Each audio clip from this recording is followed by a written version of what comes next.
Zhang Xiaoqiang was woken up by a crab. The impudent creature clamped hard onto his nose, then brazenly scuttled sideways across the sand right in front of him. Bubbles of white foam spilled from the crab's mouth. Zhang Xiaoqiang jerked upright and lifted his head to look around. All around him stretched a strange golden beach, and the boundless sea rolled in and out, waves washing over his feet again and again. Farther down the shore grew plants that resembled palm trees, and the fishy tang carried by the sea breeze stirred an inexplicable excitement in Zhang Xiaoqiang's chest. I'm still alive. His last memory was of everyone aboard a passenger ship. It was his first time on such a vessel, and his excitement had drawn the mockery of his colleagues. Then came the storm. Torrential rain, towering waves, the ship breaking apart and sinking. Zhang Xiaoqiang rose to his feet. Those were the only useful fragments left in his memory. Now he stood utterly alone on this nameless, desolate-looking island. A gust of sea wind blew past, and his soaked body shuddered uncontrollably from the cold. Ding! You have activated the Savage Immortal Cultivation System. Would you like to bind it? A line of text like a game prompt suddenly appeared in his mind. Zhang Xiaoqiang instinctively chose to bind it. Congratulations. You have successfully activated the Savage Immortal Cultivation System. Before you ascend to the realm of Deluo Golden Immortal, you will be unable to leave the savage land. Please enjoy yourself at leisure. As the words faded, new information flooded into Zhang Xiaoqiang's mind. Zhang Xiaoqiang. Novice Cultivator. Initiation Stage. Art Heavenly Eye. What was this? His golden finger. Thrilled, Zhang Xiaoqiang opened his eyes wide and activated the Heavenly Eye. In an instant, the desolate island that had seemed so bleak transformed under the gaze of the Heavenly Eye into a completely different landscape. The boundless sea in the distance turned a dense, inky black. That was the color of water. The blazing sun in the sky burned a vivid crimson. That was the color of fire. The golden sand beneath his feet grew heavy and saturated in color. That was the color of earth. The emerald palms and grasses glowed with verdant hues. That was the color of wood. And in the air there was always a faint, elusive sheen of white. That was the color of metal. In the immortal cultivation system, the Tao followed nature, and all things under heaven were classified into the 5 elements of metal, wood, water, fire, and earth. What Zhang Xiaoqiang now beheld was a world woven from the 5 elements. In the vast sea, scattered points of light shimmered faintly within the blackness like a sky full of stars twinkling in the night.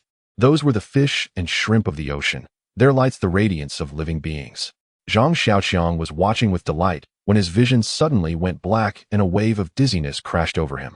He hurriedly shut his eyes and sat down to rest, and a prompt immediately appeared in his mind. Heavenly Eye is an immortal art that consumes mana.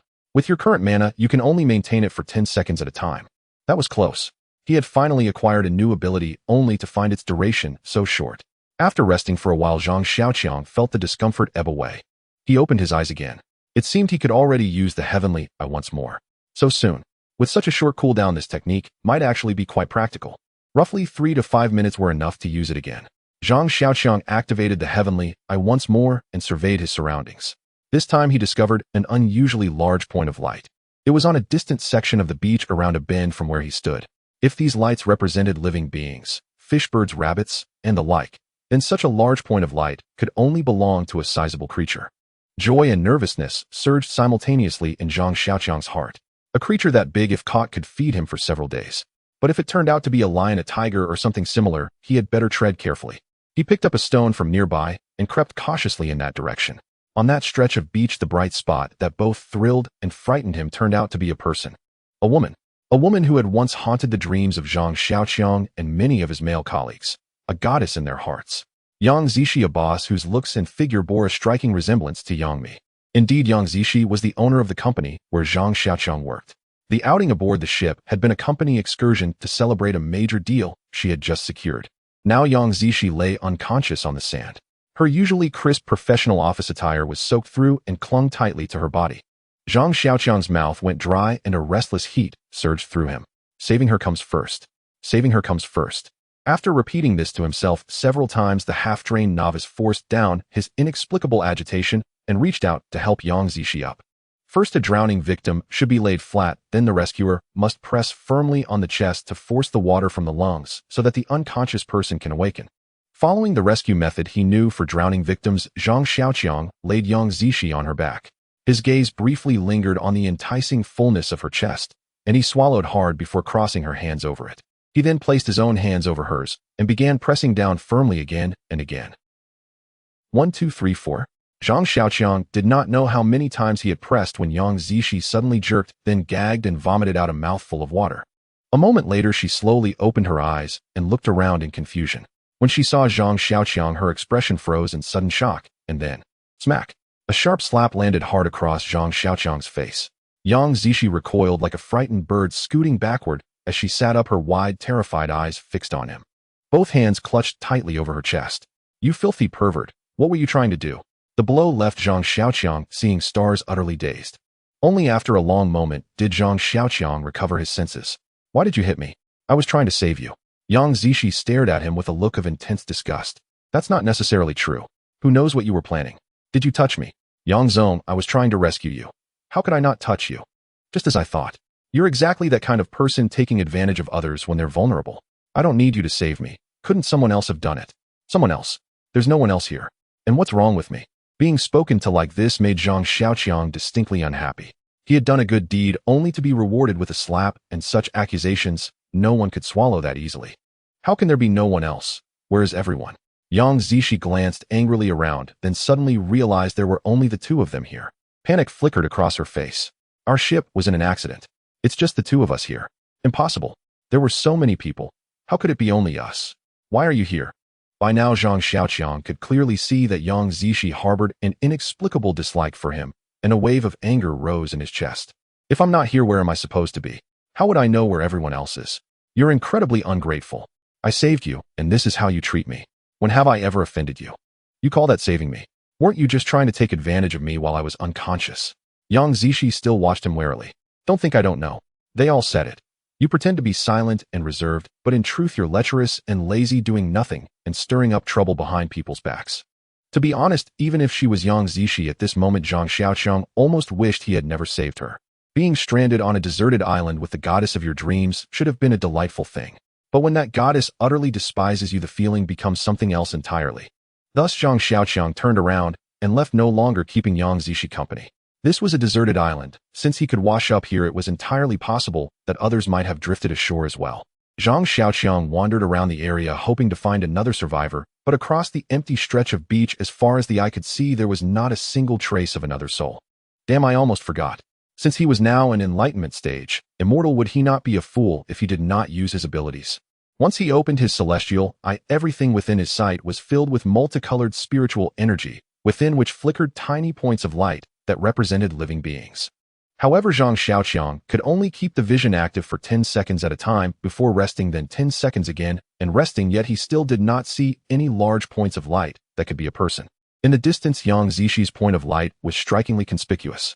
Even more conspicuous, however, was her graceful figure. Unable to find anyone else, Zhang Xiaoqiang could only see Yang Zishi sitting far away on the sand, watching him the whole time with a look of wanting to speak, yet holding herself back. Zhang Xiaoqiang wanted to ignore her, yet could not quite bear to. After all, with a woman in such a place, it would hardly be right for him as a man to completely wash his hands of her. So he shouted to Yang Zishi from a distance. "President Yang, there's no one else here. I'm going to check somewhere else. Do you want to come with me?" Yang Zishi snorted coldly and turned her head away. She did not spare Zhang Xiaoqiang a single glance. He shook his head helplessly, unable to fathom how he had offended this icy goddess. Since she clearly looked down on him, he might as well go about his own business. By now the sky was gradually darkening, and the sea breeze carried an increasing chill. Zhang Xiaoqiang decided to head deeper into the island. If they stayed the night on this exposed beach, even if they were not eaten by some wild beast, the sea wind alone could chill them to death. Hey! Just as Zhang Xiaoqiang lifted his foot to leave, he heard Yang Zishi call out behind him. Looking back, he saw her wearing a troubled, reluctant expression as she spoke slowly. I can go with you, but you have to behave yourself and not let your mind run wild." Zhang Xiaoqiang was speechless. "Lady, when have I ever offended you? Why do you insist on seeing me as some sort of criminal? I'm really impressed. Fine. How about this? I'll walk in front and keep this far away from you, all right?" As he spoke, Zhang Xiaoqiang used his hands to show the distance. Hearing this, Yang Zishi seemed a little embarrassed. She muttered softly, "It's not that, actually I sprained my ankle, and I can't walk anymore." Zhang Xiaoqiang looked down and saw that the feet, which had been in elegant high heels, were now bare, trembling in the sea breeze. One of her ankles was red and badly swollen. "Huh, I didn't notice just now. I thought you simply didn't want to walk with me. In that case, I'll come over and support you, but I'm not trying to take advantage of you, and you're not allowed to hit me again." Hearing him, Yang Zishi looked somewhat abashed, but she immediately hardened her tone. "It's all because of you.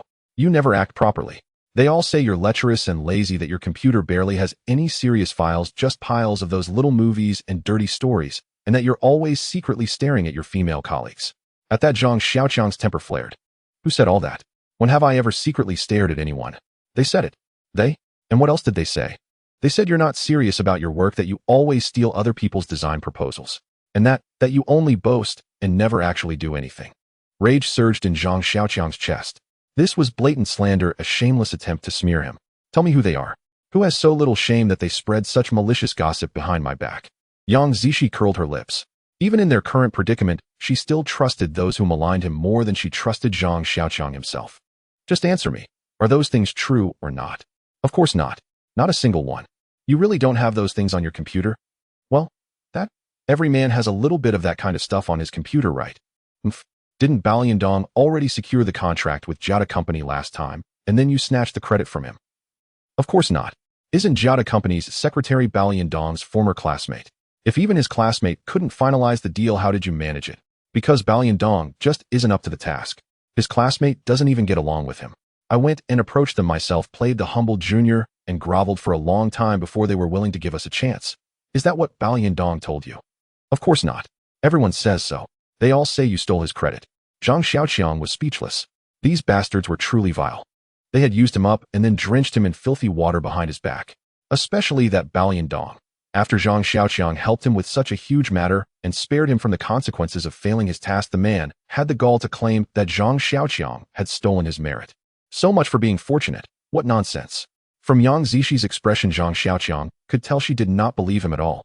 She had spoken up merely because the situation forced her hand, and she wanted to ease the awkwardness between them.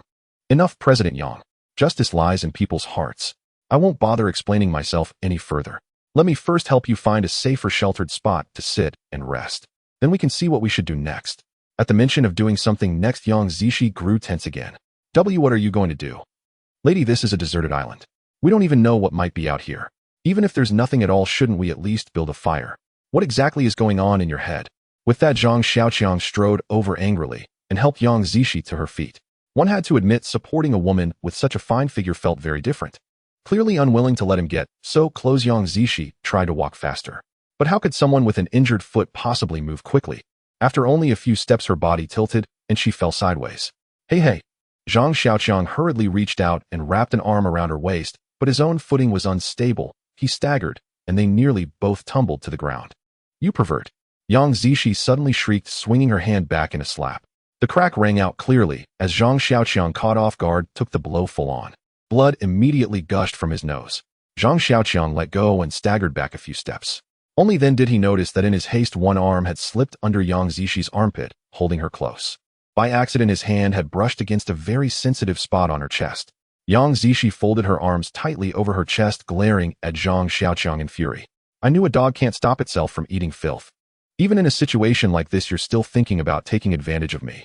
Having been struck twice in quick succession, Zhang Xiaoqiang was truly angry now. Forcing his temper down, he pointed at her feet as he spoke. You were the one about to fall. I helped you, and if I touched you, it wasn't on purpose. Was that really necessary? Forget it. This place seems decent enough. We'll camp here for the night. Rest assured, from now on I won't come a step closer to you, so I won't have to suffer another slap from you. Yang Zishi listened, her demeanor resolute. No need. I can find a place myself. I don't want to be in the same location as you. Who knows what you might do later tonight? Yang Zishi clearly had a deep misunderstanding of Zhang Xiaoqiang, stubbornly hopping on one leg as she attempted to move forward.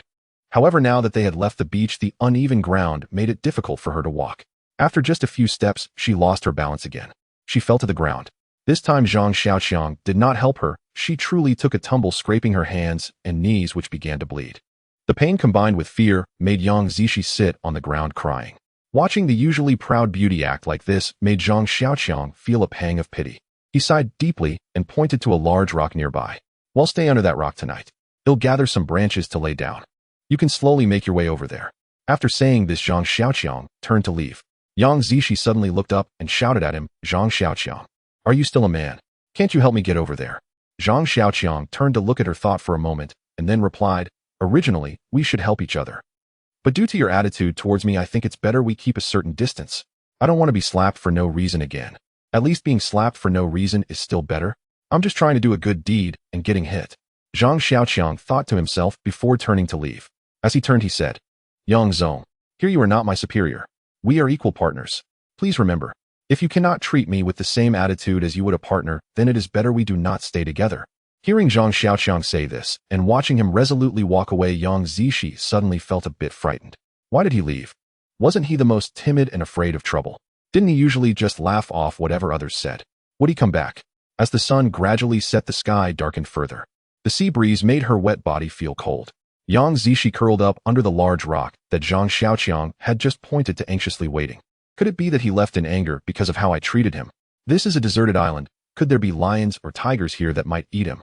With worries and fears on one side and the chill brought by the evening wind on the other, Yang Zishi suddenly felt as if she might die at any moment. Thus, when Zhang Xiaoqiang reappeared before her, Yang Zishi suddenly felt that having someone like him around wasn't so bad after all. What did you find? Yang Zishi said, happy yet a bit shy. Zhang Xiaoqiang looked at her with a puzzled expression. Though it was just a simple question, the unique warmth in her tone surprised Zhang Xiaoqiang. It felt like reuniting with an old friend. I was afraid you might be scared alone, so I didn't go far. I just collected some dry branches. Oh, and I found this. He took out a blackish stone. Yang Zishi looked at the unassuming object with slight curiosity. What is this? This should be what we commonly refer to as flint. I'll see if I can start a fire with it. Our clothes are completely soaked. It'll be cold at night, and if we don't dry them, we could get sick. After saying this, he arranged the branches and placed some dry grass on top, beginning to strike the flint. Watching Zhang Xiaoqiang work diligently, Yang Zishi suddenly felt some doubt. How could someone who looked so serious about their work only be someone who spoke big words? Feeling that it was not good to just sit there and watch, Yang Zishi began to engage Zhang Xiaoqiang in conversation. Zhang Xiaoqiang, I didn't expect you to know about flint. Did you stay in the countryside when you were young? Zhang Xiaoqiang appeared a bit embarrassed. Yeah, for a while, but I didn't learn about it then. When I was young, even though my family was poor, I had matches and lighters to use freely. I later learned about it by reading books and online. In truth, he did not learn this online. It was through his divine vision that he observed the stone, which should have been yellow, containing red fire elements. Thus he picked it up. The sparks from striking the flint ignited the dry grass, and Zhang Xiaoqiang carefully used thin dry branches to nurture the flame into a bonfire.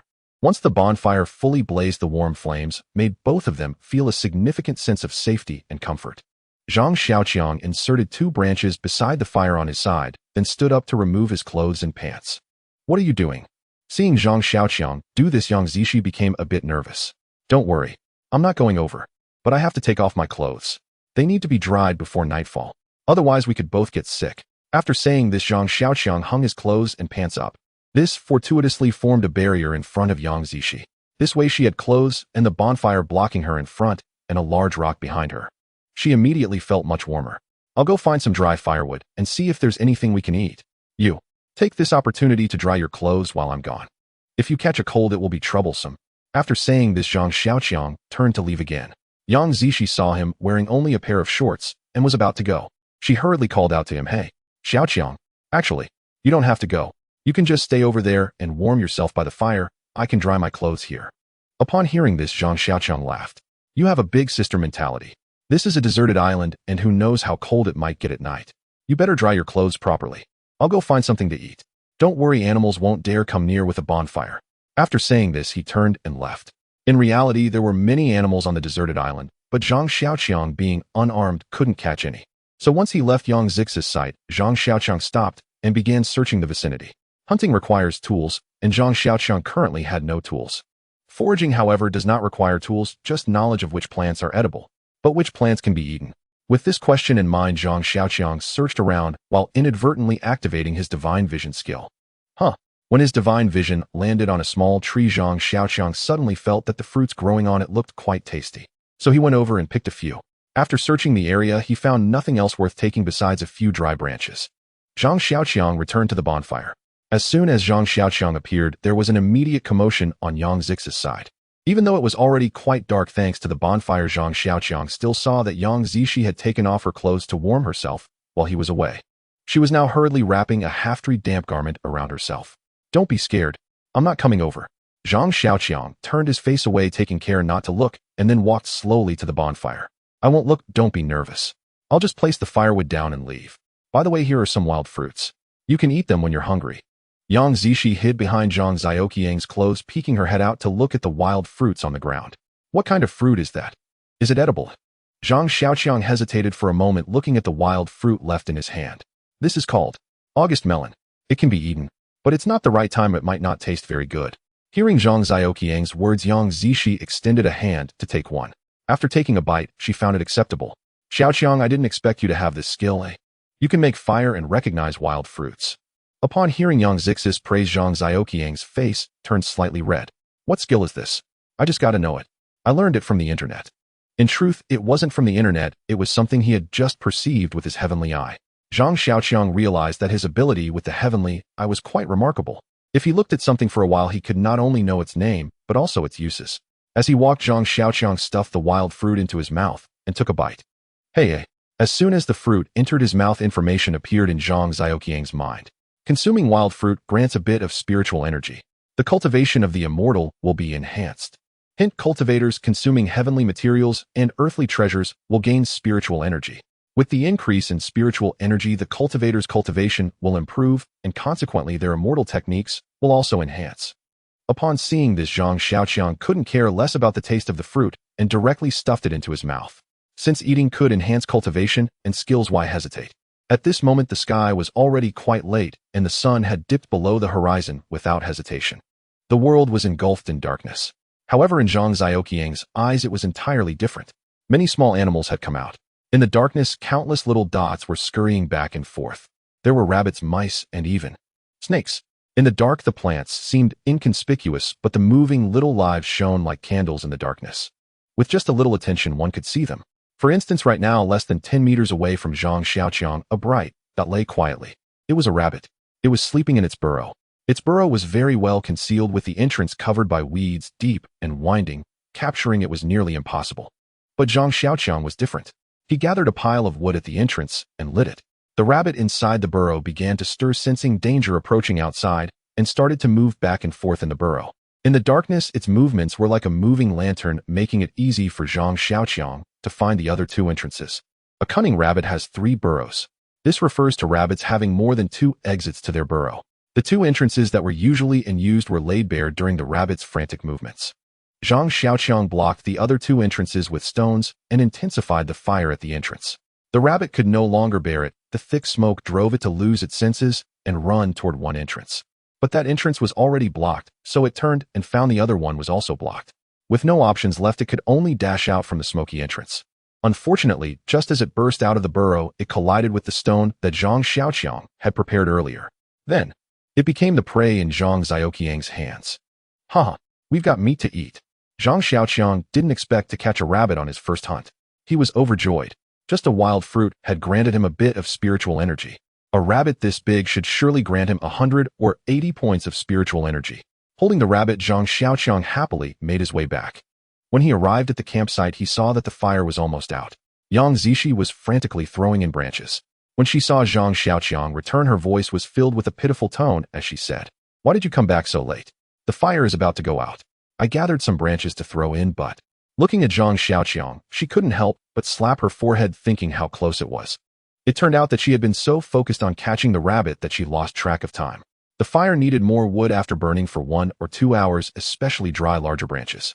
When he left earlier, he hadn't left much dry wood, and catching the rabbit took a lot of time. As a result, the fire was about to extinguish. Yang Zishi was worried and scared, guarding the fire alone. She had an injury on her foot and couldn't go far. Moreover, being an elite in the business field, she had no idea how to select firewood. "Don't worry, I've got this." Zhang Xiaoqiang handed the rabbit to Yang Zishi and began to look for some dry branches nearby to rekindle the fire. As the aroma of roasted rabbit meat filled the air, Yang Zishi looked at Zhang Xiaoqiang with a peculiar gaze. Just as the rabbit meat was about to be ready, a sudden sound of footsteps and 2 voices could be heard. A man shouted loudly, "I told you there's a fire here. Can you see? Trust me, my title as a retired Special Forces King is not given for nothing." A woman's delicate voice chimed in. "Oh my, I can smell the roasted meat. Bao Liandong, you are indeed amazing." In no time, the 2 arrived at the campfire, and Zhang Xiaoqiang saw that it was indeed Bao Liandong and Lin Xin. These 2 were employees of his company. It was said that Bao Liandong had some familial connection with Yang Zishi, which made him quite trusted by her in the company. He was one of Yang Zix's capable assistants. Lin Xin, on the other hand, joined the company around the same time as Zhang Xiaoqiang. However, this girl was not simple. She quickly seized the opportunity to get close to Bao Liandong due to her decent looks and their relationship with the company owner. Now they presented themselves as a couple. Upon seeing Yang Zishi and Zhang Xiaoqiang, Bao Liandong was first taken aback, then laughed heartily. I told you. How could something happen to President Yang? Here she is. He then turned to Zhang Xiaoqiang. But you worthless. What are you doing here? Still not dressed. Are you trying to be a pervert? I told you this kid is no good. At this moment, Zhang Xiaoqiang noticed that Yang Zishi had already put on the clothes she roasted before he returned. His clothes were neatly folded beside him, he had just forgotten. At this time, Lin Xin also walked over, and upon seeing Zhang Xiaoqiang in just his shorts, she pretended to be shocked and covered her eyes. She said, Zhang Xiaoqiang, you bastard, how dare you act lewdly toward President Yang? That's so shameless. Zhang Xiaoqiang was a bit angry at their insults and shouted, What do you two know? Coming here to curse. My clothes got wet, and I put them to dry by the fire. Look, aren't they over there? As he spoke, he was about to go grab his clothes, but Bao Liandong stepped in to block him. Hey, let me tell you, no matter what you were thinking, just now I'm here now. I call the shots here. You take your clothes and get lost. Don't show up here again. Seeing the two of them like this, Yang Zishi hurriedly interjected. You've all misunderstood Zhang Xiaoqiang. Please stop arguing. Everyone sit down. I'll explain everything. Yang Zishi recounted the truth in full detail. Upon hearing how she had been injured and how Zhang Xiaoqiang had built a fire and hunted rabbits, Bao Liandong let out a cold snort. What's so difficult about such a trivial matter? It's only because I wasn't here that he got the chance to show off. Ms. Yang, rest assured, he'll have a proper meal after I've eaten and rested tonight. Tomorrow during daylight, he'll catch several rabbits for you to enjoy, and then gather medicinal herbs to treat your injury. Without greeting anyone else, he strode forward, seized a large chunk of roasted rabbit, and took a hearty bite. Lin Xin, seeing this, quickly sat beside the fire. Exactly. With my Bao Liandong by your side, Miss Yang, you needn't worry at all. Certainly not about freezing or starving alone, nor about watching that petty rogue behave indecently. She too picked up a piece of meat and began eating. Yang Zishi glanced helplessly at Zhang Xiaoqiang. Very well. Under our current circumstances, unity is strength. Let's all eat something and rest tonight. Then tomorrow we'll assess whether rescue is possible. Zhang Xiaoqiang thought it reasonable and moved to sit down, only to be shoved aside by Bao Liandong. There are ladies present. Haven't you dressed yet? Do you think your bare torso is more impressive than anyone else's? I haven't even shown off my six-pack yet. With that, he tossed Zhang Xiaoqiang's clothes aside. Then he grabbed another piece of meat himself. By the time Zhang Xiaoqiang finished dressing and returned, most of the rabbit was nearly gone. Had Yang Zishi not kindly saved him a portion, Bao Liandong would have devoured the last piece as well. Upon arriving, Bao Liandong and Lin Xin seated themselves on either side of the fire, flanking Yang Zishi and claiming the warmest spot. Zhang Xiaoqiang, left with no choice, sat far away to eat his solitary portion. Noticing his distance, Bao Liandong leaned close to Yang Zishi's ear and whispered softly, Ms. Yang, I'm telling you this only because we're family. Don't let this young man deceive you. Haven't I already told you what kind of person he is? One may know a face, but not a heart. Don't assume his small act of assistance means genuine goodwill. More likely he seeks something from you. Think, why else would he stand before you half naked? His voice was low, but Zhang Xiaoqiang heard every word clearly. Stung by Bao Liandong's slander, anger stirred within him. He almost set down his meat to argue. Yet just then, as the morsel touched his stomach, new information flooded his mind.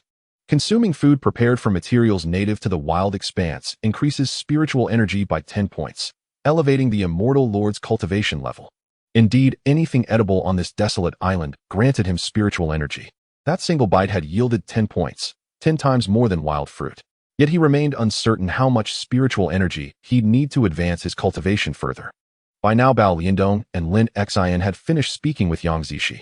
Seeing Zhang Xiaoqiang sit silently lost in thought, Bao Liandong sneered and said, Zhang Xiaoqiang will sleep tonight, and tomorrow we'll assign tasks and devise a rescue plan. This is a deserted island. Who knows what beasts might prowl at night? So you'll take watch tonight. Keep the fire burning. We're turning in now. Ms. Yang, please rest over there. It's sheltered from the wind. We'll stay on this side. Zhang Xiaoqiang will remain by the fire. He'll alert us at the slightest disturbance. Rest easy, I'm a former Special Forces operative.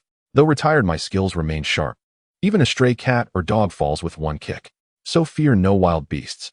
Saying this, he pulled Lin Xin to a wind-sheltered spot near the fire, and the two settled down leaning against each other. Yang Zishi's gaze toward Zhang Xiaoqiang had softened. Not yet warm, but no longer filled with the intense aversion she'd first shown. Nor did it hold the fleeting gratitude she'd offered when he'd lit the fire and dressed the rabbit. When Zhang Xiaoqiang looked her way, Yang Zishi hesitated. Then, after a moment's pause, turned her face aside and said, It's late. We should all rest now. Xiaoqiang has worked hard all day. Please rest too. I'll keep watch over the fire. If anything arises, I'll call you. Hearing this, Zhang Xiaoqiang felt considerably eased and shook his head with a gentle smile. No need. I'm not tired. You sleep. I still have matters to attend to. Matters? What could you possibly do now? Yang Zishi asked curiously. Bao Liandong interjected immediately. What matters could he possibly have? Just pretending to work. Ms. Yang rest without concern. Ignore him. He simply wants to impress his superior.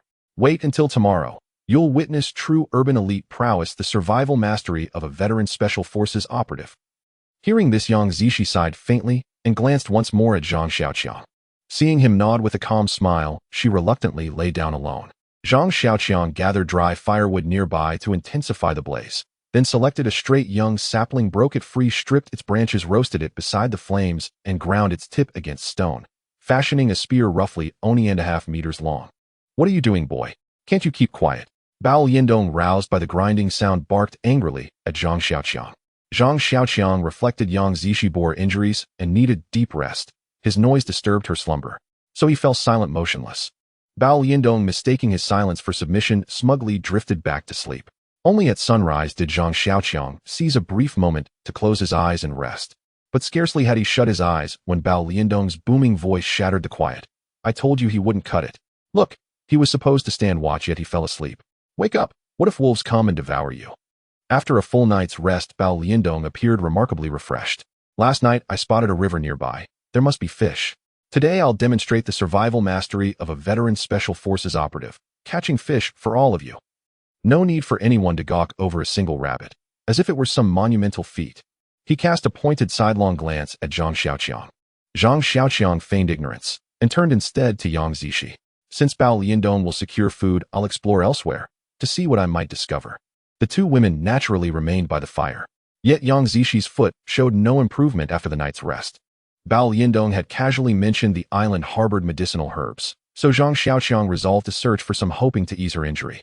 After walking a few paces, Zhang Xiaoqiang opened his eyes and activated his celestial eye. Having used it repeatedly yesterday, he now wielded it as effortlessly as blinking. Off. But today, upon activation, a new message surged into his consciousness. Welcome, Immortal Lord, to today's sign-in.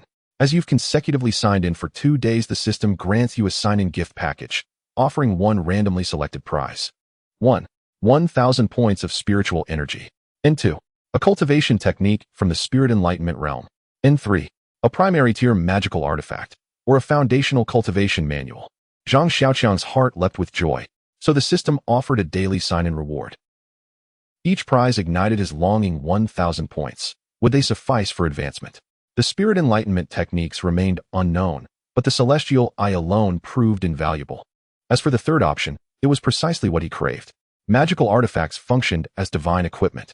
And that cultivation manual, could he truly cultivate it himself? The novice gift bag is ready. Will the immortal open it? Zhang Xiaoqiang unhesitatingly chose to open it. Congratulations. You have received a junior elixir, the 100 refinements pill. It can enhance the proficiency of your immortal techniques. Will you take it now? Enhance the proficiency of immortal techniques. What is that? Zhang Xiaoqiang chose to take it. The system immediately provided a prompt. Please select the immortal technique you wish to enhance. Below it listed the only immortal technique Zhang Xiaoqiang currently possessed, just the Heavenly Eye. Upon selecting the Heavenly Eye, a crisp sound echoed. Congratulations. The proficiency of your Heavenly Eye technique has increased. Your Heavenly Eye has now reached the realm of initial comprehension. Initial comprehension? What exactly does that mean? Zhang Xiaoqiang was still unsure, but the upgraded Heavenly Eye was indeed much more powerful than it had been the day before. Originally, Zhang Xiaoqiang intended to use the spear he made last night to catch a few more rabbits, but now he decided to find herbs for Yang Zishi first. Zhang Xiaoqiang did not recognize the herbs. However, with the Heavenly Eye at the realm of initial comprehension, he could directly perceive the uses of the plants. It was as if there were textual explanations accompanying him. In just over an hour, Zhang Xiaoqiang found the suitable herbs and brought them back. Zhang Xiaoqiang, what is this? As soon as Lin Xian saw the herbs Zhang Xiaoqiang brought back, she jumped out first. Isn't this some weird herb? Did you use it to knock out our Yang Zone? What are you planning to do? Hearing Lin Xin's words, Zhang Xiaoqiang snorted.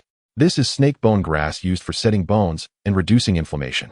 If you don't understand, don't speak recklessly. Lin Xian, upon hearing this, rolled her eyes dismissively. How naive. This is on a deserted island. Once we return to the company, you'll see how I'll deal with you. Zhang Xiaoqiang secretly smiled. Return. You think that will happen? This young master won't let you return until I achieve the level of a great Luo Golden Immortal. Wait a minute. The system only said I can't go back, but it didn't say they couldn't. So what if someone comes to rescue them? After applying the herbs, Yang Jiqi felt a cool sensation on her foot, and the pain lessened significantly. Then he handed over a few stems of grass. This can reduce inflammation. Chew on it. It might be a bit bitter, but it can prevent fever, which is very dangerous here. Hearing what Zhang Xiaoqiang said, Lin Xian pouted and replied dismissively. So what if I get a fever? It's not like I've never had one before. You shouldn't underestimate a fever. Even in the city with medical equipment, doctors have to control the fever's temperature. Not to mention here, where we have nothing, once a fever develops, it becomes untreatable. Over time, it can cause lasting damage. However, Lin Xian clearly did not believe Zhang Xiaoqiang's words. She said to Yang Jiqi, Yang Zong, don't listen to his nonsense. He just likes to brag, showing off as if he has some ability.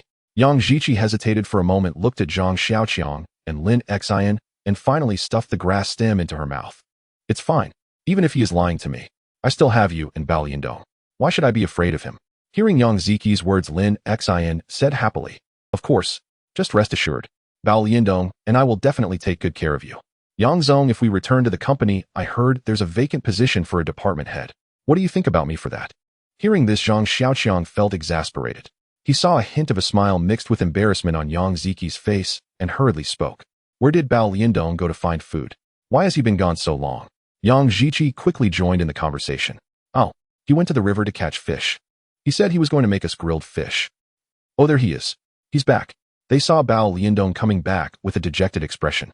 His clothes, which had dried from last night, were now soaked again.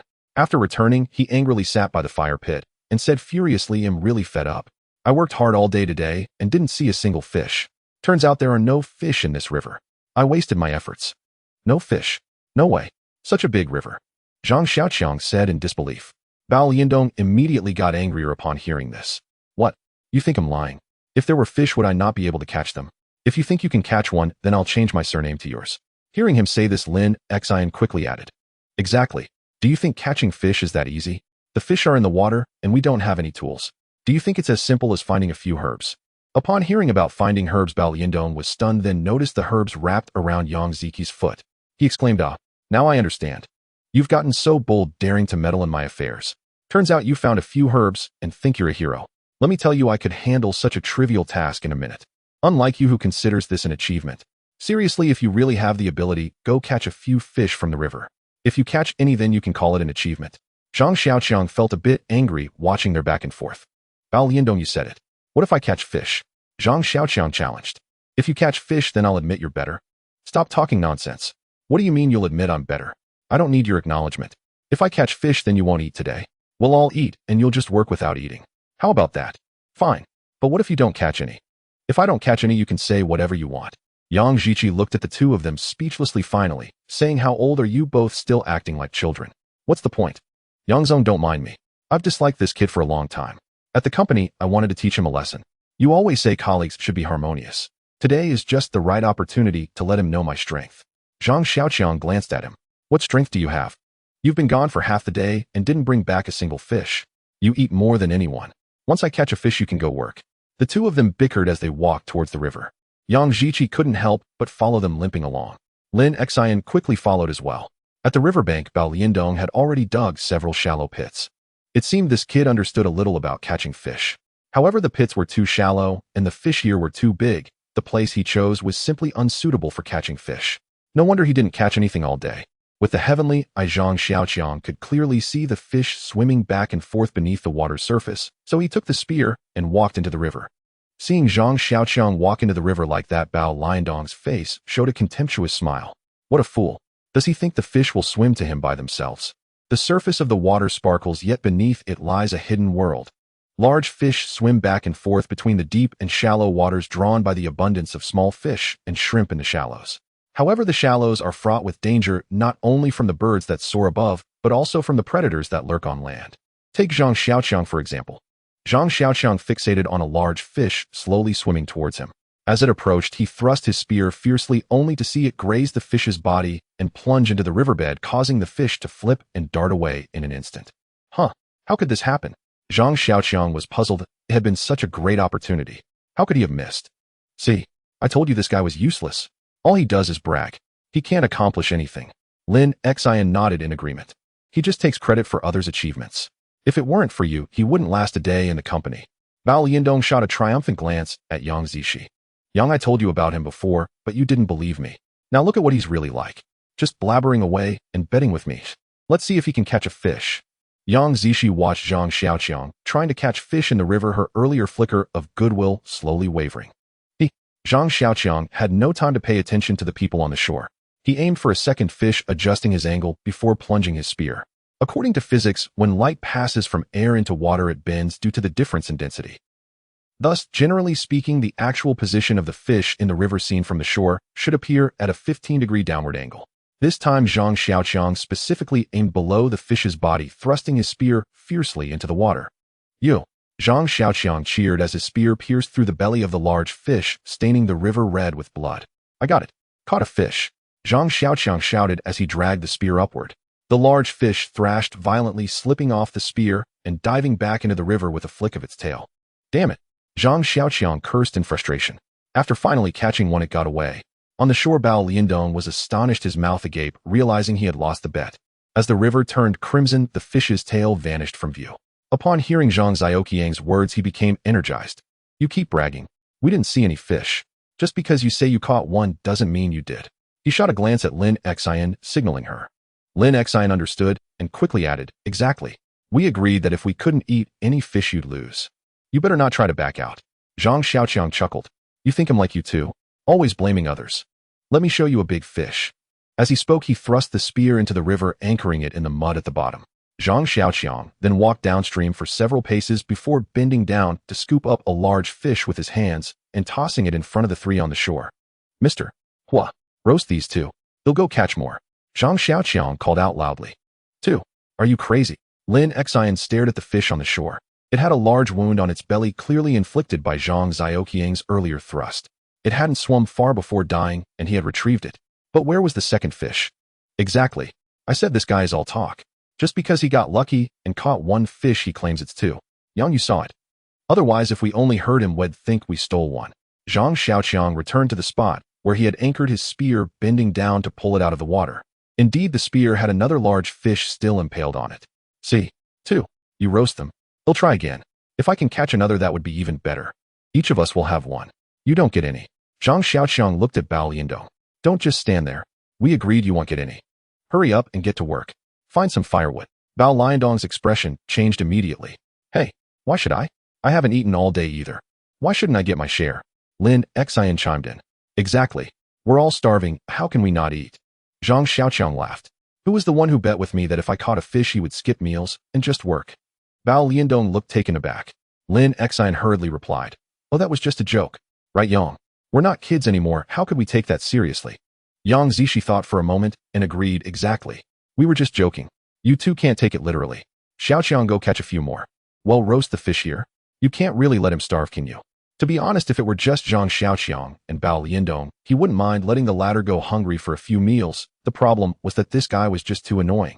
However, now that Yang Zishi had spoken, Zhang Xiaoqiang felt that Bao Liandong might tone it down a bit. He decided not to hold a grudge and returned to the river to catch fish again. This time, however, luck was not on his side. Zhang Xiaoqiang searched nearby for half a day without seeing a single fish. The deeper parts of the river had fish, but without a boat, he couldn't get close. Reluctantly, he returned empty-handed. Upon returning, Zhang Xiaoqiang's anger flared. The two large fish he had caught earlier were already roasted and devoured, and seeing Bao Liandong lounging with his legs crossed by the fire, laughing and joking while picking his teeth with fish bones, only fueled his frustration. What about my share, he asked. What share? I ate it all. You're so capable. Go catch another one. With so many people, 2 fish aren't enough to eat. Bao Liandong replied nonchalantly. What? You came back empty-handed. Zhang Xiaoqiang retorted angrily. You're really something. You don't do any work, and yet you eat like you're 10 people. Bao Liandong jumped up from the ground at once. Who the hell are you talking about? Don't think that just because you caught a few fish you're some big deal. Let me tell you, it would be a piece of cake to deal with you. Bao Liandong looked at Zhang Xiaoqiang with a proud expression filled with disdain. I'm a retired Special Forces soldier. Back in the day. Special Forces, my ass. Before he could finish his sentence, Zhang Xiaoqiang kicked him straight into the fire. Bao Liandong let out a scream, scrambling out of the fire, yelling and frantically trying to pat out the flames on his body. Zhang Xiaoqiang, what are you doing? Lin Xian screamed and rushed over to help Bao Liandong put out the fire. At that moment, Yang Zishi was also startled awake. Upon seeing the scene before her, she immediately shouted, "Zhang Xiaoqiang, what are you doing?"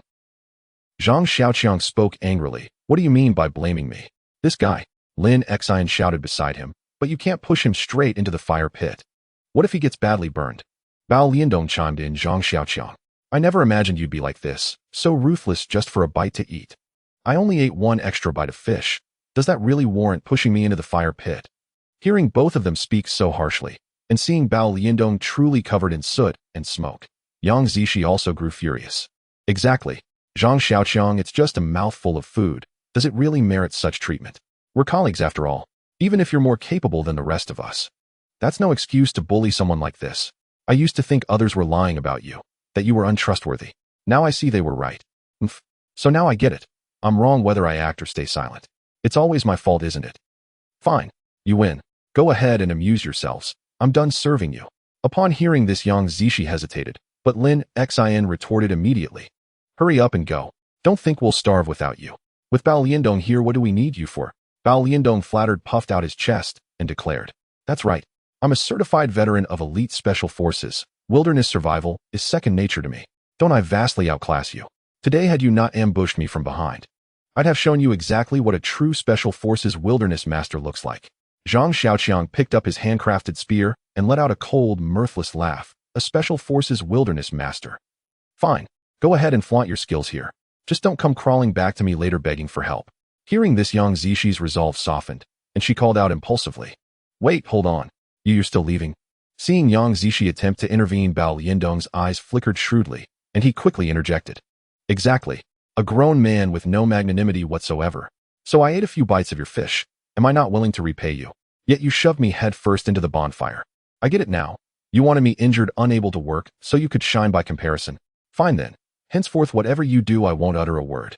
Let everything fall to you."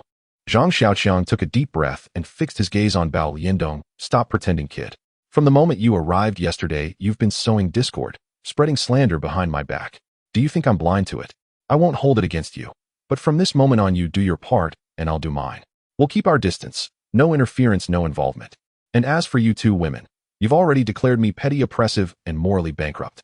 There's no point continuing this association. Stay here and keep your Special Forces Wilderness Master company. Let's see what delicacies he can conjure up once I'm gone." With that, he turned and strode away. Yang Zishi, recalling how Zhang Xiaoqiang had cared for her before, opened her mouth to plead, but Bao Liandong egged her on instead. "Think carefully. On this desolate island, when you're utterly alone, calling heaven and receiving no answer, calling earth and finding no response, you'll have no one to blame but us." Zhang Xiaoqiang didn't even glance back. "Even if you kneel and beg, I won't spare you a single glance. Rest assured." Bao Liandong watched Zhang Xiaoqiang's retreating figure with smug satisfaction and turned to Yang Zishi with a confident grin. "Don't worry, Director Yang. Leave everything to me. I'll protect you and Lin Xian until rescue arrives. Then we'll see who comes crawling back to us." Though Zhang Xiaoqiang stormed off in anger, a quiet ache lingered in his heart. Yet the memory of the three of them united against him, constantly undermining him, made his departure inevitable. Yang Zishi simply refused to trust him. Better to leave, especially since he knew with absolute certainty that unless he attained the realm of Great Luo, immortal, no one else could perceive or escape this island. Better to withdraw early, lest everyone face unbearable awkwardness when rescuers finally arrived. Having eaten poorly the night before, he'd hoped this morning to feast on fish, not only to replenish his strength, but also to absorb vital spiritual energy. Yet Bao Liandong hadn't left him a single morsel. Zhang Xiaoqiang had assumed skipping one meal wouldn't matter, but no sooner had he walked a short distance than exhaustion overwhelmed him, his limbs heavy, his vitality draining rapidly. At that very moment, the celestial eye system deactivated automatically, and a message flashed into his mind: "Immortal Master, due to prolonged fasting, your physical stamina has plummeted and your spiritual energy is nearly depleted. You must replenish it immediately or risk complete collapse." So the savage wilderness cultivation system, after all, relied on sustenance to function. Realizing this, Zhang Xiaoqiang hurried along the riverbank, scanning for anything, however modest, that might restore both body and spirit. Yet strangely, when his strength had been abundant, provisions appeared effortlessly, but now, gazing across the landscape, he found not a single edible thing in sight. A tremor of panic stirred within him. He'd stormed off in blind fury, a grievously unwise decision, abandoning the coastline for the island's dense inland core. Though vegetation flourished here, food was scarce. Fish in the stream were few, and all dwelled in deep, inaccessible waters. Shoreside flora abounded, yet none bore edible fruit or leaves. Zhang Xiaoqiang slowed his pace, inching cautiously along the bank, searching desperately for any sign of sustenance. After hours of trudging, his strength dwindled to its final dregs. Just as despair threatened to consume him, a rapid, urgent chorus of bird calls pierced the air. His heart leapt. He followed the sound without hesitation. Rounding several bends, he glimpsed a clearing deep in the jungle, where a massive crow locked fierce combat with a serpent. Behind the great crow, a fledgling trembled, huddled in terror. Wings spread wide, the crow shrieked shrilly, then lunged savagely at the thick, arm-sized python confronting it. Clearly the python sought to devour the nestling which had tumbled from its perch. The crow, driven by fierce maternal instinct, had plunged from the treetop to fight to the death. Without conscious thought, Zhang Xiaoqiang seized his spear and charged toward the python. Such devotion to one's offspring commands universal reverence. Food was food, and though the python posed greater danger than the crow, hunger dictated his choice snake it would be. He swung his spear in a thunderous arc aimed at the python's head. The weapon whistled through the air, but the python recoiled, evading the blow with eerie precision. Instead, the great crow, mistaking Zhang Xiaoqiang for another threat, erupted into frantic, piercing shrieks. Its cries were sharp, panicked, undoubtedly terrified. Zhang Xiaoqiang missed his strike, and startled spun to face the python squarely, bracing himself. The python, startled by this sudden adversary, paused, then swayed its head slowly, fixing Zhang Xiaoqiang with a long, chilling stare. In those cold, emotionless eyes, there flickered something unmistakable: mockery. Snakes were cold-blooded creatures. How could their gaze convey sentiment? For a fleeting moment, Zhang Xiaoqiang wondered if sheer exhaustion had conjured this hallucination. In the next instant, the python abandoned the crow entirely and lunged, fangs bared, straight at Zhang Xiaoqiang. The serpent was as thick as a man's wrist and nearly 3 meters long. Its triangular head bore 2 jet-black eyes, cold, disdainful, mocking, so unnervingly intelligent that Zhang Xiaoqiang momentarily wondered whether he faced a sentient being, a ruthless assassin rather than a mere snake. In the next instant, the serpent launched itself like an arrow loosed from a bow, lunging toward Zhang Xiaoqiang with lethal intent, as if one strike would suffice to swallow him whole. Even with a crow nearby, the serpent chose Zhang Xiaoqiang, clearly deeming him far easier prey. Zhang Xiaoqiang swung his spear sideways in a thunderous arc. He had already realized the serpent moved too swiftly. Attempting to pierce its head with precision was pure folly. A sweeping horizontal strike offered broader coverage. If it landed, even once, it would deliver a punishing blow. And indeed, it did. That reckless, swinging blow struck the serpent squarely across the neck. The spear, nearly as thick as an egg, shattered with a sharp, brittle crack. Yet the serpent did not recoil. Instead, it coiled tightly around the shaft, ascending like a climber scaling a pole, then reared its head and struck at Zhang Xiaoqiang's throat. Terrified, Zhang Xiaoqiang dropped the spear and seized the serpent's neck with both hands. Though no thicker than his wrist, the neck pulsed with immense, unyielding strength. It lifted its triangular head high, beyond the grip of his trembling hands, while the remaining 3-meter-length wound swiftly around his waist. Damn it, I'm trapped. Zhang Xiaoqiang felt sudden constriction across his abdomen. Then the serpent's massive tail coiled around his chest, tightening his breath. Another coil locked around his right thigh. Off balance, he crashed to the ground, yet his hands still strained against the serpent's neck, refusing to yield. The serpent writhed violently, desperate to sink its fangs into Zhang Xiaoqiang's throat or neck, the triangular head whipping back and forth inches from his face. His fingers grew numb, his forearms trembled, his already depleted strength dwindled to its final dregs. It felt as though the serpent would slip free at any moment, its head still twisting relentlessly before his eyes. Frustration and panic surged within him. Realizing control was slipping away, he steeled his resolve and lowered his head. You wretched beast, I'll let you bite me. With a savage lunge, Zhang Xiaoqiang sank his teeth deep into the serpent's neck, piercing scales and flesh alike, flooding his mouth with foul metallic blood. The moment the blood and meat touched his tongue, a primal sense of nourishment flooded his being, as if a starving man had finally seized a morsel of bread. With no thought for consequence, he clamped down harder, biting deeper until his teeth met bone, then wrenched fiercely, tearing away a jagged chunk of flesh. He swallowed it whole, bitter, rancid, reeking of decay, heedless of taste or texture. The serpent convulsed in agony, thrashing wildly. Fearing a counterattack, Zhang Xiaoqiang struck again, clamping onto the opposite side of the neck and tearing out another gory mouthful. Again and again he bit, until exhaustion overwhelmed him. Only then did he realize the coils around his chest and abdomen had loosened, slackened by the serpent's fading life force. The serpent now lay limp and lifeless like a discarded rope. Zhang Xiaoqiang dropped it and collapsed onto the earth, gasping raggedly. Slumped on the ground, limbs trembling, he tilted his head to stare at the corpse, only then realizing in stunned disbelief that his desperate bites had severed the serpent's neck entirely.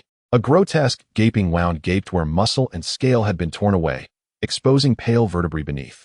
Nearby, the large crow hopped closer, cocking its head to study Zhang Xiaoqiang. Satisfied he posed no threat, it edged nearer and pecked cautiously at the dead serpent. Once certain the serpent was truly dead, it let out a series of joyful caws, then turned, seized its fledgling in its beak, and soared skyward on powerful wings. Damn it, you don't even say thank you, eh?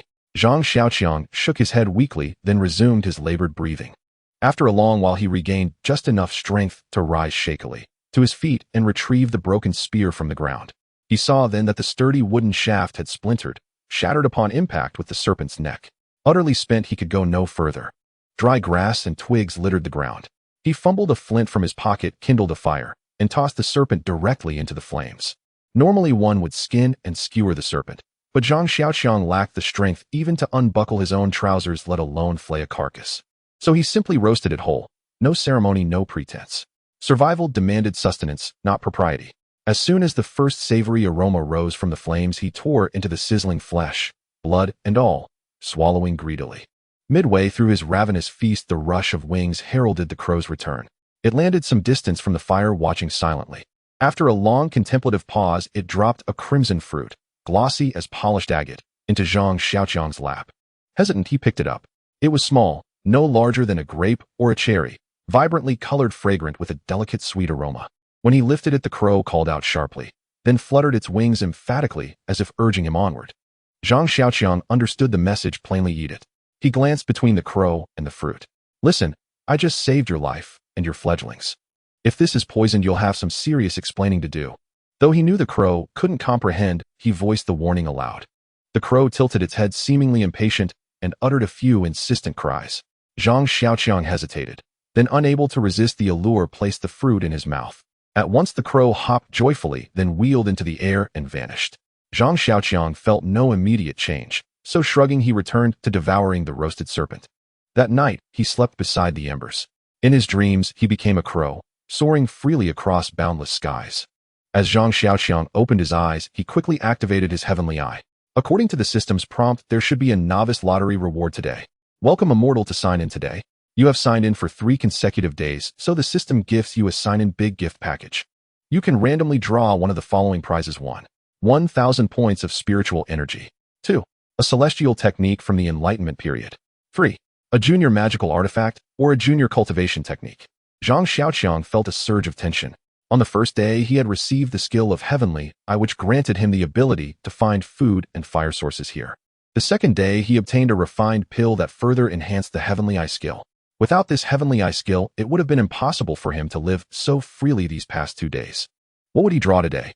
The novice gift package has been credited. Would you like to open it? Open it. Congratulations. You have received a stamina pill. It can enhance your physical strength and endurance. Would you like to consume it now? Stamina pill. Zhang Xiaoqiang felt a wave of joy. Yesterday, he had nearly perished due to lack of stamina. Today, he received a stamina pill.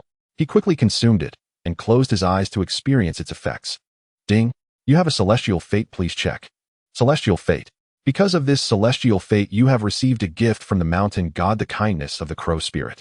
You can use your spiritual power to conjure a crow to act as your guardian. You can share part of the vision with your crow guardian.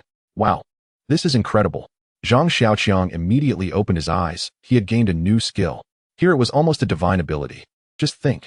Summoning a crow to fly in the sky, spotting water animals and dangers, you could see almost everything. This was equivalent to having a radar.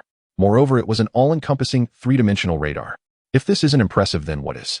With this thought, Zhang Xiaoqiang closed his eyes and began to summon the crow guardian. Sure enough, a crow appeared out of nowhere, and before Zhang Xiaoqiang could observe closely, it soared into the sky. It circled in midair. Zhang Xiaoqiang used his consciousness to have it look around. It flew a circle in the air, and indeed the surrounding scenery was laid bare before him. Although it was from a bird's-eye view, he could still see the terrain clearly. Even the pits and water on the ground were evident. Just as Zhang Xiaoqiang was excited, he suddenly saw a flash in front of him. A gigantic eagle swooped down towards him. Before he could react, everything went dark and he lost contact with the crow. Startled, Zhang Xiaoqiang abruptly opened his eyes, finding himself still standing in place. The crow was nowhere to be seen. Although it had only been less than a minute, Zhang Xiaoqiang understood several things. First, the crow he summoned was taken down by another predator. This indicated that while controlling it, he needed to be wary of threats from above as well as the ground. Second, with his current abilities, he could only control the crow to fly about 1 kilometer, beyond that it was not feasible. Third, using this skill once would suffice to recuperate for a considerable time. He felt utterly drained, as if he had done a great deal of heavy work. Nevertheless, Zhang Xiaoqiang still believed this was a divine skill. With this divine skill, it would surely help him achieve great things. As for now, it was best to start with the small tasks at hand. The top priority now was to find a clean water source. Having been here for 3 days, Zhang Xiaoqiang had not properly drunk water even once. He hadn't felt it much in the past 2 days, but now he truly felt as thirsty as ever. Recalling when he summoned the crow, he had seen a small river. He didn't know if it was the same river where he caught fish yesterday, but he could check if he could find clean water there. Zhang Xiaoqiang picked up the half-length spear. After roasting it over the fire and roughly polishing it, he set off. The small river looked much smaller than the one where he caught fish yesterday. However, there seemed to be a lot more fish in this one. They were not large, so catching them would require some effort. But this posed no challenge for Zhang Xiaoqiang. After observing his surroundings briefly, he began to act. First, Zhang Xiaoqiang dug a small pit by the riverbank. It wasn't large, as long as it was lined with leaves to prevent water from leaking, it was sufficient. He then picked up some stones, lit a fire, and tossed the stones into the fire. He used tree bark to scoop up water from the river and poured it into the pit. Thanks to the leaves and bark, the water wouldn't leak out. Then Zhang Xiaoqiang went to the river to prepare for catching fish. He first built a simple water dam with stones and branches in the direction of the river's flow. The water would flow through the gaps between the stones and branches, but the larger fish would swim towards the shore along this makeshift dam. There Zhang Xiaoqiang dug a closed fish pond. Though called a fish pond, it was essentially a larger, flatter pit. He then constructed a dam at the entrance using stones and branches wider on the outside and narrower inside. This way, once the fish swam in, they would have difficulty finding the narrow exit in the middle due to their habit of swimming along the shore. Thus, Zhang Xiaoqiang only needed to catch fish within that relatively spacious area of the fish pond. It was much easier than catching fish in the river. When the time comes whether to use a spear or his hands, that would be entirely up to him. During this time, Zhang Xiaoqiang had not forgotten to keep the fire on the shore burning. After completing all this, it was already noon. The stones in the fire had become scalding hot. Zhang Xiaoqiang used a branch to pick up a stone and tossed it into the pit. Instantly, the water in the pit began to boil. After waiting for a while, when the stone wasn't too hot anymore, Zhang Xiaoqiang picked up another stone and tossed it in. The water continued to boil. After about 10 minutes of boiling, Zhang Xiaoqiang ran out of stones and let the water cool for a moment before bending down to drink a few mouthfuls directly. Though it had a slightly strange taste, it was clean water that had been boiled, and he could drink to his heart's content. After drinking, Zhang Xiaoqiang searched the vicinity for a while. He also activated the heavenly eye to observe for a moment. In the fish pond he had made, there were already over a dozen small fish trapped. However, Zhang Xiaoqiang did not rush to catch them. Instead, he gathered some green grass nearby. Then, using stones, he crushed the grass to extract its juice and tossed it into the river. Before long, the small fish began to float belly up in the river. Zhang Xiaoqiang jumped in and collected them one by one, then placed them on the fire to roast. After finishing the grilled fish, Zhang Xiaoqiang noticed that it was still early. He found a spot under a nearby large tree to tidy up. The spot Zhang Xiaoqiang chose was not far from the river, making it convenient for fetching water and catching fish. He broke some nearby branches and used the larger ones to build a makeshift shelter. He lit a fire in front and spread dry grass and leaves on the ground, creating a very comfortable refuge. Generally, wild animals would not approach with a fire nearby. With the shelter shielding him from the wind and rain and the dry grass, providing a cozy bed, Zhang Xiaoqiang felt as if he had completely integrated into this deserted island. Isn't that how survival experts do it in the wild? Despite it still being early, Zhang Xiaoqiang lay contentedly on his makeshift bed in the shelter. A hint of pride and satisfaction appeared on his face. Suddenly, thunder rumbled in the sky. Zhang Xiaoqiang sat up in shock, looking at the sky with a frown. Just moments before, it had been sunny and clear. Now dark clouds loomed ominously overhead. Before Zhang Xiaoqiang could finish his complaints, a lightning bolt struck and heavy raindrops began to pour down. Indeed, it was pouring. The raindrops hitting his skin felt like painful pinpricks. Zhang Xiaoqiang hurriedly ran into the jungle. Under such weather conditions, the makeshift shelter was practically useless. The rain came suddenly, and in just a moment Zhang Xiaoqiang was soaked to the skin, curled up beneath a relatively lush tree. He endured the storm, waiting for the heavy rain to pass. Fortunately, this sudden downpour was also short-lived. In less than half an hour, the sun reappeared, the sky cleared, and a few seabirds circled in the bright blue sky. This rain brought Zhang Xiaoqiang to a realization: in this place, one could not afford a moment of peace, because at any moment something unexpected could happen. If you think you are well prepared, you might end up like he was now, soaked to the bone, cold and hungry, waiting to perish. Zhang Xiaoqiang felt most fortunate that he had a stroke of luck today, having unexpectedly obtained a stamina pill. He had spent the morning digging a fish pond and building a dam. Having just endured a downpour, he surprisingly still felt energetic without the slightest hint of fatigue. This was all thanks to the stamina pill. Since he still had energy, he decided to find a shelter for the night while it was still early. Zhang Xiaoqiang summoned the Raven Guardian again. This time he cautiously observed the sky, confirming it was safe before slowly ascending into the heights. After circling the area for a kilometer, Zhang Xiaoqiang finally discovered a more suitable place to reside: a cave. This cave was located on a steep cliff approximately several dozen meters from the top and several meters above the ground. Fortunately, the woods were right below the cliff, making it easy to climb up using the large trees. The cave was spacious and, importantly, did not seem to have any other animals living inside. It was a natural shelter. In another direction, Zhang Xiaoqiang spotted Yang Zishi and her two companions. The ravens flying above would not attract their attention, but on the flat slope, 3 people were walking, clearly visible from the sky. Yang Zishi appeared pale and was limping as she walked, clearly still injured. Her uniform was completely soaked, indicating she had neither slept well nor eaten properly. Looking at Bao Liandong and Lin Xian, both wore expressions of worry and walked weakly. Zhang Xiaoqiang considered whether he should go and fetch them, but thinking about their attitude towards him, he dismissed the idea and headed straight for the cliff. The cave was about 7 to 8 meters above the ground. Though the entrance was small, the ravens had already checked inside. It was spacious enough to accommodate a few people. The only disappointment for Zhang Xiaoqiang was that when he reached the bottom of the cliff, he realized that the nearest tree to the steep cliff was still more than 10 meters away. Climbing up using the large tree was out of the question. Zhang Xiaoqiang had to think of another way. He found 2 branches on the ground, tied them in a cross shape, and then secured a vine to it. He fashioned a hook. Zhang Xiaoqiang stood at the base of the cliff, throwing the cross-shaped hook towards the cave entrance. The entrance was a narrow triangle. Both sides of the entrance were very narrow. When he threw the cross-shaped branch, pulling on the vine would latch it into the narrow opening. Then Zhang Xiaoqiang climbed up the vine. The cave appeared small from the outside, but was deep and long inside. Zhang Xiaoqiang roughly estimated it to be about 2 to 3 meters wide and 5 to 6 meters deep. Moreover, the interior space was quite large. The highest point of the ceiling was about 1 meter 60 or 70 centimeters, allowing him to almost stand upright inside. After climbing up, Zhang Xiaoqiang securely fixed the vine at one corner of the cave entrance. Then, using the vine to climb up and down, he collected many half-dry branches. While it was still not completely dark, he lit a fire at the entrance of the cave. Although the branches were half wet and half dry, resulting in a lot of smoke, the ground inside the cave was uneven and hard. However, he didn't have to worry about anything climbing in. The fire at the cave entrance would definitely scare away any flying birds or crawling insects. As for the fierce beasts that could harm Zhang Xiaoqiang, he had not yet considered which could easily scale such a steep cliff. With the fire pit providing safety and no worries about rain or wind, Zhang Xiaoqiang was so excited that he didn't want to sleep. Instead, he began crafting a new wooden spear by the fire. The throwing spear was the simplest ranged weapon Zhang Xiaoqiang could make. It consisted of a bent branch, allowing him to rest the tail end of a short spear against the curve when throwing, which supposedly increased the throwing distance by 6 times. Thus, if any fierce beast discovered his presence and waited below for him to emerge, he could use this to strike them down from the cave. The thought of using the short spear to kill a lion or tiger made Zhang Xiaoqiang's heart race with excitement. The more excited he became, the less he could sleep, and he couldn't help but look outside the cave. The moonlight tonight was beautiful. It illuminated the ground, making the trees and stones below clearly visible, as if there were streetlights.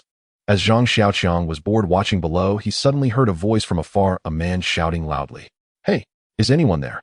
We are survivors of a shipwreck. We want to stay here for a night." Then a woman's voice followed. "Hey, is anyone there? Help us. Someone is sick here." Listening closely, it was indeed Bao Liandong and Lin Xian. Upon hearing that someone had fallen ill, Zhang Xiaoqiang felt a faint pang in his heart. There were only 3 of them, and 2 voices had already been heard. The third unspoken name was unmistakable. Zhang Xiaoqiang shouted down loudly, "What's wrong with Zishi? Who's there?" Zhang Xiaoqiang, Bao Liandong, and Lin Xian both wore expressions of stunned disbelief. Zhang Xiaoqiang snapped impatiently, "What nonsense? There are only a few of us here. Who else did you expect to find?" And with that, he began descending the vine. Bao Liandong gazed up at the cave mouth and said enviously, "How on earth did you discover this place? Enough talk. Where is Yang Zishi?" Come here, I'll take a look. He strode forward to Yang Zishi's side. Only upon approaching did he see clearly her face was smeared with mud and dust, her complexion pale, her gaze unfocused and distant. At the sight of Zhang Xiaoqiang, a faint instinctive smile flickered across her lips. Then her body went limp and collapsed. He caught her just in time and instantly realized her entire body burned with fever. What on earth did you do? She's running a high fever. Didn't I explicitly warn you to keep her from falling ill? Zhang Xiaoqiang demanded, voice thick with anger. Bao Liandong stammered nervously, we didn't mean for this to happen. But, right after you left it began pouring rain and howling wind, and we had nowhere to shelter. Unlike you who somehow found a cave, and besides we had no idea what to do. Zhang Xiaoqiang was incensed. Weren't you a Special Forces operative? Yes, I am a Special Forces operative, but my specialty was cryptographic translation. And you still? Zhang Xiaoqiang nearly burst into incredulous laughter. To most people, especially in our country, the term Special Forces operative evokes images of shadowy assassins and all-capable elite warriors. In truth, however, it is an exceptionally broad designation. Its true meaning is simply a soldier trained to carry out highly specialized missions. By that definition, Bao Liandong, a cryptographic translator, was indeed a legitimate Special Forces operative. A cryptographic translator functions much like the radio operators seen in wartime films, enemy transmissions encrypted to prevent interception arrive as coded signals, and he deciphers their meaning, instantly delivering clear translations directly to commanding officers. This was undeniably a vital and remarkable role, yet utterly impractical on this desolate island. What infuriated Zhang Xiaoqiang even more was that Bao Liandong had never once clarified his actual expertise, instead hiding behind the imposing title to intimidate others. Zhang Xiaoqiang had always assumed that at the very least a Special Forces operative would possess fundamental survival knowledge, especially one who spoke so confidently, whose boasts soared beyond the clouds, only to discover to his utter dismay that this was the reality. At that moment, Bao Liandong abandoned all pretense. Pitifully, he pleaded, Brother Zhang, what do we do now? I've stored some dry firewood inside the cave, Zhang Xiaoqiang replied, pointing upward. Fetch some down and build a fire. You two stay here and watch over her. I'll go gather medicinal herbs. Bao Liandong glanced up at the cave entrance and stammered, I can't climb up there. Then gather branches nearby. Honestly, what can you do? Zhang Xiaoqiang, exasperated beyond words, blurted it out. Though Bao Liandong dared not retort, he lowered his head, eyes brimming with quiet resentment. Too frustrated to argue further, he slunk off to collect twigs. Zhang Xiaoqiang climbed back up, tossed down the branches he'd gathered earlier, and dropped a blazing torch-like branch to ignite a steady fire below. Lin Xian, you watch over Yang Zishi. Better yet, remove her wet clothes. Damp fabric invites chills. Cover her with my shirt. So saying, he stripped off his own garment.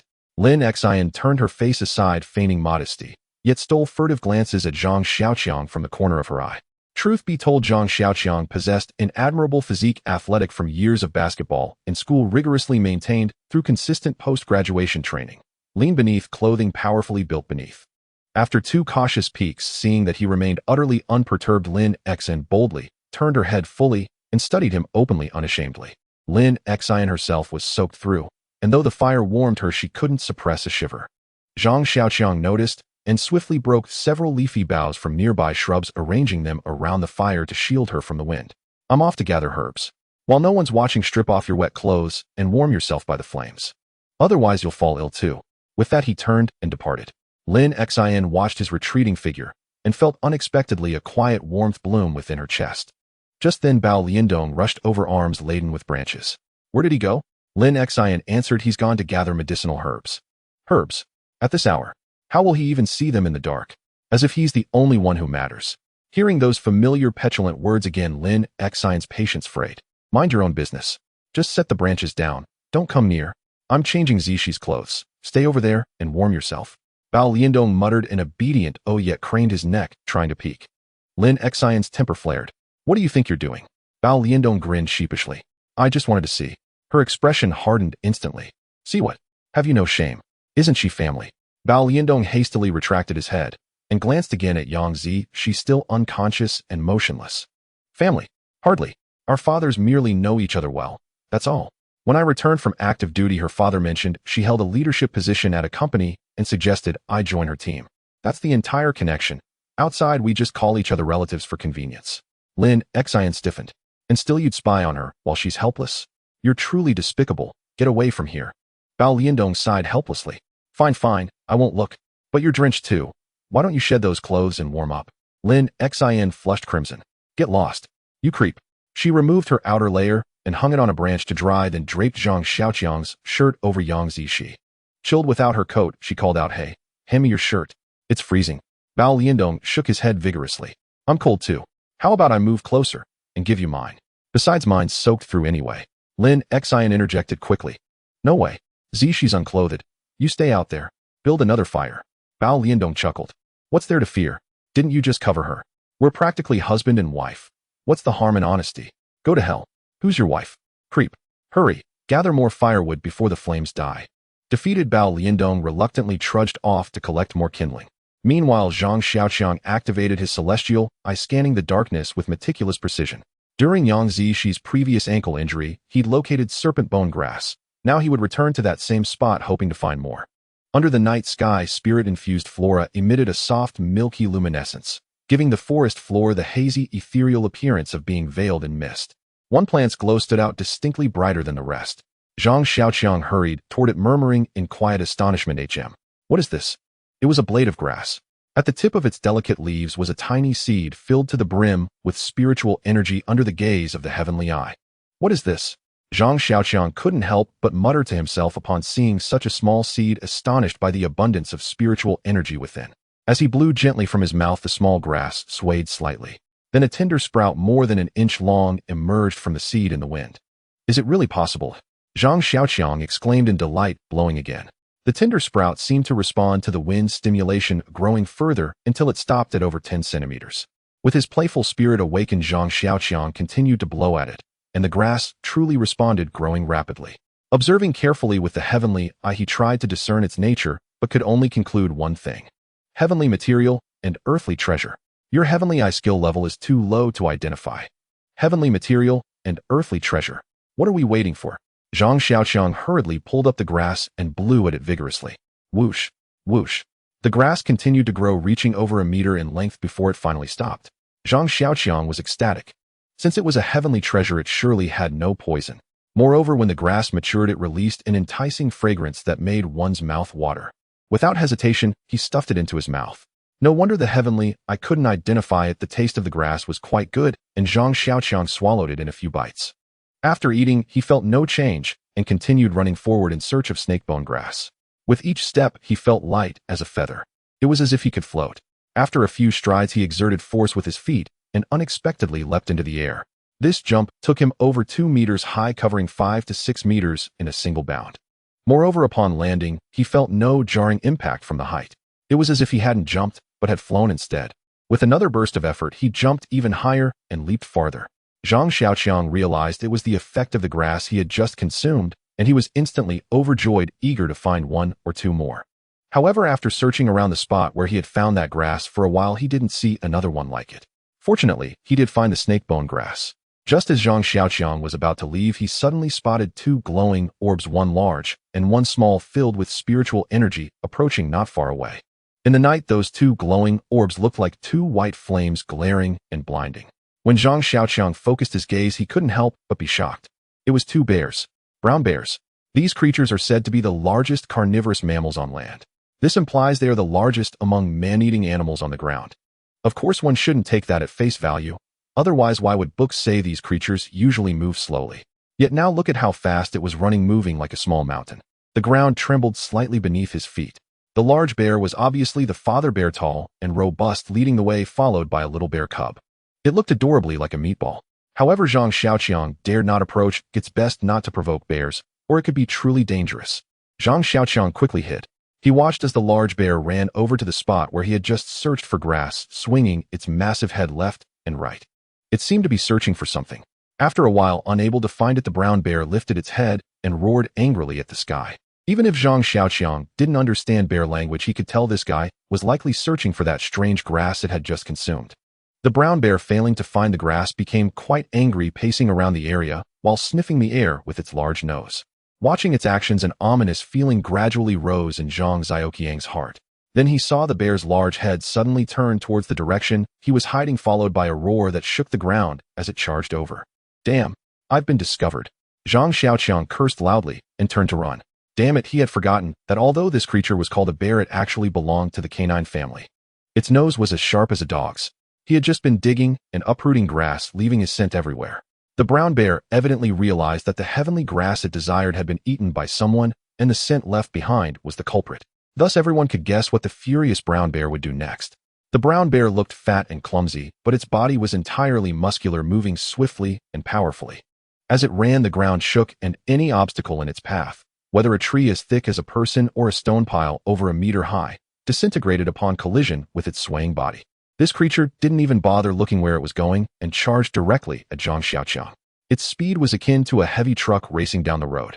Anything that dared to exist in its path faced annihilation. Zhang Xiaoqiang was so terrified that he leaped into the air. In that leap, he soared over 10 meters high, looking down at the dense treetops below.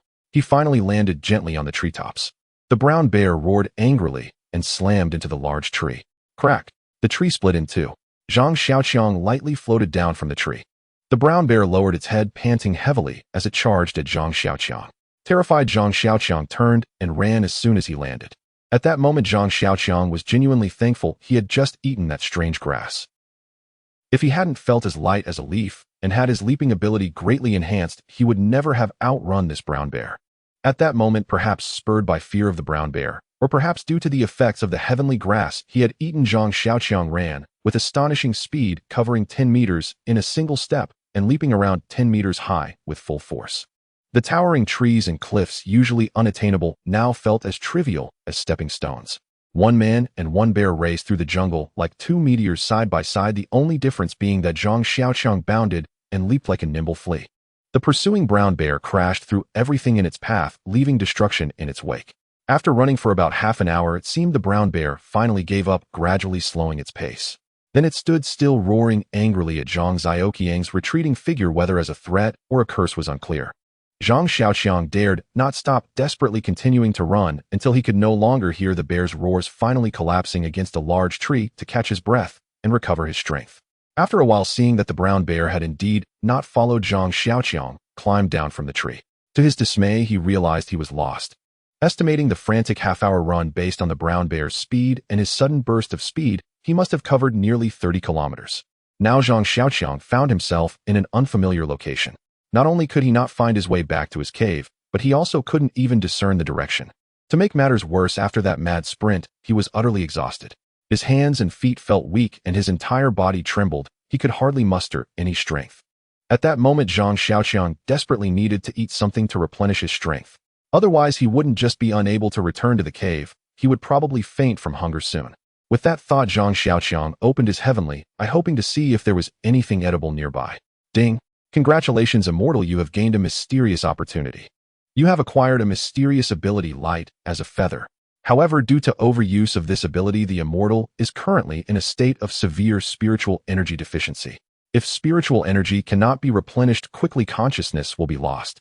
Zhang Xiaoqiang endured the weakness coursing through his body and the twisting pain in his stomach as he walked toward a nearby large tree.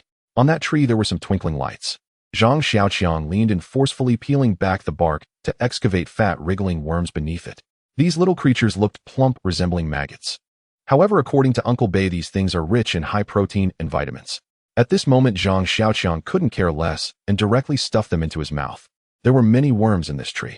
Zhang Xiaoqiang ate a dozen or so, barely alleviating some of his physical discomfort. Then he picked up a stone from the ground and smashed the loosened part of the trunk, digging out dozens more worms from deep inside the tree.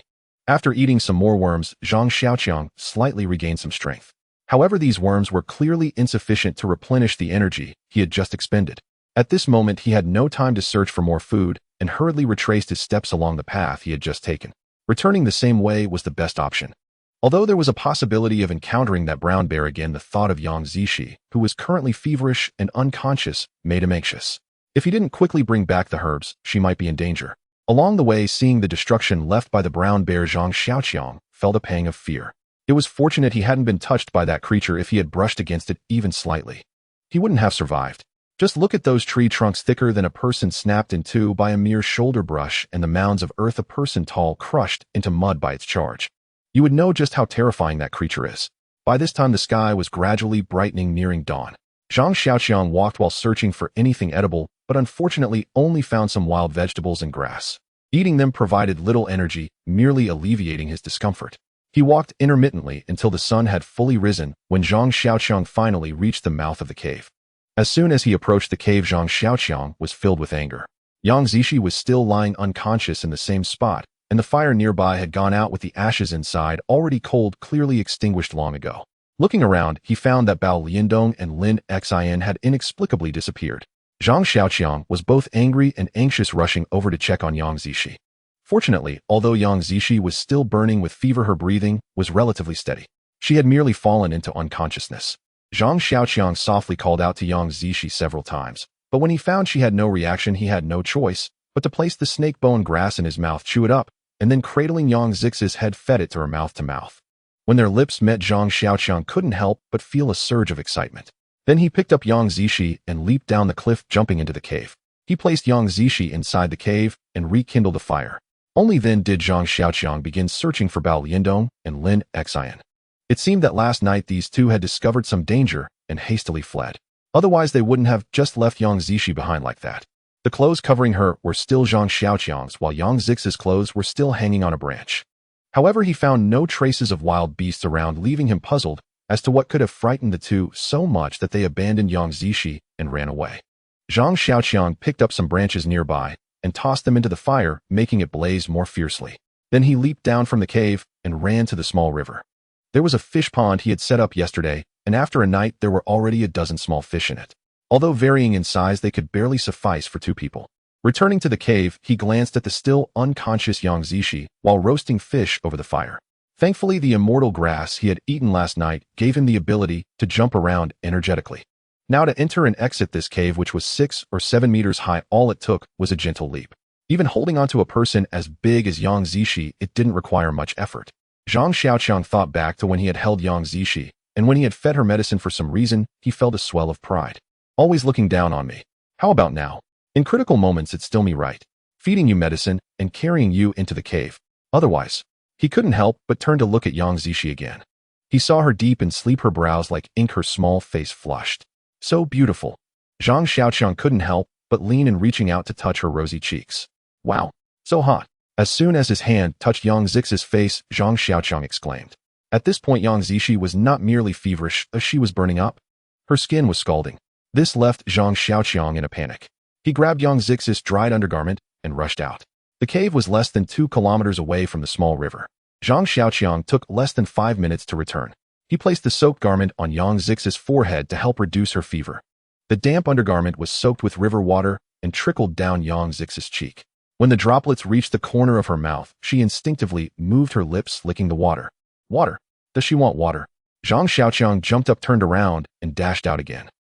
Running frantically, Zhang Xiaoqiang headed straight for the river, only to realize when he got there that even though he had run over, he had no means to carry water back. He thought for a moment and turned toward the beach. On the other side of the woods was a beach much larger than the one Zhang Xiaoqiang had seen on their first day. One side of this beach was rocky and filled with reefs, so after the tide went out, many things would be washed ashore. Zhang Xiaoqiang quickly ran to the beach and indeed found many shells. He picked a few large ones and ran back like a madman. Using the shells to fill with water, he carried one in each hand as Zhang Xiaoqiang returned to the cave, tossing some small stones into the fire. Zhang Xiaoqiang thought of using the method from yesterday to boil some water. While waiting for the stones to heat up, he discovered that the fish he had been roasting by the fire had burned. Zhang Xiaoqiang carefully picked out the unburned parts of the fish and placed them into the shell. Then he tossed in the heated stones, letting the water in the shells boil, before preparing to give it to Yang Zishi. Yang Zishi remained unconscious, so Zhang Xiaoqiang continued using the mouth-to-mouth method, feeding her a few sips, then pausing and repeating. Only after feeding her all the water from both shells did he stop. Seeing that Yang Zix's forehead temperature had lowered slightly, and her breathing was much calmer than before, Zhang Xiaoqiang finally let out a sigh of relief. Looking at the scattered shells and the burnt fish on the ground, Zhang Xiaoqiang felt as if all his strength had been drained away. Although the fish was burnt, Zhang Xiaoqiang still ate it. There was no other choice. If he didn't replenish his energy quickly, he feared he would soon lack the strength to do anything. Although Yang Zishi looked slightly better than before, she was still running a fever, and herbs needed to be found. A patient with a fever requires plenty of water, which needed to be obtained. The patient was afraid of the cold. The fire had to be kept burning. Just thinking about the two who had escaped Bao Liandong and the others made Zhang Xiaoqiang's teeth itch with resentment. If either of them had stayed here, he wouldn't be so flustered. Looking at the time, it should be around noon. Zhang Xiaoqiang got up and jumped out of the cave.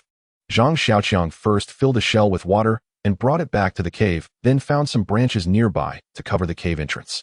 This way the wind blowing in from the entrance would be reduced. It would be warmer at night.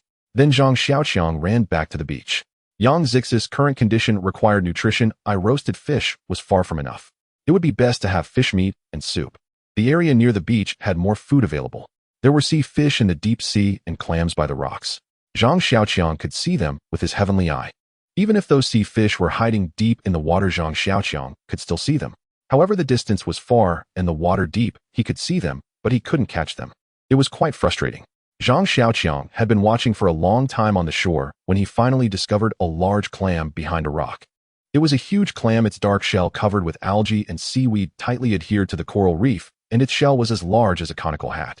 Zhang Xiaoqiang pried the clam off the rock with a broken wooden spear holding the shell as he swam back. As soon as he surfaced, he felt a weight in his hands. Weighing it, he estimated it was about 10 pounds. Not only was this clam big and meaty, but Zhang Xiaoqiang was also attracted to its two shell halves resembling small bowls. He picked up a few stones and returned to the cave, noticing Yang Zishi was still in a deep sleep. He pried open the clam, revealing its white meat inside. Using stones, he built a simple stove with one shell boiling clam meat and the other heating water. Meanwhile, Zhang Xiaoqiang fashioned a door from branches and vines to block the cave entrance. The remaining dry branches were piled behind the door, creating a windbreak for Yang Zishi. The wall was at her back, and in front of her was the fire. Heat radiated from the front to the back, reflecting off the stone wall and returning. This created a relatively warm environment for Yang Zishi. To keep her warm, Zhang Xiaoqiang covered her with both his and her clothes. The cave entrance was sealed. Looking at the clam meat, which was nearly ready, Zhang Xiaoqiang chewed a few bites of snake bone grass and fed it to Yang Zishi. He then fed her a large portion of clam meat along with the broth.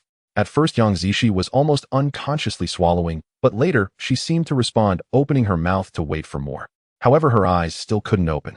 Zhang Xiaoqiang secretly felt relieved that she hadn't opened her eyes, otherwise he wondered what she would think if she saw him feeding her mouth to mouth. At night, Zhang Xiaoqiang lay beside the sleeping Yang Zishi, seeing that her fever had subsided and her breathing was completely steady. From time to time, she would emit a few murmurs typical of someone deep in sleep. Unable to sleep on the ground, Zhang Xiaoqiang reflected on his day. Suddenly, he recalled something. He remembered that when he first arrived on the island, he would receive a newcomer sign-in gift pack every day upon using the Heavenly Eye skill. He had already received it for 3 days. However, today he had used the Heavenly Eye skill many times, but there was no such gift pack. Thinking of this, he opened the Heavenly Eye again to look around. Sure enough, the system provided no prompts. It seemed that the novice period had ended. Reflecting on the first day, he had received the Heavenly Eye skill. On the second day, he received the refining pill, which allowed his Heavenly Eye skill to reach the level of initial insight. On the third day, he obtained a stamina pill. It was said to enhance stamina. Just thinking about being chased by that enormous brown bear today made Zhang Xiaoqiang break out in a cold sweat. Although he managed to escape from the bear this time, that unknown immortal herb played a significant role, and the stamina pill was also indispensable. It was important to note that he had sprinted for more than half an hour. He had been jumping and flying during that time. He vaguely remembered that when he leaped the highest, he cleared trees over 10 meters tall. The small rivers and gorges were hardly a concern. With such intensity running for so long, it ultimately left the brown bear exhausted and unable to run. This demonstrated just how terrifying his stamina was. Thinking about how swiftly he had run during the day, he wondered how great it would have been if, instead of being chased by the bear, he had pursued other creatures like antelopes or rabbits. With that thought, Zhang Xiaoqiang could no longer lie still. He sat up and began to sort through the branches, selecting the straighter ones to start crafting a wooden spear. Around 3 or 4 in the morning was when animals were most active. Zhang Xiaoqiang added a few thick logs to the fire, then quietly jumped down from the cave with the polished wooden spear. In primitive times, humans initially had few tools available. Bows, arrows, long spears, and stone axes were the only weapons primitive people had for self-defense and hunting.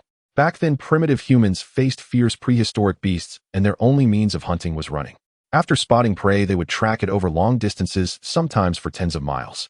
They would scare their prey into running without resting, exhausting them until they could no longer flee, at which point the primitive people would attack with spears or arrows. Now Zhang Xiaoqiang was employing this oldest and most clumsy method. Unlike primitive people, Zhang Xiaoqiang found it much easier to locate prey.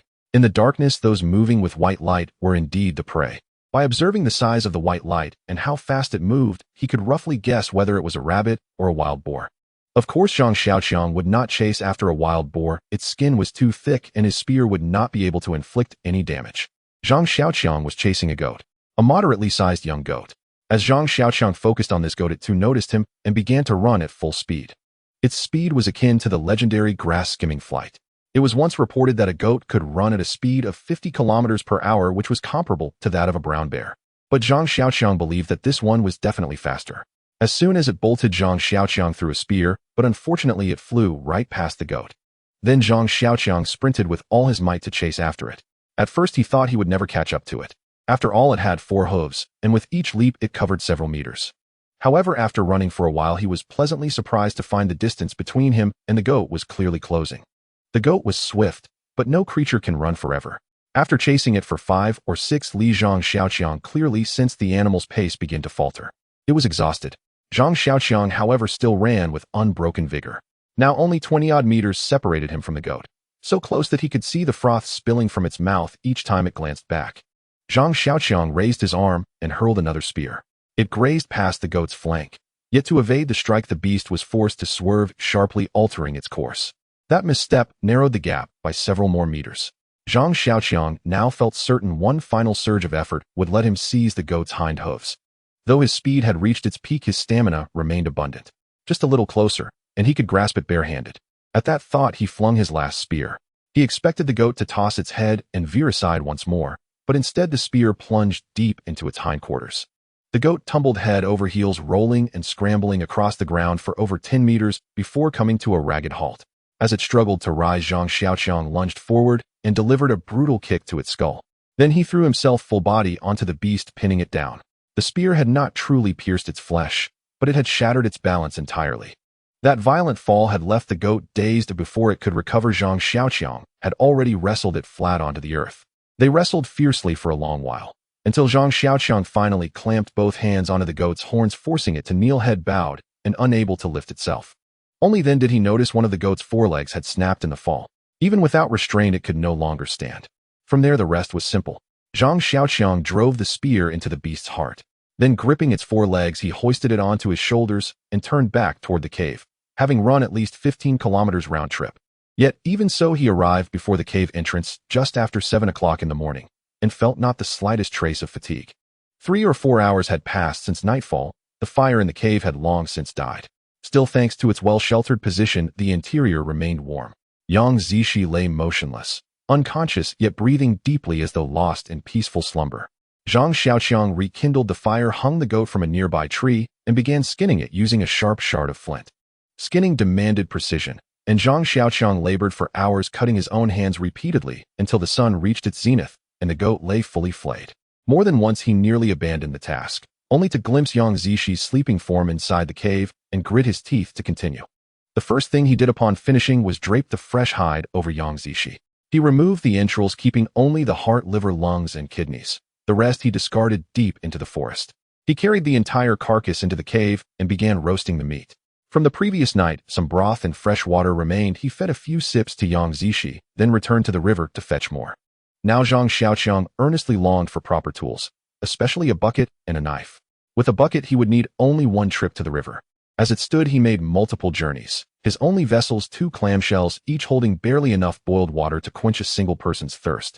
As for the knife, the jagged flint shard he used to carve the meat nearly drove him to curse aloud. It was agonizingly inefficient. A true blade would ease spearmaking and make butchering and skinning swift and clean. Inside the cave, the steady fire roasted the meat, filling the air with an intoxicating aroma, deepened further by the raw blood-speckled goat hide draped nearby. Imagine that scent, musky, metallic, rich with life. Zhang Xiaoqiang even began to wonder whether Yang Zishi's continued unconsciousness stemmed from being overwhelmed by it. Though her fever had broken, he still chewed medicinal herbs into a pulp, cradled her face gently, and administered them mouth to mouth, then followed with several sips of water. Dehydration would only worsen her condition. As he focused intently on feeding her, Yang Zishi suddenly murmured, a soft, fragile sound. Slowly her eyes fluttered open. Her gaze met his, weak, unfocused, yet unmistakably present. They held each other's eyes for a quiet moment. Then Zhang Xiaoqiang, flustered, broke the silence. You're awake. A faint, kind smile touched Yang Zishi's lips, before her head tilted sideways, and she slipped once more into sleep. Zhang Xiaoqiang exhaled sharply, tension draining from his chest. Then almost immediately elation rose in its place. Her awakening confirmed his approach was sound. Yang Zishi was steadily recovering. All he needed now was to persist along this path. The thought that she might fully regain her strength in just 2 days filled him with such joy that he devoured a generous portion of roasted mutton. With Yang Zishi now stable, warm, hydrated, and nourished, her recovery seemed assured. But what then of the remaining mutton? The goat had yielded nearly 20 jin of meat and bone. Left untouched in the cave, it would spoil within a day, surely rotting in this sweltering heat. He knew salting could preserve meat, but salt was beyond reach when even fetching water remained a daily struggle. Smoking offered another solution, yet it required building a smokehouse.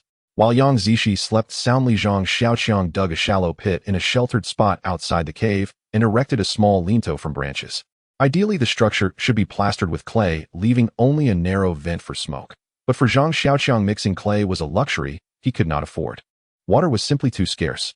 Though the river was but a minute or two away, without a proper vessel, he could not carry even a single drop. In the end, he resorted to packing damp earth over the lintel.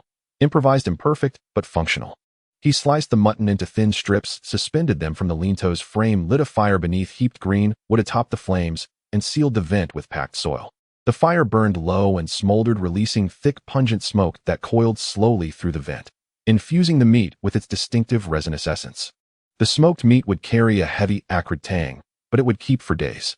Once the fire was set, he rushed back to the riverbank, gathered armfuls of branches, and scooped mud from his handmade fish pond, carrying it in broad leaves back to the cave. For nearly the entire day, he shuttled ceaselessly between river and smokehouse, fetching mud to reinforce the structure, hauling water for Yang Zishi. He even found time to simmer the goat's offal into a nourishing broth. Aside from the constant frustration of crude tools, Zhang Xiaoqiang found himself content with food, water, and purpose. That evening, Zhang Xiaoqiang once again prepared a mutton soup, then, following his routine over the past 2 days, chewed several stalks of serpent bone grass before feeding them to Yang Zishi, and finally took a generous mouthful of the steaming soup, intending to administer it to her mouth-to-mouth. Unexpectedly, the moment their lips touched, Yang Zishi's large eyes suddenly snapped open and fixed unblinkingly upon Zhang Xiaoqiang. Zhang Xiaoqiang froze in utter bewilderment, cradling her cheeks, their mouths still locked in that intimate, motionless embrace as he stared helplessly into her gaze. Yang Zishi blinked once, then glanced left and right, startled, before abruptly shoving Zhang Xiaoqiang away with all her strength and shouting, "Zhang Xiaoqiang, what on earth do you think you're doing? Daring to harass me?" Her shove sent him sprawling backward onto the ground, spilling the soup from his mouth and scattering the fire behind him. The seashell bowl placed nearby clattered to the floor and shattered. Yang Zishi sprang upright, then paused, sensing something amiss, and looked down at herself. She instantly threw her arms across her chest and shrieked. Soaked by the rain, she had been undressed by Lin Xian, her outer robe and blouse removed, leaving only her innermost undergarment. Earlier, while half reclining, she'd been covered by several layers of clothing, but now standing upright, everything was suddenly exposed. After her initial scream, she snatched up her garments to shield herself, then pointed accusingly at Zhang Xiaoqiang. "You wretched pervert, Zhang Xiaoqiang. What exactly did you intend to do?" Zhang Xiaoqiang hastily protested. "You can't possibly blame me for this. I did it entirely for your own good." "Shameless. For my own good. Then why did you strip me? And worse, why did you stare?" Zhang Xiaoqiang turned his face away in embarrassment. "Your clothes were drenched. You'd have fallen gravely ill if they'd stayed on. As it was, you still developed a fever." Yang Zishi retorted sharply while hurriedly dressing herself. "Huh. I'd rather drown than let you undress me. What business is my life to you? And if you claim concern for me, why are you bare-chested?" Zhang Xiaoqiang sighed in exasperation. "What else could I do? With no dry clothes, you'd have fallen ill in this freezing cold. I had no choice but to lend you mine." "Nonsense. Get out of here now." Enraged, Yang Zishi hurled his clothes outside the cave. Zhang Xiaoqiang had no option but to leap out to retrieve them. As Zhang Xiaoqiang vaulted outward, Yang Zishi gasped in alarm. Still unaware of the cave's precarious location, she rushed to the entrance just in time to see him vanish into the darkness below.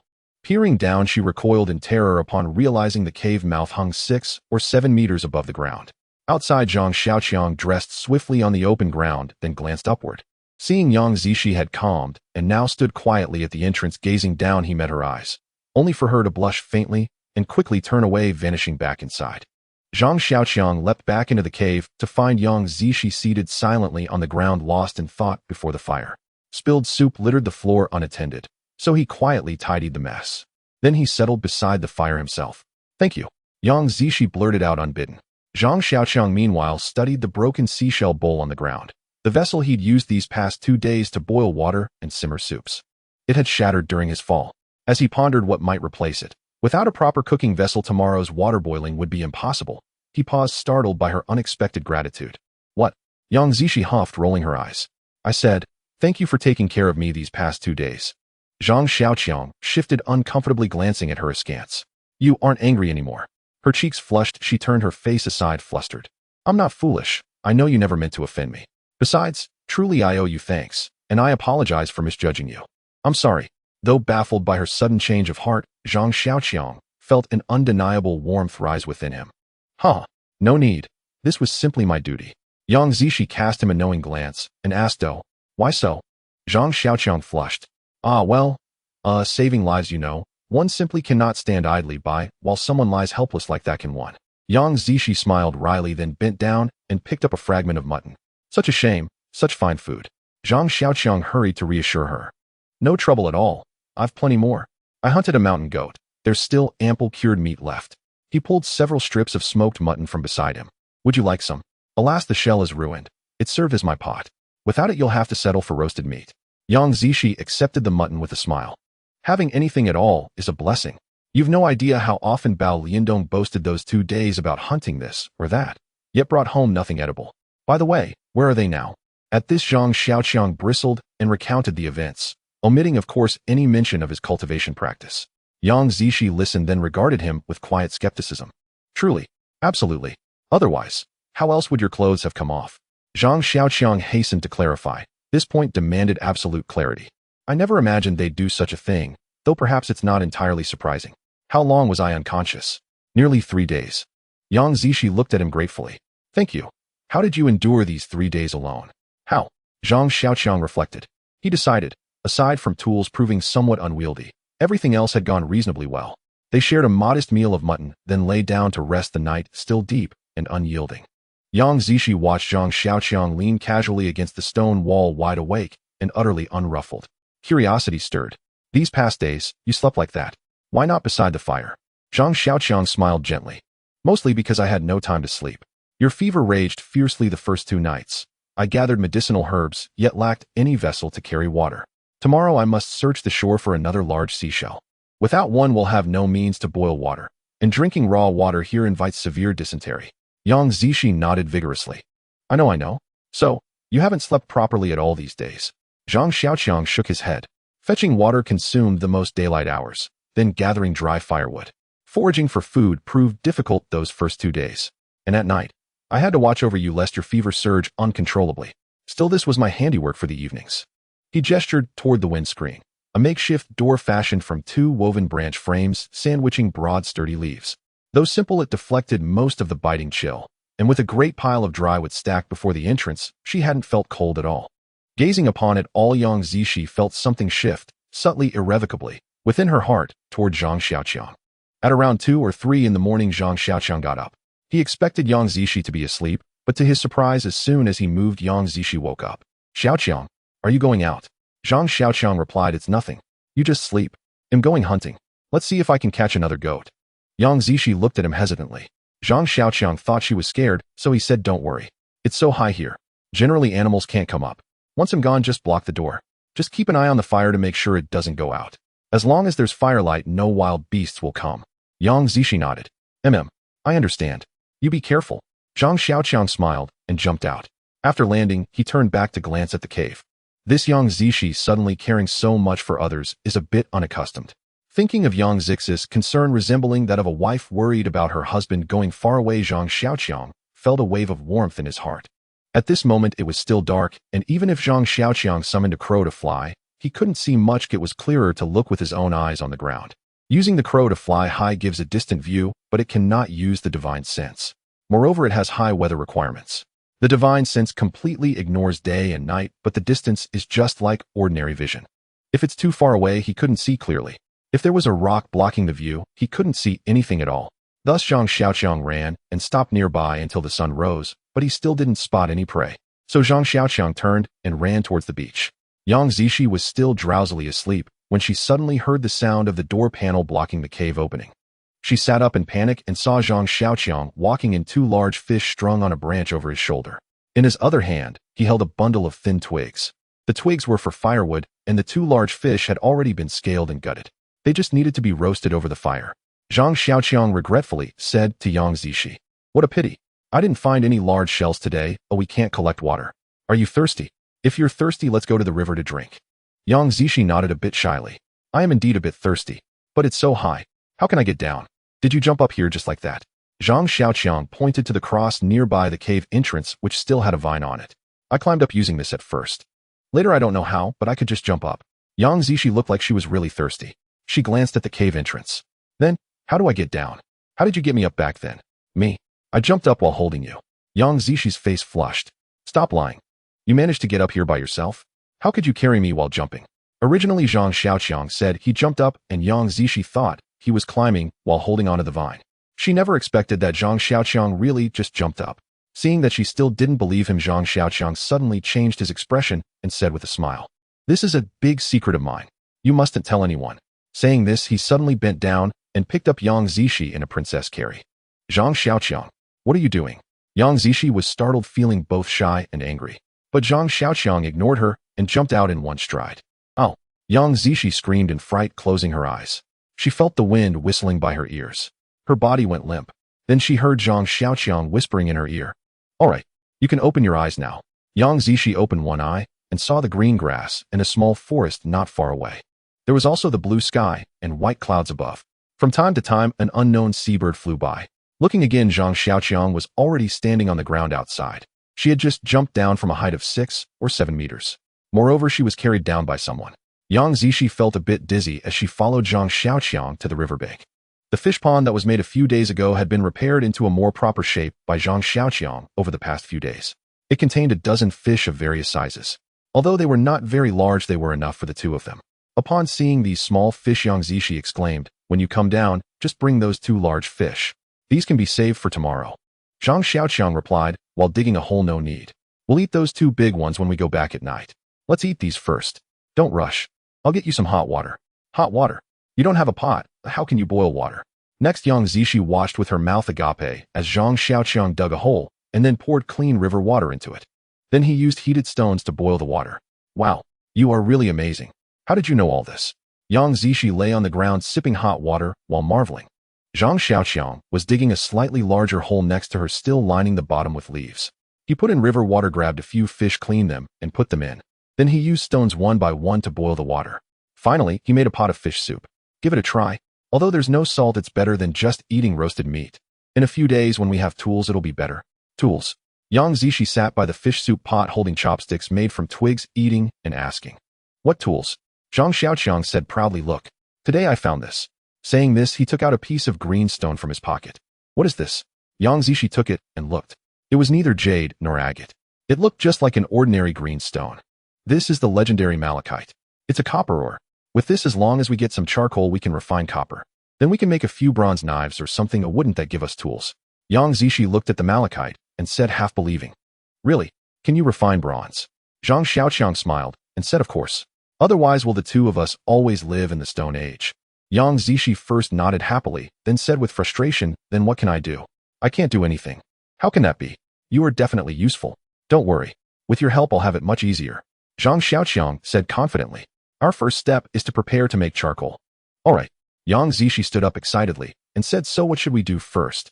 Zhang Xiaoqiang hesitated for a moment and smiled apologetically. "Let's first think of something to replace the pot. Otherwise, it will be too difficult to drink water in the future." In fact, Zhang Xiaoqiang was thinking too simply. As of now, they hadn't even fully resolved the basic necessities of drinking and eating, let alone burning charcoal to smelt copper. In the afternoon, Zhang Xiaoqiang left Yang Zishi alone in the cave while he went to the beach to continue searching for something to replace the pot. Zhang Xiaoqiang hoped to discover some trash washed ashore by the waves. Isn't it often shown on TV that beaches are littered with garbage thrown away by others, which becomes the protagonist's life-saving treasure? However, it was apparent that this island was somewhat strange. Such a large beach, yet there wasn't a single piece of trash, which left Zhang Xiaoqiang feeling quite frustrated. If all else fails, he could find a large clam. Zhang Xiaoqiang thought this as he opened his heavenly eye and looked into the sea. The ocean sparkled. It was uncertain whether the light came from the bioluminescent organisms in the ocean or from the sunlight reflecting off the seawater. In any case, Zhang Xiaoqiang did not see any particularly noticeable clusters of light. Just as Zhang Xiaoqiang was about to give up, suddenly from the depths of the ocean, a massive light cluster rose from the seabed. That light cluster was terrifyingly huge. It ascended from far below the seabed all the way to near the surface. Just when Zhang Xiaoqiang thought it would break through the ocean's surface with a poof, a massive column of water shot into the sky. It was a whale. Zhang Xiaoqiang looked at the whale, surfacing half delighted and half regretful. The delight came from seeing a real whale for the first time, while the regret stemmed from initially thinking he would see some sea monster. Unexpectedly, it was a whale. After watching the whale play with its spout for a while, Zhang Xiaoqiang turned to leave when suddenly a violent commotion arose from the ocean's surface. The gigantic whale seemed to have been attacked by something rolling about in the distance, while occasionally emitting deep and urgent sounds. It was unclear whether the sound was its breathing or a cry of distress from being attacked. At the same time, a shape indistinctly resembling a monster tangled with the whale. The two massive creatures stirred the ocean into towering waves. The waves crashed to Zhang Xiaoqiang's feet from where they fought and tangled, carrying countless small fish and shrimp ashore. Zhang Xiaoqiang was too far away to clearly see the monster's appearance. However, through his heavenly eye, he could tell that it was a creature with immense spiritual power. The spiritual energy it emitted was a bright white light far greater than that of the whale. After a long while, the large monster seemed to have emerged victorious, dragging the whale's massive body towards the deep sea. The ocean surface returned to calm. Zhang Xiaoqiang saw that both clusters of light had disappeared into the ocean, and he bent down to pick up the small fish and shrimp. As he was picking them up, he noticed some areas on the rocks where, due to the sun's exposure, the seawater had evaporated, leaving traces of sea salt. Zhang Xiaoqiang couldn't help but feel overjoyed. At the same time, a thought crossed his mind. Sea salt is a valuable commodity. If one doesn't consume salt for an extended period, they can fall ill. Since he was guarding such a vast expanse of ocean, why not gather some sea salt first? This naturally evaporated sea salt was rather coarse. However, Zhang Xiaoqiang was not particular about it anymore. Having some was enough. He casually plucked a few leaves from a tree and dug out some salt from the crevices of the rocks. He gingerly cradled it and returned to the cave. Upon entering, Zhang Xiaoqiang was greeted by a scene that warmed his heart. Yang Zishi was sitting next to the fire with 4 small plates made of intertwined branches arranged on the ground. Inside were well-cooked fish. Yang Zishi looked at Zhang Xiaoqiang as if she were a diligent wife waiting for her husband to return home. The tenderness in her gaze nearly made Zhang Xiaoqiang faint with happiness. "Did you make this?" he asked, looking at the plates, which, although somewhat crude, were crafted with care. Zhang Xiaoqiang knew very well, but still said, "You're amazing." Yang Zishi, who received the compliment, smiled bashfully. "I had nothing to do while here alone. It would be so boring just to sit around. So I found something to do. By the way, I scraped your sheepskin with a stone and hung it outside. It really stank." Zhang Xiaoqiang nodded repeatedly. Yes, you did the right thing. I also thought it was too smelly. But I was in a hurry at the time, and there was no other way." Seeing Zhang Xiaoqiang take out the sea salt, Yang Zishi was thrilled. She carefully sprinkled a bit on the grilled fish and then handed it to Zhang Xiaoqiang, urging him to eat first. The two enjoyed the salted grilled fish by the fire, feeling an inexplicable sense of satisfaction. As Yang Zishi was eating, she suddenly sighed. "I wonder how those two are doing now." "Who?" Zhang Xiaoqiang initially did not react. Only after seeing Yang Zishi roll her eyes at him did he realize she was referring to Bao Liandong and Lin Xian. "Those two. Why do you care about them? These two guys actually left you behind when you were unconscious. Fortunately, no other wild beasts came around at that time, otherwise you would have fed the wolves. Seriously, they are relatives. What kind of humanity is this?" Zhang Xiaoqiang had always been troubled by the matter of Bao Liandong and Lin Xian. Hearing that Yang Zishi still had them on her mind, he couldn't help but vent his frustrations. "Actually," Yang Zishi said shyly, "Bao Liandong isn't really my relative, it's just that his father knows mine, so that's why." "Oh, so that's it, then." Zhang Xiaoqiang glanced at Yang Zishi. "Are you two arranged by your parents? Does your old man have that intention? What are you talking about? What era is this? How could there be such a thing?" Yang Zishi glared at Zhang Xiaoqiang in annoyance. "It's just an old friendship that makes me look after him a bit. There's no other meaning." Zhang Xiaoqiang let out a sigh of relief. That's good. What's so good about it? It sounds like you want something to happen." Zhang Xiaoqiang chuckled and lowered his head to eat fish. Seeing him silent, Yang Zishi spoke after a while. "Xiaoqiang, I'd like to discuss something with you. Can you help me make a ladder tomorrow? One that can allow me to climb up to the cave by myself. I want to be able to go down alone when you leave. You see, I'm already better. I can't just stay in the cave all the time. I was thinking of being able to do something. Today I made this plate for the fish using the branches you collected. If I were outside, I could find some vines to make a better one. Zhang Xiaoqiang thought for a moment. That's doable, but you have to be careful at home. If you encounter danger, the first thing to do is run back to the cave. Otherwise, if you encounter danger outside, it will be troublesome. Yang Zix's request was actually very easy to fulfill. Zhang Xiaoqiang found 2 sturdy vines and several thick branches, making a soft ladder in a narrow corner at the cave entrance.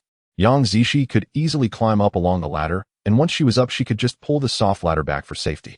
To ensure her safety, Zhang Xiaoqiang also left her a spear he made himself. While daylight still lingered, Zhang Xiaoqiang, having just finished weaving a rope ladder, gathered a nearby stone and lashed it securely to a sturdy branch, fashioning a crude stone axe. He then began felling firewood nearby, preparing to make charcoal. Seeing Zhang Xiaoqiang labor tirelessly throughout the day, and still eager to accomplish more even as dusk approached, Yang Zishi descended the rope ladder herself and set to work. Zhang Xiaoqiang hauled back an armful of cut branches. A quiet frustration gnawed at him. He resented his own physical limitations. In truth, his strength was well above average for one his age, but now empowered by the stamina pill, he possessed boundless endurance, yet lacked commensurate raw power. Just moments earlier, had his strength been greater, he could have dragged the massive fallen dead tree all the way back. Instead, he could only hack off its smaller branches with his stone axe. If I could haul that entire tree back, we'd have more than enough wood for charcoal, he mused. As he approached the cave entrance, he found Yang Zishi crouched on the ground, intently crafting something. Upon spotting him, her face lit up. Xiaoqiang, look what I've made. And what was it? Not a piece of bark, its 4 corners pierced and bound together with slender twigs, forming a small boat-like vessel. Did you fashion a model of a wooden boat? And staring at the object, Zhang Xiaoqiang thought wryly. Though Yang Zishi was undeniably beautiful, her craftsmanship left much to be desired. What model? This is my cooking pot, she declared cheerfully. You mean, you're using it to boil water? Nonly then did Zhang Xiaoqiang grasp her intent. The bark had been folded upward at each corner and secured, creating a shallow rectangular vessel. Being bark, it held water, though only in modest quantity. Still, it was an ingenious solution. With several such vessels, they could easily prepare enough boiled water for an entire day. And, oh, you're brilliant, Zhang Xiaoqiang exclaimed. And, it never crossed my mind to repurpose bark this way. Had I known earlier, we could have made more during daylight. Then we'd have water to drink tonight. And Yang Zishi smiled and produced a small wicker basket. Look, I wove this from vine tendrils. It's not large, but perfect for carrying things. Strap it on your back. You can store rabbits or other game right here. It was an oval-shaped basket, slightly smaller than a school satchel. Yet this simple creation sparked a revelation in Zhang Xiaoqiang. Even without bronze tools, resourcefulness could yield countless useful things. As twilight deepened, Zhang Xiaoqiang sent Yang Zishi back into the cave and hurried to the nearby stream, carrying her newly crafted water vessel to fill it. Inside the cave, Yang Zishi waited for Zhang Xiaoqiang's return, when suddenly footsteps echoed outside, followed by a man's loud, urgent call. Zhang Xiaoqiang. Yang Zishi. Where are you? Yang Zishi recognized the voice instantly. Bao Liandong. Then she rushed to the cave mouth and peered down. Sure enough, Bao Liandong and Lin Xian stood on an open patch of ground not far away, shouting frantically while scanning left and right. They knew only the general location of the cave. Oh, without smoke or flame to guide them, they remained lost. Yang Zishi immediately waved her hand. In Bao Liandong. I'm here. In spotting her, Bao Liandong sprinted forward without hesitation. Oh, thank heavens, we've found you. We were frantic, and they reached the base of the cave and gazed upward breathless. Yang Zishi promptly lowered the rope ladder, allowing them to climb up. No sooner had they entered than they collapsed onto the cave floor. Bao Liandong, pitiful and hollow-eyed, pleaded in, Director Yang, do you have anything to eat? We haven't eaten in days. Yang Zishi observed their grimy clothes and exhausted faces. Their gaunt expressions bore unmistakable signs of prolonged hunger. She handed them the remaining roasted fish and mutton. At the sight of food, they lunged, grabbing, tearing, and shoveling it into their mouths with desperate, ravenous urgency. Bao Liandong, terrified the portion might run out, crammed mutton into his mouth with his left hand while snatching at the roasted fish in Yang Zishi's right. After a long, voracious feast, Bao Liandong finally lifted his head. Yang Zishi braced herself for some earnest explanation, only to hear him mutter, Do you have water? It's choking me. And suppressing a smile at their pitiful state, Yang Zishi replied in, Not yet. We're waiting for Zhang Xiaoqiang to return with water. Where have you two been these past 2 days? At her question, Lin Xian's face paled. She bowed her head, silently devouring her meal. Bao Liandong's expression flickered uneasily. Well. Director Yang, you don't remember.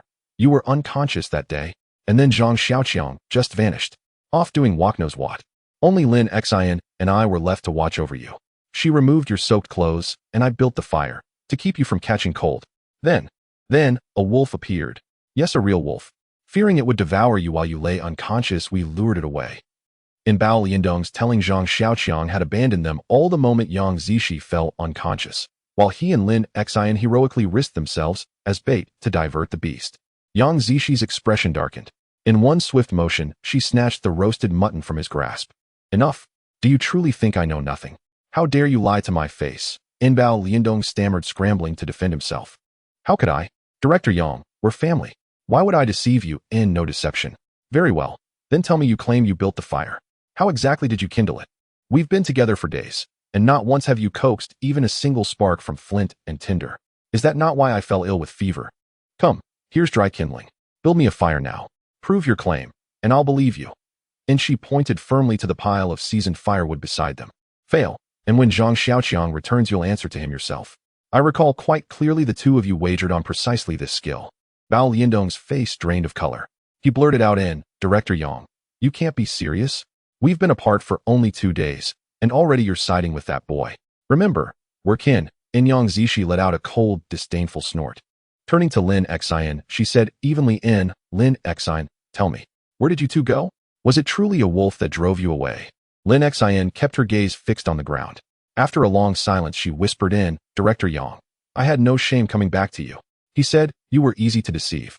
He claimed you'd believe anything he said, so I dared return. There was no wolf.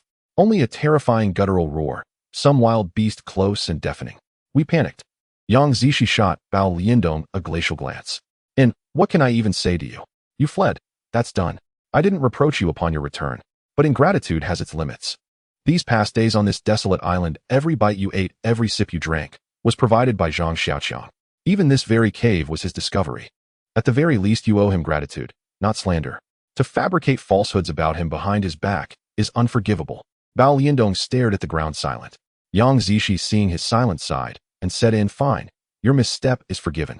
When Zhang Xiaoqiang returns, tell him you fled to protect me from a wild beast. And from now on, you will treat him with respect. No more lies. No more slander. Lin Xian wept with relief. Bao Liandong nodded wordlessly, but his eyes smoldered with resentment. Lin Xian wept with relief.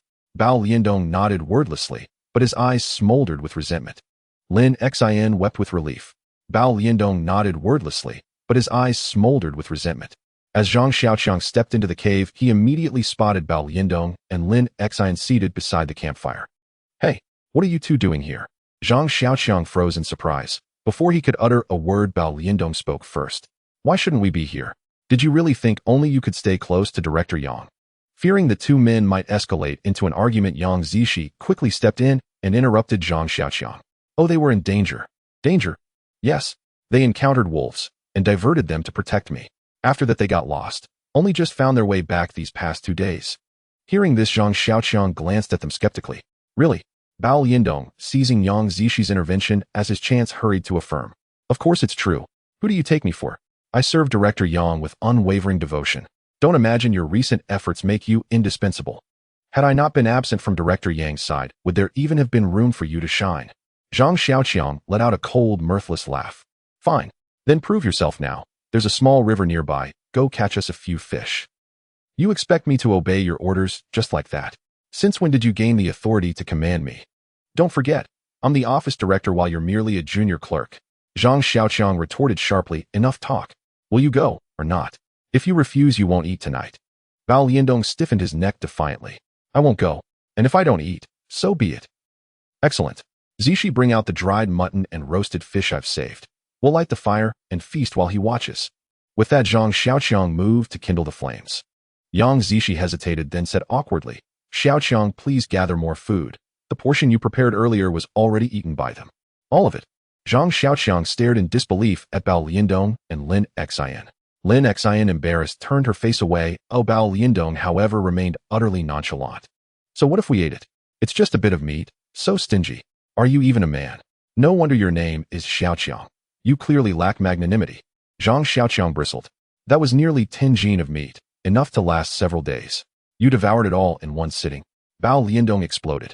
Hold on, Zhang Xiaoqiang. Be precise. Director Yang is right here witnessing this.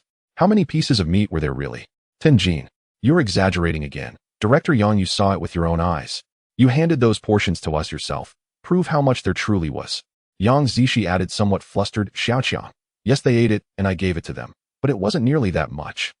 How could it not be? I personally butchered and smoked that meat. A whole mountain goat sustained just the two of us for 3 days. The rest remained stored right there. Yang Zishi grew anxious too. There truly wasn't much left. Besides, even the most voracious eaters couldn't possibly consume 10 jin in one meal. Hearing this, Bao Liandong chimed in, exactly. Who has a stomach large enough for 10 jin at once? Lin Xian, growing irritated, added. She had indeed eaten quite a bit, but certainly not 10 jin. Suspecting Zhang Xiaoqiang of petty miserliness, she assumed he'd inflated the amount deliberately to humiliate them. We ate it. That's undeniable. We'll repay you once we return to the company. Name your price per jin. I'll settle it in full. There's no need to fabricate quantities. Zhang Xiaoqiang offered a wry smile. Keep it. No repayment needed. But I truly did store 10 jin. If we didn't consume it, then where did it vanish? Bao Liandong and Lin Xian fell silent, their anger simmering as they sat rigidly. Yang Zishi initially suspected Zhang Xiaoqiang was provoking them, yet his earnest expression convinced her otherwise. She hastened to interject, Xiaoqiang, the meat really wasn't that much. Could someone have stolen it? Zhang Xiaoqiang shook his head. I have no idea, but let's all remain vigilant. If it was stolen, at least it means others are still alive somewhere nearby. Bao Liandong and Lin Xian remained convinced Zhang Xiaoqiang was deliberately antagonizing them, turning their faces away in resentment. Yang Zishi sensed genuine mystery in the matter, but with no time for explanations, she could only offer Zhang Xiaoqiang a helpless, rueful smile. Zhang Xiaoqiang, untroubled by speculation, settled beside the fire to boil water. Seeing him heat water using heated stones, Lin Xian instinctively echoed Yang Zishi's initial astonishment. Yet to Bao Liandong the sound grated like nails on slate. With 4 people now sharing the cave space proved adequate, the 2 women huddled together inside for warmth, while Zhang Xiaoqiang and Bao Liandong took positions, one on the left, one on the right, near the cave entrance. 2 fires were lit to accommodate the group, each tended by the night watch. Tonight, Bao Liandong stood guard, his sole duty being to replenish the flames with dry branches every 2 hours or so. The sole drawback: he couldn't fall into deep sleep, nor could Zhang Xiaoqiang, not since ingesting the stamina pill. Its effects granted him inexhaustible vitality. Even fleeting fatigue dissolved after mere moments of rest or brief, profound slumber. Thus, though Bao Liandong held the watch, Zhang Xiaoqiang remained ever alert. In the hush of night, Zhang Xiaoqiang stirred from semi-consciousness, sensing movement within the cave. Cracking his eyes open slightly, he watched Bao Liandong tiptoe toward the woodpile, selecting dry branches as if to feed the fire. Yet why was the young man sifting through the pile so meticulously? Was he judging firewood by aesthetics? After a pause, he appeared to have chosen a branch to his liking, and approached. As Bao Liandong raised the stick, Zhang Xiaoqiang felt a sudden sharp prickle of wariness. Bao Liandong advanced a few paces toward Zhang Xiaoqiang, then halted abruptly. He weighed the stick in his palm, paused, and turned back to his spot lying down. At that instant, firelight illuminated Bao Liandong's face, and Zhang Xiaoqiang saw unmistakably the vicious snarl twisting his features. Zhang Xiaoqiang observed motionless and unreadable as the man settled quietly and discarded the carefully selected stick beside him. Clearly the young man had harbored murderous intent just moments ago. Yet he wasn't foolish. He knew the presence of the 2 women rendered assassination impossible, for now. That feral expression betrayed his resolve to bide his time, waiting for a solitary opportunity. Zhang Xiaoqiang sighed inwardly. Why? Why this deep-seated hatred? A moment's reflection brought clarity. Bao Liandong had never treated him well, neither in the office nor here in exile. Worse, he possessed neither competence nor grace, only envy. Having glimpsed Bao Liandong's dark intent, Zhang Xiaoqiang began formulating his own quiet countermeasures. Early the next morning, Zhang Xiaoqiang did not rush out to hunt alone, but waited for everyone to get up before saying, now we have 4 people. So we need more food and fresh water. Here's what I think: I will go hunting, and the 2 girls can weave some larger baskets with vines at home. In a couple of days I can use them to carry things. Bao Liandong, you can chop firewood nearby. Also go to the small river to fetch water, and he'll leave the stone axe to you. Bao Liandong, hearing this, expressed his dissatisfaction, saying, why should I? I hardly slept last night, and now I have to work during the day. Besides, when did it become your place to make the calls? Zhang Xiaoqiang chuckled. Think about it. If you don't work, there will be no food for you here. We are now a unit. If you don't like it, you can leave. Bao Liandong immediately shouted, why should I leave? If anyone should go, it's you. Zhang Xiaoqiang let out a cold laugh. Me leave? Ask them if they can eat or drink by following you. Let's not even mention that they probably wouldn't even have a fire to sit by. Seeing that the 2 were about to argue again, Yang Zishi hurriedly said, oh, you 2 stop arguing. You sound like children. Now that we're all in this situation, what's there to dispute about? Xiaoqiang, you just go. We will handle the division of labor ourselves. Lin Xian added. Exactly. With Yang around, when did it become your turn to give orders? Just do your job. We know what we need to do. Hearing the two girls say this, especially when Yang Zishi urged Zhang Xiaoqiang not to argue with Bao Liandong, Zhang Xiaoqiang snorted, but noticing Yang Zishi's troubled expression, turned and left. Behind him, Bao Liandong shot a venomous glare at Zhang Xiaoqiang's departing figure. Lin Xian noticed Yang Zishi was looking at him, so she walked over and grabbed Bao Liandong's hand. Using the opportunity to block Yang Zishi's gaze, Zhang Xiaoqiang took the spear and the small basket made by Yang Zishi, leaving that small grove and heading deeper into the island. Zhang Xiaoqiang remembered that he had found malachite on a gentle hillside and thought he would take the chance to gather some today while it was still early. Smelting metal was an important but not particularly urgent task. There was too much preparation needed, so Zhang Xiaoqiang thought he would do a bit each day and complete it slowly. As he walked, Zhang Xiaoqiang occasionally opened his heavenly eye to check the surroundings. He even summoned a crow to observe the situation from above. Zhang Xiaoqiang discovered a problem: the crows he summoned might not be real crows. Although they looked like crows and were indistinguishable from others, Zhang Xiaoqiang couldn't shake the feeling in his heart. He could only summon this crow once or twice a day, and each time it would not last long, flying in the air for only a few minutes before disappearing within a radius of about 1 to 2 kilometers. However, there was a benefit to this. As he approached the hillside where he had found the bronze, or he discovered a large bamboo grove.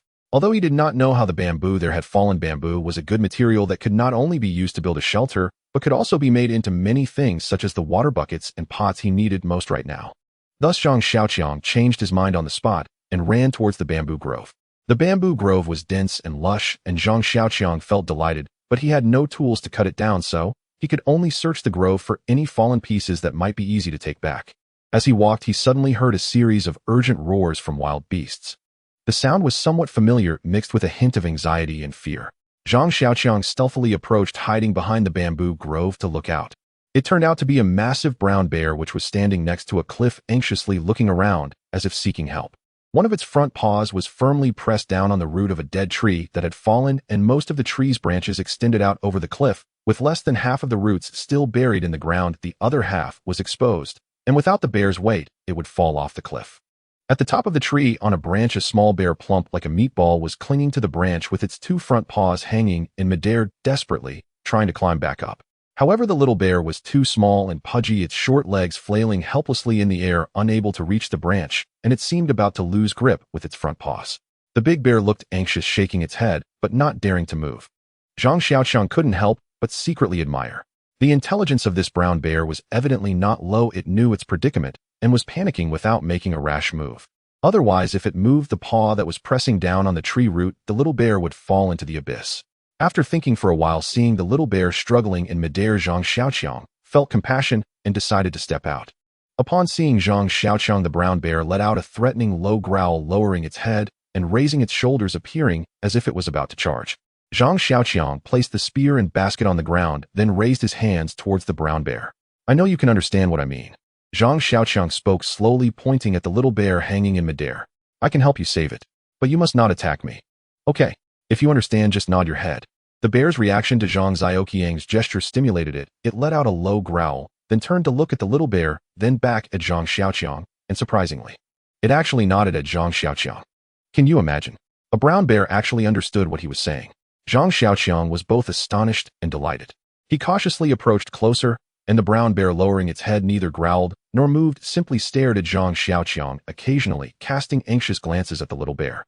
Seeing that the brown bear truly would not attack him, Zhang Xiaoqiang finally breathed a sigh of relief. He climbed along the tree trunk until he reached above the little bear, then extended his hand to grab its neck. The plump little bear was heavy, and Zhang Xiaoqiang exerted all his strength to lift it up, turning to glance at the brown bear, which still stood on the tree, its eyes fixed on Zhang Xiaoqiang. It seemed afraid that Zhang Xiaoqiang would harm the little bear. Zhang Xiaoqiang, holding the little bear, initially intended to return the same way, but seeing the brown bear so tense, he felt a bit frightened. What if the brown bear panicked and swiped at him? Just looking at those claws that were nearly a foot long, it would be incredibly difficult to survive. Zhang Xiaoqiang tightened his grip on the little bear, and with a strong push from his legs, jumped straight from the tree to the shore, landing about 7 to 8 meters away from the brown bear. Though he knew this distance would be nothing for the brown bear, Zhang Xiaoqiang felt it was best to keep his distance at that moment. To Zhang Xiaoqiang's relief, after he jumped onto the shore, the brown bear remained still, not launching an attack, but slowly raised its paw that was on the tree root. The large tree let out a piercing cracking sound before sliding down the cliff. The brown bear slowly stood up, shaking its large head at Zhang Xiaoqiang, then raised a front paw in a waving motion. Then it just stood there watching Zhang Xiaoqiang. Zhang Xiaoqiang carefully placed the bear cub on the ground. Until just now the cub had clung tightly to him, nestled securely in his arms. It had held him as if he were its mother.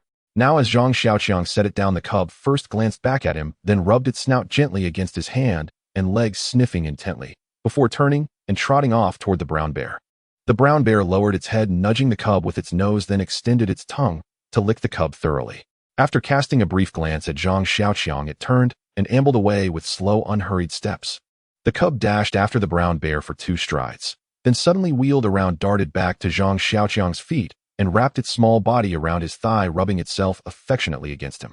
Zhang Xiaoqiang stroked its plump head and soft fur, playfully lingering in this tender moment, until a sharp crackling sound echoed from the bamboo grove. Snap, snap, crunch. With a thunderous roar, the massive brown bear burst forth from the bamboo thicket, a deer clamped firmly in its jaws. It dropped the lifeless animal at Zhang Xiaoqiang's feet and huffed loudly, tossing its head and flaring its nostrils. Zhang Xiaoqiang understood. The bear was offering him the deer. He examined the carcass. It weighed nearly 100 kilograms, its pelt flawless and intact. Only its spine was caved in, likely crushed by a single devastating blow from the bear's paw. Such a large deer would sustain him for many days. Its hide could even serve as a warm blanket. Delighted, Zhang Xiaoqiang nodded gratefully toward the great bear, then stepped forward, intending to hoist the carcass onto his shoulders. But the deer was astonishingly heavy. After straining for some time, Zhang Xiaoqiang sighed in frustration. He realized with bitter clarity that not only could he not carry it all the way back, but he could barely lift it enough to stagger out of the bamboo grove. He turned exasperated, only to find the brown bear seated quietly nearby, watching him intently. Even upon that broad-furred face, an unmistakable expression flickered. Was it mockery? Undeniably so. Zhang Xiaoqiang let out a wry, helpless chuckle. I'm not you. I don't possess such brute strength. The bear snorted sharply, then rose slowly, ambling toward Zhang Xiaoqiang. Towering upright, its shoulders loomed higher than his own head. Its massive frame resembled a heavy-duty armored vehicle. As it approached, it moved with deliberate care. Otherwise, Zhang Xiaoqiang would have fled long ago, and brought its enormous muzzle close to his face, sniffing deeply. Then gently it brushed its shoulder against Zhang Xiaoqiang's chest. In that instant, the bear's colossal form shimmered with a soft, earthen yellow light. And just like that, it vanished as though it had been nothing more than a fleeting illusion. A warm current surged through Zhang Xiaoqiang's body, flooding his limbs with newfound vigor and power.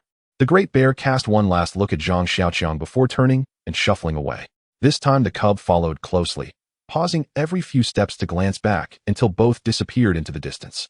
Once the bears had vanished, Zhang Xiaoqiang bent down and grasped the deer's carcass. Such a massive hunk of meat had to be dragged, even if only inch by inch, back to the cave. Yet the moment he reached for it, the weight felt markedly lighter. With ease, he lifted it onto his shoulders. 100 kilograms. Zhang Xiaoqiang grinned, so widely his mouth wouldn't close. He gazed toward where the brown bear had disappeared, already gone without a trace. Suddenly endowed with extraordinary strength, he strode briskly back to the cave, bearing the deer effortlessly. Before, even at his strongest, he could never have lifted such a burden. Now he returned triumphant, hauling his prize home like a seasoned hunter. A deep, quiet satisfaction swelled within him, until he reached the cave entrance and froze, fury blazing in his eyes. A fire crackled on the open ground before the cave. Yang Zishi sat cross-legged, deftly weaving vines into a basket. Lin Xian knelt beside her, lending a hand, while Bao Liandong lounged on the earth, legs crossed, a twig dangling lazily from his lips, spouting nonsense with reckless abandon. You have no idea. It's not that I'm lazy, it's the lack of proper tools. Give me decent gear, and I'd clear this entire forest in minutes. Don't doubt me. Just wait till Zhang Xiaoqiang gets back. I'll ask him straight, what kind of pathetic stone axe did he make? Broke after 2 uses. Is there anything he can actually do right? Hearing Bao Liandong's same old insolence, Zhang Xiaoqiang's temper flared. He hurled the deer carcass to the ground and strode forward, fists clenched. At the sight of him, Yang Zishi and Lin Xian rushed over. Goodness, how did you manage to bring down such a huge deer? How on earth did you catch it? Yang Zishi asked, eyes wide with concern. Zhang Xiaoqiang replied, coolly, caught it by chance. Enough firewood gathered. He said it deliberately, to test how much Bao Liandong had truly accomplished. At the mention of firewood, Bao Liandong immediately piped up, hey, don't blame me. I tried. Your stone axe is garbage. Snapped after just a few swings. No choice. I gathered what I could like this. Tomorrow I'll do more. Zhang Xiaoqiang glanced at the meager pile of twigs. So, you didn't lift a finger and still broke the axe. Bao Liandong's eyes bulged. What do you mean I didn't work? Look, every single twig here is mine. Zhang Xiaoqiang's voice hardened. You spent an entire day gathering this, and you dare call it effort. What else did you do? Bao Liandong's face darkened instantly. Zhang Xiaoqiang, don't mistake my patience for weakness. Who said I take orders from you? Why should you control what I do? Zhang Xiaoqiang smiled coldly. Fine then. Don't eat the food I hunt. Don't sleep in my cave. Pack up and get out. Far away. At those words, Bao Liandong leapt to his feet, enraged. Zhang Xiaoqiang, don't think I lost last time because I feared you. Let me tell you plainly, even without elite military training, breaking you is child's play. Want proof? I'll snap your neck barehanded. Zhang Xiaoqiang stood tall, unflinching. Then do it now. If you fail to kill me today, you walk out and never return, or I'll end you myself. Seeing the confrontation escalate, Yang Zishi and Lin Xian rushed between them. Come on, stop fighting. We're colleagues. Why tear each other apart? Lin Xian added hastily. Exactly. Zhang Xiaoqiang, don't be so harsh. Bao Liandong has done plenty. Besides sharing a meal, is that really so terrible? You're acting petty, not at all like a man. Zhang Xiaoqiang gave a dry, humorless laugh. Shut up. If you dislike me so much, leave. I won't stop you. But remember what you swore when we began. Yet now you lounge here eating, drinking, and refusing to lift a finger. I'm not your parent. I won't waste my life serving you. Bao Liandong roared, you little brat. Before he could finish, Zhang Xiaoqiang lunged forward and kicked him squarely, sending Bao Liandong tumbling headlong into the fire. It was restraint alone that spared him. Zhang Xiaoqiang held back his full strength, otherwise that single kick would have shattered bone and left Bao Liandong permanently crippled. Oh, you struck him again. How barbaric. Lin Xian shrieked, rushing to drag Bao Liandong from the flames. His clothes smoldered, sparks clinging to his sleeves. They scrambled frantically to pat out the embers. Yang Zishi, watching, frowned slightly at Zhang Xiaoqiang. Why strike again? Last time you... Zhang Xiaoqiang cut her off with a sharp glance. No memory, huh? Last time. Who spun lies that left you soaked, shivering, and burning with fever? Still trusting him? Yang Zishi fell silent, speechless. Zhang Xiaoqiang turned his gaze steadily toward Bao Liandong and Lin Xian. Choose. Obey, work diligently, and survive together. Or leave. Forge your own path. Don't linger here. His unwavering resolve radiated authority. No one dared underestimate him any longer. In that moment, Zhang Xiaoqiang stood not as a survivor, but as a leader forged in fire and will. Bao Liandong calculated in his heart he was not a fool. After being kicked into the fire by Zhang Xiaoqiang twice, he realized that he could not defeat him. He quickly said, I'm not lazy. The tools are broken. Look, without tools, how can I work? Those trees are so thick. You can't just break them with your hands, can you? Zhang Xiaoqiang snorted and turned around to pick up the broken stone axe. I'll chop down a tree right now to show you. You follow my lead. Today I'll chop one tree and you'll chop one too. If you can't chop it down, don't think about having dinner tonight, he said as he approached a small tree. This tree was as thick as Zhang Xiaoqiang's forearm. He leaned against it with his shoulder, causing the tree to bend. With force, he pressed down on the tree, and soon the crisp sound of it breaking echoed. Zhang Xiaoqiang struck the bent root part with a stone, quickly chopping through the trunk. With another forceful push, the small tree fell. See, I don't have tools either, yet I'm still working. Saying this, Zhang Xiaoqiang went to another small tree and mimicked the action, chopping it down. Bao Liandong's face turned pale. He was not a fool. Zhang Xiaoqiang's method of chopping trees was entirely due to his strength being much greater than he imagined. He could bend a tree as thick as a bowl with just his arms. His strength was comparable to that of Lu Zhishan, who uprooted willows effortlessly. Xiaoqiang, you. These trees are alive. If you chop them down, we can't burn them. They'll smoke. Zhang Xiaoqiang ignored him and chopped down 7 or 8 small trees around him in one breath. Noticing there were no suitable trees left, he grabbed a thinner small tree and kicked it fiercely from below. Crack! The small tree was kicked down by Zhang Xiaoqiang. He tossed the trunk onto the ground. Enough nonsense. 10 trees. If you can't chop down 10 trees today, you can stay here. Don't think about dinner and don't think about sleeping in the cave. Bao Liandong stared in shock at Zhang Xiaoqiang. He was speechless.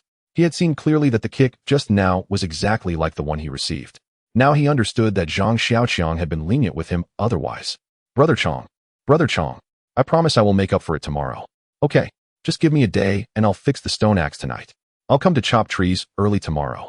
Bao Liandong hurriedly said, fearing that Zhang Xiaoqiang would be displeased and kick him. Yang Zishi, seeing Bao Liandong submit, quickly added, It's too late today. Let's do it tomorrow. After all, it's dark and wild beasts come out. It's too dangerous. Lin Xian also hurriedly said. Right. Yang said to wait until tomorrow. Anyway, these trees are alive today, and they're wet inside, so they can't be burned. Zhang Xiaoqiang snorted, seeing both of them submit. Did you fetch water today? Bao Liandong immediately said, I'll go get it right now. Saying this, he grabbed the tree bark box and ran off. Watching Bao Liandong run away, Zhang Xiaoqiang said to Yang Zishi, look, he's not incapable, he's just being lazy. Yang Zishi glanced at the 10 small trees lying haphazardly on the ground. You too. Just to annoy him, you chopped so many small trees that we can't even burn them. Zhang Xiaoqiang said with a smile. That's not the case. These trees will dry out after a few days, and we can use them to make charcoal. Now that we have a deer, it should be enough for us to eat for 10 days or so. I want to take this time to refine some bronze. Let's deal with the deer first. The three of them worked together using stone pieces to skin and cut the dead deer, while Zhang Xiaoqiang discarded the entrails into the woods. The deer meat was cut into small pieces and placed in the smoking stove. The river was about 2 kilometers away.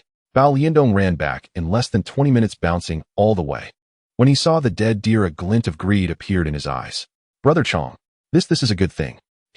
Seeing that Zhang Xiaoqiang's expression was no longer so grim, he took advantage of the two girls not being around to whisper to Zhang Xiaoqiang, pointing at the deer's tail on the ground.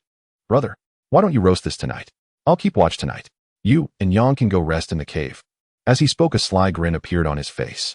Zhang Xiaoqiang had no interest in joking with him and pointed at the fallen small trees, saying, when you have the time, tidy these up, cut off the thin branches, and put them over there. During the day, the sun will dry them quickly. Sleep well tonight, and tomorrow we'll go stone picking together. Yang Zishi and Lin Xian made 2 large baskets. They looked quite sturdy. Zhang Xiaoqiang thought that if the two went together to fill 2 baskets with, or it would be enough for a while. The 4 of them ate roasted meat and felt a bit thirsty. However, there was only 1 tree bark box of water, which seemed enough for each person to have a sip. Zhang Xiaoqiang couldn't help but think of the bamboo grove he had seen. As long as those bamboos had their joints knocked through with a stick, they would become natural water buckets. Oh! Zhang Xiaoqiang slapped his forehead at the thought. At that time, he had just gained divine power and was so happy that he forgot to grab a couple of bamboo sticks. After all, the brown bear had broken quite a few bamboos when it left. Bao Liandong was startled when he saw Zhang Xiaoqiang wasn't looking at him. He hurriedly said, What's wrong, Brother Chong? Is there something wrong? It's nothing. Tomorrow you can come with me. I saw a bamboo grove today, and we can grab a few to make water buckets. The next morning, Zhang Xiaoqiang routinely stood at the cave entrance, opened his heavenly eye, and looked around. Dingling. You have received a celestial destiny, please check. Due to celestial destiny, you have received a gift from the mountain god. You have gained the friendship of the earth bear. When you have sufficient strength, you can use the power of the earth bear. However, due to insufficient spiritual power, you can only utilize 1/10 of the earth bear's strength. Moreover, using the power of the earth bear will greatly consume your physical strength. So that's how it is. Zhang Xiaoqiang then realized that the brown bear was called the earth bear, and like that crow, was also a companion of the mountain god. The power of the earth bear was remarkable, as evidenced by the fact that he could carry the deer back and snap small trees with his hands. This divine power was indeed useful. But why was his physical strength affected?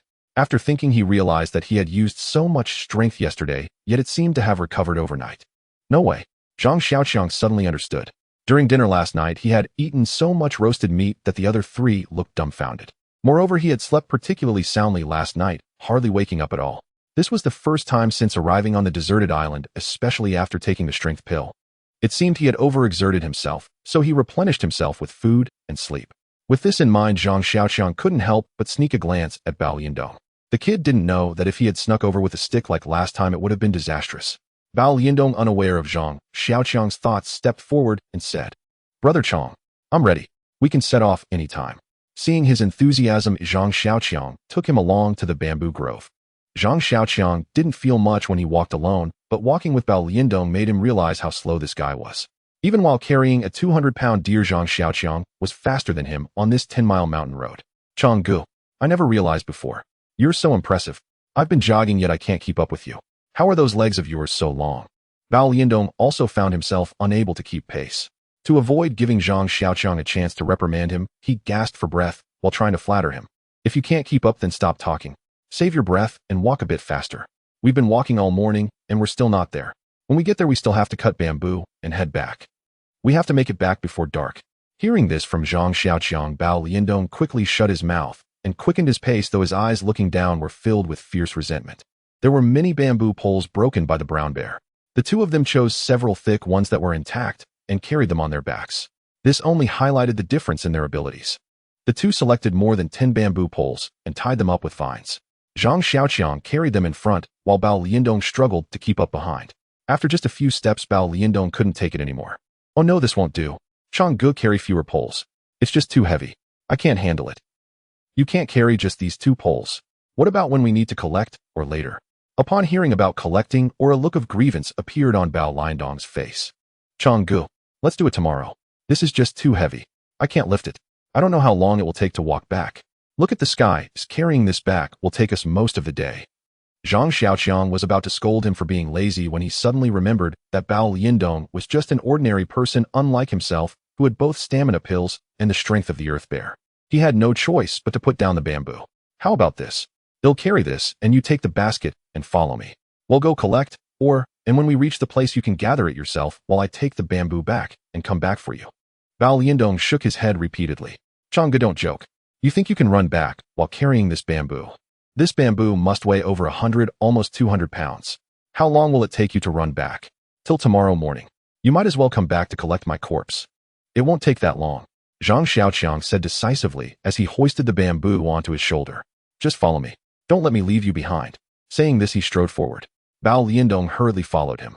They soon reached a slope with malachite where Zhang Xiaoqiang picked up 2 pieces to show Bao Liandong before running back with the bamboo. In fact, the bamboo was not as heavy as Bao Liandong claimed. The 10 or so bamboo poles weighed only around 100 pounds, much lighter than the deer from last night. Thus, within an hour, Zhang Xiaoqiang returned to the slope empty-handed. Seeing him return so quickly, Bao Liandong was startled. Changge, how did you come back so fast? I've only gathered a few pieces. Bao Liandong was obviously a bit panicked, worried that Zhang Xiaoqiang thought he was slacking off. Zhang Xiaoqiang noticed that Bao Liandong had already collected more than half a basket. It seemed that Bao Liandong hadn't really slacked off, he just had many unsuitable stones among what he gathered. Zhang Xiaoqiang had to sift through them, and then the 2 of them collected, together. By the time they headed back, they had only collected a little more than a basket of ore. Zhang Xiaoqiang carried the full basket, while Bao Liandong carried the small half basket. Even so, Bao Liandong still couldn't keep up with Zhang Xiaoqiang's pace. They didn't return to the cave until the moon had risen. During the day, Yang Zishi and Lin Xian were responsible for drying the deer meat. As soon as the 2 returned to the cave, they were served freshly roasted deer meat. This was the only time Bao Liandong entered without making any fuss and went straight for the food. Yang Zishi and Lin Xian thought Zhang Xiaoqiang had bullied him and secretly came over to ask him. It's fine. He did well today. He didn't slack off. That's why he has no energy to chatter. Zhang Xiaoqiang said casually. If Bao Liandong could maintain this level of performance today, Zhang Xiaoqiang wouldn't mind if he stayed here. However, seeing Bao Liandong quietly gnawing on the deer meat with his head down, the resentment in his eyes made Zhang Xiaoqiang realize that this guy wouldn't simply work honestly. The bamboo they brought back was tossed onto the open ground. Zhang Xiaoqiang selected a sturdy one and used a stone to gradually grind it down. This was to prevent cracking in the bamboo. He then used a heated branch to bore a hole through the bamboo segment, resulting in a 1-meter-long bamboo tube. This bamboo tube could hold more water than the original bark box, easily matching 10 or 8 of them. Zhang Xiaoqiang made 4 such bamboo tubes in one go and also crafted a pot from a segment of bamboo that could be placed over the fire to boil water. It was simply a matter of keeping the nodes at both ends of a thick bamboo segment while removing the outer wall from one side, forming an object similar to the bark box. However, this thing could be placed over the fire to boil. As long as there was water inside, the bamboo wouldn't catch fire. This saved the step of heating stones and made it faster and more hygienic. All the work was done using stones and the fire pit, so it took a particularly long time. By the time everything was finished, it was almost dawn. Zhang Xiaoqiang rested for a while, and when dawn broke, everyone got up. They saw the boiling hot water over the fire and the clear water neatly arranged in the corner. They couldn't help but feel excited. Bao Liandong looked particularly worn out from yesterday and got up listlessly. Seeing him like this, Lin Xian couldn't help but say, "What's wrong with you? Xiaoqiang worked all day yesterday, yet he didn't look like this." Hearing his girlfriend say this, Bao Liandong was unexpectedly silent, only glancing at Lin Xian before lowering his head to eat meat. Seeing that Bao Liandong seemed a bit unhappy, Yang Zishi hurriedly changed the subject. "You 2 boys worked hard yesterday. Let's take a day off today. How about we go fishing by the river? We have bamboo and this bamboo pot. We can make fish soup, which is better than eating roasted meat every day, right?" Upon hearing about going fishing by the river, Lin Xian quickly agreed. "Perfect. Let's go together. I haven't washed my face properly in days." Bao Liandong, hearing this, said with his head down, "You all go ahead. I want to sleep a little longer. I'll keep watch for you here." Seeing his listless demeanor, everyone thought he was just too tired and didn't suspect anything else. The three of them took a bamboo pole and headed toward the small river. Once Zhang Xiaoqiang and the others left, Bao Liandong got up. He walked to the cave entrance and confirmed that the three had indeed gone far, revealing a fierce expression. You bastards. Just trying to show off. Bullying me. Making me your lackey. You little brat, wait for me. Once you finish making your bronze wares, I'll make sure you learn how to write the word death. The morning sun bathed the world in golden warmth, its gentle radiance lifting the spirits of the two young women as they strolled side by side, their laughter light and carefree. Before long, they arrived at the quiet riverside. After a brief, hushed exchange, Lin Xian approached Zhang Xiaoqiang. Hey Xiaoqiang, stay right here, don't wander off. We're going over there to bathe. You'll keep watch for us. And make no mistake, we're trusting you not to peek. Otherwise, With that, Lin Xian shot him a glance, half scolding, half coquettish, before turning away with a graceful flick of her head. Lin Xian had always treated Zhang Xiaoqiang with icy detachment ever since she began dating Bao Liandong. Yet today, inexplicably, her tone softened, playful, teasing, almost tender. Zhang Xiaoqiang stood bewildered. Still, he reasoned. Of course they'd want to bathe. They'd been stranded on this desolate island for nearly a week. Not only the girls, but even he himself, hadn't washed properly in days. He hadn't even splashed water on his face lately, so consumed had he been by survival. As he watched them vanish behind a bend concealed by thick foliage, he shrugged off his clothes and plunged headlong into the river. Splash! The sudden splash startled the girls, who peered out, only to find Zhang Xiaoqiang stark naked, submerged in the clear water. Yang Zishi flushed crimson and ducked back instantly. Lin Xian, however, called out sharply. Zhang Xiaoqiang, we told you to stand guard, not take a dip. What if wolves appear? Will you all just hide underwater? Hearing her, he replied loudly. Don't worry, no large beasts roam nearby. Bathe in peace. I'll call you the moment anything happens. Though spoken lightly, he activated his celestial eye at once, scanning the surroundings. Indeed, the area was utterly tranquil. Only minnows shimmered beneath the surface. Not even an insect stirred. Dingling. Congratulations, immortal sovereign. You have safely passed your novice protection period. From this moment onward, you officially enter the savage wilderness cultivation mode. Zhang Xiaoqiang started, only then recalling he'd forgotten to activate his celestial eye this morning, having spent the entire night in frantic activity.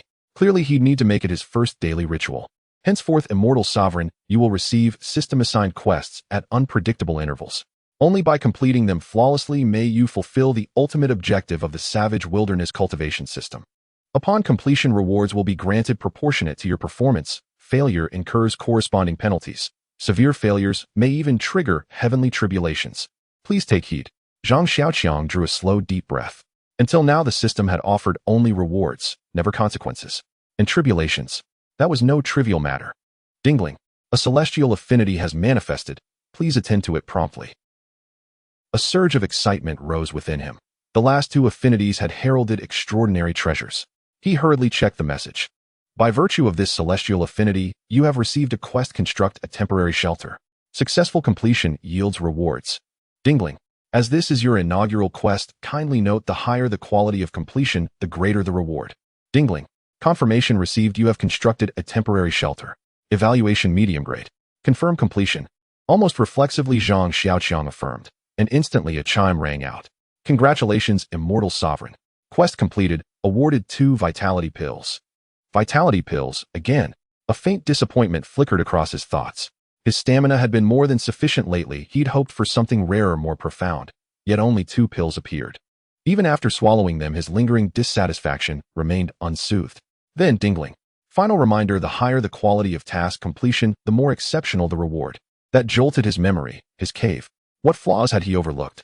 For days he'd considered it ideal: windproof, rainproof, elevated, secure.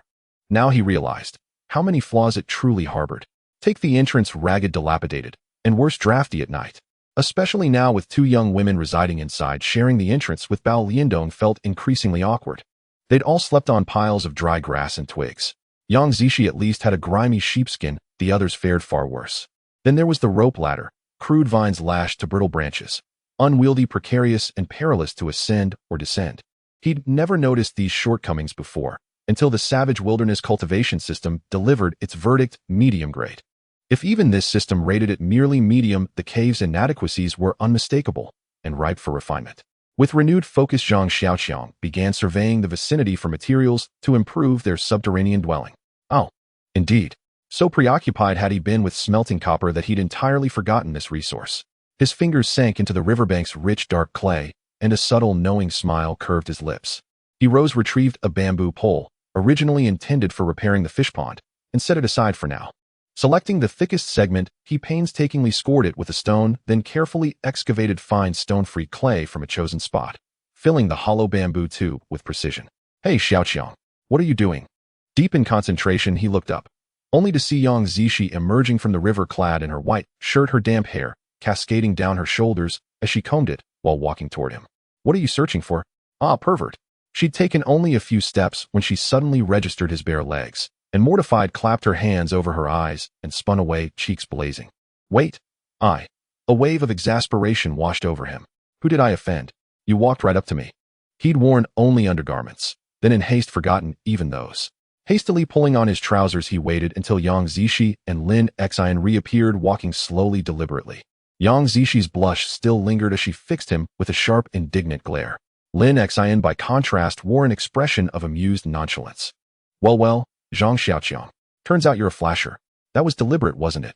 Zhang Xiaoqiang could only offer a wry, helpless smile. Not at all. I had no idea you'd approach. I was rushing to work and simply forgot. Work? What kind of work? Lin Xian grinned playfully, her gaze drifting, just slightly, downward, her lips curling in quiet, knowing provocation. Zhang Xiaoqiang's straightened voice earnest. This is no ordinary material. With it we may finally forge a proper cooking pot. Are you certain he's actually working? Bao Lindong glared at the mud clutched in Zhang Zioqiang's hands and asked the two girls with palpable irritation. He said so. He claims this mud can be used to make a pot. We have no idea, but he insisted it was worth trying. Bao Lindong snorted, clearly on the verge of retorting. His lips twitched, yet he forcibly restrained himself. Zhang Xiaoqiang dug a pit in the open ground before the cave, then wrapped several branches in mud and laid them horizontally across the pit's midsection, dividing it into upper and lower chambers. His hand could easily reach into either level from the side. Next, he fashioned more mud-wrapped branches into thick rope-like coils and arranged them atop the pit to mimic the grate inside a furnace. He then built the furnace walls around the grate using more mud. Bao Yindong, go fetch me a bucket of water. As the mud ran perilously low and the furnace remained incomplete, Zhang Xiaoqiang turned and saw Bao Lindong watching him from a distance, his eyes still flickering with raw, unmasked resentment. So you still haven't given up, you little wretch? Then don't blame me. I fed you, sheltered you, and now if I let you idle any longer, you'll truly believe the whole world owes you. Though deeply reluctant, Bao Lindong concealed his resentment perfectly. Yes, I'll go right away. He grabbed a bamboo tube and set off. Zhang Xiaoqiang glanced around and called out, Hey, Bao Lindong, where are the two girls?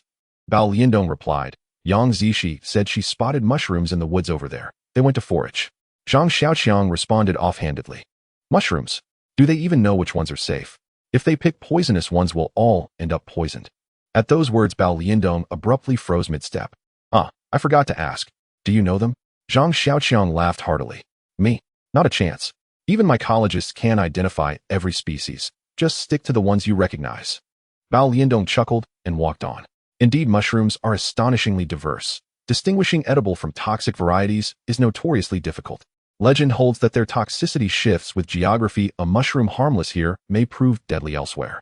Thus, many experts advise strict caution. Never consume any wild mushroom unless you can positively identify it as safe. In this life, the only mushrooms Zhang Xiaoqiang had ever seen were shrink-wrapped in supermarket plastic.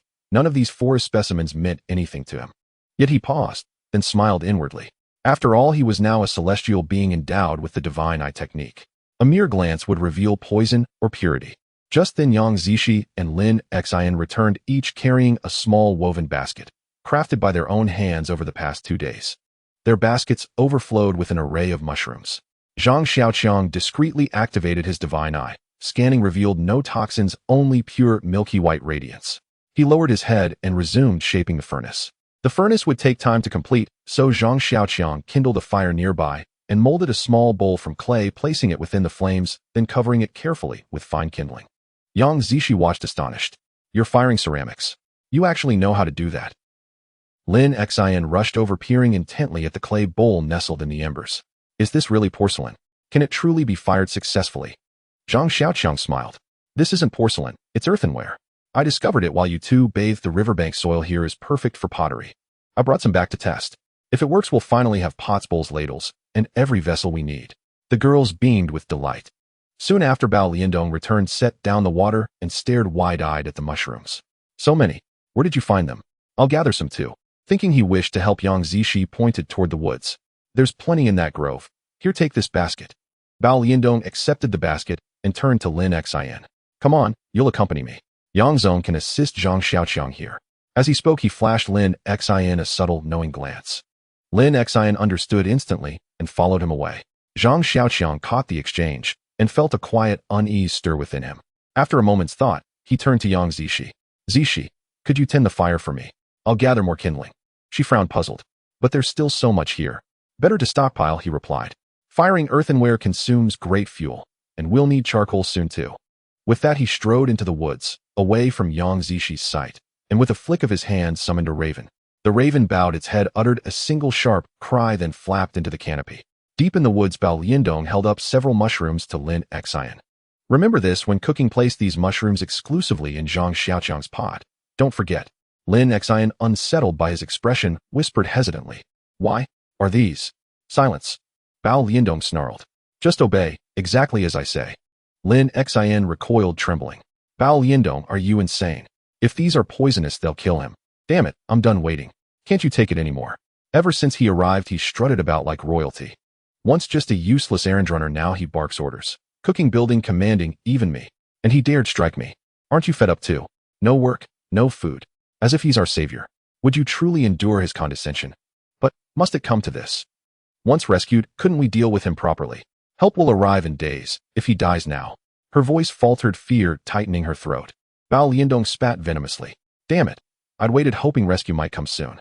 Punishing him later would have been effortless. But today, he ordered me to fetch water. Treated me like his servant. Made me wait on him.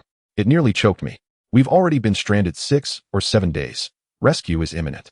His presence changes nothing. So why not remove him now? Trust me. Once he eats these, he won't recover. Then he'll be utterly at our mercy. But, Lin Xian hesitated. If he dies, how will we survive? He's hunted, fetched water, kept us alive. What about me?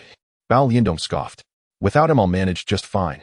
Besides, the cave holds ample venison and the river teems with fish. We'll thrive without him. So what exactly are you afraid of? With that, he hurled the mushrooms contemptuously into Lin Xian's basket. Bao Liandong's expression was fierce and menacing, causing Lin Xian to be too frightened to speak. She could only watch as several poisonous mushrooms were thrown into her basket. Not far away, a crow quietly observed everything from a branch. To avoid drawing attention, Bao Liandong deliberately dug up many mushrooms. This kid somehow recognized a lot of them. He seemed to know quite a bit about which were poisonous and which were edible. In no time, he had collected a large basket full. Looking at so many mushrooms, Lin Xian timidly spoke. Liandong, with so many mushrooms, I don't know which ones are. Bao Liandong snatched the basket from her hands. Idiot. You can't even handle this little task. It's no wonder that waste of a person bullies you. Today I'm making mushroom soup. Just don't say anything and try not to give us away. With a heavy heart, Lin Xian kept her head down, following Bao Liandong back to the cave. Yang Zishi was watching the clay bowl in the fire, occasionally adding a few twigs. Zhang Xiaoqiang was starting a fire in the half-built stove. He had also made a ladder from bamboo and branches down by the cave. One end of this ladder was fixed at the cave entrance, lowered by vines. Zhang Xiaoqiang stood at the entrance and pulled the vine, causing the ladder to rise. It looked quite convenient, but the ladder, which was about 8 meters long, felt soft and unsteady when stepped on, giving off an unsafe vibe. He saw Bao Liandong and Lin Xian return. Zhang Xiaoqiang exclaimed, Wow, you two did great. You brought back so many mushrooms. After eating grilled meat and fish for several days, we can finally change the flavor. Upon hearing this, Bao Liandong thought to himself, It's no wonder you're in trouble. You walked right into it without waiting for me to say anything. While thinking this, he put on a cheerful expression. Not at all. It's just luck. I happened to find a large patch of mushrooms.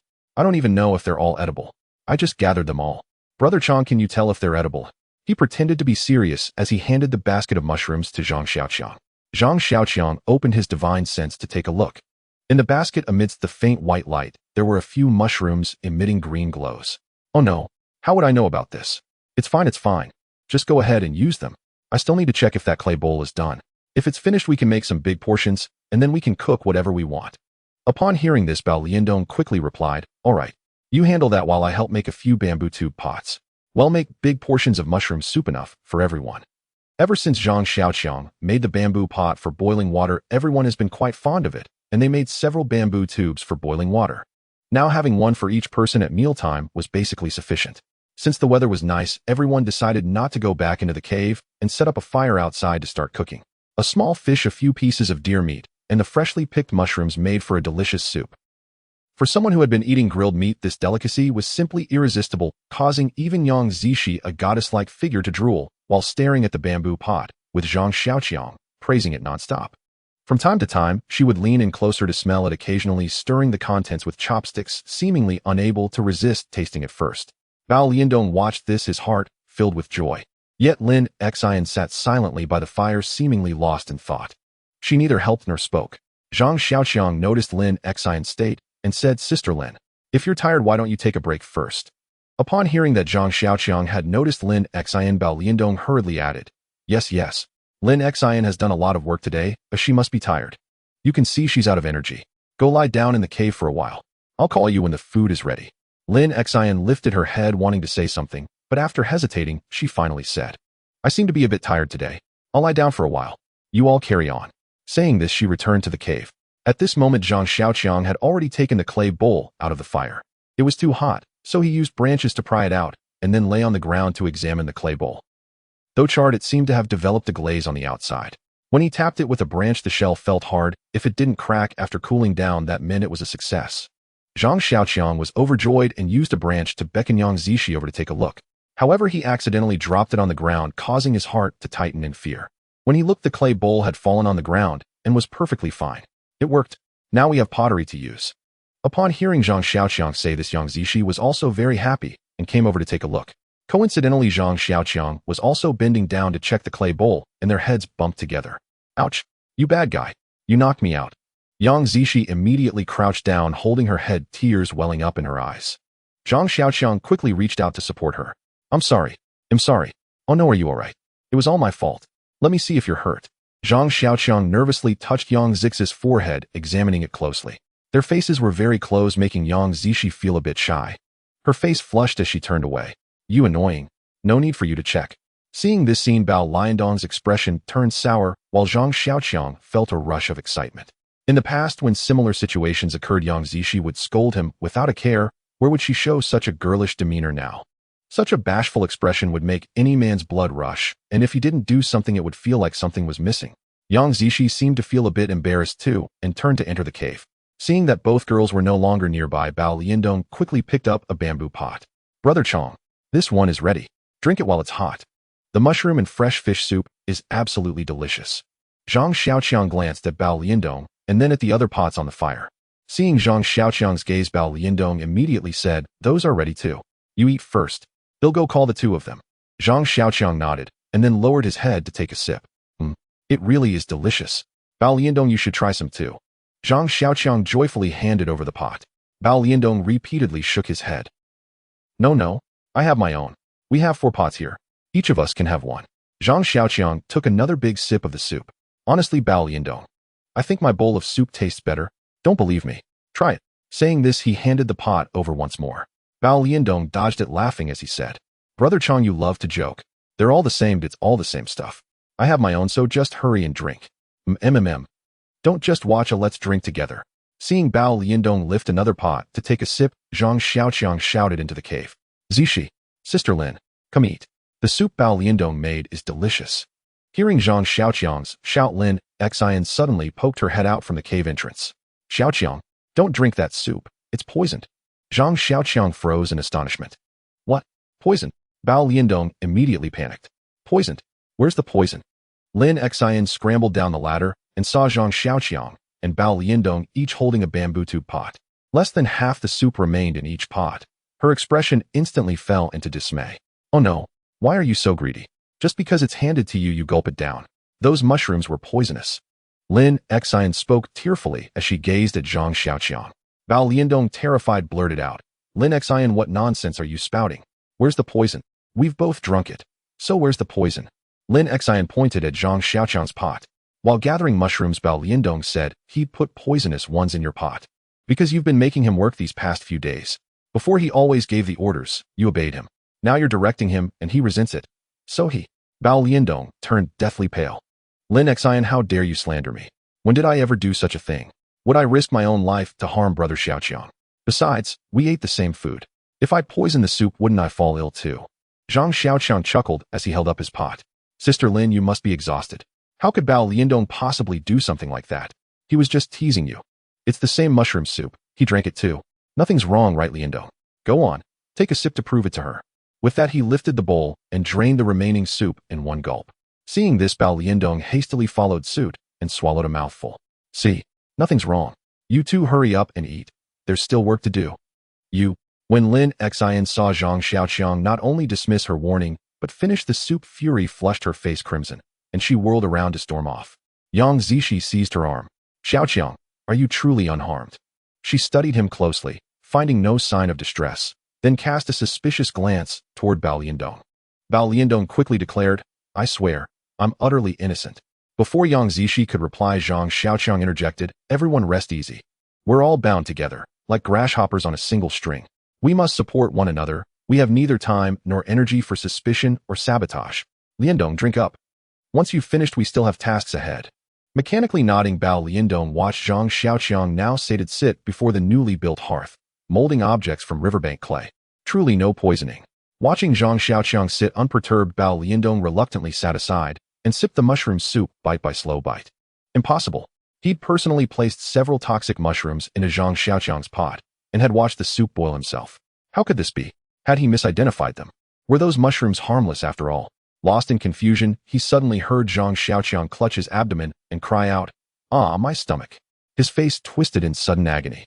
Bao Liandong rushed over. Brother Xiaoqiang, what's wrong? He saw a sweat bead on Zhang Xiaoqiang's brow, his brows knotted tight, his eyes shut, silent, racked with unbearable pain. Lin Xian stormed forward furious. Serves you right. I warned you not to drink it. You wouldn't listen. Now see what you've done. Yang Zishi gasped in alarm, stepping forward, only to freeze as Bao Liandong's face contorted into cruel menace, and he pointed sharply at the two girls. Don't move. Stand aside now. He strode over and nudged Zhang Xiaoqiang lightly with his foot, receiving no response. Then he burst into raucous laughter. Wretch! Dared kick me. Dared order me to fetch water. Who do you think you are? I'd meant to spare your dog's life, to settle accounts later back home. But you chose to die yourself, so don't blame anyone else. With that, Bao Liandong turned his glare upon Lin Xian. Filthy wench. Dared ruin my plan. Lucky this fool's an idiot. Otherwise you'd have spoiled everything. Just wait, I'll deal with you next. And you, Yang Zishi, do you really think being Director Yang entitles you to command everyone? I've disliked you for days. Only your looks spared you till now. Soon enough I'll make you scream with pleasure. Let's see how aloof you remain when you're moaning beneath me. Hearing this, the two girls blanched, then recoiled as Bao Liandong, smug and triumphant, lashed out with a kick at Zhang Xiaoqiang. Dare kick me. Kick me. Kick me. Blow after blow landed. Yet Zhang Xiaoqiang lay motionless, utterly inert, as if already dead. Still arrogant. How's that feel now? Still invincible. As Bao Liandong reveled in his brutality, his expression abruptly shifted. He clutched his abdomen and doubled over. Ah, my stomach. Severe abdominal cramps struck like iron claws, wrenching his bowels. His face turned sallow, his whole body trembled violently as he collapsed onto the ground, knees drawn tight against his gut. Then, more terrifying still, Zhang Xiaoqiang rolled over and sat up, gazing at him with wide-eyed, guileless innocence. Bao Liandong, is this really necessary? I'm just bloated from overeating. Look how proud you got. Planning to fly to heaven next. Bao Liandong stared dumbfounded as Zhang Xiaoqiang slowly rose to his feet. How are you? Zhang Xiaoqiang looked down at him. Poisonous mushrooms. Why am I unharmed? Well, I never ate any. So why would I be affected? What's wrong with you? Bao Liandong stared, then comprehension dawned. You? How did you manage it? Why did the poisonous mushrooms end up in my pot? Zhang Xiaoqiang regarded him calmly. I've long wondered, why do you hate me so fiercely? So fiercely you wish me dead. I've never wronged you. Yet you've always acted superior, incapable of doing anything yourself, yet blaming me for it. How does that logic hold? By now cold sweat streamed down Bao Liandong's face, while excruciating pain coiled through his gut like vice-gripping hooks. He had no breath left to answer. Save me, quickly. He writhed on the ground, wailing in agony. So pitiful, even the two girls winced in reluctant sympathy. Xiaoqiang, Yang Zishi began pleading, but Lin Xian gripped her hand tightly. Zishi, pity him. Have you forgotten his words moments ago? Had Zhang Xiaoqiang truly eaten those mushrooms, he would be lying here now. Imagine, how would you feel? Yang Zishi fell silent, and turned her face away. Zhang Xiaoqiang watched Bao Liandong coldly. Save you? I don't know how. I can't identify poisonous mushrooms or their toxins. So how could I treat you? I'll take you to the riverbank.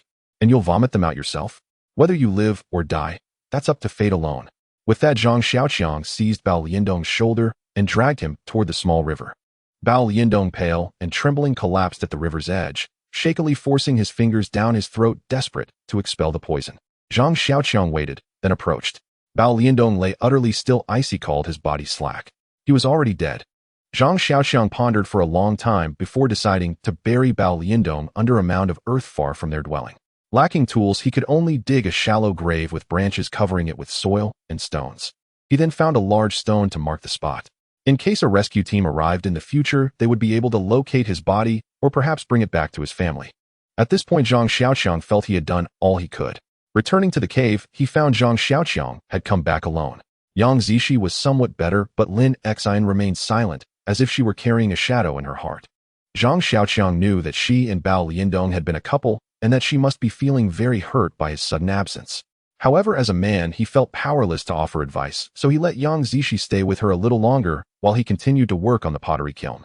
The kiln was actually completed quite quickly. Zhang Xiaoqiang added thick firewood to make the flames more vigorous, checking for any cracks or leaks in the kiln. He repaired it with clay. Once he felt the kiln was nearly dry, Zhang Xiaoqiang placed an object that resembled a basin more than a pot inside. The moon soon rose. However, Zhang Xiaoqiang did not return to the cave. He was unsure of Lin Xin's emotional state at that moment. The two girls were talking, making Zhang Xiaoqiang feel a bit awkward. The weather was not cold, and the fire in the kiln was strong. To fire a piece of pottery, it needed to burn continuously for 4 to 5 hours, and then the temperature had to be gradually lowered.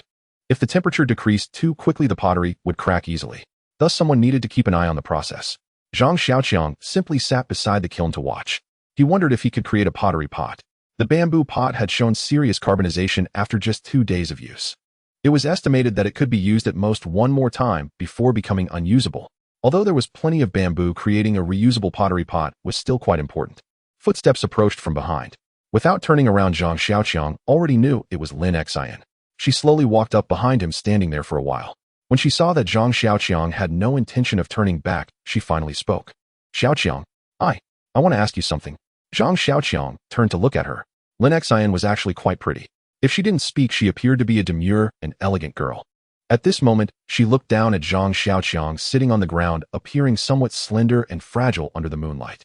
Perhaps the evening breeze was chilly, or perhaps she was troubled as she wore a coat over herself. In the moonlight, it was Bao Liandong's coat. Lin Xian had a hesitant expression. Zhang Xiaoqiang knew she found it difficult to voice her thoughts. I buried him over there under a mound of earth. To make it easier to find later, I placed a large stone there with his name written on it. Consider it his gravestone. Upon hearing this, Lin Xian seemed to breathe a sigh of relief.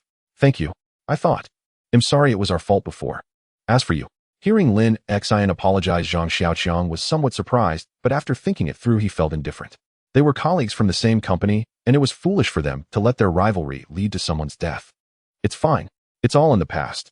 Zhang Xiaoqiang didn't know what else to say for a moment, so he lowered his head to add more firewood to the kiln.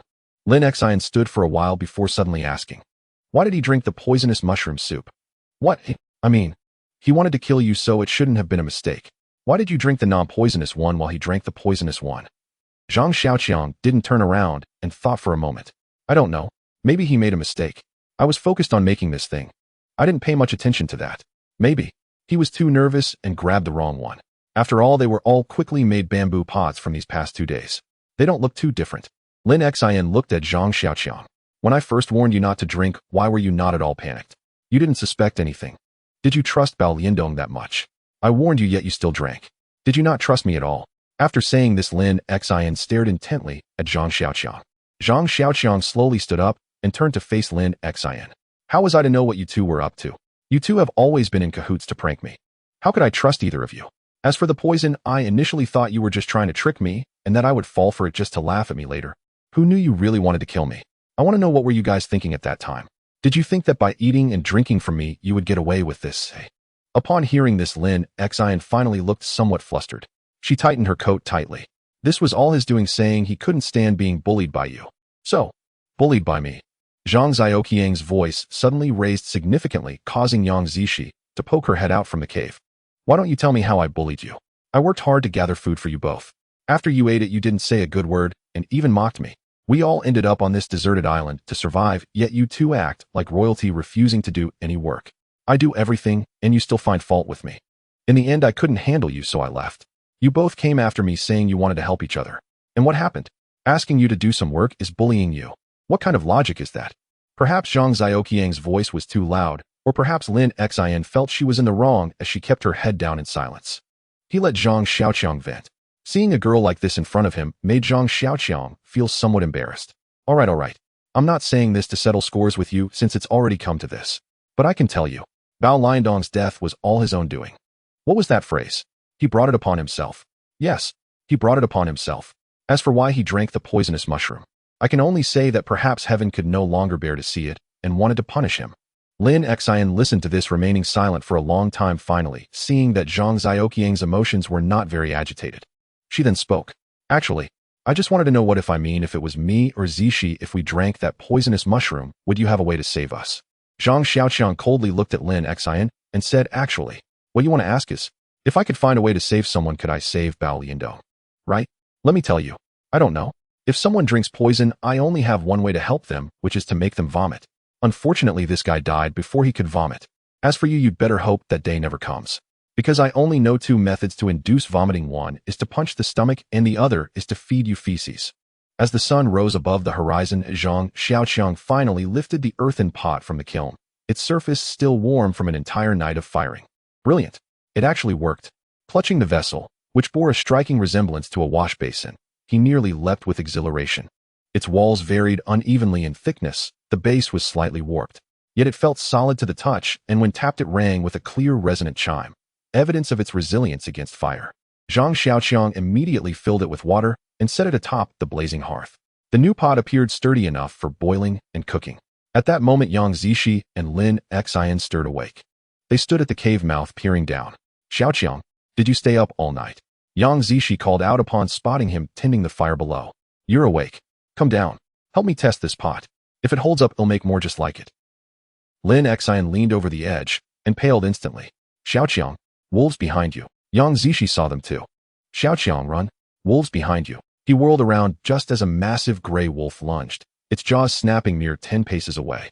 Startled, Zhang Xiaoqiang raised both arms to shield his head and delivered a fierce instinctive kick straight into the wolf's chest, grunting with effort as he did. Damn you. His boot struck true. The sharp crack of breaking bone echoed unmistakably. The beast flew sideways like a sack hurled by a speeding carriage, tumbling several meters before landing with a final guttural whimper, then lying utterly still. What the hell? Was it that easy? Staring at the fallen wolf, Zhang Xiaoqiang stood stunned, breathless, before slowly regaining composure. Of course, he possessed 1/10 the strength of the earth bear, yet even that fraction given the bear's colossal might was more than sufficient. Above, the two girls watched in utter disbelief, mouths agape, frozen in astonishment, before hastily remembering their decorum. Xiaoqiang, you kicked that hard. Then what about before? Lin Xin recalled how twice Zhang Xiaoqiang had struck Bao Liandong with identical kicks, yet the man had merely flinched and scathed save for minor burns.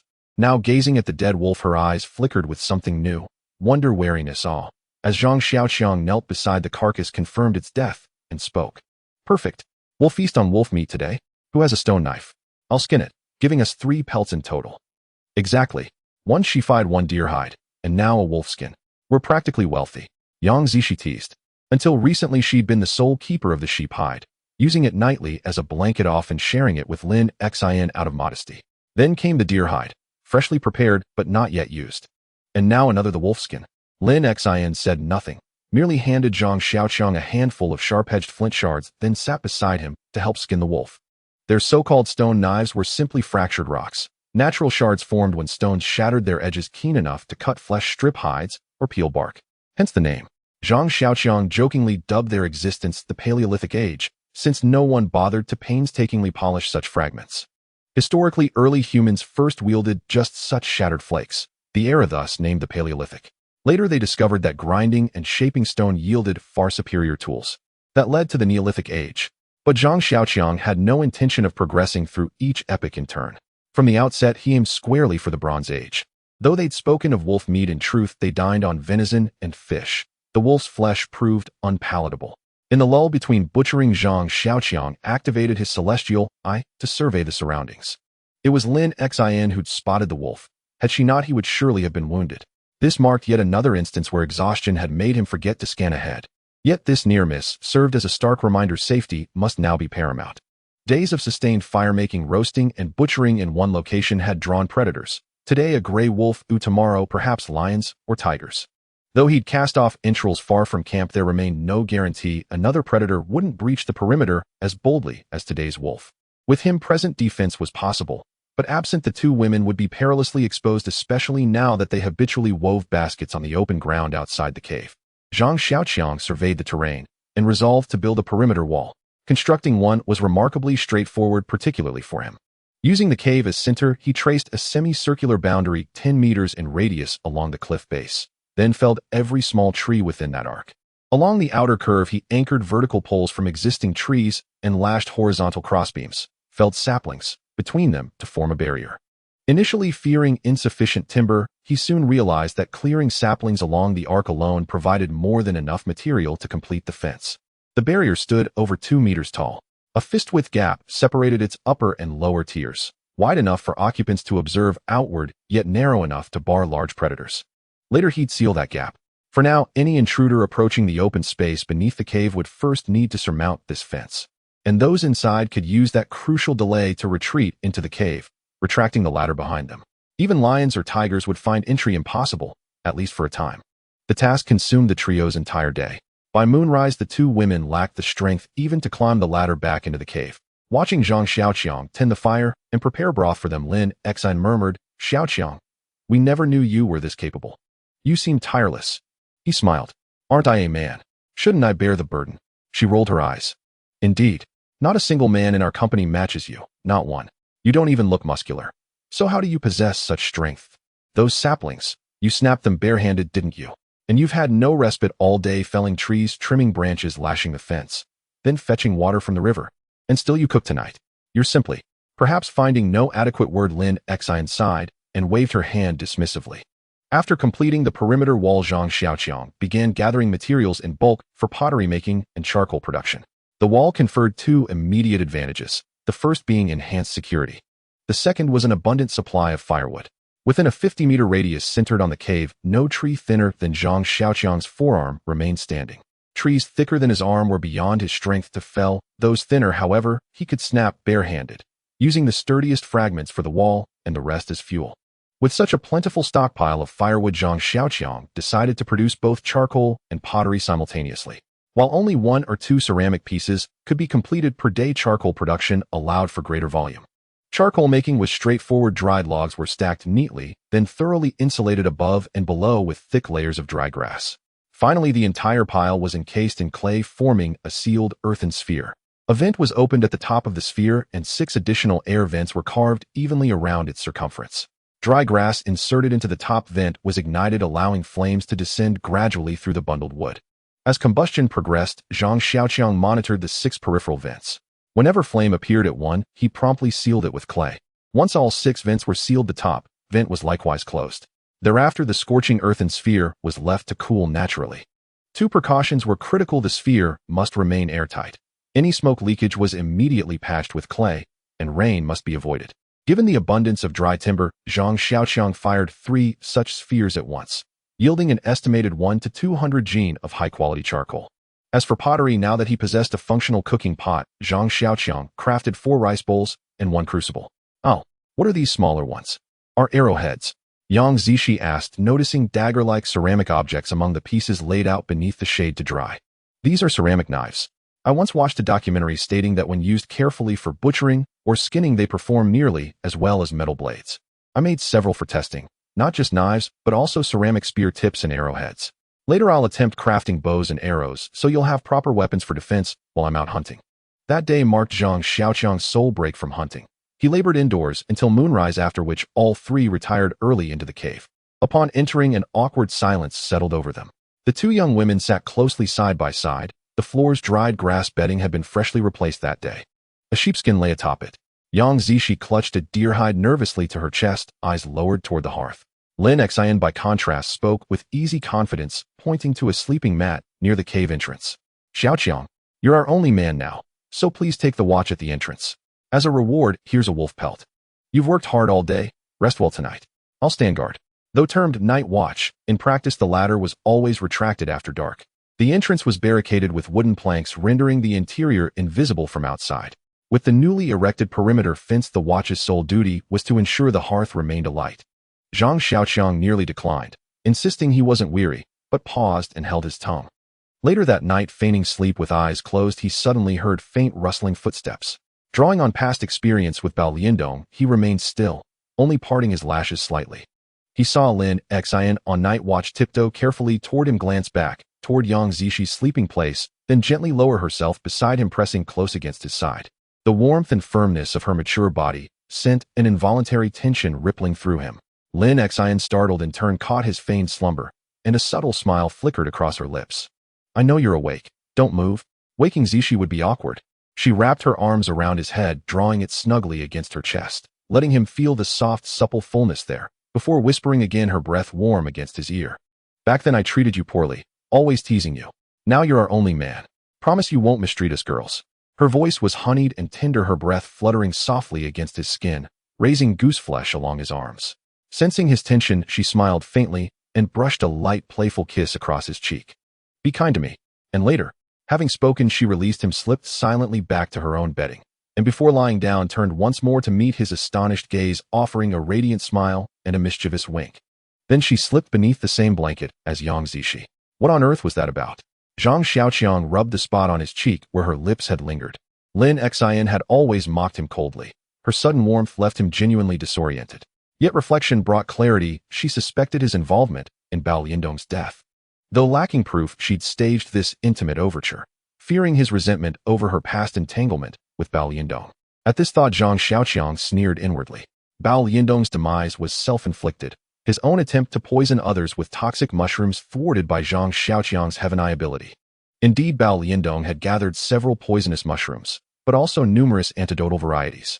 Through the Heavenai, toxic fungi glowed faint green, while their antidotal counterparts shone with a brighter, purer, white luminescence. While Bao Liandong boiled the mushrooms, Zhang Xiaoqiang repeatedly approached the pot, inhaling its aroma and deftly sifting through the broth with chopsticks, inserting antidotal specimens into the toxic mixture, then observing the broth's hue through his heaven eye. As for Bao Liandong's personal bowl, unaware of the toxins and unfamiliar with many species, he happened to place his pot adjacent to several deadly varieties. Zhang Xiaoqiang, selecting only antidotal mushrooms for his own broth, left every toxic specimen untouched in Bao Liandong's portion. Thus Bao Liandong alone succumbed to poisoning. Such matters defied explanation, and besides, anyone who sought to harm others bore the consequences. Yet Lin Xian inexplicably had intuited Zhang Xiaoqiang's hand in the affair. Hence Zhang Xiaoqiang had buried Bao Liandong with care, and even erected a modest marker. Should rescuers ever arrive, forensic examination would merely confirm death by mushroom poisoning, leaving no trace implicating him. As the dawn broke, Zhang Xiaoqiang climbed out of bed. He had actually not slept at all last night, merely closing his eyes and dozing.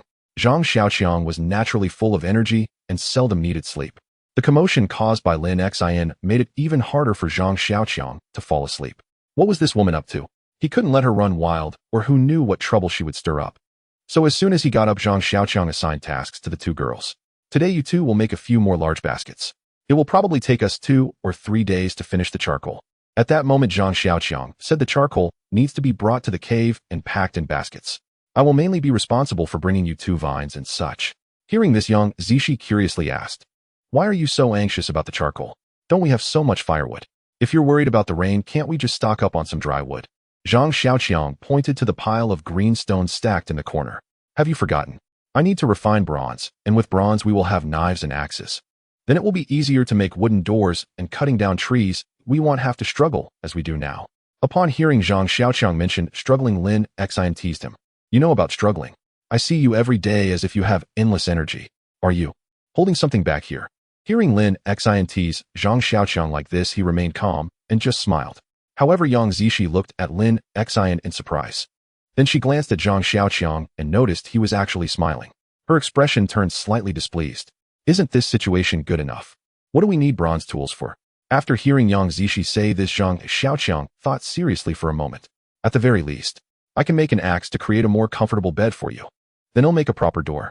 And also, Fill in the gaps in the walls. That way it will be safer. Yang Zishi said unhappily. We've already been trapped here for several days, and the people outside should be finding us soon, right? Zhang Xiaoqiang looked at Yang Zishi and said with a wry smile. I don't know about that. After all, this seaside activity was organized by you. Yang Zishi said angrily. What? Are you blaming me now? I had no idea this would happen. Zhang Xiaoqiang quickly retorted. Not at all. The main thing is none of us know what the situation outside is. Logically, someone should have come to look for us by now. A huge ship has had an accident. There's no way there would be no response at all. Lin Xian thought for a moment and said, do you think they might have come but didn't find us? Upon hearing this, Zhang Xiaoqiang recalled the gigantic monster he had seen by the sea that devoured whales. His heart tightened with anxiety, causing him to shiver involuntarily. The two girls hadn't noticed this. Yang Zishi said to Zhang Xiaoqiang, why don't you go check the seaside today? Also make a rescue signal. In case someone comes, they can find us. Is it necessary to go all the way to the seaside? Lin Xian pointed to the cliff behind them. The cave we are staying in is a high point. As long as we climb up there and light a fire, people by the sea will see it, and they will know we are here. Isn't that better? Everyone agreed that it was a good idea, so the three of them began to take action. Zhang Xiaoqiang had learned a lesson today. He stood at the cave entrance and first opened his heavenly eye to observe the situation outside. Dingling. You have a celestial opportunity. Oh, please check it.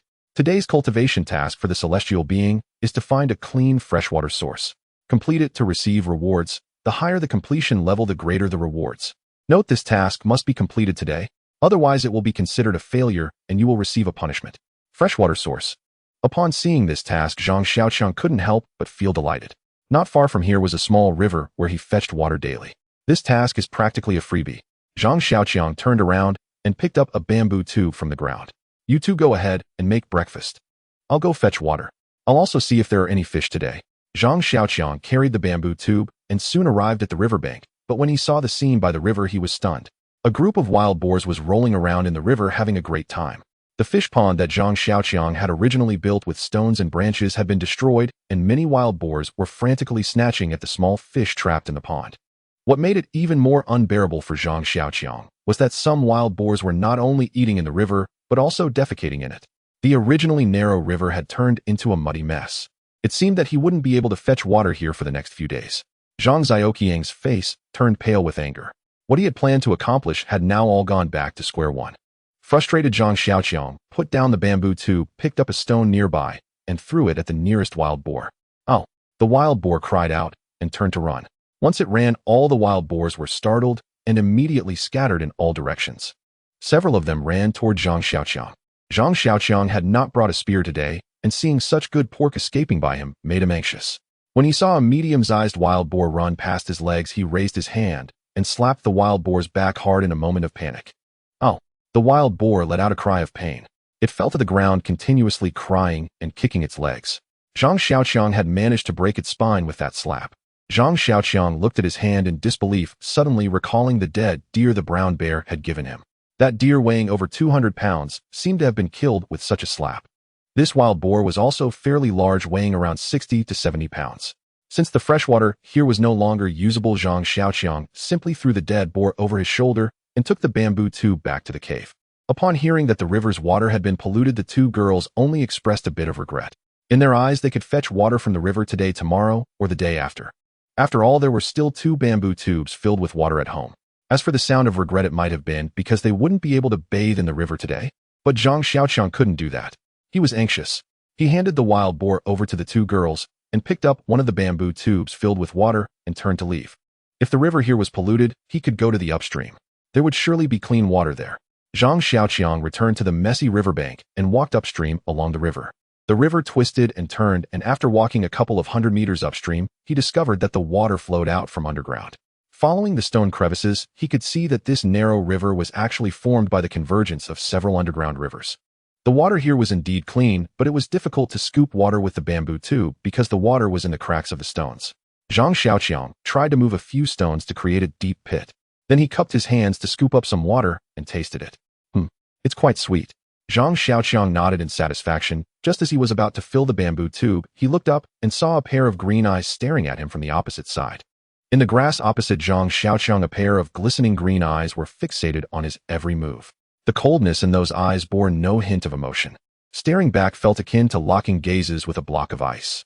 Zhang Xiaoqiang instinctively took a step back, only then realizing that it was a gigantic lizard before him. This lizard was of such a massive size that it immediately reminded Zhang Xiaoqiang of the Komodo dragon. This creature's height and weight were clearly comparable to that of a Komodo dragon, the only difference being that this lizard was entirely emerald green. The green was chilling to the bone. That was the color of deadly poison. In Zhang Xiaoqiang's heavenly eye, this giant lizard appeared as a mobile poison reservoir. Its glaring green was terrifying and evoked a sense of despair.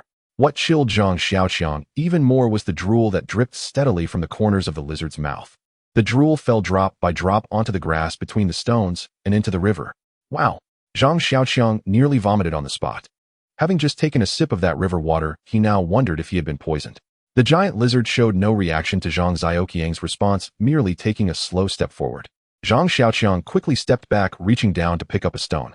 Don't underestimate this creature. Zhang Xiaoqiang knew that the Komodo dragon had not only venomous saliva, but also a mouth full of sharp teeth. It could grow over 3 meters long and weigh more than 130 kilograms, twice Zhang Xiaoqiang's weight. He wasn't sure if this creature was a Komodo dragon, but it certainly resembled a younger sibling of one. Not much difference. And from the venom dripping from its mouth, it was clear that a single bite from this creature would spell disaster. However, Zhang Xiaoqiang wasn't too worried about being poisoned now. After all, he had just scanned the water with his heavenly eye and found no traces of lizard venom. But even if he claimed there was none, Zhang Xiaoqiang wouldn't dare to drink it.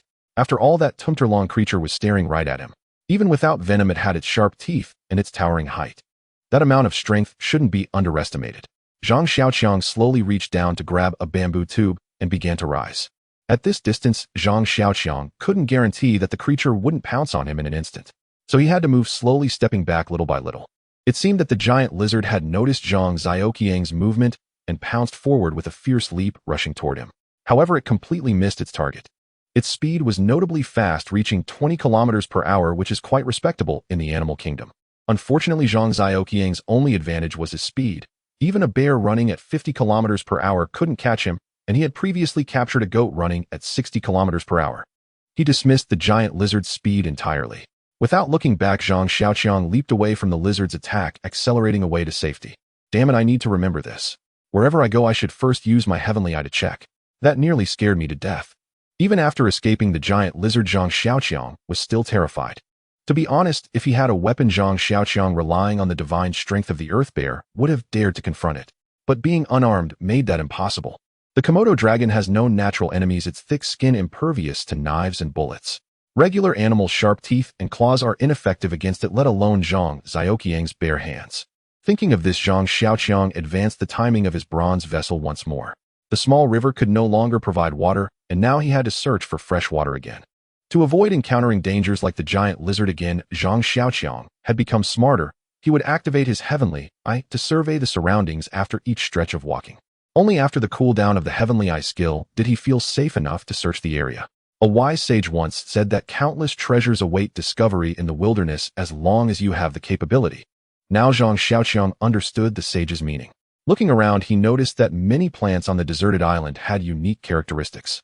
Some were edible, some had medicinal properties, some were poisonous, and even some contained large amounts of fresh water. Zhang Xiaoqiang even found a type of vine. Its thickness was similar to that of a chicken egg with a hard outer shell. When broken, it would release delicious juice. When Zhang Xiaoqiang discovered this vine, the savage immortal cultivation system even gave a prompt. Ding! Detected that the immortal has found water vine, achieving the minimum completion standard for the task. The evaluation result is low grade. Would you like to complete it? Zhang Xiaoqiang hesitated for a long time before deciding not to complete it just yet. After all, there was still more than half a day left until the day's end. This deserted island couldn't possibly have just that one small river. He poured the water from the vine into the bamboo tube and continued on his way, observing with his heavenly eye as he walked. This was Zhang Xiaoqiang's first comprehensive observation of this deserted island. From what he could see, this deserted island appeared to be a relatively narrow one. He hadn't yet seen the other side of the island. To see further, he needed to ascend to a higher place, so Zhang Xiaoqiang made his way upward. Standing on the hilltop, he saw in the distance the beach where he had first landed, and along the sandy shore, he could spot the river where he had once fished. Huh, what an idiot I am. I ran so far. Isn't there a river there? Zhang Xiaoqiang smacked his forehead upon seeing the river flowing into the sea. Hurrying down the mountain, he sprinted to the riverbank, which was about 5 kilometers from the cave. If he had thought of this earlier, today's task would have been a piece of cake. Just as he was pondering this, a sudden voice came from behind him. Zhang Xiaoqiang turned around and was so delighted that he dropped the bamboo tube in his hand. Behind him, 3 well-dressed individuals were waving at Zhang Xiaoqiang and calling out as they ran over. "Hey, is that the rescue team?" Zhang Xiaoqiang dropped the bamboo tube and shouted as he ran toward them. The 3 people, 2 men and 1 woman, looked particularly excited when they saw Zhang Xiaoqiang, and both sides hurriedly approached each other.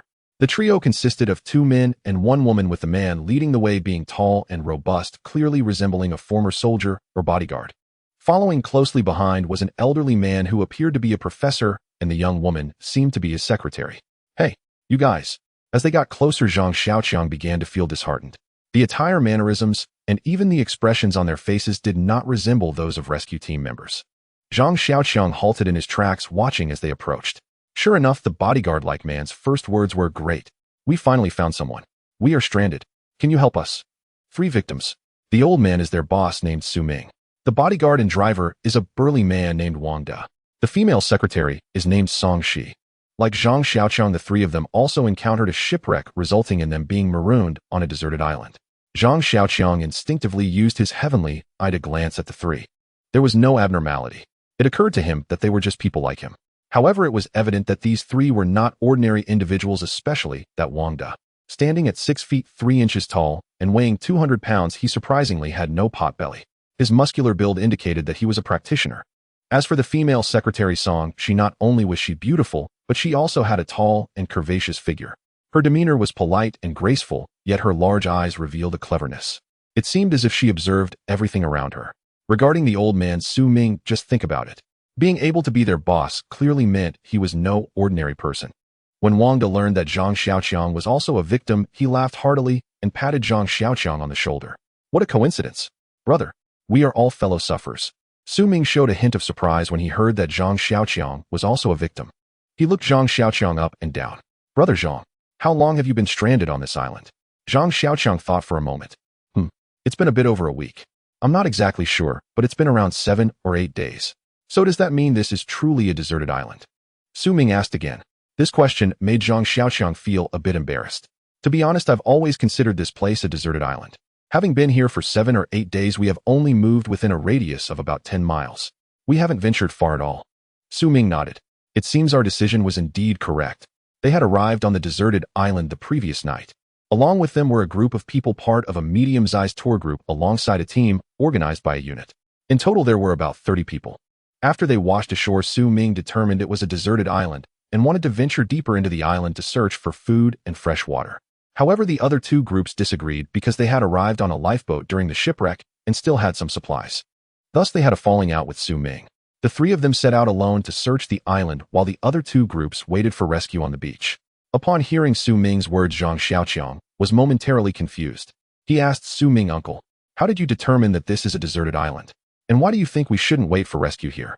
Su Ming was clearly not expecting Zhang Xiaoqiang to ask this. He instinctively countered with a question, "How could you not know after staying here for so long? How strange is this island?" "Strange?" Zhang Xiaoqiang was taken aback. Could it be that this old man was also a cultivator chosen by the system? Su Ming smiled. "Look at the plants by the shore. How many can you recognize? And the creatures in the sea, how many have you caught? What are they? Don't you find anything strange?" Zhang Xiaoqiang silently shook his head. "I just know that there are quite a few edible things here. Fresh water is somewhat hard to find. I came here today specifically to look for fresh water." Su Ming laughed heartily. "I noticed the plants here yesterday. There are many plants that shouldn't be here. Look, most of them are temperate zone plants, yet we are in the tropics. If there were coconuts or something, it would be understandable, but these." Zhang Xiaoqiang interjected, "That's not right. Our shipwreck occurred in the temperate zone." Su Ming asked, "Where did your incident happen?" "How would I know? I just know it was near Shandong." Su Ming looked at his 2 subordinates in shock. Wang De and Song, she also wore astonished expressions. After a while, Song, she slowly said to Zhang Xiaoqiang with certainty, "Our ship encountered a storm near Australia." Oh, Zhang Xiaoqiang was stunned. Even if his geography was poor, he still knew the distance between Shandong and Australia. Zhang Xiaoqiang glanced at the 3 of them and forced a smile. "You 3 are impressive. Just like that, how far have we flown?" Su Ming also chuckled wryly. "Little brother, don't be too happy. I now suspect that this island is not the island you have in mind. Let me ask you, after all this time, have you found any rescue teams?" Zhang Xiaoqiang shook his head. "No. What about your phones or communication systems?" "Those were long gone. When we woke up, we were left with just these clothes." "You?" "Yes. We still have 2 girls. There was originally one more man, but unfortunately he died from eating poisonous mushrooms a couple of days ago. Su Ming nodded and continued. We had many people with phones, communication devices, and even a small radio, but upon arriving here, all communication systems failed. Not only that, but last night I looked at the stars and found that even the positions of the stars are different from before. So I suspect we may have arrived in a world never discovered by anyone before. Zhang Xiaoqiang was completely bewildered. What does it mean that the positions of the stars are different? You're impressive. You even remember where the stars are positioned. I look at the stars every night, but I haven't memorized any of them. Seeing Zhang Xiaoqiang's puzzled expression, Su Ming said, little brother, rest assured, we are not bad people. The reason we left those on the beach is that we didn't want to be persecuted by bad people. Therefore, if you are willing, I would prefer to team up with you. Next, let's form a group to advance and retreat together. What do you think? Zhang Xiaoqiang calmed down immediately upon hearing this. This old man is not simple. Right after arriving, he led his 2 subordinates away from the main group to survive in the wilderness. Logically, he must have some skills, but why does he want to team up with me right away? Perhaps sensing Zhang Xiaoqiang's doubts, the female secretary named Song, she said. You don't know, on the beach Su Lao proposed his viewpoint, saying that this deserted island is somewhat strange. Those people not only didn't believe him, but also mocked us. What's worse is that there were 2 foreigners who, relying on their American identity, insisted that they were believers of God and that we were inferior races. This shipwreck was God's punishment for us inferior races, and they were merely collateral damage. They urged everyone to drive us away. There was a group of idiots who actually believed them. We couldn't bear to see their deceitful faces, so we came out. Wang De also angrily said those bastards insisted that all rescue supplies belonged to everyone and refused to share anything with us. As a result, we were driven out empty-handed. Zhang Xiaoqiang finally understood. I see. No wonder you 3 were so eager to find teammates. Zhang Xiaoqiang carried a bamboo tube and returned to the cave with 3 others. Upon seeing Zhang Xiaoqiang return with 3 living people, Yang Zishi and Lin Xin immediately felt delighted. Especially when they saw Song, they instantly felt a sense of regret for not meeting sooner. The 3 girls quickly bonded and ran into the cave to whisper. The 3 big men, Zhang Xiaoqiang had no choice but to sit on the ground and chat idly. Su Ming looked up and down at the surrounding walls and the crude smoke-stained stove along with the pottery kiln. He sincerely marveled. Little brother, you are truly talented to have built such a fine shelter in such a short time. Wang De also expressed his admiration. Little brother, I used to be a retired Special Forces reconnaissance soldier. Given what you have now, even if you gave me a week, I couldn't achieve this. You are impressive. Zhang Xiaoqiang shyly chuckled. Let's not praise each other anymore. Come with me to the river again. We are running low on fresh water. Today's task was to find fresh water. Unexpectedly, what used to be the simplest task turned out to be so difficult today. After a whole day, it was already dark and they had only managed to collect a barrel of fresh water. Zhang Xiaoqiang really didn't want to give up just like that. Seeing Wang De claim to be a Special Forces soldier, he decided to take him along to fetch water again. Wang De was naturally willing. The 2 each took 2 bamboo tubes and ran towards the riverbank. A 5-kilometer cross-country run was evidently a piece of cake for Wang De. He strode forward with the 2 empty bamboo tubes, while Zhang Xiaoqiang followed slowly behind. While running, Wang De turned his head, looked at Zhang Xiaoqiang with astonishment, and said, Brother, I didn't see this coming. You are quite skilled. If your abilities were in our unit, you would definitely rank first. Zhang Xiaoqiang tilted his head to look at him. Zhang Xiaoqiang felt a strange fondness for this rugged-looking big guy. This guy was the type to be carefree with friends, but meticulous when it came to outsiders. No wonder he could be a driver for the boss. Seeing Zhang Xiaoqiang looking at him like that, Wang De laughed heartily. To be honest, I used to be a top-tier Special Forces soldier. I ranked among the top 3 in all assessments in the army. In this cross-country run, I was first in the entire company. But today, watching you, I see you making it look effortless. How fast can you run at your best? Zhang Xiaoqiang humbly shook his head. Not that fast. I've just been running like this every day lately. I've gotten used to it. Otherwise, I wouldn't be able to keep up with you. Wang De said seriously. Brother, that's not right. Why are you holding back? Show me how fast you can run. All right. Can you find your way back later? Don't worry. Zhang Xiaoqiang nodded, crouched down, and took off running. In the blink of an eye, he left Wang De far behind. When Wang De returned with water to the cave, he saw Zhang Xiaoqiang already helping Yang Zishi and the girls make pork soup. Upon seeing Wang De return, Zhang Xiaoqiang smiled and took the water bucket from him. Well done, brother. You're almost as fast as a goat. You really run fast. Wang De nodded in admiration at Zhang Xiaoqiang. Everyone sat around the campfire together, and Su Ming, noticing that Zhang Xiaoqiang and the others were looking at him, smiled and said, Let me introduce myself first.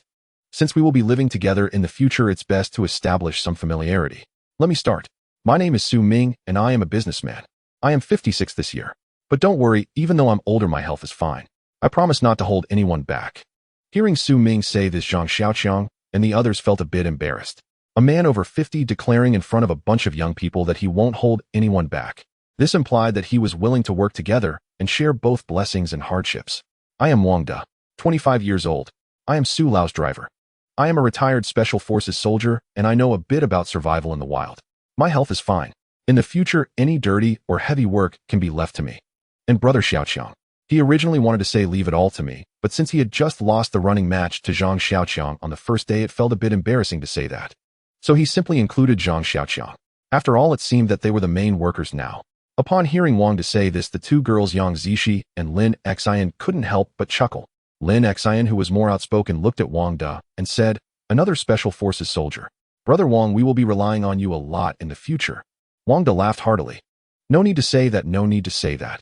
Song Shi glanced at Zhang Xiaoqiang and said, my name is Song Shi, 22 years old. I am Su Lao's secretary. I used to major in foreign languages, and here. I might have to trouble everyone a bit. Su Ming, seeing that his three companions had finished introducing themselves, added, although these two used to be my employees, now that we are all here to survive, so we have none of that company hierarchy. Naturally, everything will be decided by Brother Xiaoqiang. As soon as these words were spoken, Wang De and Song She looked at Zhang Xiaoqiang, seemingly waiting for him to confirm something. Zhang Xiaoqiang understood that this was a declaration to him, and it was also a military-style salute. If he agreed, he would have to manage their food and daily needs from then on. However, if he refused, Su Ming might take charge instead. Just as Zhang Xiaoqiang was about to agree, Lin Xian spoke up from the side. Why should we all listen to Xiaoqiang? We should discuss things together here. There's no such thing as one person controlling everyone. After speaking, Lin Xian glanced at Zhang Xiaoqiang. Zhang Xiaoqiang was taken aback, but didn't understand Lin Xin's intention, so he remained silent and lowered his head to eat. Su Ming hesitated for a moment after hearing this. I see. It seems we have come to the right place. It looks like Brother Xiaoqiang and the two ladies are all reasonable people. It seems we were overly concerned. Yang Zishi and Lin Xian looked puzzled, and seeing their confusion, Song Shi explained what had happened at the beach and described the people there. Song Shi, being a secretary, had an excellent memory and recounted everything in detail about the people on the beach, the supplies on the two lifeboats, how much fresh water and food there were, and how many medicines. Speaking clearly, Zhang Xiaoqiang listened and pondered for a moment. Su Lao. Su Ming hurriedly replied, no need, no need. I think we should address each other as brothers. You call me big brother, and I will call you little brother. This way it's convenient for everyone. All right, Brother Su. According to what you said, if those people on the beach remain in place waiting for rescue, how many days do you think their supplies would last? 5 days. At most 7 days. There are too many people, and there's no clear management. It's all up to those two foreigners pretending to be priests to deceive them. They won't last long. Zhang Xiaoqiang nodded, then looked at Su Ming and Wang De, saying, then Brother Su. Brother Wang, what do you think will happen 7 days later if they don't get rescued? Before Su Ming could respond, Wang De interjected, they will march towards the deserted island, searching for food and fresh water. Zhang Xiaoqiang continued to look at them. If they discover us here, finding out that we have water and food, while their numbers are fewer, what do you think they will do, eh? Wang De paused for a moment. Su Ming, however, showed a hint of satisfaction on his face and decisively replied, they will rob us. Su Ming clearly held Zhang Xiaoqiang in high regard. His voice trembled slightly with excitement as he spoke. Those foreigners. They habitually pose as gentlemen, adopting an air of aloof superiority. Yet the moment food grows scarce and fresh water dwindles, their true nature will surface. They will inevitably trace us back along the small river we use today. We must prepare in advance, absolutely deny them any opportunity to commit atrocities. Having finished, he fixed Zhang Xiaoqiang with an intense, fervent gaze. Xiaoqiang, what do you think? Zhang Xiaoqiang lowered his head, lost in thought for a moment. I believe this scenario cannot be ruled out, so preparation is imperative. Moreover, even absent such threats, precautionary measures remain essential. For today, Su Gij's warning made me realize how strangely uncanny this island truly is. Earlier, I even encountered a colossal lizard, one bearing an uncanny resemblance to the Komodo dragon. Zhang Xiaoqiang recounted the incident in broad strokes. The others listened, their expressions tinged with astonishment. Yang Zishi was the first to break the silence. Xiaoqiang, how could you keep something so dangerous from us? You faced it alone. What if you'd been injured? What would we have done? Hearing Yang Zishi's concern, Zhang Xiaoqiang smiled warmly. Don't worry, I'm unscathed by such things. What truly concerns me is this. If a creature like this exists here, far more formidable beings may also dwell upon this island. We must never assume safety, and certainly never lower our guard. Now that Brother Su and his companions have joined us, our group number 6, our collective strength has increased markedly. Let us begin, then, with smelting bronze. Off. Su Ming blinked in surprise. Shouldn't we reinforce the perimeter wall first? Fortify our defenses? Look at us. We have ample food and water. Our most immediate concern is enemy assault. So why? Zhang Xiaoqiang offered a faint smile. So this old man is still a born warrior. Or does he harbor enemies somewhere along the beach? Though that thought crossed his mind, Zhang Xiaoqiang replied aloud, "Of course we're preparing for combat." But Song Shi just pointed out. Their adversaries wield fire axes and entrenching tools, both forged from steel. We possess nothing comparable.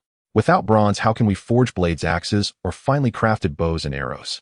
Once they witness our enhanced capabilities, even hostile intent will give way to sober calculation of consequences. At last, Su Ming's expression cleared. Absolutely right. Let's follow Xiaoqiang's lead. At this, Lin Xian hesitated before asking, how can you be certain they'll come to bully us? Might they not seek our aid instead? Perhaps even propose an alliance? Su Ming's tone turned grave. Alliance is possible, but only between peers of comparable strength. When power disparities grow too vast, alliance dissolves into subjugation. Thus we prepare for the worst. That's simply how we conduct business. Please forgive my bluntness. The group exchanged light-hearted banter before retiring to rest. Zhang Xiaoqiang, however, felt distinctly frustrated. Accompanied by Su Ming and the others, his return journey had taken far longer, leaving him with only 3 bamboo flasks of fresh water. This modest supply elevated his originally low-tier mission rating to mid-tier. Upon completion, Zhang Xiaoqiang received, predictably, the physical strength pill. His stamina was now fully replenished. He could labor tirelessly for 24 hours without respite. Yet he had long sought alternative rewards, each attempt ending in disappointment. At dawn the next day, Zhang Xiaoqiang set out with Wang De and Su Ming baskets slung across their backs to gather bronze ore. In Zhang Xiaoqiang's estimation, roughly 10 jin of raw ore yielded 1 jin of refined bronze. With 6 of us, perhaps 20 to 30 jin of bronze would suffice, meaning 200 to 300 jin of ore. With the 3 men away, only the 3 young women remained at the cave. For safety, they assigned one as lookout, while the other 2 worked. Their task, reinforcing the nearly completed perimeter wall, was rudimentary. Lacking proper tools, their capacity for labor remained severely limited. Xiaoqiang, I never took you for such a slender fellow, yet your strength is astonishing. Wang De straining under a basket brimming with or watched Zhang Xiaoqiang stride ahead with effortless speed. Zhang Xiaoqiang chuckled softly. Hardly. Look at Brother Su. Advanced in years, yet carrying such weight. Now that's vitality. Su Ming gave a wry smile. Mine holds only half a basket, and I bring up the rear. Still, Xiaoqiang, you clearly have reserves left untapped. Then go on ahead. Return to fetch us when you've reached camp. Zhang Xiaoqiang nodded and sprinted off, legs churning like wind. Whoa, actually works. That's incredible. Watching Zhang Xiaoqiang vanish into the distance, hauling over 100 jin of, or as though weightless, Wang De muttered in awe. Wang De, what do you make of Zhang Xiaoqiang? As Zhang Xiaoqiang disappeared, Su Ming suddenly asked. He's decent, no malice in him. But whether he can withstand Benjamin and his thugs remains uncertain. Su Ming nodded slowly. That scoundrel Benjamin. Unable to best us in fair trade, he resorted to darkness, dispatching assassins. Had we not detected them early, this shipwreck would have granted them perfect opportunity. Those 2 vermin. I'd have tossed them into the sea long ago were it not for the taboo against killing. Instead, they now play prophet, inciting others to turn against us. Su Ming sighed deeply. Stoking discord, spreading slander. Aren't these time-honored tactics of their nation? What do ordinary people truly understand? They merely echo the crowd. What truly troubles me is this: in a few days, when their supplies dwindle to nothing, will we truly face them in armed conflict? Why fear? When waters rise, we raise earth. I refuse to believe equals should cower before equals. Su Ming glanced sharply at Wang De. Have you forgotten? They number over 30, including 2 professional killers. We are but 6, 3 of whom are women. Our strength is profoundly unequal. Wang De paused, then said, Brother Su, rest easy. All hinges upon whether Zhang Xiaoqiang proves exceptional. If he does, if his physical prowess combines with my training, then their 30-strong force means little.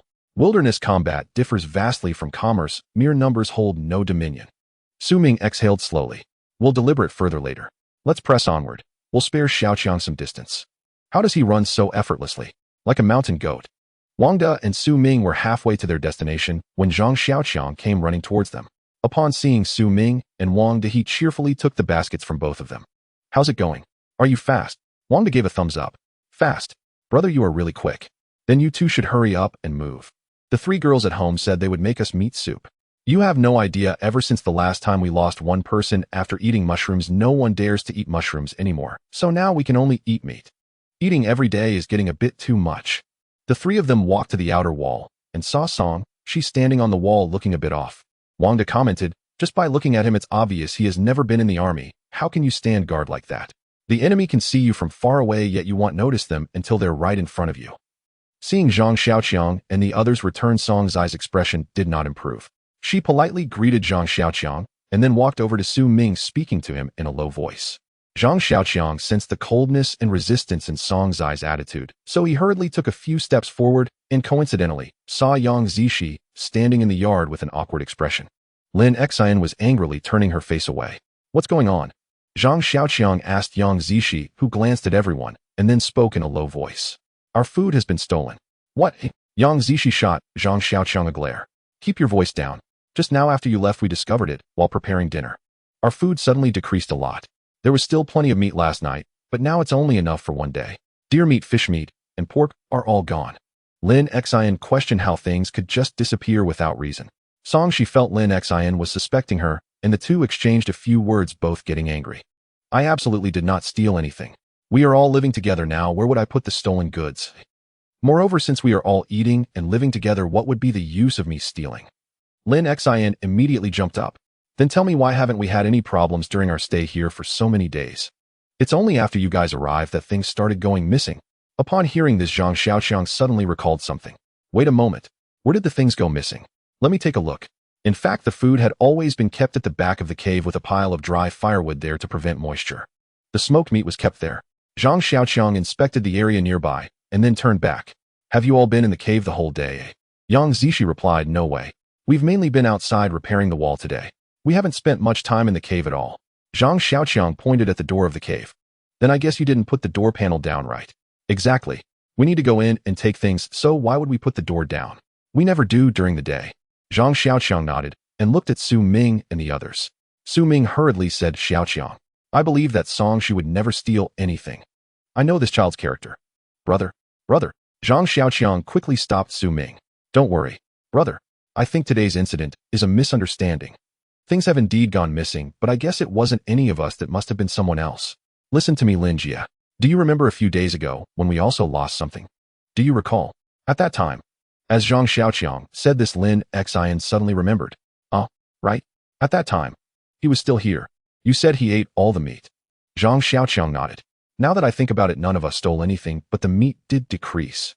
You felt wrong saying I was wronging you, so why are you starting to wrong others today? Lin Xian suddenly felt embarrassed looking at Song Shi. Song Shi, I didn't mean it like that. I was also. Song Shi angry stayed silent. Su Ming quickly spoke up. It's okay. As long as everyone has cleared things up. Xiaoqiang, so what do you think happened? How did the food just disappear without reason? Zhang Xiaoqiang shook his head. I don't know. Because after the last time we lost something, we didn't look for it, and haven't lost anything since. And this time it's the same. I think it might have been taken by some animal. Yang Zishi, seeing that everyone was no longer so tense, also said, exactly. Everyone is living and eating in one place. Who would steal those things? It's not like there's not enough food. As soon as she mentioned not having enough food, Yang Zishi hesitated slightly before quickly saying, let's get back to work. You all have been busy all day and haven't eaten yet. Let's eat something first. Saying this, she grabbed Lin Xian with one hand and Song Shi with the other to go prepare food. Everyone felt a bit awkward now. Zhang Xiaoqiang looked at the remaining food. Although it was enough for one meal, the amount of food that went missing this time was indeed too much.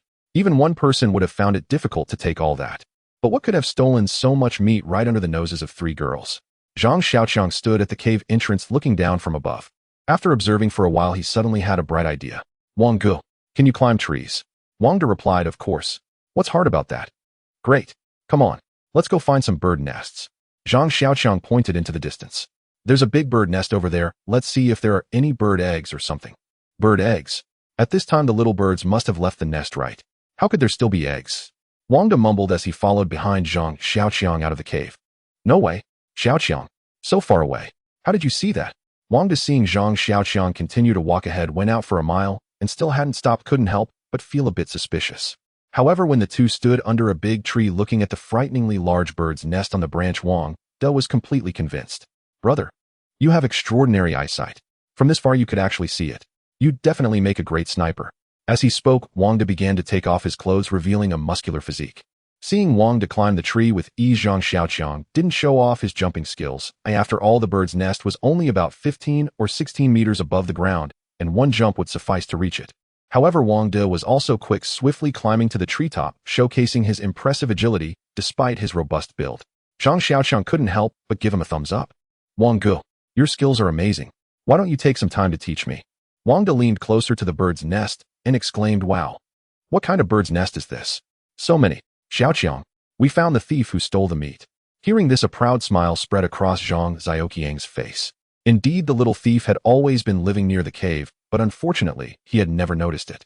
If it weren't for this incident that made Lin, Xian, and Song Shi a bit flustered, Zhang Xiaoqiang wouldn't have thought to use his divine eye to observe the area around the camp. Thinking about this, Zhang Xiaoqiang suddenly froze. It seemed, when he previously used his divine eye to check, he couldn't see this far. Could it be? Zhang Xiaoqiang suddenly had a feeling that his heavenly eye skill seemed to have leveled up. He still remembered how his heavenly eye skill had once been enhanced by the 100 refinements elixir, reaching the stage of initial glimpse of the path. Thanks to this enhancement, he found it so easy and convenient to search while on the deserted island. After such a long period of use, it was highly likely that the level of the heavenly eye skill had increased. Otherwise, he couldn't explain why he had never seen this bird's nest before, yet today, he saw the spiritual energy emanating from it. Just as he was thinking, Wang De had already come down from the tree holding a large bundle of jerky. Look, this is almost 20 pounds. What kind of bird is this? How can it steal so much meat at once? It must be huge to carry all this. Zhang Xiaoqiang glanced up at the sky and pointed, isn't that it? It's that big. Brother, what kind of bird is that? It seems to be a crow. The large black bird, upon seeing the jerky in Wang De's hand, let out a sharp and angry cry, then circled above their heads. Zhang Xiaoqiang looked at the big bird and felt an inexplicable sense of familiarity, as it looked just like the crow he had summoned. It looks exactly the same. Wang De took a glance. That's a tribulation crow. You can also call it a fathead bird. It's quite an impressive bird. Look at its head. That meat must be stolen by it. Calling it a crow isn't wrong either. It's the largest among all crows. Look at it, its wings can stretch over a meter. Oh no. Just as he was speaking, the tribulation crow dropped a pile of bird droppings from the sky. It landed right on Wang De. Hey, it dares to ambush me. Just wait until I make it into a bow. Wang De said as he pulled Zhang Xiaoqiang and ran. Hurry, or it might get angry and peck at us. The two of them rushed back to the camp in one breath, while the tribulation crow followed them in the air, occasionally attacking with its droppings. When it saw the two reaching the camp, it even made a dive attack, trying to peck at Wang De, but Wang De dodged and picked up a small stone to throw at it, making it fly away in displeasure. Upon reaching the camp, Zhang Xiaoqiang saw that the tribulation crow was still circling in the air. After thinking for a moment, he placed a piece of jerky on the wall. As Wang De retrieved the lost jerky, everyone was happy. Lin Xian felt a bit embarrassed and secretly apologized to Song Shi, and after chatting for a while, they returned holding hands, smiling. Seeing Zhang Xiaoqiang place the jerky on the wall, everyone stopped their work and watched from a distance. The tribulation crow, noticing that no one intended to attack it, landed on the wall, tilting its head to look at Zhang Xiaoqiang. Zhang Xiaoqiang looked at the tribulation crow and pointed at the jerky, saying, eat it, but don't come to steal again. If I have meat, I will place a piece here for you. The tribulation crow seemed to understand, or perhaps not, as it tilted its head for a while before grabbing the jerky and flying away. That night, everyone gathered around the campfire, eating and chatting. Wang De began discussing the making of weapons for self-defense. I see there are bamboo and many vines here. We can strip the bark to make ropes and use bamboo to create bows and arrows, which would be good for hunting and self-defense. But Xiaoqiang mentioned smelting bronze. Is that true? If we can quickly refine bronze, it will be much more convenient for us to do anything. Zhang Xiaoqiang nodded. The charcoal is ready. We can take it out tomorrow. Then we will start smelting bronze. But we need everyone to help out. The more people, the faster we can do it. Early the next morning, Zhang Xiaoqiang smashed the 3 clay balls and dug out the charcoal that had been burned for 3 days. The charcoal was successfully made black with a hint of white shine. When struck, it produced a crisp metallic clanging sound. A total of 5 large baskets of charcoal were taken from the 3 clay balls, roughly estimated to weigh over 200 pounds. Thus, everyone wholeheartedly devoted themselves to the process of smelting bronze. In fact, smelting bronze was quite simple. They didn't even need to choose a separate location, as they started right in the yard. First, they washed the retrieved copper ore clean and crushed it. The copper ore was very brittle and easy to crush. After crushing, they dug a pit in the ground, placed the charcoal inside, lit it, and layer by layer added the crushed copper ore. Then they covered the opening of the pit with grass, leaving a small gap. Using a fan, they blew air into the pit. For several hours, they continuously added charcoal and powdered ore. Finally, they produced a large pile of yellow copper fragments. Zhang Xiaoqiang built a fire pit in the open space, raising the sides with dirt to ensure ventilation while preventing the heat from dissipating too quickly. They placed the copper fragments into the prepared crucible and then heated it over the charcoal fire. The most important thing about heating was to keep the charcoal fire strong. In the past, people used bellows, but Zhang Xiaoqiang and his companions didn't have any, so they used bamboo tubes wrapped with animal skin to continuously blow and pull air, melting the copper in the crucible into liquid. After the copper melted into liquid, they poured it into a mold made of dry earth, and once cooled, the bronze item was complete. During the initial experiment, Zhang Xiaoqiang used only a little copper to create a crude and ugly bronze knife. This knife took half a day to make, and the final appearance caused everyone except Zhang Xiaoqiang to burst into laughter. At first glance, Yang Zishi thought Zhang Xiaoqiang had made a spoon. However, after Wang De polished it, the knife that resembled a spoon revealed its true sharpness. The knife could easily chop through a branch the thickness of an arm in a minute or two, and it could also cut through bamboo the thickness of a bowl in less than 20 seconds. Moreover, the cut was neat, making it very suitable for further processing. With Zhang Xiaoqiang's first success, everyone became highly motivated. They almost worked through the night to refine the second batch of bronze items. This time, the girls played a significant role. They were skillful and created very beautiful and suitable molds from dry earth. Furthermore, they were much more detailed than what Zhang Xiaoqiang had made. For the second batch, they used a lot of bronze, resulting in a large pot of molten bronze, creating a hand axe, a cutting knife, a chisel, and a dagger all at once. The hand axe was used for chopping trees, the cutting knife for cutting branches and splitting wood, while the chisel and dagger were requested by Wang De. This was because the first bronze knife had turned out too ugly. Thus, Wang De requested to make a more standard military dagger himself. With these items, it was now Wang De's time to perform. Zhang Xiaoqiang thought Wang De was going to make a bow and arrow to show everyone, but to his surprise, Wang De first made a crossbow using bamboo and wood. Two precisely cut bamboo pieces served as the bow arms, while a sturdy piece of wood was shaved into a long strip for the body of the crossbow. Using a chisel, he carved out the grooves and notches, tying the bow arms with rope and designing a trigger mechanism at the back. Everything was made from wood and bamboo, simple yet practical. Once completed, Wang De made a crossbow arrow from a branch, placed it in the groove, and drew the bow to shoot. Within 30 meters, it could easily pierce through tree bark. Wang De, looking at this contraption, proudly said, "This is much more effective than a bow and arrow." Zhang Xiaoqiang later realized that making a bow and arrow was actually much easier than crafting a crossbow. However, using them was far more challenging. An archer cannot hit a target without extensive training. The crossbow, on the other hand, was different. After just a few days of practice, Zhang Xiaoqiang, Yang Zishi, and Song, three novices, were already able to hit the target without endangering their companions at a distance of 30 meters. As for Lin, Xian, and Su Ming, because they accidentally destroyed the cave door and a newly fired pottery pot during their first shots, they were temporarily banned from practicing with the crossbow. With the use of bronze weapons and the addition of crossbows, everyone suddenly felt a surge of security.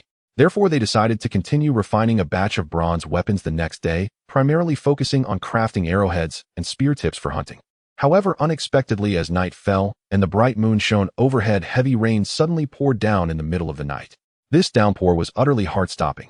The sky rumbled with thunder and lightning, accompanied by torrential rain and howling sea winds. The force of the wind was so strong that it blew down a section of the newly reinforced wall. Rainwater surged in from all directions.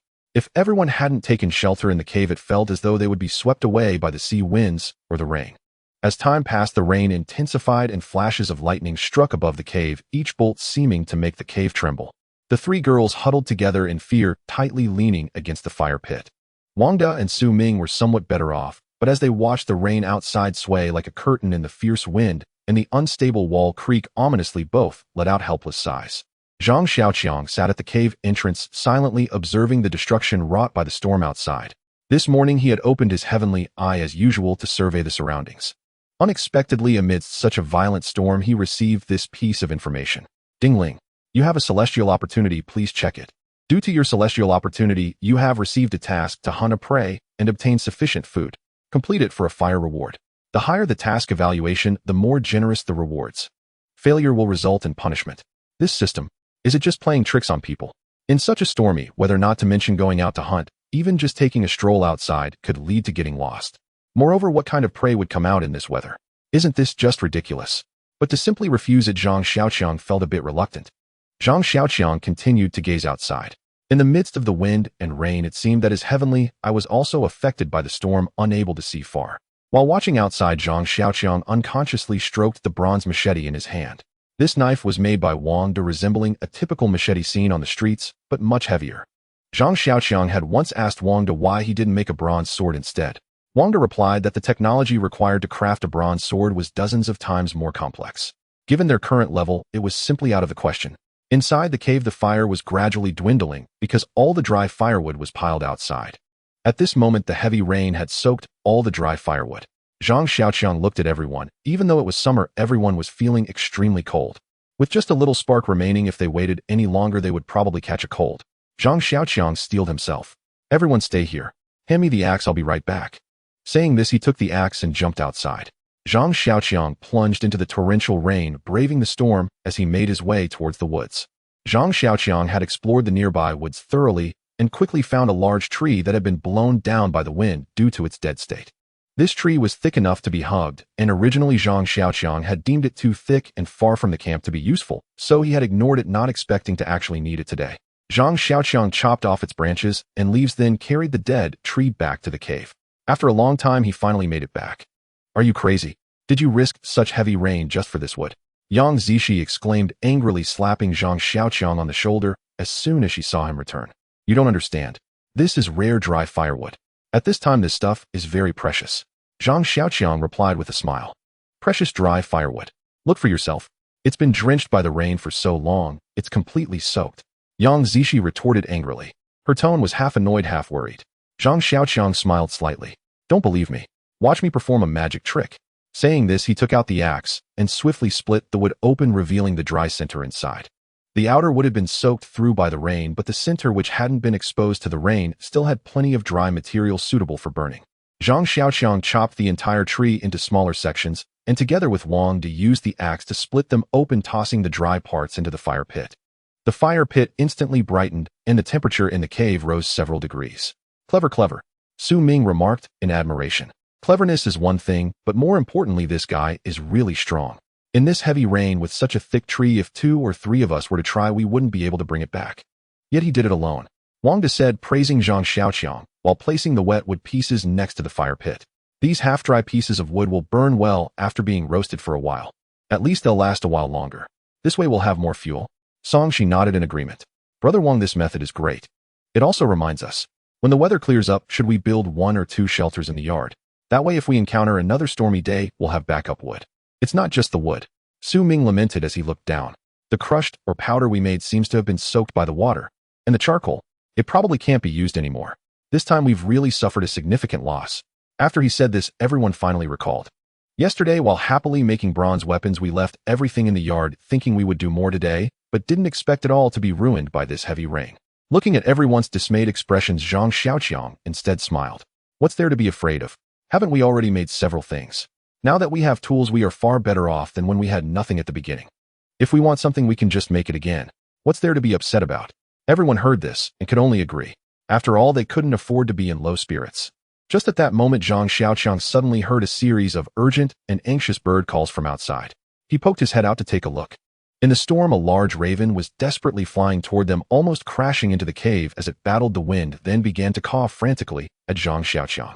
For some reason, as he listened to the raven's calls, Zhang Xiaoqiang felt as if he understood something. The crowd watched the crow, thinking it had been stunned by the heavy rain, which is why it had flown into the cave. However, Zhang Xiaoqiang knew it was not that simple. He cradled the crow in his arms and plunged back into the downpour. As Zhang Xiaoqiang held the crow and dashed into the rain, it remained quiet, as if it understood his intentions. Zhang Xiaoqiang ran all the way to the crow's nest beneath the large tree. There, amidst the storm, he saw a large green creature slowly climbing up the tree. It was the giant lizard. Outside the crow's nest, another crow was flapping around the giant lizard, occasionally pecking at its eyes. However, the giant lizard's skin was tough and showed no concern for the crow's attacks. Inside the nest, several little crows popped their heads out, screaming in panic. It seemed the crow knew that the giant lizard had come to eat its young, and because the storm prevented the little crows from flying, they had come to seek its help.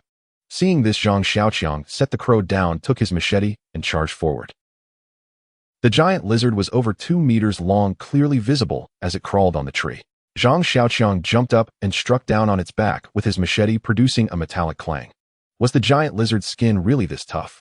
After landing, Zhang Xiaoqiang looked at the bronze machete in his hand, which surprisingly had a chip taken out of it. Looking at the giant lizard, it only bore a shallow cut.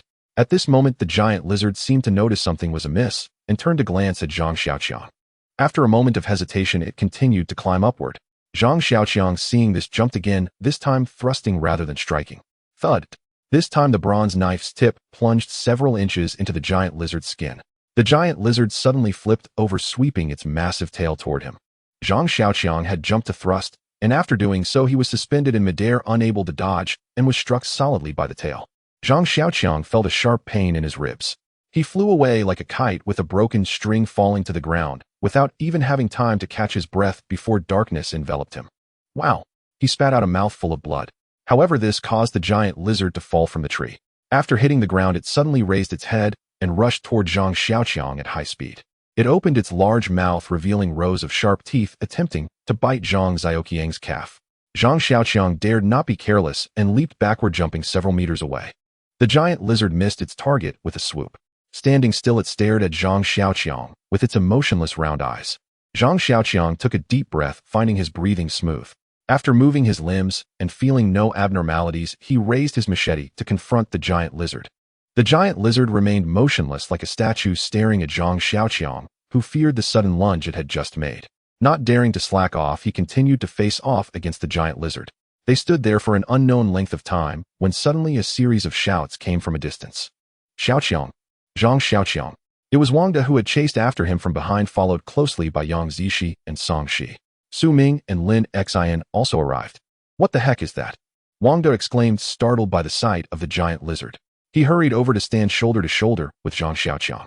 He held a hand axe in one hand and pulled out a dagger with the other. Be careful, brother Wang. This beast has tough skin and is incredibly powerful. I took a hit, and it hurt. Zhang Xiaoqiang said, his eyes fixed on the giant lizard.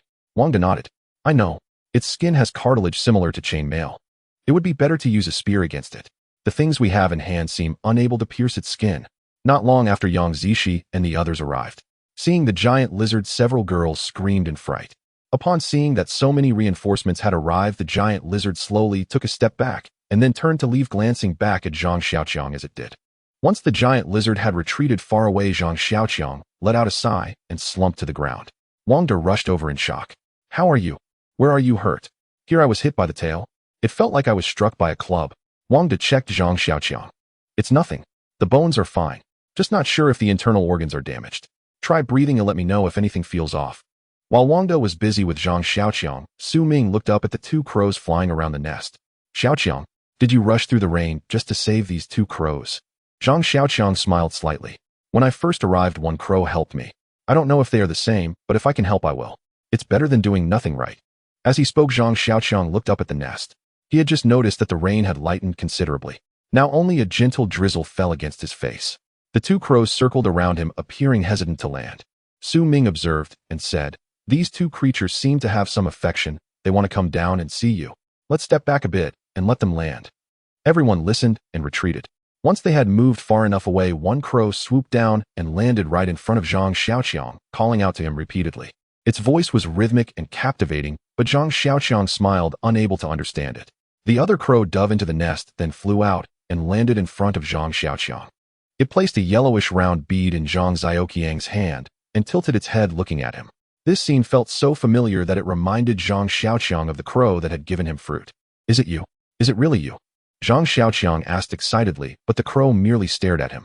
Seeing he didn't move, it pecked at the bead and nudged it towards Zhang Xiaoqiang's mouth. Zhang Xiaoqiang trustingly opened his mouth and swallowed the bead. Upon seeing him eat it, the crow flapped its wings in delight, soaring into the sky and calling into the nest. Before long, 6 little crows flew out of the nest. The 2 adult crows called out a few times to Zhang Xiaoqiang before leading the little crows away. Watching this scene, Wang De exclaimed in amazement, what is happening? Are they becoming sentient? Lin Xian looked on as the crows flew away and remarked, are they moving? Do they no longer want this nest? Yang Zishi ran over to check on Zhang Xiaoqiang. Seeing him gazing blankly upward, she angrily slapped him on the back. You eat anything. Do you know what that was? You just eat it without a care. Aren't you afraid of poisoning yourself? Zhang Xiaoqiang smiled faintly, but remained silent. Poisoning was out of the question, but to identify precisely what he had eaten and its effects, he would have to wait until tomorrow. At the thought of tomorrow, Zhang Xiaoqiang suddenly remembered he still had an unfinished task from today and slapped his forehead in dismay. What a shame. That lizard earlier, we should have killed it. There's plenty of meat on it. Hearing this, Yang Zishi immediately cried out. No one's going near it. That thing is terrifying. Who dare eat its flesh? Besides, you're already injured. Wang De added anxiously. That's right, Xiaoqiang. Its hide is thick and leathery. Our weapons can't even pierce it. You're hurt too. Zhang Xiaoqiang said. Brother Wang, hand me your dagger and axe, then lead everyone back. If I don't bring that creature down, I won't rest easy. With that, he seized the weapons and strode off. Seeing he couldn't stop him, Wang De called after him. Remember, the skin on its belly is thinner. Use the dagger as a spearhead. You can thrust it in. Zhang Xiaoqiang waved dismissively to signal he'd heard, then followed the giant lizard's trail into the distance. When unthreatened or unchasing prey, the colossal lizard moved with deliberate slowness and steady gait. So Zhang Xiaoqiang didn't have to pursue long before spotting the massive beast ambling far ahead along a mountain ravine. Zhang Xiaoqiang did not rush headlong into battle. Instead, he concealed himself at a distance and observed carefully. Thanks to his celestial eye, he could spot the lizard clearly, even from afar where the naked eye would barely register its silhouette. Under the celestial eye, however, its radiant white aura blazed unmistakably. After watching for some time, Zhang Xiaoqiang noticed the lizard seemed to be searching for something, constantly flicking its forked stony tongue through the air to scent its surroundings. Then it turned and advanced in a new direction. From afar, Zhang Xiaoqiang broke off a sturdy branch from a tree and whittled its tip to a sharp point, fashioning a crude wooden spear. Wooden spears might fail to pierce the lizard's hide, but his target was its eyes. If he could merely slow the beast's movements, blunt its reflexes, just slightly, his own speed and raw strength would surely drive that sharpened shaft deep into its eye. After tracking the lizard for nearly an hour, by which time Zhang Xiaoqiang had grown weary, the elusive quarry finally appeared. A wild goat. A massive wild goat. An astonishingly enormous wild goat. Had he not recognized the species, Zhang Xiaoqiang might have mistaken it for a foal. It stood as tall as a grown man, its two straight skyward-pointing horns gleaming against a coat of luminous snow-white wool, beneath which rippled muscles honed by scaling cliffs and traversing rugged peaks. Gazing upon such a magnificent creature, Zhang Xiaoqiang almost wondered whether the lizard possessed human-like discernment, choosing so striking a prey even in the act of hunting. The lizard lay motionless in the grass, fixated on the goat. Zhang Xiaoqiang crouched silently atop a low earthen slope, watching them both in utter stillness. Unaware it had wandered into the lizard's ambush, the goat continued its leisurely stroll, straight toward the very spot where the predator lay hidden. Just 2 more steps. Only 2 more, and it will spot the lizard. Zhang Xiaoqiang watched the goat's path and inwardly scoffed at the reptile's futile strategy. After all that effort, the goat was walking directly into the lizard's lair. 2 more paces, and with its acute senses it would surely detect the monster's towering Tumterlong form. At that moment, Zhang Xiaoqiang's vision blurred. The lizard's body seemed to soften, blur, and gradually dissolve into the emerald sea of grass. Soon it vanished entirely from sight, leaving only undulating grass and a gentle rise in the earth. Unperturbed, the goat sauntered past and lowered its head to graze on sweet, tender blades. Zhang Xiaoqiang rubbed his eyes, then activated his celestial eye. There the lizard remained, crouched directly beneath the goat's very nose. Yet the goat remained utterly oblivious. This thing camouflages itself. Is it a chameleon? Zhang Xiaoqiang gasped, stunned. Suddenly the goat lifted its head, clearly alerted by the faint sound Zhang Xiaoqiang had inadvertently made. Alas, its vigilance misfired. It raised its head and scanned the surroundings, yet failed to notice the monstrous maw opening beneath its hooves, snapping shut around its foreleg. Then it wrenched savagely. The goat shrieked in agony, thrashing desperately, but to no avail. In desperation, it lowered its head, aiming its twin horns at the attacker. At that instant, Zhang Xiaoqiang noticed something peculiar. The goat's horns should not have reached the lizard, yet the beast recoiled as if terrified of them, releasing its grip and lunging instead to seize the goat's hind leg. The goat kicked free, vaulting upright from the grass, and spun to flee. But the lizard was swift. With a powerful lunge, it slammed its foreclaws onto the goat's rump, toppling it onto its side. Then it pounced again. Ah, how gruesome. After pinning the goat, the lizard tore open its belly in mere bites, then clamped its jaws around the goat's throat and wrenched violently. The goat struggled fiercely for a time, until at last its breath ceased. Zhang Xiaoqiang noted a fresh wound on the lizard's flank, shallow, yet clean and linear, clearly inflicted by the goat's horns. To confirm this, Zhang Xiaoqiang crept closer. Indeed, the lizard devoured the carcass voraciously, yet left the goat's head untouched. Not only did it ignore the head, it severed it cleanly and cast it aside. This goat weighed nearly 100 kilograms. It took the lizard roughly an hour to consume the entire beast. Once finished, it visibly sagged with fatigue and simply collapsed where it stood, closing its eyes. Predators sated and secure from natural enemies invariably grow drowsy after feeding and sleep wherever they finish their meal. From this, Zhang Xiaoqiang deduced on this desolate island, at least in this region, the lizard reigned supreme. And now the sovereign was asleep. Zhang Xiaoqiang lifted his wooden spear and approached with painstaking caution. At about 30 meters he halted. For the lizard had awakened, proving even a tyrant must remain vigilant. Though bloated with meat and heavy with slumber, its senses remained razor-sharp. Upon opening its eyes and seeing Zhang Xiaoqiang, the lizard hesitated, then fixed its gaze steadily upon him. Zhang Xiaoqiang cautiously circled it. Observing it made no move to strike first, then edged toward the goat's severed head, retrieved it, and withdrew slowly. Throughout, the lizard watched him intently, without stirring a muscle. Only when Zhang Xiaoqiang retreated far enough did he allow himself a triumphant smile. "Little one, consider yourself granted one more hour of life." The goat's horns were approximately 1 meter long, twisted and dark, interspersed with white stripes. It looked like some unknown metal. Zhang Xiaoqiang used a bronze axe to chop off the 2 horns.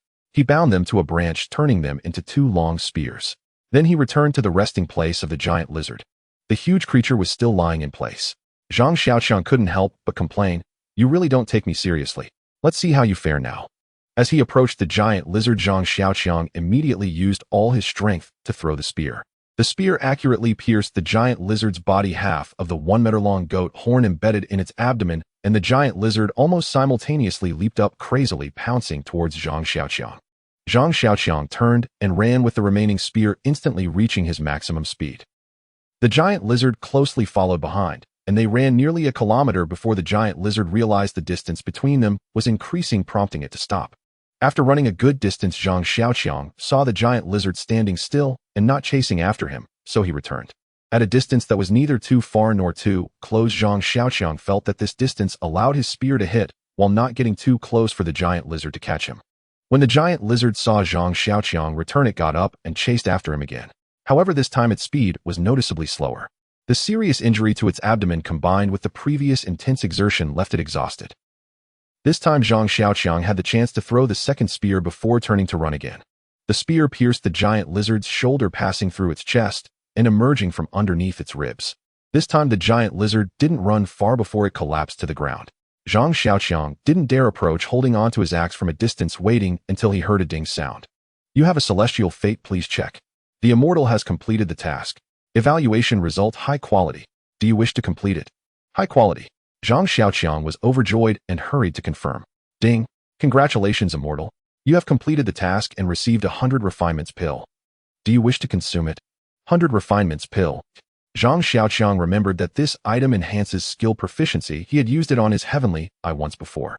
This time he still had only the heavenly eye as a skill, so he gave it to it. "Congratulations, immortal. Your heavenly eye spell has been enhanced, evolving into the wise eye." Wise eye.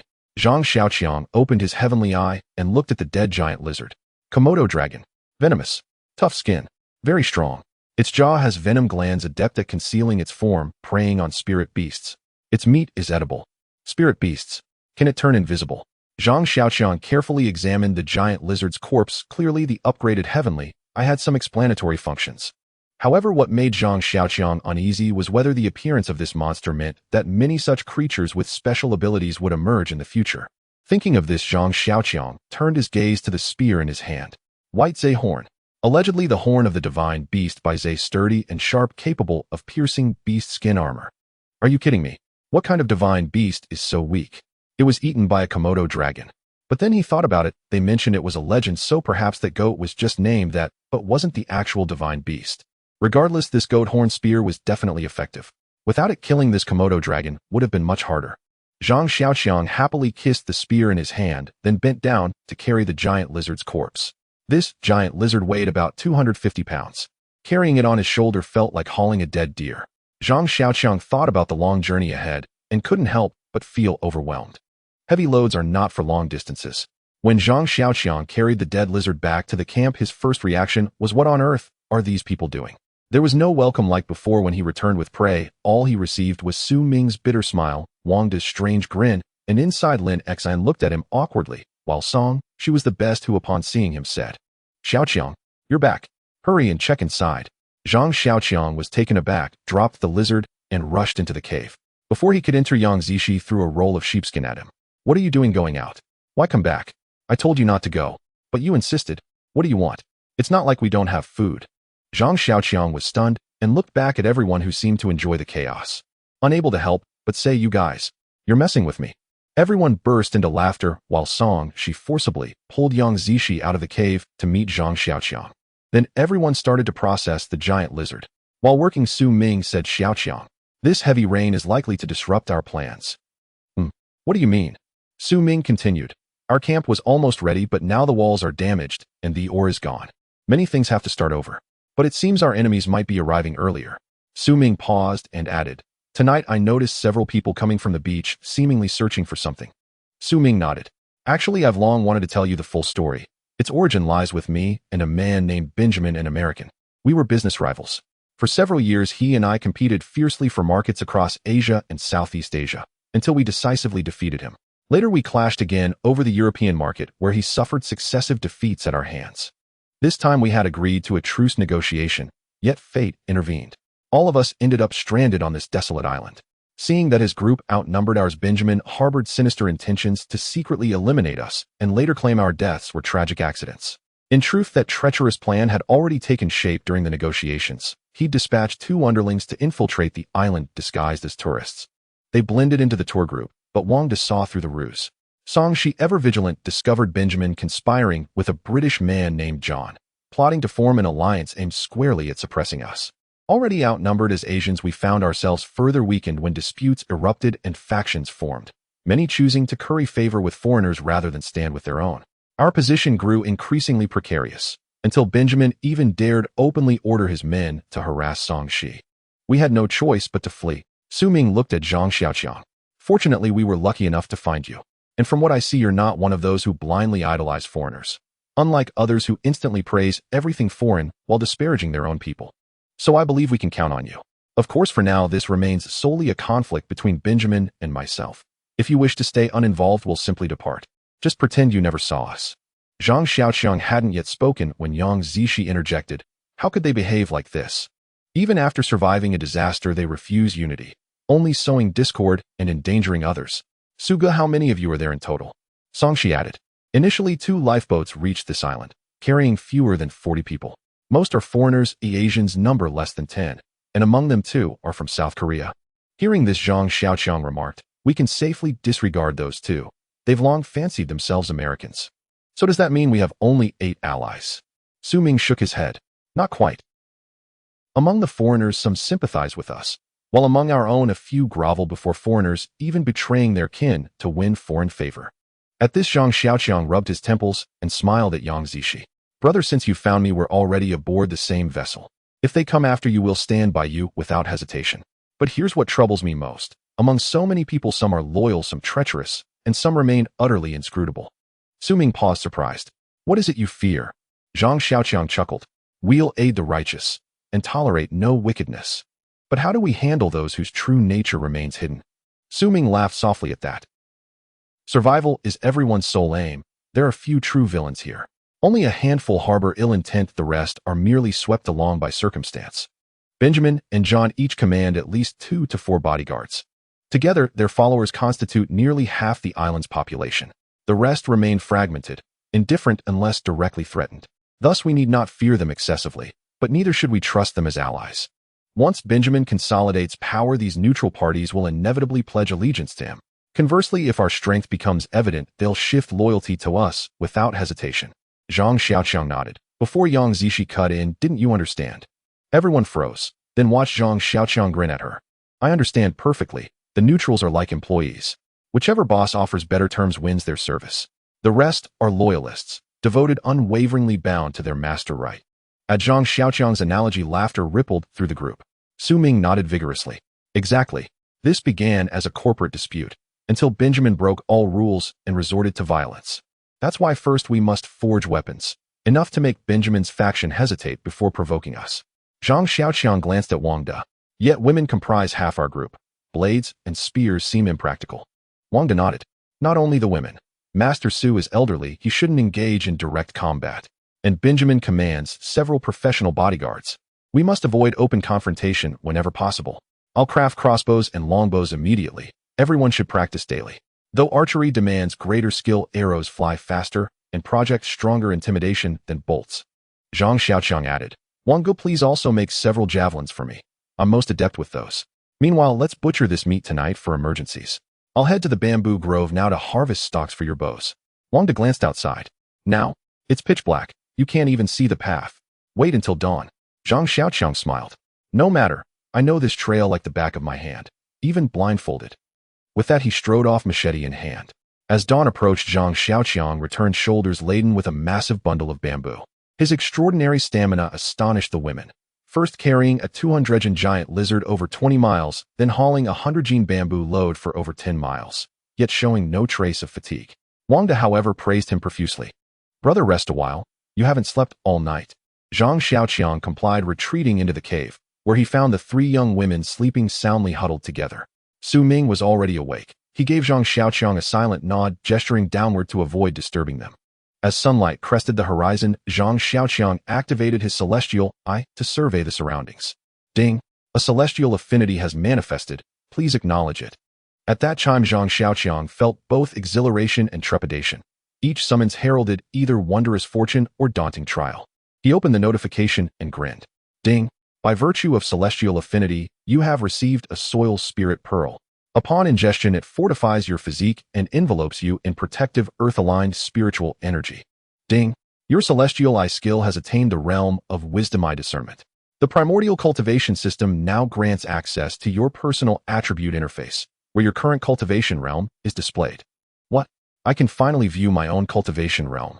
Zhang Xiaoqiang rejoiced inwardly. So the raven had bestowed the soil spirit pearl. Zhang Xiaoqiang, male, 21 years old. Cultivation realm, enlightenment period. Spell skill, heavenly eye, wisdom eye. Spirit of the crow 1 acquired from the goodwill of the crow spirit. Cloud ladder grass on the flying swallow obtained by consuming sky soaring grass. Immovable golden body washing marrow and tempering bones obtained by consuming earth spirit pill. Life points 100. Stamina points 5,000.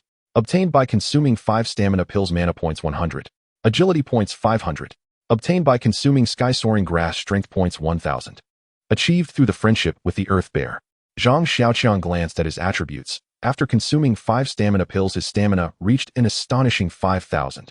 Although he didn't know what a stamina of 5,000 meant, he could tell from the comparison with others that his stamina was shockingly high. Strength reached 1,000. If his life and agility were normal human values, then his current strength was 10 times that of an average person. The key point is that he now possessed 4 skills. This was the treasure for survival here. It turned out that the grass was called sky soaring grass, and he had gained the skill of cloud ladder. This was a good thing, but he wondered if it would upgrade in the future. Seeing all this, Zhang Xiaoqiang was so excited that he could hardly sleep. He secretly reveled for a while before restraining himself from calling out and lying down. However, not long after he lay down, Lin Xian stealthily approached. Xiaoqiang. Lin Xian crawled onto Xiaoqiang's face and whispered. Upon seeing him open his eyes, she smiled and pressed her face against Zhang Xiaoqiang's. She softly said in his ear, "Are we really going to fight with those people over there?" Zhang Xiaoqiang was taken aback and nodded at Lin Xian. "Isn't that bad? They have dozens of people, and we only have 6. On this deserted island, isn't it easier to survive with more people?" Seeing Zhang Xiaoqiang's silent, Lin Xian gently crawled onto Zhang Xiaoqiang's body, rubbing against him. "We aren't even familiar with those 3. There's no need to ruin things for them with that group. They have so many people, and you are so capable. If you go over, you will surely be valued, and then we can." As she spoke, Lin Xian gently traced circles on Xiaoqiang's chest with her finger. Then she looked into Zhang Xiaoqiang's eyes. At that moment, Yang Zishi suddenly turned over, appearing as if she was about to wake up. Lin Xian hurriedly got up and whispered in Zhang Xiaoqiang's ear as she left. "Think about it. We don't have to suffer with them." Now Zhang Xiaoqiang couldn't sleep any longer. He lay there with his eyes closed, thinking for a long time. Yang Zishi and Lin Xian both got up. Seeing Zhang Xiaoqiang with his eyes closed, they didn't disturb him and went down to help. After a while, Song Shi also got up. She similarly approached Zhang Xiaoqiang and shook his body. "Xiaoqiang, are you sleeping?" Zhang Xiaoqiang opened his eyes. Song Shi sat beside him. "I just heard Lin Jie talking. I wanted to ask about your thoughts." "What thoughts?" Song Shi sighed. "Old Su and the others came out because they didn't want me to be bullied. They also know that in this situation, the more people there are, the greater the chance of survival. But still, I don't want to force you to make a decision. I just want to know if you could first understand the other side before making a decision. You can see what those people on the beach are like. You will know just by looking. Then you can decide whether to be with us or with them. This is also for your and your women's good. Which one is my woman? Zhang Xiaoqiang almost called out. These two women had been calling out to him, and just when things were better these days, how did they become his women? Lin Jie is out of the question. You dare to talk to me like that, and say you aren't. Yang Zishi clearly has a crush on you, but is too shy to say it. It's a shame she cares so much about you. Zhang Xiaoqiang squinted at Song Shi. What exactly do you all do? Why are you so smart? Song Shi smiled. Do you think doing business is that easy? To succeed in business, you must understand a little about everything. When do you plan to go take a look? Zhang Xiaoqiang nodded. You go down first. He'll sleep for a bit, and then go. After Song Shi left, Zhang Xiaoqiang secretly slapped himself. Damn, I didn't even realize that woman was pretending to be asleep. He thought again, my woman. Why didn't I think of sneaking to the beach to take a look earlier? Such a simple thing needed that woman Song Shi to remind me. By the way, she is quite pretty as she looks a bit like some female celebrity. After a while of random thoughts, Zhang Xiaoqiang got up and walked outside. Since he couldn't sleep anyway, he might as well go check the beach. Upon seeing Zhang Xiaoqiang up, Wang De asked, Xiaoqiang, aren't you going to sleep a bit longer? Zhang Xiaoqiang smiled. Brother Wang, you keep an eye on things here. I'm going to check the beach situation, and then we'll discuss what to do. Upon hearing Zhang Xiaoqiang was going to the beach, Wang De's expression turned grave. Brother, you must be careful. There are many of them. They have weapons. Zhang Xiaoqiang nodded, turned, and dove into the woods.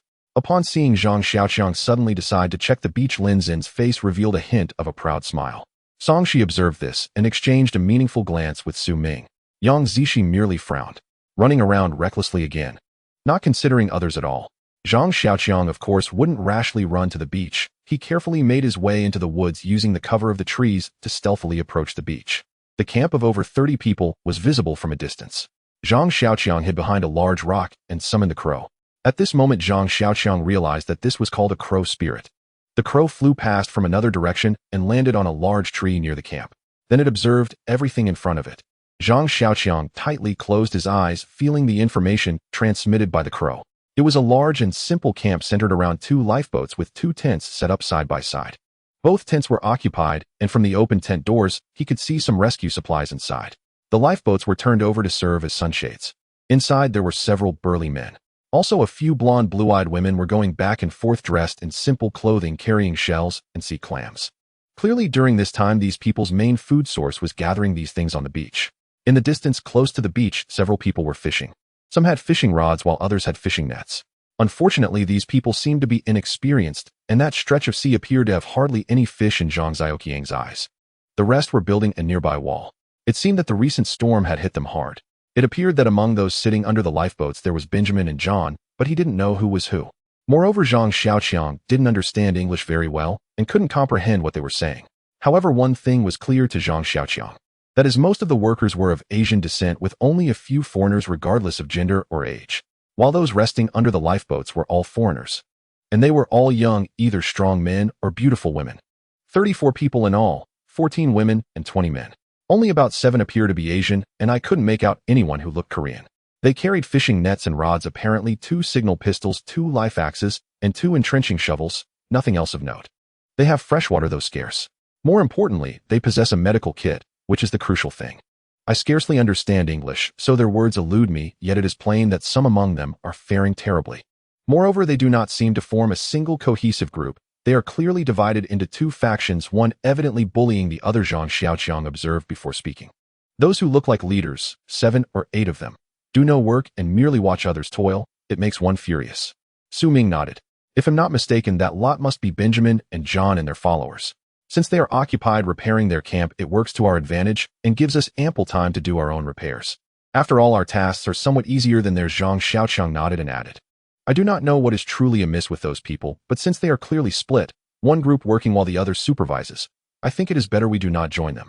What do you think? Yang Zishi did not care either way, but Lin Zin's face showed obvious disappointment, as she said nothing and only nodded. The next task was to mend the cave encampment. In Su Ming's estimation, it was best to finish here before the beach camp completed its own repairs, for he believed their supplies were nearly depleted. As for whether rescue might arrive, Su Ming thought that if a rescue team did come, the cave camp's high vantage and discreet vigilance would ensure they would be seen. Once a rescue team arrived, Benjamin and his people would no longer dare act recklessly, and everyone could go over. The hardest stretch then was the time before any rescue came. Knowing this, everyone worked with all their might. As the saying goes, pressure breeds motivation. In truth, the workload at the cave camp was not huge to begin with. The storm's greatest damage had been to the walls. Once Zhang Xiaoqiang could finish such work in a day by himself, now with 3 men, and with Yang Zixi Song, Shi, and Lin Xian assisting, with lifting and hauling the labor became far easier. In a single day, they not only repaired the wall, but significantly reinforced and tightened it. According to Wang, to give him a good bow and arrows, and sitting atop the wall, not even 10 attackers could force their way in, though of course no good bows remained. There were a few inferior ones, however. Wang fashioned several bows and arrows from bamboo. He also built a wooden rack to display crossbows and bows resembling a weapons stand in an army. He also made Zhang Xiaoqiang 10 sturdy, well-proportioned javelins, their tips whittled from wood and fire-hardened, and he supplied a spear thrower as well. Brother Wang, isn't this spear thrower a bit cursory? Holding the wooden stick, Zhang Xiaoqiang could not help but taunt Wang De. That's not a spear thrower, it's just a stick with a hook. Brother, you don't understand, spear throwers are like this. Don't underestimate it, Camille teach you how to use it. This device can increase your throwing distance by more than 6-fold. How far can you usually throw? I haven't tried, Zhang answered. Zhang took a javelin and aiming at a nearby tree prepared to throw. Hey, no. It's to see how far you can throw, not to aim at the tree. How does throwing at that tree count?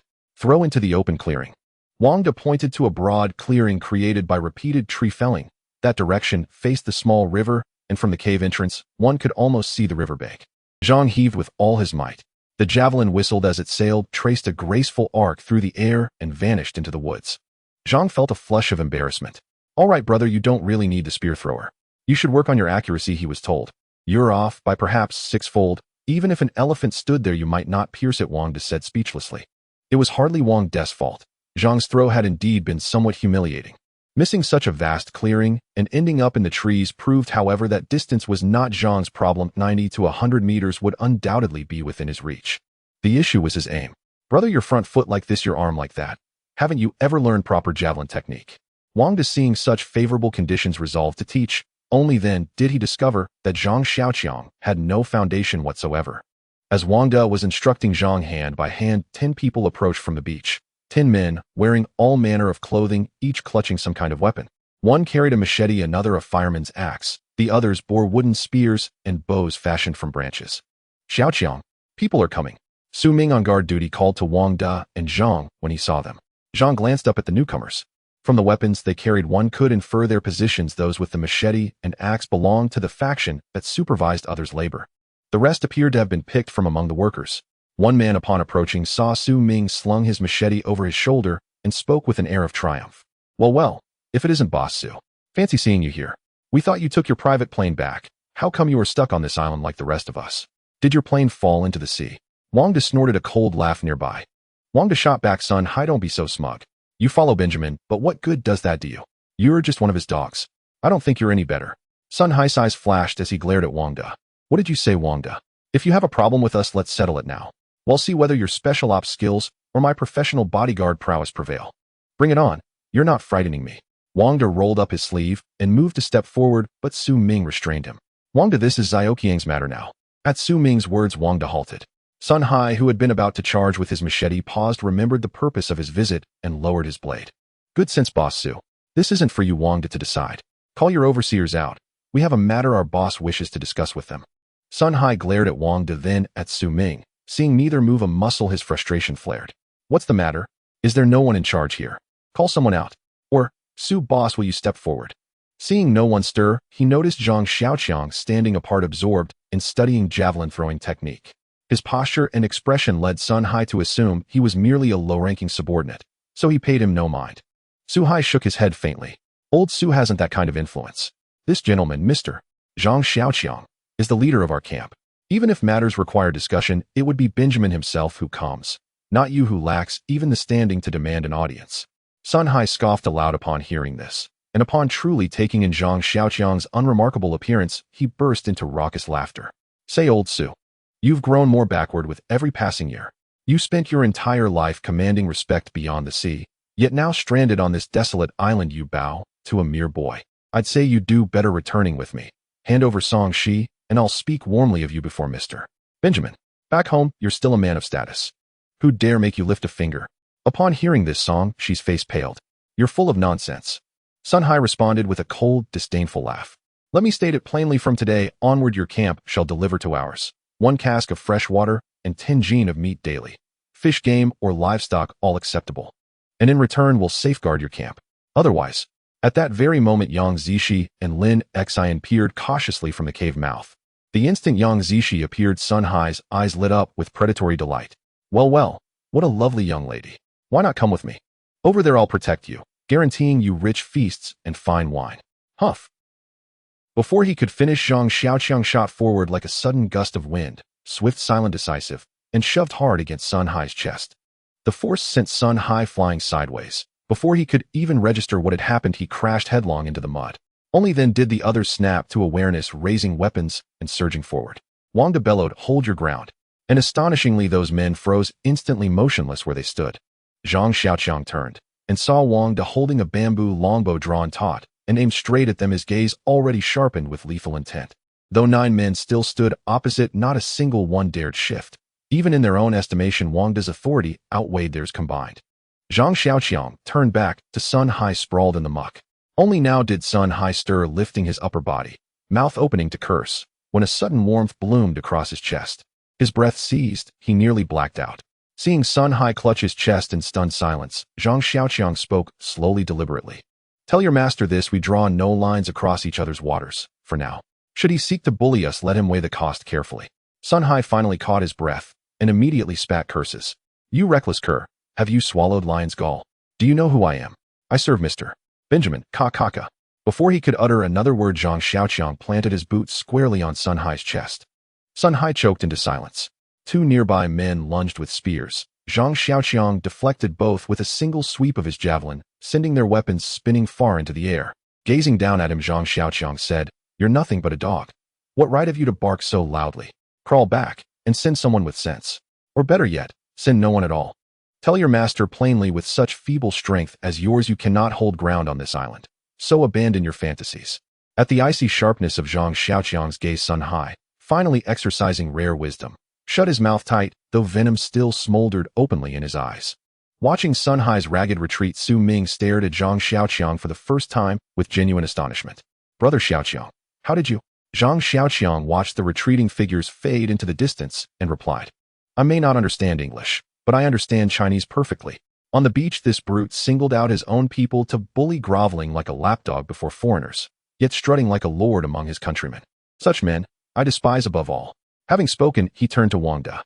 "Brother Wang, never knew you had such commanding presence." Wang De chuckled. "Not half as impressive as you. This confrontation will surely force Benjamin and his faction to focus entirely on us now." Zhang Xiaoqiang laughed softly. "Brother, afraid? I'm afraid they won't dare show their faces." "Good. Brother, I hunt well, but fighting, teach me please." Wang De roared with laughter. "Of course, with your natural talent, just a little disciplined training, and you'll become a peerless master." Yang Zishi stood at the cave entrance watching Zhang Xiaoqiang and Wang De practice hand-to-hand combat. Yet a subtle disquiet stirred within her, as if something were profoundly askew. Lin Xian murmured beside her, "Director Yang, do you also feel it? Something off about Zhang Xiaoqiang?" Yang Zishi nodded slowly. "Yes, he's changed, utterly. Lately he feels like a different person, nothing like the man I once knew." Lin Xian leaned closer. "I feel it too. Perhaps we should." Just then Song Shi passed by, seemingly casual yet as if she'd heard every word, and added lightly, "Just now, he acted for someone, didn't he? A hero's rescue, and oh, how dashing he looked." Yang Zishi paused, then recalled moments before Zhang Xiaoqiang intervened. Sun Hai had been leering at her, about to utter something vile, only to be cut short. Lin Xian flushed, flustered. "Oh, now that you mention it, it really does seem that way. So he fancies you." Yang Zishi's cheeks burned. "Nonsense." Lin Xian glanced at her, said nothing, but her expression shifted again, quietly, meaningfully. Song Shi observed it all, feigned ignorance, and walked away. Yang Zishi gazed down at Zhang Xiaoqiang below, and felt that strange unease deepen. Then she too turned and left. Lin Xian watched them go, then stepped to the spot where Yang Zishi had stood, looking down at Zhang Xiaoqiang practicing combat. And inexplicably a wave of frustration rose within her. She shouted down Zhang Xiaoqiang, "We're out of fresh meat, no more games. Go hunting now." Zhang Xiaoqiang, deeply engrossed in training, glanced up, puzzled. "Aren't there still some cuts left? I'll go tomorrow." Lin Xian snapped, furious. "That meat's tasteless, only fit for stew. I want fresh meat now." Zhang Xiaoqiang shook his head, exasperated. Tomorrow. I'm in the middle of something important. Zhang Xiaoqiang had never imagined that to a special forces operative striking another person could be so effortless, nor had he ever conceived that such simplicity concealed such profound artistry. Wang De taught Zhang Xiaoqiang a martial form called the military police tiger subduing fist and a short-staff combat technique known as the military police staff art. Legend held that the former bore an alternate name, standard military combat system. It synthesized the finest principles from numerous martial disciplines, designed not for sport, but for lethal efficiency. Though Zhang Xiaoqiang memorized every movement, he could only mimic them. He lacked true mastery. At first, Wang De intended to spar with him, to guide his motions and refine his responses, but the moment their hands met, Wang De abruptly withdrew. Zhang Xiaoqiang's raw strength was overwhelming. Thereafter, Wang De simply assigned him the opening hand fist, a foundational routine used in basic military training, pragmatic, intuitive, and swiftly mastered. The staff technique, however, proved exceptionally effective, not only in combat, but also in hunting, especially since it could be executed using nothing more than a simple spear. Zhang Xiaoqiang's intense, unexpected fascination with hand-to-hand combat that evening left everyone deeply puzzled. Su Ming and the others were merely surprised, but Yang Zishi and Lin Xian were utterly astounded, for in their minds Zhang Xiaoqiang had always been the gentle, compliant man who endured mistreatment without resistance. His sudden assertiveness unsettled them all. In truth, Zhang Xiaoqiang himself had not sought confrontation. When Sun Hai and his group arrived, he had been weighing whether to negotiate with them. Yet just as he hesitated, a crisp chime rang out, and an enigmatic quest materialized before him. A celestial karmic bond has manifested. Please acknowledge it. By virtue of this celestial bond, you have received a mission: defend your camp and expel the intruders. Simple enough. Even as Sun Hai ranted arrogantly, Zhang Xiaoqiang already knew the system's directive: drive these men away and safeguard his encampment. A joint camp. Out of the question. Not only did the system forbid it, but the sights Zhang Xiaoqiang had witnessed earlier that day made him recoil from any association with those people. Worse still, that wretch had dared cast lustful eyes upon Yang Zishi. Only immense self-restraint had prevented Zhang Xiaoqiang from striking him down on the spot.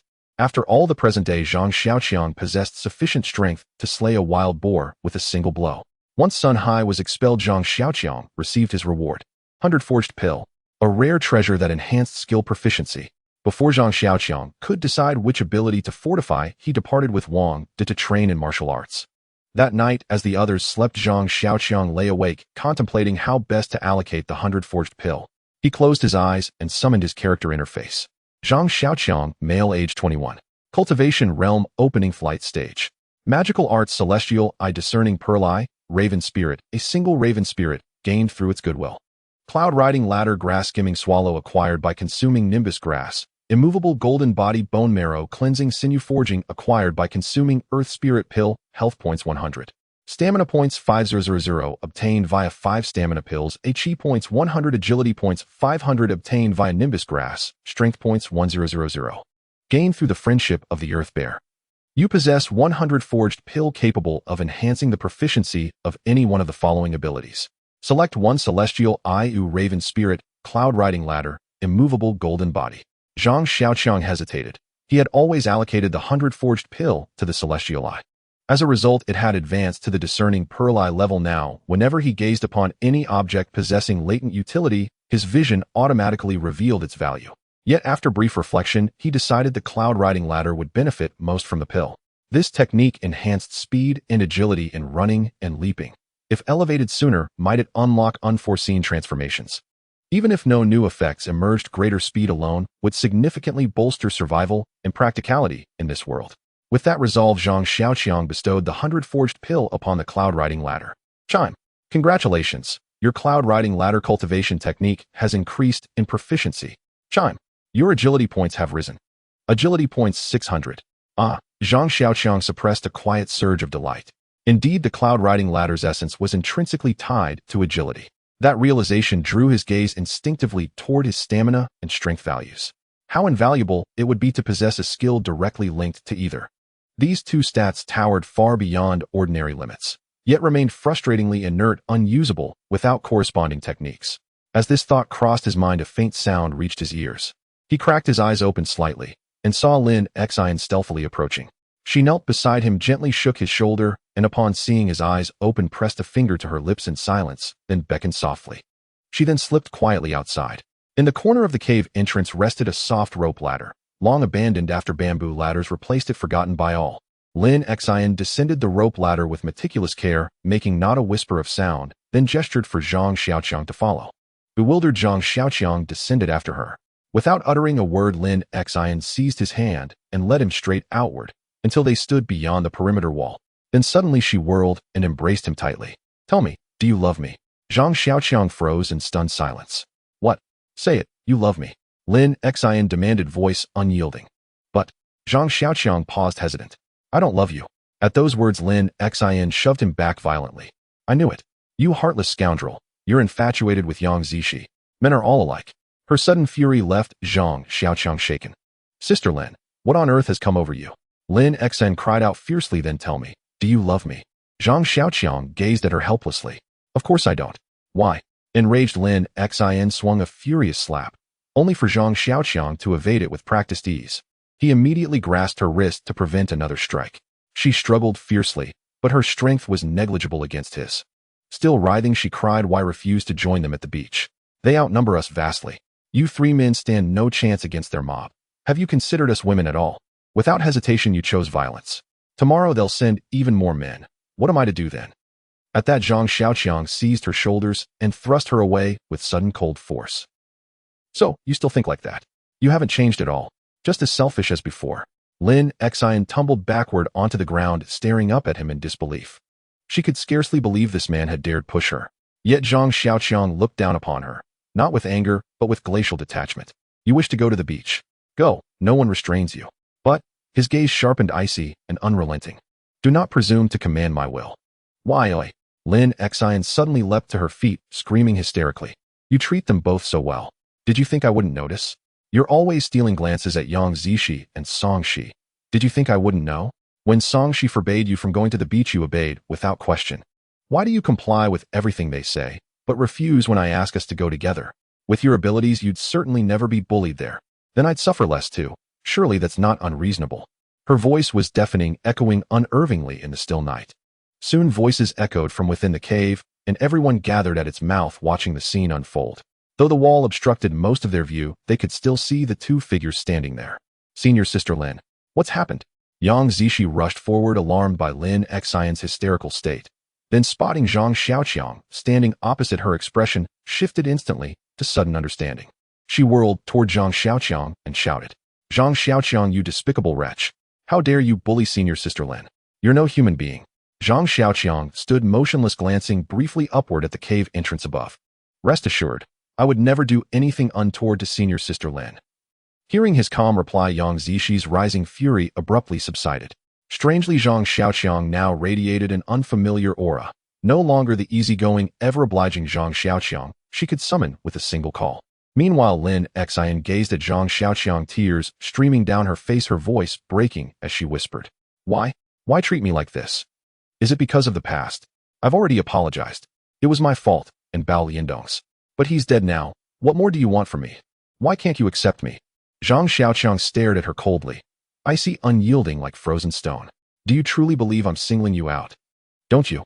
You obey Yang Zishi without hesitation, but ignore me.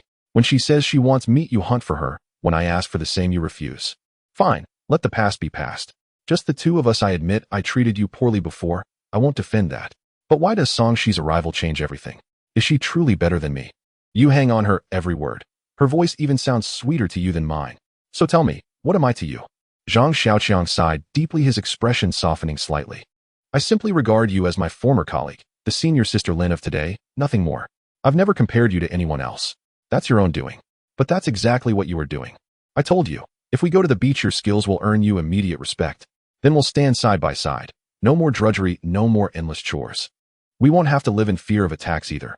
I just don't understand. Why would you refuse such an opportunity? Is it only because Song Shi said she didn't want to go? Why must all of us suffer here? For her sake alone?" Zhang Xiaoqiang laughed, a laugh utterly devoid of restraint or calculation. He laughed when mocked, when joyful, even when bored. So much so that everyone assumed Zhang Xiaoqiang was perpetually smiling. That was all he ever did, laugh. But now his laughter sent a jolt of tension through Lin Xian's chest and made Yang Zishi and Song Shi standing at the cave mouth grip their breaths tight. They feared he might choose something that would shatter their trust. Zhang Xiaoqiang smiled gently and said, "No one has forced you to stay here and suffer with me. You chose this yourself. He glanced once at Lin Xian, then lifted his gaze toward Yang Zishi and Song, Shi inside the cave. I will never compel any of you to do anything. Every choice you make now is entirely your own. If you wish to go to the beach, you may go. If you wish to leave this place altogether, you may leave as well. No one will stop you. His eyes locked onto Lin Xian. I won't force you to choose, but neither will I let you force me. Hearing those words, Lin Xian's knees buckled, her strength seeming to vanish in an instant. But I've already done that to you. She murmured, pitifully gazing up at him. Zhang Xiaoqiang shook his head speechless. What precisely have you done to me? We've shared nothing. Absolutely nothing. Lin Xian grew frantic. You're lying. That night, when Yang Zishi was asleep, I came to Yui. Now Zhang Xiaoqiang panicked. Senior Sister Lin, please, don't fabricate things. We did nothing. He quickly turned to address the group above in the cave. Truly, I did nothing. She merely approached me and spoke a few words. Yang Zishi frowned, arms crossed. You too did nothing. Think again carefully. Zhang Xiaoqiang grew flustered. I swear, I did absolutely nothing. Lin Xian fell silent, fingers twisting nervously at her sleeve, as though bearing some unbearable injustice. Yang Zishi snorted, yanked the rope securing the bamboo ladder, and with a loud clatter it tumbled down. One by one they descended. They gathered before Zhang Xiaoqiang and Lin Xian. Yang Zishi stepped forward and twisted Zhang Xiaoqiang's ear sharply. Still lying? Saying you did nothing? Did you really think I was asleep? She kissed you. Did you think I wouldn't know? Off. Both Lin Xian and Zhang Xiaoqiang froze in shock. Neither had imagined Yang Zishi had been awake, or that she'd known all along. Lin Xian's face instantly drained of color. She'd intended to use this moment to imply a secret intimacy between herself and Zhang Xiaoqiang, inviting collective condemnation of his supposed betrayal, pressuring him into submission. Yet fate had delivered the cruelest irony. The very person Zhang Xiaoqiang valued most, and the one Lin Xian most desperately sought to deceive, had known the truth all along. Her heart sank like stone. Zhang Xiaoqiang looked at Yang Zishi, his face alight with relief. You knew? Then you understand. Was I? Lin Xian interjected suddenly. But there was another time. Yang Zishi's expression darkened further, her large eyes fixed intently on Zhang Xiaoqiang. Another time? Where? Lin Xian stammered. It was in the cave. On the day you weren't there, we. At that moment, Song, she stepped forward. Is this how you did it? She mimicked Lin Xian's earlier behavior, pressing close to Zhang Xiaoqiang and swaying lightly beside him. She even traced a finger teasingly across his chest. Just brushing against a young man a few times. Is that enough for you to assume he's yours? Do you honestly think we're all that gullible? Lin Xian's face turned ashen. She remained mute. Zhang Xiaoqiang stared at Song, she stammering. Wait, you were awake too. You were awake too? Lin Xin's heart was ashen at this moment, devoid of any reaction. Zhang Xiaoqiang looked at Lin Xian and sighed. Why bother? We are all colleagues. Do you really want to engage in a life-and-death struggle with others? Zhang Xiaoqiang turned to walk back, speaking as he went. I certainly won't go. Everyone should go back and sleep. We have a lot to do tomorrow. Su Ming came over to pull Zhang Xiaoqiang, urging him not to provoke Lin Xian further. Then he sat down beside Lin Xian and said, Lin Xian, this isn't me, your elder brother, trying to instigate trouble. You saw how those people were when they came over today. Think about it. If it were truly tolerable, why would we give up such a good opportunity for survival and come out here? Seeing Su Ming trying to persuade Lin Xian, everyone turned back to the cave. On the way back, Yang Zishi shot a furious glance at Zhang Xiaoqiang, turning her face away in silence. Song Shi, on the other hand, wore a cheerful expression, looking as if she was enjoying the show. Zhang Xiaoqiang looked at the two of them and could only shake his head, saying, when I have the time, I will definitely make some partitions in the cave. Otherwise, it will be too inconvenient. Yang Zishi huffed. What? Is it hindering your good fortune? Then I and Song Shi will go sleep at the very back. When she said this, she was worried that Lin Xian would hear, so she deliberately lowered her voice and leaned close to Zhang Xiaoqiang's ear. Suddenly Song Shi pushed Zhang Xiaoqiang, and his face bumped into Yang Zix's lips. Startled, Yang Zishi exclaimed, her face flushing red as she glared at Song Shi and turned to head back into the cave. Seeing her enter the cave, Song Shi finally smiled and leaned over to whisper in Zhang Xiaoqiang's ear, so how was your woman's kiss? Not bad, right? With that she laughed and ran away. The night passed without incident. The next morning, the first thing Zhang Xiaoqiang did upon waking was to open his celestial eye and observe his surroundings. This had become his daily routine. As soon as he opened his celestial eye, Zhang Xiaoqiang noticed that in the distance near the small river where they collected water, many people were moving. Strange. Are those people from the beach camp? Where could they be going? Zhang Xiaoqiang found it odd, illogically, if the beach camp truly wanted to search for food deeper into the island, then the small river where Su Ming and Wang De encountered Zhang Xiaoqiang would be the best place, as there were large and plentiful fish there. It was far better than the small river near the cave. Moreover, the water in the river near the cave was temporarily undrinkable due to the wild boar occupying it for a day. Oh dear. The storm from a couple of days ago probably washed the river water there clean, right? Otherwise, why would the beach people go there? He called everyone to prepare for defense. Zhang Xiaoqiang and Wang De grabbed their weapons and headed over. Sure enough, about a dozen people from the beach camp had arrived, led by a guy named Tian Yi. This man was in his 30s and appeared to be quite slick. Wang De had a good impression of him. Upon seeing Tian Yi, he said, "This guy should be a representative of the neutral faction in the beach camp. I suspect he came here because Benjamin is unaware of our strength. So he sent a neutral party to scout the situation." Then Wang De pointed to a large black guy in the crowd. "That guy is called Shaku. He should be John's bodyguard. I wonder why he is with Tian Yi." Zhang Xiaoqiang nodded and strode over. "Hey, what are you all doing?" Upon seeing Zhang Xiaoqiang approach, everyone paused their work and looked at Tian Yi. Tian Yi hurried over, and the black guy named Shaku followed him as well.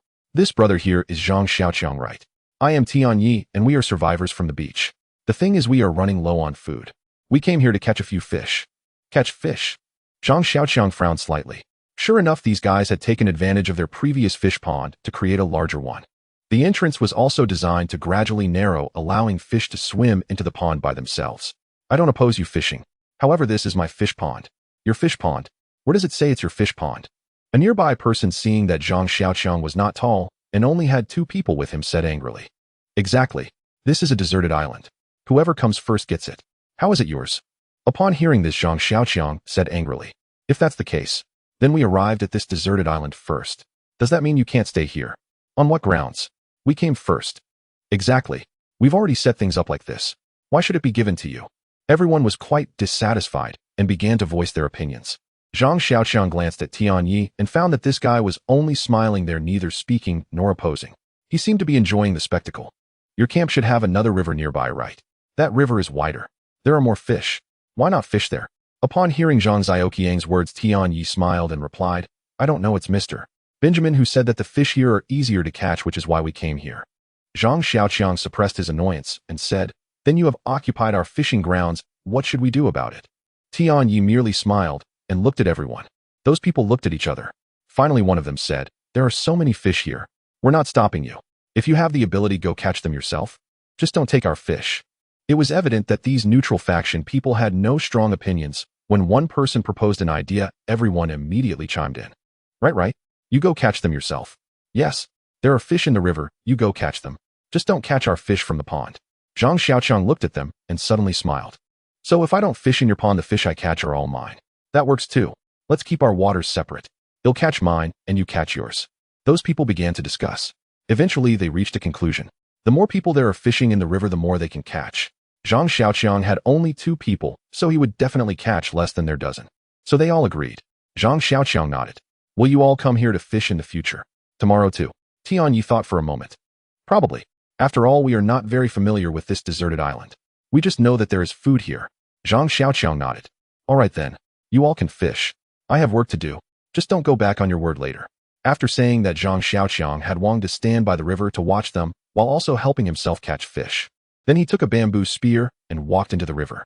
At first, the group, including Tian Yi, had feared Zhang Xiaoqiang might linger by the fish pond to steal fish. To their surprise, he strode straight past it and ascended to the river's upper reaches. He stood poised in the river's current, gripping a bamboo spear. Crafted by Wang De, the spear was carved from sharpened bamboo, its tip fitted with a subtle barb. It had been specially fashioned for Zhang Xiaoqiang's fishing. Opening his celestial eye, he watched fish glide effortlessly through the water, drawn downstream until they swam directly before him. With a swift, precise thrust, he impaled a small fish. He plucked the fish from the spear and tossed it to Wang De, then resumed spearing. Through the celestial eye, the fish moved with crystalline clarity, like figures on a screen, and any large one that ventured near stood no chance of escape. Yet this modest river held few large fish to begin with. Otherwise, Zhang Xiaoqiang would never have built a fish pond at all. Within an hour, he had speared over a dozen fish. Tian Yi and the others watched, restless with envy. "It's true. Fish here are this easy to catch." "Exactly. We should have made spears long ago. Why go to such trouble?" "Then, shall we go now?" "Agreed." Without further deliberation, they seized their spears and waded into the river. Let's be clear, we fish separately. No interference. One man, fearing Zhang Xiaoqiang might resent their intrusion, hurriedly declared. Zhang Xiaoqiang smiled faintly. No need. I've caught enough. You may fish freely. I'm leaving. He gathered his things and turned ashore. Wang De grew anxious. Brother, truly you'll let them fish here? Zhang Xiaoqiang winked at him, eyes twinkling. Brother, I won't boast lightly, but if any of them catches a large fish today, consider me defeated. The river had never teemed with fish, though large ones were especially scarce. Zhang Xiaoqiang had already harvested nearly all the fish in this stretch. Only minnows barely an inch long remained unworthy of his attention. That was why he'd stepped aside.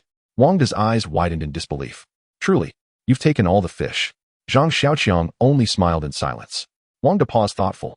Well, since we've nothing else to do, let's stay and watch. See if they manage to land even one large fish. Zhang Xiaoqiang swept the river once more with his celestial eye. He shook his head. I see none now, and judging by their technique, even if any remained, they'd never catch it. Fishing in flowing water appears deceptively simple, but demands extraordinary skill. For those lacking the celestial eye's vision, it is near impossible. To even spot fish beneath the surface eludes them. To strike one with a spear is beyond imagining. After hours of futile effort, frustration mounted, and complaints erupted. What's going on? Not a single fish. Could it be? The river's barren. At these words, all eyes turned toward Zhang Xiaoqiang, and Wang De seated calmly on the bank observing the spectacle. Could they have taken all the fish? Zhang Xiaoqiang and Wang De exchanged incredulous, half-amused glances. What manner of people were these?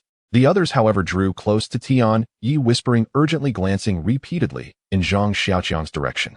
Tian Yi only shook his head insistently, refusing outright. When persuasion failed, several turned instead to the dark-skinned man Sha Ku. Moments later, Sha Ku approached with the group in tow. You stole our fish. Return them now. To everyone's surprise, his Mandarin was fluent, though his expression was grim and forbidding. Whose fish? Did we not agree whoever catches them keeps them? Do you now covet what you failed to seize, and seek to renege? Wang De sprang upright, confronting Sha Ku. Wang, I know you're a soldier and I respect you, but these men insist the fish belong to them. You must return them, or they'll starve. Sha Ku enunciated each word with deliberate gravity. Zhang Xiaoqiang lifted his gaze to Tian Yi. Hey you, come here. Tian Yi hurried over, flashing deferential smiles at both Zhang Xiaoqiang and Sha Ku. We agreed clearly. The fish belong to whoever catches them. Why break your word? He bowed deeply as he spoke. Yes, but we caught nothing. So, because you lack the skill to catch fish, you blame us. Are you truly so foolish? Must we also feed and clothe you? Wang De's glare silenced Tian Yi instantly. Sha Ku, unmoved, stepped squarely before Wang De. Wang, hand over the fish. Before Wang De could reply, Zhang Xiaoqiang stepped forward, gently pulling him aside, and stood alone before Sha Ku. The fish, I caught them. Want them? Not a chance. If you dare challenge me, come and take them. But mark this, once begun, such confrontations do not end with the first act. He spoke while fixing his gaze upon the men behind Sha Ku. They, seeing only one slender figure, barely reaching Sha Ku's shoulder, began shouting. Strike him! Strike him! Take back the fish! Sha Ku glanced once at Zhang Xiaoqiang. Return the fish! Do not force my hand. Zhang Xiaoqiang regarded the towering man and smiled. Return them. Which fish did you catch? Must I surrender my catch to you? And how precisely did you grow such logic? Sha Ku sensed the flaw in his own reasoning, yet the clamor behind him surged, compelling him to retort. You, step aside. Let Wang De face me. Zhang Xiaoqiang waved dismissively. No, you step back. Send them. Let your entire group take me on, one against many. How does that sound? Sha Ku hesitated, glancing behind him. At the challenge, the crowd roared with renewed bravado, rolling up sleeves, flexing arms, surging forward. Sha Ku had no choice but to retreat. Zhang Xiaoqiang surveyed the riled mob with a cold, mirthless chuckle. Come, then do not leave. Though they surrounded him, they hesitated, eyeing one another, none daring to strike first, until suddenly a voice cried out, beat him, and like a tide they rushed him. Zhang Xiaoqiang deftly sidestepped, seized the first assailant with a compact joint lock from Wang De's military combat training, then flung him into the second. Within mere breaths, all 10 lay sprawled on the ground. Wang De beamed with delight. Impressive, Xiaoqiang.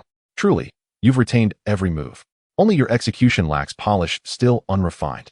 Zhang Xiaoqiang mimed a cheeky, self-satisfied gesture, then unabashedly praised himself. Brother, know what's most remarkable? He pointed to the groaning heap at his feet. Not a single one is injured. More than a dozen people were knocked to the ground by Zhang Xiaoqiang, without a single one getting injured. One by one they got up dazedly, their eyes no longer holding the same expressions as before. Shaq! Shaq! Hurry! We can't fight him. Shaq! Aren't you the bodyguard? Why don't you step up? Exactly. You big fool, we're all getting hit, and you still want fight back. Shaq looked helplessly at his group, then stepped forward. Zhang Xiaoqiang looked at Shaq, then glanced at the group behind him. To be honest, I'm starting to regret this. The people behind him immediately shouted out. Regretting? It's too late. Why didn't you do something earlier? Even if you beg for mercy, now we won't forgive you. Zhang Xiaoqiang cast a disdainful glance at them. I regret not hitting harder earlier. Next time I'll make sure you know what pain is. Shaq declared. They're all ordinary people. They'll fight you. Wang De stepped forward. Shaq, they'll fight you. Zhang Xiaoqiang waved his hand. Brother Wang, let me take this. Just right for me to practice. Wang De said with a hint of hesitation. Xiaoqiang, Shaq was once a professional boxer. He later underwent professional combat training and bodyguard training. You? Zhang Xiaoqiang looked at Shaq's large belly. A professional boxer is this fat. Shaq chuckled. You'll find out soon enough.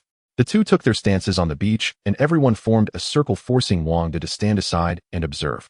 Seeing Shaq's slow movement, Zhang Xiaoqiang was about to mock him, but suddenly Shaq leaped forward with a speed that was utterly unexpected for his size. In that instant, Zhang Xiaoqiang felt as if a massive black bear was charging at him. Instinctively, he hugged his head and braced himself with his shoulder. However, Shaq did not rely on his body weight to collide with Zhang Xiaoqiang. Instead, he cleverly sidestepped Zhang Xiaoqiang's front and jumped to his side, landing a precise hook punch on Zhang Xiaoqiang's cheek. Zhang Xiaoqiang was thrown back by the force of the hit. He staggered a few steps and quickly assumed a defensive stance in preparation for Shaq's next attack. After landing his blow, Shaq did not pursue further. He assumed that someone with Zhang Xiaoqiang's build would surely not withstand that punch. To his surprise, Zhang Xiaoqiang merely swayed slightly, causing Shaq to exclaim in astonishment. Shaq shook his head. I must say you are much stronger than you look. So, I won't be holding back anymore. Be careful. You should know that getting injured here has serious consequences. Hearing Shaq's words, Zhang Xiaoqiang was somewhat taken aback. This Shaq is quite interesting. While helping Benjamin's group, he also wants to be a good person. Zhang Xiaoqiang certainly knew that on this deserted island, any injury, whether a fracture or bleeding, could lead to infection and fever. And without adequate medical facilities here, being sick or injured equated to death. The key point being both sides were essentially opposing factions, yet Shaq was still thinking of warning Zhang Xiaoqiang. Zhang Xiaoqiang assumed a fighting stance, watching Shaq. Shaq also took a standard boxing stance, and the two faced off once again. This time, Zhang Xiaoqiang did not wait for Shaq to charge. He leaped forward first, throwing a punch known as Azure Dragon emerges from the sea, straight at Shaq's large nose. Immediately following was a white dragon swings its tail, a horizontal punch aimed at Shaq's head, then a black dragon soars to the sky, uppercut targeting Shaq's large belly. Shaq swayed slightly as if dancing, and Zhang Xiaoqiang's three punches all missed. What? Just as Zhang Xiaoqiang was puzzled, Shaq's fist struck, landing perfectly on Zhang Xiaoqiang's face, causing him to brace his head against the pain. He was unaware of how many punches he had received to his soft ribs, the pain almost making Zhang Xiaoqiang scream. Gripping the intense pain, Zhang Xiaoqiang pushed Shaq away. He stepped back a few paces to buy himself some time to catch his breath. Meanwhile, Shaq looked at Zhang Xiaoqiang with a surprised expression. Shaq had already exerted all his strength to hit Zhang Xiaoqiang, not to mention someone like Zhang Xiaoqiang, who weighed less than 140 pounds. Even a professional boxer would struggle to counter after taking those heavy punches. Yet Zhang Xiaoqiang had managed to push Shaq away. It was important to note that Shaq was a big guy weighing over 200 pounds, almost 300. That push had sent Shaq stumbling back several steps, nearly causing him to fall. This display of strength made Shaq regard Zhang Xiaoqiang with a bit more respect. Damn, Zhang Xiaoqiang rubbed his ribs with his hands. I didn't see that coming. You're so fat yet so agile. This is my first time. Zhang Xiaoqiang now had a certain understanding of Shaq's strength. But he began to harbor doubts about his own abilities. He had always believed that with skills like Cloud Ladder, he would never lose in speed. Unexpectedly today, he was taught a lesson by a big guy weighing over 200 pounds. This fat man surely couldn't outrun him, but within this small area of just a few square meters, he couldn't land a single hit. In contrast, Shaq's movements were simple, clear, and effective. Far more practical than his own wide-open style. Thinking of this, Zhang Xiaoqiang recalled something Wang De had once told him. Having great strength is certainly good, but you also have to hit the target. A punch that lands no matter how light is better than one that misses. With this in mind, Zhang Xiaoqiang shook his hands and gestured to Shaq to come again. Seeing this, Shaq felt a surge of fighting spirit, made a swinging arm motion, and quickly approached Zhang Xiaoqiang. The two engaged in combat once more. This time the two fought for over 10 minutes. During this time, Zhang Xiaoqiang endured hundreds of punches, but looking at their conditions, Shaq was starting to struggle. He swayed unsteadily as if about to lose his balance, while Zhang Xiaoqiang on the other hand became more ferocious, his movements smoother and his footwork increasingly nimble. However, the punches Zhang Xiaoqiang landed on Shaq looked light and lacked any real force. Finally, Shaq could no longer support himself and stumbled to the ground. Zhang Xiaoqiang still felt a lingering excitement, but seeing Shaq unable to stand, he had no choice but to stop. The group, seeing their protector Shaq had actually been exhausted by his opponent, looked at each other in confusion, not knowing what to do. Finally, the one named Tian Yi approached with a smile. "Hey, brother Xiaoqiang, you've both been at it for a while now, how about we just call it a day? As the saying goes, it's through fighting that we get to know each other. We really have no other intentions, just anxious because we haven't eaten. But don't worry, what we agreed on back then is yours. We don't want it. I think today we should just let it go. How about that?" Zhang Xiaoqiang was very pleased with today's fight, not because he had used much strength, but because he had learned a lot from battling Shaq, so he didn't care about anything else and waved at Tian Yi. He took Wang De and headed back to the cave. "So how do you feel?" Wang De, an expert, quickly noticed that Zhang Xiaoqiang had gained some insights and hurriedly asked, "Hey, brother, you said, when it comes to running, that Shaq could definitely can't outrun me, but why can't I hit him at the beginning?" "Well, that's just experience. Many fighters call it distance sense timing or something else, but it really just comes from doing it repeatedly and training enough. You can't rush it. However, I see that this time, not to mention anything else, your military boxing has definitely improved." Zhang Xiaoqiang, after hearing Wang De's words, chuckled and suddenly had a brilliant idea. "Hey, brother, what if we don't let them come and fish? Will they send people to challenge me every day? Then wouldn't I have practice partners?" Wang De was taken aback. "No way. This Shaku is considered good. He hasn't used any sinister tricks, but others might not be so kind. Especially those assassins. Besides, we didn't come here to challenge them." At this point, Zhang Xiaoqiang suddenly realized. Right. Hurry and return the fish, or it will spoil soon." The two rushed back, and upon arriving at the cave, they found everyone looking gloomy in the courtyard. As soon as Zhang Xiaoqiang returned, Yang Zishi said, "Xiaoqiang, Sister Lin has left." "Left?" Zhang Xiaoqiang was taken aback. Yang Zishi nodded. "We didn't see when she left, as she was just gone when we woke up. But she took a lot of jerky with her." "A lot? How much?" Yang Zishi seemed reluctant to say, hesitating for a long time before finally revealing, "She took everything we had stored." Zhang Xiaoqiang's expression changed. "That bastard. Where did she go? Surely she didn't really run to the beach, right?" Yang Zishi shook her head. "I don't know." Zhang Xiaoqiang snorted, feeling angry but helpless, so he just sat there sulking. Su Ming looked at the fish Zhang Xiaoqiang brought back and tried to console everyone. "Everyone has their own ambitions. Since Lin Xian doesn't want to stay here, we can't force her. Although she took some food, we still have plenty. Moreover, we have so many people. As long as no one loses heart, we will get through this tough time." Song Shi came over to take the fish from Su Ming. "Let's cook first. You men should take the time to reinforce the walls, the sturdier the better." After hearing Song Zai's words, Zhang Xiaoqiang agreed, realizing that it wasn't worth doing anything for that woman and that it was better to focus on his own matters, so he went to find an axe to chop wood. The axe was also. Seeing Zhang Xiaoqiang looking for tools everywhere, she said somewhat awkwardly. Zhang Xiaoqiang stamped his foot in anger, wanting to rush to the beach to settle accounts with Lin Xian. Wang De quickly stopped him. Brother, it's not worth it. I'll go pick up some stones tomorrow, let's make our own. It's not worth dealing with the people at the beach over a few copper axes." Zhang Xiaoqiang thought for a moment and agreed, realizing that the woman was of no help here and often stirred up trouble. The key was that she affected his relationship with Yang Zishi.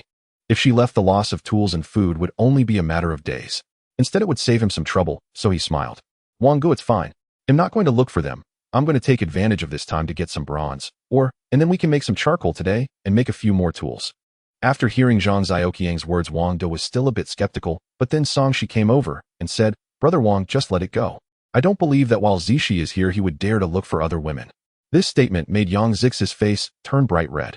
"Song Shi, what are you talking about?" Song Shi said with a smile, "I'm helping you teach your man a lesson. If he dares to look for other women, spank him." Yang Zishi was in a panic and she came over to tickle Song Shi. The two girls playfully teased each other as they went inside. Wang De released Zhang Xiaoqiang, and Su Ming suddenly asked, "Xiaoqiang, can you find iron, or?" Zhang Xiaoqiang was taken aback. Su Ming continued, "So I was thinking if that Lin Xian really ran to the beach camp, she would only have brought some food and tools with her. But the people at the beach camp will know that we can make bronze items and live here. If their tools will definitely be insufficient, they will definitely come looking for us. If we can find iron, ore, and make iron tools, at least we can have the upper hand." Zhang Xiaoqiang forced a smile. "Su Ge, I'm just an ordinary student who came to work in a company after graduation. How would I know what iron ore looks like? But don't worry, we'll search slowly. This bronze ore was also discovered by accident. Who knows, we might find it one day. Lin Xin indeed took a lot of food and tools, but in the cave there was still a chopping knife and Wang De's dagger left. Chopping wood was still not a problem, so Wang De searched nearby for suitable trees to prepare for making charcoal.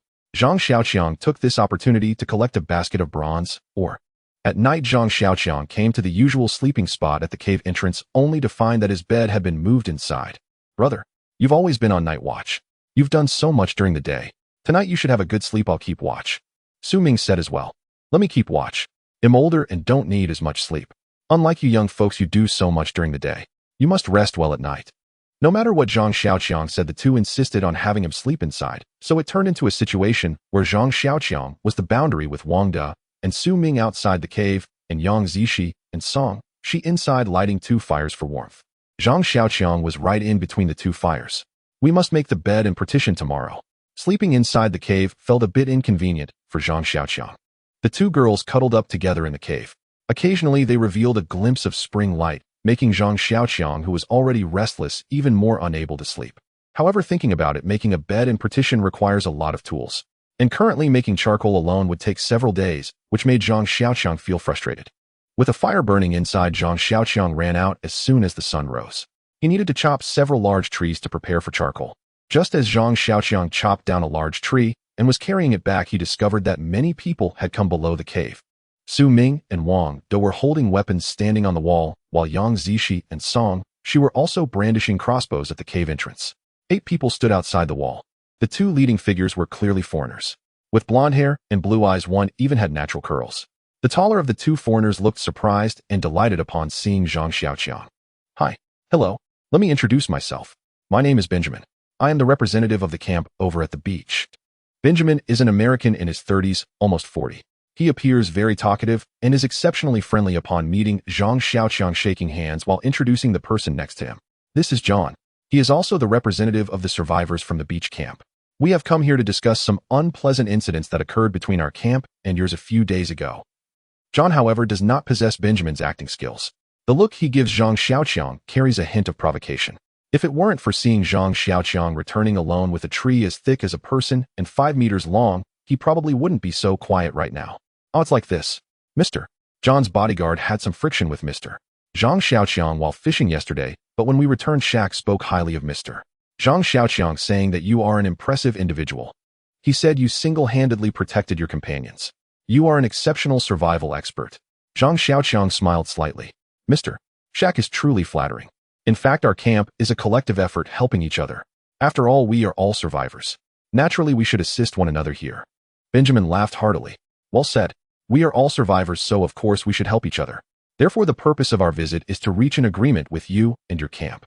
We can be allies, helping each other to survive on this deserted island until rescue arrives. Zhang Xiaoqiang glanced at Benjamin, then turned to Su Ming and Wang De. Seeing the look in Zhang Xiaoqiang's eyes, Benjamin immediately stated, I am also well acquainted with Mr. Su Ming. Although we are business rivals, that does not affect our ability to survive together here. Moreover, there are no eternal enemies, only eternal interests. Here, being able to survive better is our common interest, isn't it? Zhang Xiaoqiang inquired. Since Mr. Benjamin says we can live together, why did Su Ming and the others leave you to come out alone? Benjamin replied, that was entirely the behavior of Mr. Su Ming and his companions. I can guarantee, we absolutely did not intend to drive Su Ming away. At this moment, Su Ming also spoke up. That's right. You didn't drive me away, we chose to leave on our own. We are doing quite well without you now. You keep saying you want to be allies. May I ask what you can do to help us? Benjamin chuckled. We are allies. Isn't it about mutual assistance? How can it be only us helping you? Su Ming's crossbow remained steady in his hands. We have food here. We have drinkable water. We have tools. What do you have? If I am not mistaken, isn't fresh water a problem for your beach camp right now? Benjamin's expression slightly changed. We have plenty of supplies. Food and fresh water are not lacking. Moreover, we have medicine. Here, medicine is extremely precious, isn't it? Su Ming nodded. You speak. As allies, what form of mutual benefit will we have between us? Let's make it clear. It should be mutual benefit. If you only think about taking advantage, we are not fools. Benjamin nodded awkwardly. Of course. Anyone who considers you Su Laohu a fool is the real fool. It seems that Su Laohu was Su Ming's former nickname. Su Ming, having been a boss before, just had a conversation with Benjamin, skillfully grasping Benjamin's current awkward situation and his need for external aid. Meanwhile, their own side is self-sufficient and they have no need for them. This made Benjamin's originally prepared remarks suddenly fall flat. At this point, Benjamin could only politely tell some boring jokes. It was evident that Su Ming and Benjamin were old rivals having a deep understanding of one another. Seeing Benjamin lose momentum, Su Ming immediately proposed that an alliance could happen, but sufficient conditions must be provided by Benjamin. However, Benjamin was unwilling to reveal what he could offer, merely stating that both sides must join forces to survive on this deserted island. Watching their back and forth, Zhang Xiaoqiang suddenly interjected, "Benjamin, have you encountered any danger?" Benjamin was taken aback, his expression changing slightly as he was about to deny it. Zhang Xiaoqiang continued, "If you can't even tell the truth, then you might as well go back. We don't want to waste time on you." Upon hearing this, Benjamin was instantly speechless. John beside him was displeased. He suddenly stood up. "Don't think that we necessarily need you. I don't believe it. We all live together. Do those monsters not come looking for you?" "Monsters?" Hearing this, Zhang Xiaoqiang's eyes narrowed slightly. "What monsters?" This time John did not let Benjamin speak. "It's the wild people." "Wild people?" Upon hearing this term, everyone's expression changed. Su Ming quickly glanced at Zhang Xiaoqiang. "What wild people?" Benjamin sighed. "They are the wild people forsaken by God. They do not believe in the will of God and regard us, who are also human, as enemies. Yesterday and the day before we have already lost 2 people. They are simply not human. They're demons from hell." Demons from hell. This statement is bone-chilling, especially coming from a grown man. They are the enemies of God, the incarnations of Satan. They are the demons that come from hell. Otherwise, how could such terrifying creatures exist? Benjamin clearly was truly afraid, muttering to himself. It turns out the situation is like this. After the storm, the camp was severely damaged. A section of the wall was blown down. Benjamin had someone go repair the wall. Thus, someone went into the pine forest to chop trees. Suddenly, a group of wild people appeared and attacked those who went to chop trees, resulting in one person being killed by the wild people. Benjamin and John were very angry, so they sent a capable subordinate, a thug from a certain country, along with several capable men armed with weapons to search the area, but they not only found no clues, but also lost another subordinate due to a wild people's trap. It was only then that Benjamin began to feel afraid, and his subordinates did not dare to search for food in that direction anymore. This is what led Shaq to bring people to Zhang Xiaoqiang's side to fish. After listening to Benjamin's words, Zhang Xiaoqiang was filled with doubt. Xiaoqiang had run around this island countless times, and not to mention wild people, he hadn't even found any traces of human habitation. However, looking at the expressions on Benjamin and John's faces, they did not seem to be deceiving themselves. "What do the wild people look like?" Zhang Xiaoqiang asked. "The wild man's stature is not very tall. His movements are extremely agile. If we hadn't actually seen their faces, we would have initially thought they were some unknown beast. We could say that their appearance in animal skins resembles that of gorillas more. However, they are human. They possess human intelligence, just like us. We considered trying to communicate with them, but the result was..." John shook his head regretfully. "Wild men are wild men, we can't understand what they say. It seems they don't care about what we say either," Benjamin said. "Therefore, I think we should put aside our grievances and unite to confront the wild men together. After all, it seems that they are our true enemies." Su Ming thought for a moment and said, "If what you say is true, then we really need to be cautious. But who knows whether what you say is true or not? Xiao Chong has been here much longer than we have. He hasn't discovered the wild men, yet you found them in just a few days. I can swear to God, what I'm saying is true." Benjamin hurriedly raised his hand to point to the sky. John also raised his hand. "I can swear too." Su Ming stopped speaking and turned to look at Zhang Xiaoqiang. Zhang Xiaoqiang was lost in thought. Suddenly, Yang Zishi spoke up. "Did a girl come looking for you when you suddenly came to find us?" "Girl?" Benjamin and John exchanged puzzled glances and then spoke. "No, there wasn't. We didn't see any girl." Hearing Benjamin say this, Yang Zishi became a bit anxious. "Oh no. If she wasn't with you, where could Lin Jie have gone? Could she have been captured by the wild men? Did someone from your side also get captured by the wild men?" Hearing this, Benjamin was instantly overjoyed. "Then in that case, I think our alliance should be established, right?" Zhang Xiaoqiang glanced at Yang Zishi and remained silent. However, Su Ming shook his head and said, "We still need to discuss this. You all should go back for now. We'll respond to you once we've made a decision." Upon hearing this, Benjamin had no choice but to stand up. "In that case, we'll wait for you at the beach camp tomorrow. If you are willing to join forces with us, please come to our camp. We have more people and more supplies. Compared to here, there are spacious tents, comfortable beds, and real food and fine wine from the civilized world, at least hot soup made from real pots. For the 2 ladies, there are also sunscreen and skincare cream." Upon hearing this, Zhang Xiaoqiang scoffed. "No need. Although we don't have those things here, at least we are safe. After hearing this, Benjamin's expression slightly darkened, but he still forced a smile and nodded before turning to leave. Seeing them walk away, Zhang Xiaochang turned to everyone and said, "Let's all go into the cave. I have something to discuss with you all." Once everyone was inside the cave, Zhang Xiaochang hid behind the wall and summoned the raven. He secretly followed Benjamin's group. "Ben, do you think they will agree to our demands?" John asked as he walked. "Of course. Didn't you hear? They are down one person. According to the information gathered by our scouts, they only have 6 people. Today we only saw 5. That means they really have lost one person. We are in a better position with over 30 of us. Losing 2 is not a big deal. But they cannot afford to lose anymore. The advantage in numbers has already manifested. Tomorrow that Zhang Xiaochang will come to find us obediently, seeking our help. By then won't it be our turn to call the shots?" Benjamin said proudly. "Why not just capture them?" John asked. "Capture them? It's not that easy. Didn't your bodyguard say so? That Zhang Xiaochang is much stronger than he appears, and we all know that Su Ming's bodyguard, the one named Wang De, originally belonged to the Dragon Nation's 5th Division. We know well what kind of people they are. Outside we can use the power of money to make them submit, but here it can be said to be his domain." Seeing that John was still somewhat unconvinced, Benjamin added, "Don't worry. Once that Zhang Xiaochang agrees to ally with us, well, let him and Wang De scout for information on the wild men. At that point, let them have a life and death struggle with the wild men. We just need to sit back and watch the show." Zhang Xiaochang stood by the wall for a while, unable to hear any more news from the raven before turning back into the cave. "Xiaochang, what do you think?"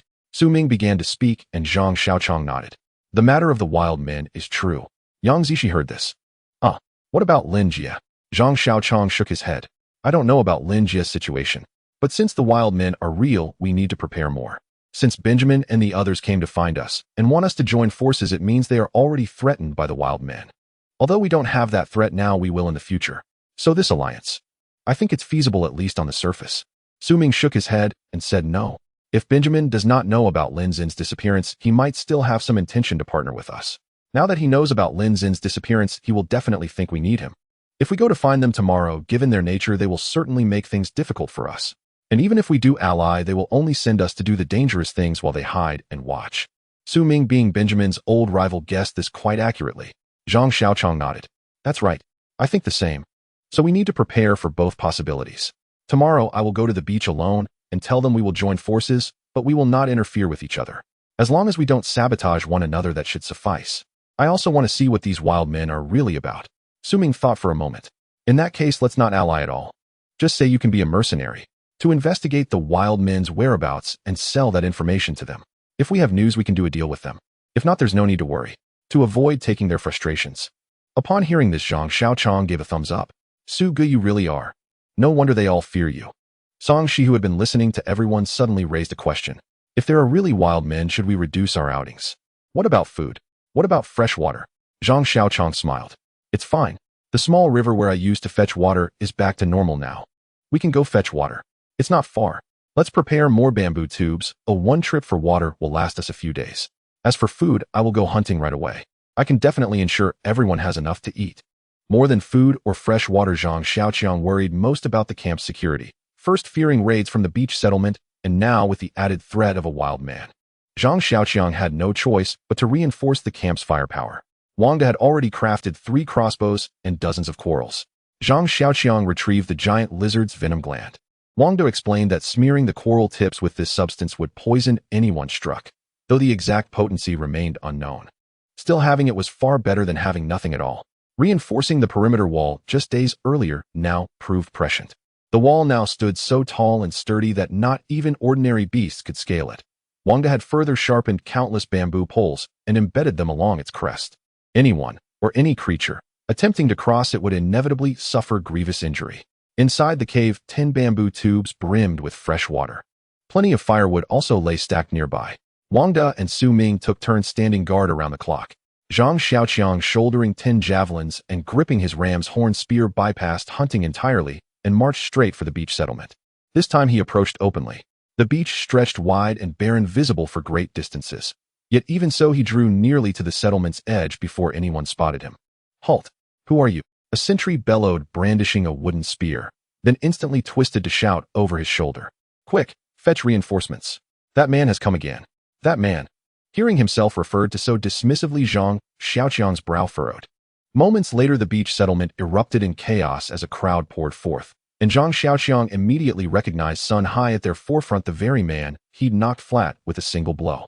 Sun Hai strode forward, eyes bloodshot, gripping a massive cleaver. Behind him surged several hulking figures, their grimaces betraying their role as enforcers. Brat, you've got some nerve showing up here.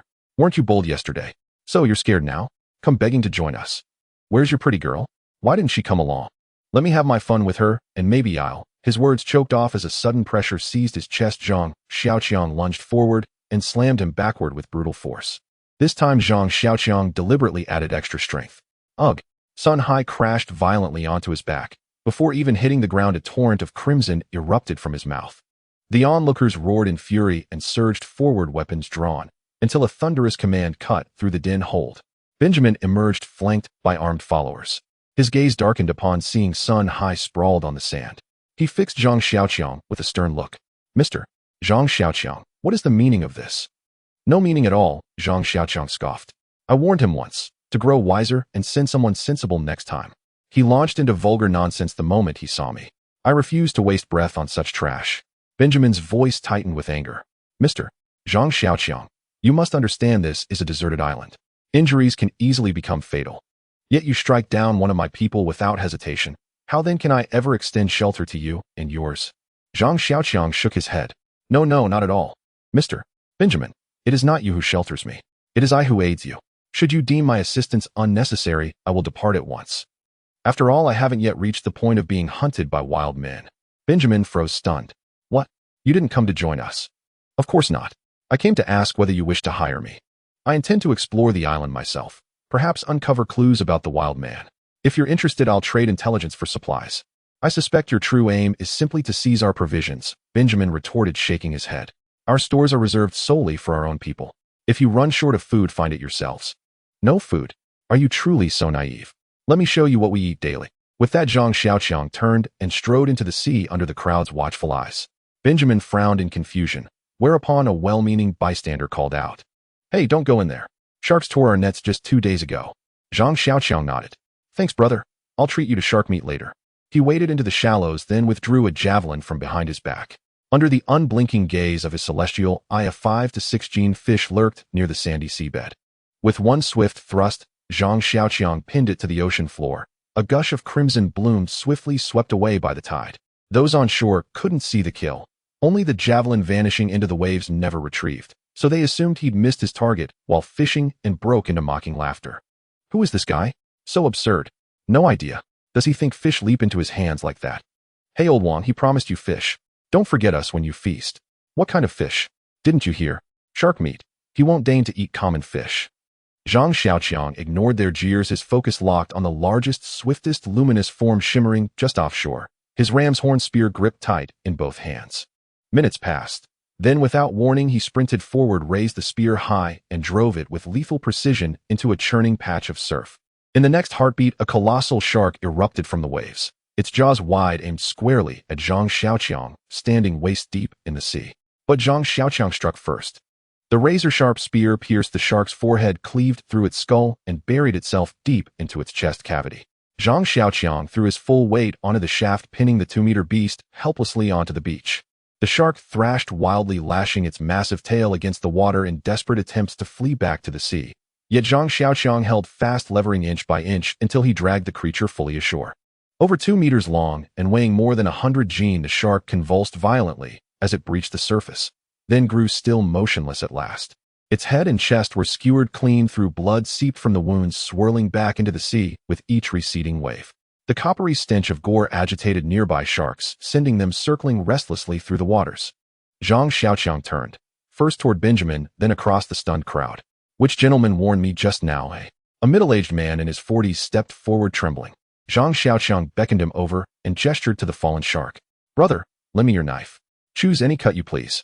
Under the watchful eyes of the crowd, Zhang Xiaoqiang slit open the shark's belly with his machete and cast its contents into the sea. Then he hacked off a large slab of meat and handed it to the man called Lao Wang. He turned to Benjamin. Did you see that, mister?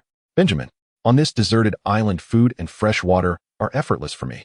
So don't imagine your meager supplies can buy my allegiance. Benjamin stared silently at the massive shark. For days to conserve their already scarce survival rations, they had subsisted solely on shellfish gathered along the shore. Occasionally, a stray small fish washed ashore, yielding barely enough broth for everyone to sip. That was back when freshwater was still relatively abundant. Now they could only stare helplessly. In less than 10 minutes since Zhang Xiaoqiang's arrival, he had caught this enormous shark. Its 100-gene carcass would feed the entire group lavishly for a full day. Almost everyone watching instinctively thought the same thing. What if this fish belonged to us? Zhang Xiaoqiang smiled, faintly observing their hungry gazes. Su Ming, the seasoned elder, had truly been brilliant. He'd anticipated precisely what most of them were thinking, and thus devised this very plan. Zhang Xiaoqiang tapped the remaining shark meat with his machete. Mr. Benjamin, what do you think? Does our camp still need to ally with yours? Which camp truly holds the upper hand now? Benjamin fell silent. He understood. Zhang Xiaoqiang hadn't come seeking cooperation, he'd come to assert dominance. With action alone, Zhang Xiaoqiang had declared, though your numbers are greater, here I am sovereign. And Benjamin knew. After this display, a significant portion of his own people would begin contemplating defection. The moment Zhang Xiaoqiang hinted even slightly, most would abandon him without hesitation. Brother, what if we follow you instead? Before Benjamin could react, someone in the crowd had already voiced the thought. Zhang Xiaoqiang merely smiled, neither agreeing nor refusing. Bending low, he hoisted the remaining shark meat onto his shoulder and said to Benjamin, I'll await your reply at the cave camp. If you're willing, come speak with me in detail. Watching Zhang Xiaoqiang walk away, Benjamin's heart sank. But with cold reason, he restrained his men from signaling a covert attempt to seize the meat. Ridiculous. To snatch the meat would only provoke Zhang Xiaoqiang's wrath. He dared approach, so boldly displaying such prowess, surely holding unseen countermeasures ready. Before acting rashly, it was wiser not to make enemies unnecessarily. As Zhang Xiaoqiang receded into the distance, John glared at Benjamin and demanded, You're just letting him leave like this? Then what would you have me do? Benjamin replied, This man has left us with a crisis, and yet also a slender thread of hope. Didn't you recognize it? This is the hallmark of our old rival. John nodded. Indeed, our numerical advantage has instantly become our greatest vulnerability. We have bodies, but no food. With the slightest manipulation from him, we'll crumble utterly. And he's just told us something else. He is formidable. Don't even consider scheming against him, or he'll make life unbearable for us all. Benjamin nodded. He'd truly feared. If Zhang Xiaoqiang had simply declared, I have food, those who wish to follow me step forward. Only a dozen or so might remain in this camp. Yet why hadn't he done so? That wasn't his rival's style at all. What Benjamin didn't know was that Su Ming had urged exactly that, but Zhang Xiaoqiang refused. He still remembered the shameless faces of those people by the stream, fighting over a few tiny fish. Deep down, Zhang Xiaoqiang had no desire to align himself with such people. They reminded him too painfully of Bao Liandong. Our adversary is formidable, Benjamin murmured. More than formidable. A slight, unassuming man behind them suddenly interjected. Benjamin turned sharply. Jack, you found something new? Jack raised his dagger. That man may be clumsy with a blade, but his movements while hunting and killing the shark prove Shaq's testimony true. If he chose, he could eliminate everyone here, except Shaq and myself. John recoiled in alarm. Is he truly that powerful? Recall what Shaq said, that Zhang Xiaoqiang could withstand his full-force punch bare-chested. Do you grasp what that implies? It means his physique far surpasses that of any ordinary human. Shaq's punch delivers 600 pounds of force, a blow no common person could endure, let alone absorb with bare flesh. Even professional boxers wouldn't dare take such a strike directly to the body, yet Zhang Xiaoqiang did. And Shaq added, the man possesses immense strength. You all saw it. He hauled the shark from the sea single-handedly, then carried its entire weight away. That signifies lethal one-strike combat power. Jack rose and studied the footprints Zhang Xiaoqiang had left behind on the sand. Observe these prints. He bore over 100 gene, yet walked with unwavering stability, leaving shallow impressions. His speed, therefore, must be exceptional as well. Had we attacked recklessly just now, I guarantee none of us, not even myself, would have emerged unscathed. Benjamin and John exchanged a long, sober glance. It seems we face either a terrifying enemy or a formidable ally, Benjamin observed. John frowned slightly. He never said he'd cooperate. Nor did he refuse, did he? Then what do we offer in trade? Nothing here appears to interest him. Benjamin shook his head. Don't forget, he has companions. You mean Su Ming and Wang De? No, I mean the two women. What do you mean? How much cosmetics do we have left? Hand creams. Anything that enhances a woman's appearance. Fetch it all. Benjamin murmured low. I refuse to believe any woman here would turn down beauty, especially on this island. You mean, enlist his women to aid us? Not a bad idea. John hesitated, gazing at Benjamin. Then, What exactly do we seek from him? Plenty. We have over 30 souls. Food and freshwater alone would be invaluable. And what if our frequent visits to the cave camp draw the attention of the island's natives toward them instead of us? Wouldn't that benefit us greatly? Wouldn't that benefit us greatly? In contrast to Benjamin and John's calculated scheming, Zhang Xiaoqiang's approach was refreshingly straightforward. He carried the shark back to the cave to feed his family, then practiced martial arts alongside Wang De while chopping firewood. Zhang Xiaoqiang had gradually realized that confronting wild beasts came far more naturally to him than facing other humans. In truth, Wang De feared accidental injury during their sparring. Otherwise, his combat prowess vastly surpassed Zhang Xiaoqiang's. Ever since their bout with Shaq, Wang De had recognized Zhang Xiaoqiang's extraordinary resilience to physical punishment, and now seized every free moment to drag him into rigorous training. Aside from urging Zhang Xiaoqiang to temper his strength, Wang De conducted every session as if it were real combat, leaving Zhang Xiaoqiang battered and bruised beyond measure. With food, fresh water, and weapons secured, and the cave camp's defenses at their strongest, Zhang Xiaoqiang turned and strode into the jungle. Since Benjamin's men had encountered the savages near the beach, Zhang Xiaoqiang first made his way there before veering inland into the jungle. Near the shoreline, he noticed unmistakable signs of human presence deep within the jungle-felled trees and cold abandoned campfires. Even dried bloodstains darkened the bark of certain trees, yet not a single trace of the savages themselves. Every mark belonged solely to Benjamin's party. Zhang Xiaoqiang periodically activated his celestial eye to scan his surroundings. Truth be told, this ability proved invaluable in hunting, for detecting prey remained the greatest challenge for most hunters. The celestial eye resolved that difficulty entirely. Any creature within proximity instantly revealed itself. Yet when it came to tracking or searching, its utility diminished significantly. Zhang Xiaoqiang followed a game trail winding through the jungle, a path forged by large animals moving repeatedly through the dense undergrowth. Elephants and water buffalo, for instance, crushed seemingly insignificant saplings and thorny vines beneath their massive bodies as they passed. Thus they carved broad corridors, matching their own girth, through the thick foliage which smaller creatures later adopted as thoroughfares. These trails functioned much like highways in human cities. Indeed, many animals relied on them to traverse the jungle swiftly and efficiently. Following the trail, Zhang Xiaoqiang emerged onto another stretch of beach, and immediately sensed his group had landed on the wrong shore. The beach where they'd first arrived featured identical elements, sand reefs and jungle, yet offered almost nothing. Fishing and hunting demanded arduous treks over great distances. This beach, however, was a veritable paradise of sustenance. Before him, a vast congregation of sea turtles basked lazily on the sun-warmed sand. Farther along, flocks of seabirds scoured the shore for food, while his celestial eye revealed teeming schools of fish and shrimp shimmering just beneath the waves. They glided with silvery grace, occasionally disturbed by the passage of sizable predatory fish, each ripple sending tremors through the shoals. Zhang Xiaoqiang nearly leapt for joy. Even with no skills whatsoever, he could survive indefinitely simply by gathering food from this shore. Euphoric, he stepped forward instinctively, eager to draw nearer and perhaps seize one or two turtles. Suddenly his foot slipped on something round and smooth. His body lurched sideways, nearly toppling him to the ground. He staggered, regained his balance, and glanced downward. A sharp gasp escaped him. There, staring up at him, with hollow, sightless sockets, lay a human skull.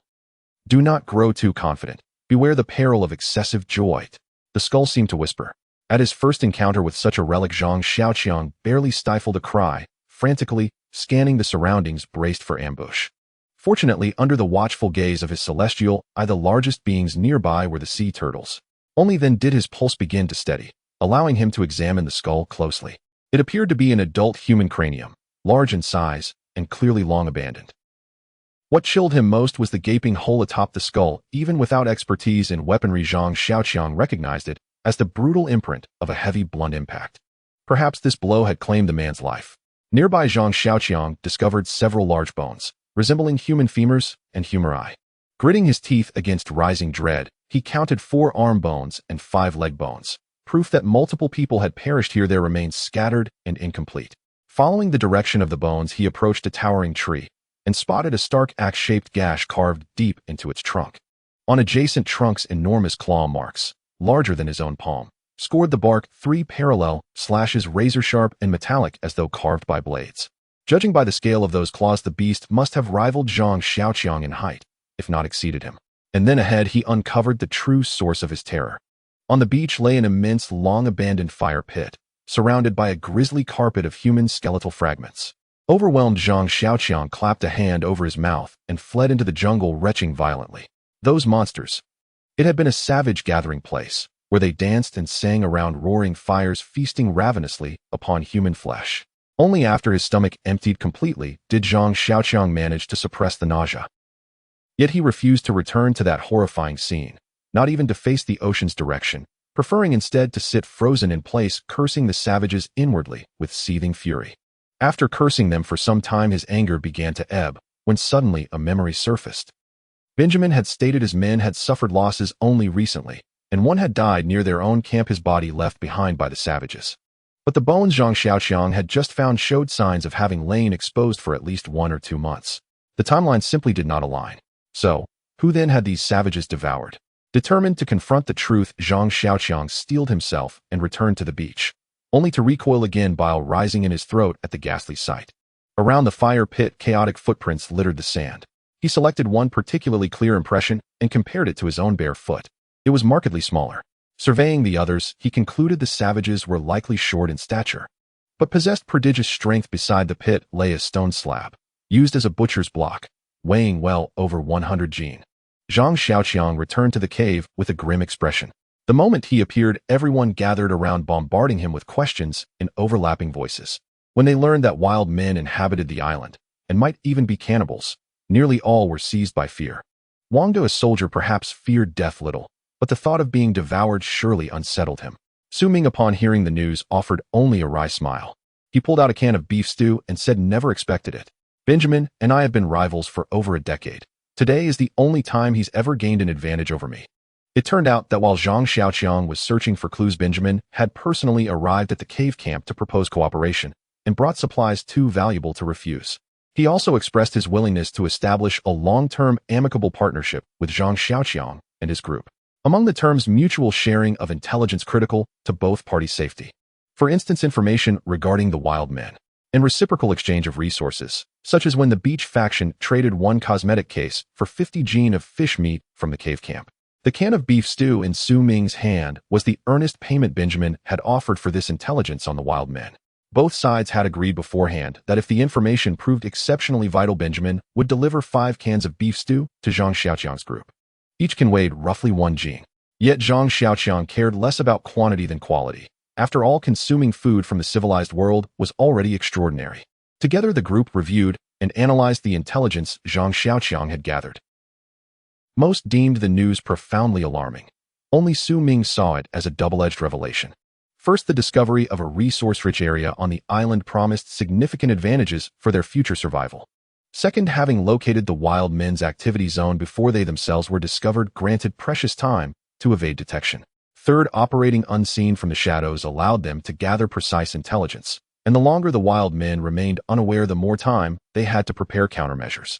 As for informing Benjamin, Su Ming believed it served his interest. Knowledge of a formidable nearby threat would inevitably temper the beach faction's attitude toward the cave camp. Besides, Su Ming hadn't forgotten the remaining 4 cans of beef stew. Naturally, negotiation fell to him. Zhang Xiaoqiang had initially intended to accompany him, but Su Ming insisted they wait, not tonight, not tomorrow, but the day after. Wang De felt it was now his moment to act. He was, after all, a trained special reconnaissance operative. His authority over stealth reconnaissance and covert operations was absolute. Zhang Xiaoqiang too wished Wang De would accompany him, to learn firsthand the skills of a special forces operative. Yet he worried that removing both primary combatants would leave the cave vulnerable. Since contact with Benjamin was postponed for 3 days, the group resolved to spend the interim crafting crossbows and other ranged weapons, ensuring that should danger arise, everyone could retreat into the cave and mount a strong defensive stand from its elevated position. In the meantime, Zhang Xiaoqiang and Wang De scouted the surrounding jungle slopes, mapping terrain while training Zhang Xiaoqiang in reconnaissance techniques. On the 3rd day, Zhang Xiaoqiang and Su Ming arrived at the beach camp. At their approach, camp members poured out en masse. Their gazes held both eagerness and resentment. Benjamin greeted them with a courteous smile and ushered the two inside his tent. Once seated, Zhang Xiaoqiang noticed Sun Hai was absent, yet the towering Sha Ku stood silently behind Zhang. Sha Ku offered Zhang Xiaoqiang a friendly smile.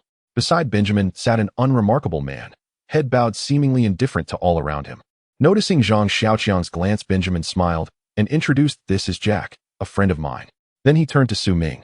"Never imagined, old comrade, we'd end up negotiating again, even here. Truly fated, isn't it?" Su Ming nodded in agreement. So, you've come today, which means you must have uncovered something new. Per protocol, Zhang Xiaoqiang remained silent, letting Su Ming and Benjamin negotiate first. Zhang Xiaoqiang didn't even glance at Benjamin. His eyes remained fixed on Jack. Su Ming spoke, indeed, we've uncovered extraordinary intelligence. Thus our earlier terms seem rather inadequate. Oh, what revelation compels the legendary Tiger Su to renegotiate on the spot? Su Ming chuckled.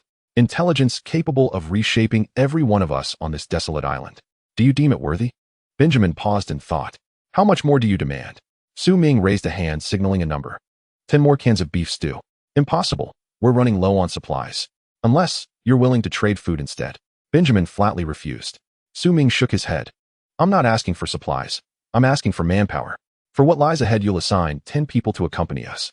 Benjamin remained skeptical. What task requires so many? Su Ming replied, first deliver what we agreed upon. Then we'll discuss further. I won't chase you for payment. A faint flush crossed Benjamin's face. Evidence he'd done precisely that before.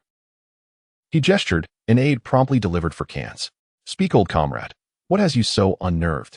Don't tell me you found a city of wild men. What? Cannibal wild men. At these words, panic flickered across every face present. Is this true? Benjamin stared intently at Su Ming, searching for deception. Doubtful. I knew it. No matter. Send your own people with us. One condition, this is a mission to locate cannibals. Those unable to keep pace need not come. Zhang Xiaoqiang spoke calmly. Benjamin studied them both. Don't deceive me, cannibal wild men. Then why, when they attacked my people, did they take no captives? Zhang Xiaoqiang shook his head. I'm no wild man. I can't explain their motives. If I could, I wouldn't be here seeking your aid. I did, however, find unmistakable traces left by cannibals. Benjamin frowned. It's not disbelief. I merely question logic. You say that beach holds abundant food. Why would wild men resort to cannibalism? Moreover, during their earlier assault, they showed no sign of intending to devour us. Zhang Xiaoqiang met Benjamin's gaze. So, will you go? Yes. Benjamin, of course, would go. This was not merely about the existence of wild men, but also about securing a more habitable beach.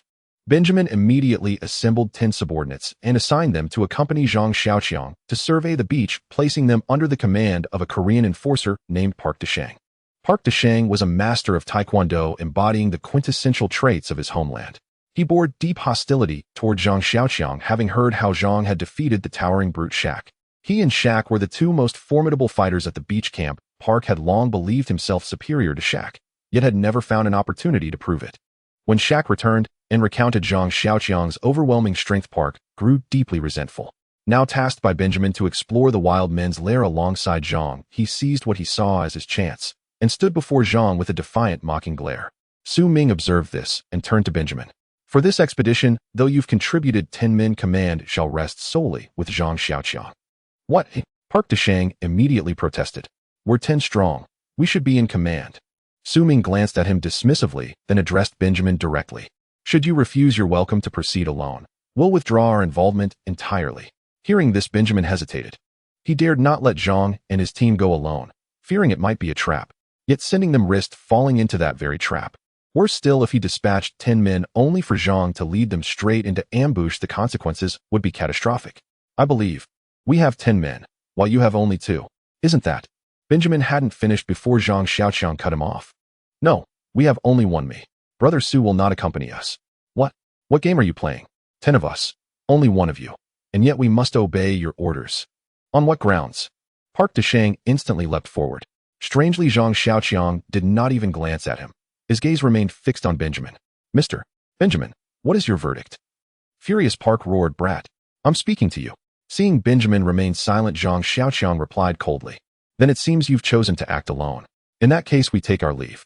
So saying, he turned to depart, gripping Su Ming's arm. Park Deshang lunged forward, blocking Zhang's path. You think you can just walk away?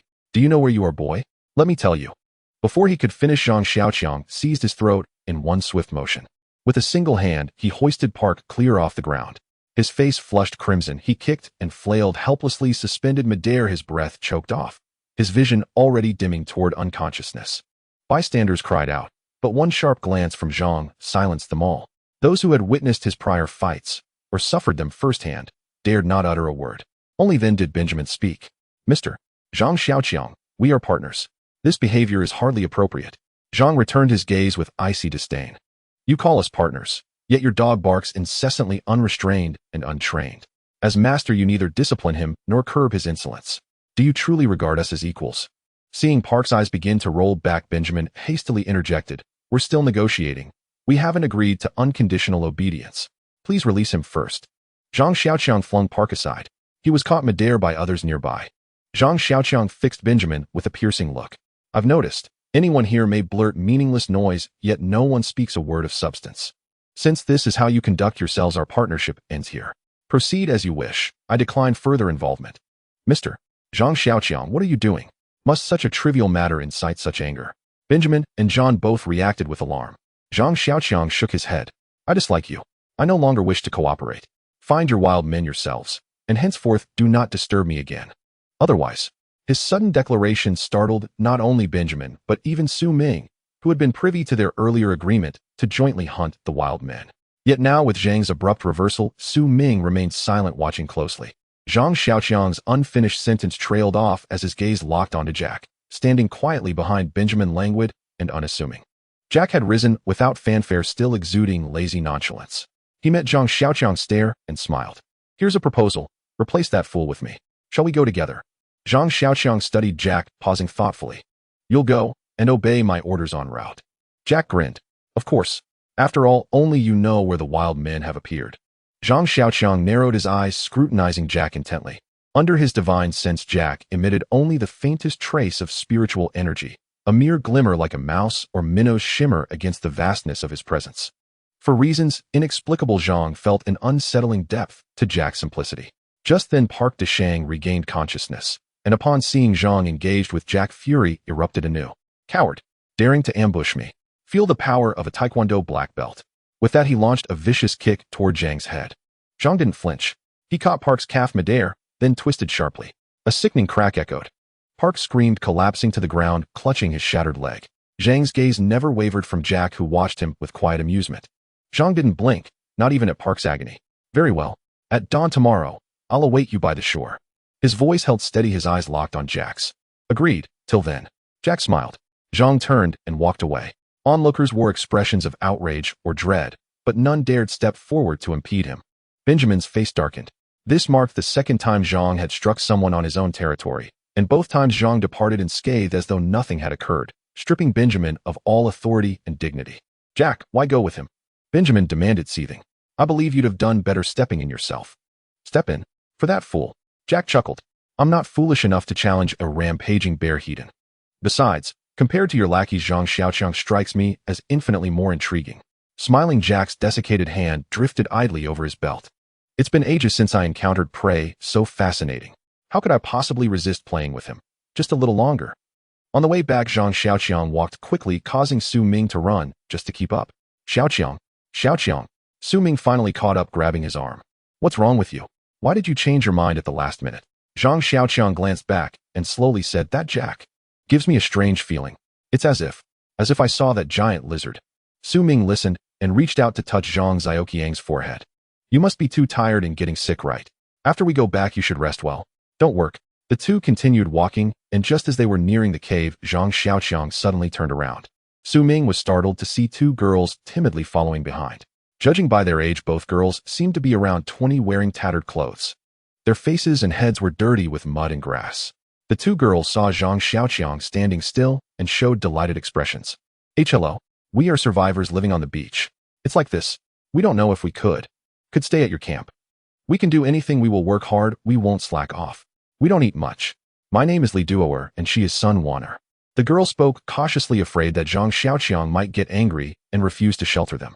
Su Ming looked at the two little girls, and though somewhat regretful, still revealed a happy expression. Why did you two come to our camp? Weren't you living well at the beach camp? Su Ming thought to himself. After Zhang Xiaoqiang displayed his powerful hunting skills, he should attract some strong survivors over. This way Benjamin's influence could be weakened. This would prevent him from easily launching an attack on the cave camp. However, this was also good. Having one would lead to more following, and as long as it was handled well, more people would come in the future. Yet Zhang Xiaoqiang still looked back, without any intention of relaxing. The two girls were frightened, standing there frozen.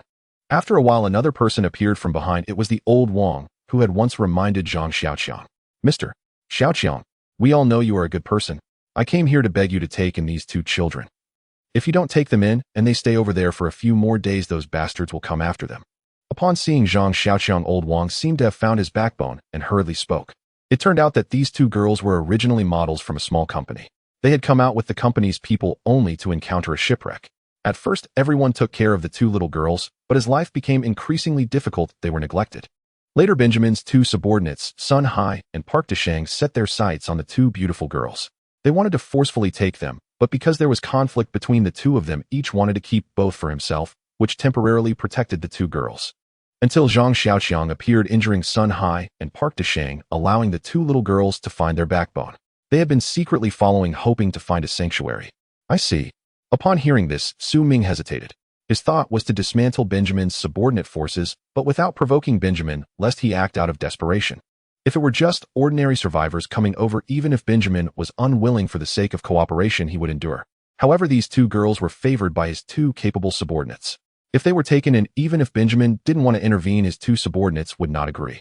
After all, Benjamin still needed to rely on those two subordinates to do work. Unexpectedly, Zhang Xiaoqiang, who had been silent after hearing old Wang's words, immediately said decisively, "Come with us. Once at the camp, get along well with everyone. Don't worry." After saying this, he looked at old Wang. "Old brother, what about you?" Old Wang smiled awkwardly and said, "Actually, I wanted to come over last time. Didn't have the courage. I came this time just to bring these two children. My sister-in-law is still at the beach. I'll talk about it later." Zhang Xiaoqiang nodded. Su Ming hurriedly said, "Old brother, find an opportunity to bring your sister-in-law over. Although it's a bit small here, it's much better than over there. At least no one will bully you." Su Ming chatted with old Wang for a long time, half chatting and half persuading, letting old Wang know that the cave camp welcomed survivors to live together. Old Wang left happily, expressing endless gratitude. Zhang Xiaoqiang felt a little strange in his heart, but did not stop Su Ming returning to the cave with the sisters. When Yang Zishi saw that Zhang Xiaoqiang had brought back two young girls, her expression immediately turned sour. Songshi, however, was quite clever. She discerned the clues from Su Ming and Zhang Xiaoqiang's faces and warmly welcomed the two girls into the cave, holding Yang Zishi's hand. The two girls, fearing being bullied by bad people, had dirted their faces with mud. Now that they were with Zhang Xiaoqiang, they were a bit worried at first, but upon seeing Yang Zishi and Song, she both as beautiful as stars, but neatly dressed, they felt a bit more at ease. After the two girls cleaned up and came out, they looked like two little fairies. Li Duoer especially paid attention to Zhang Xiaoqiang's expression, finding that he only politely complimented the two on their beauty initially, and then did not pay them any special attention, which made her feel both happy and a bit disappointed. However, the two little girls quickly found their place here, helping Yang Zishi and Song, she with housework and doing some simple tasks. At mealtime, seeing large chunks of fish meat boiling in the pottery pot, the two were moved to tears.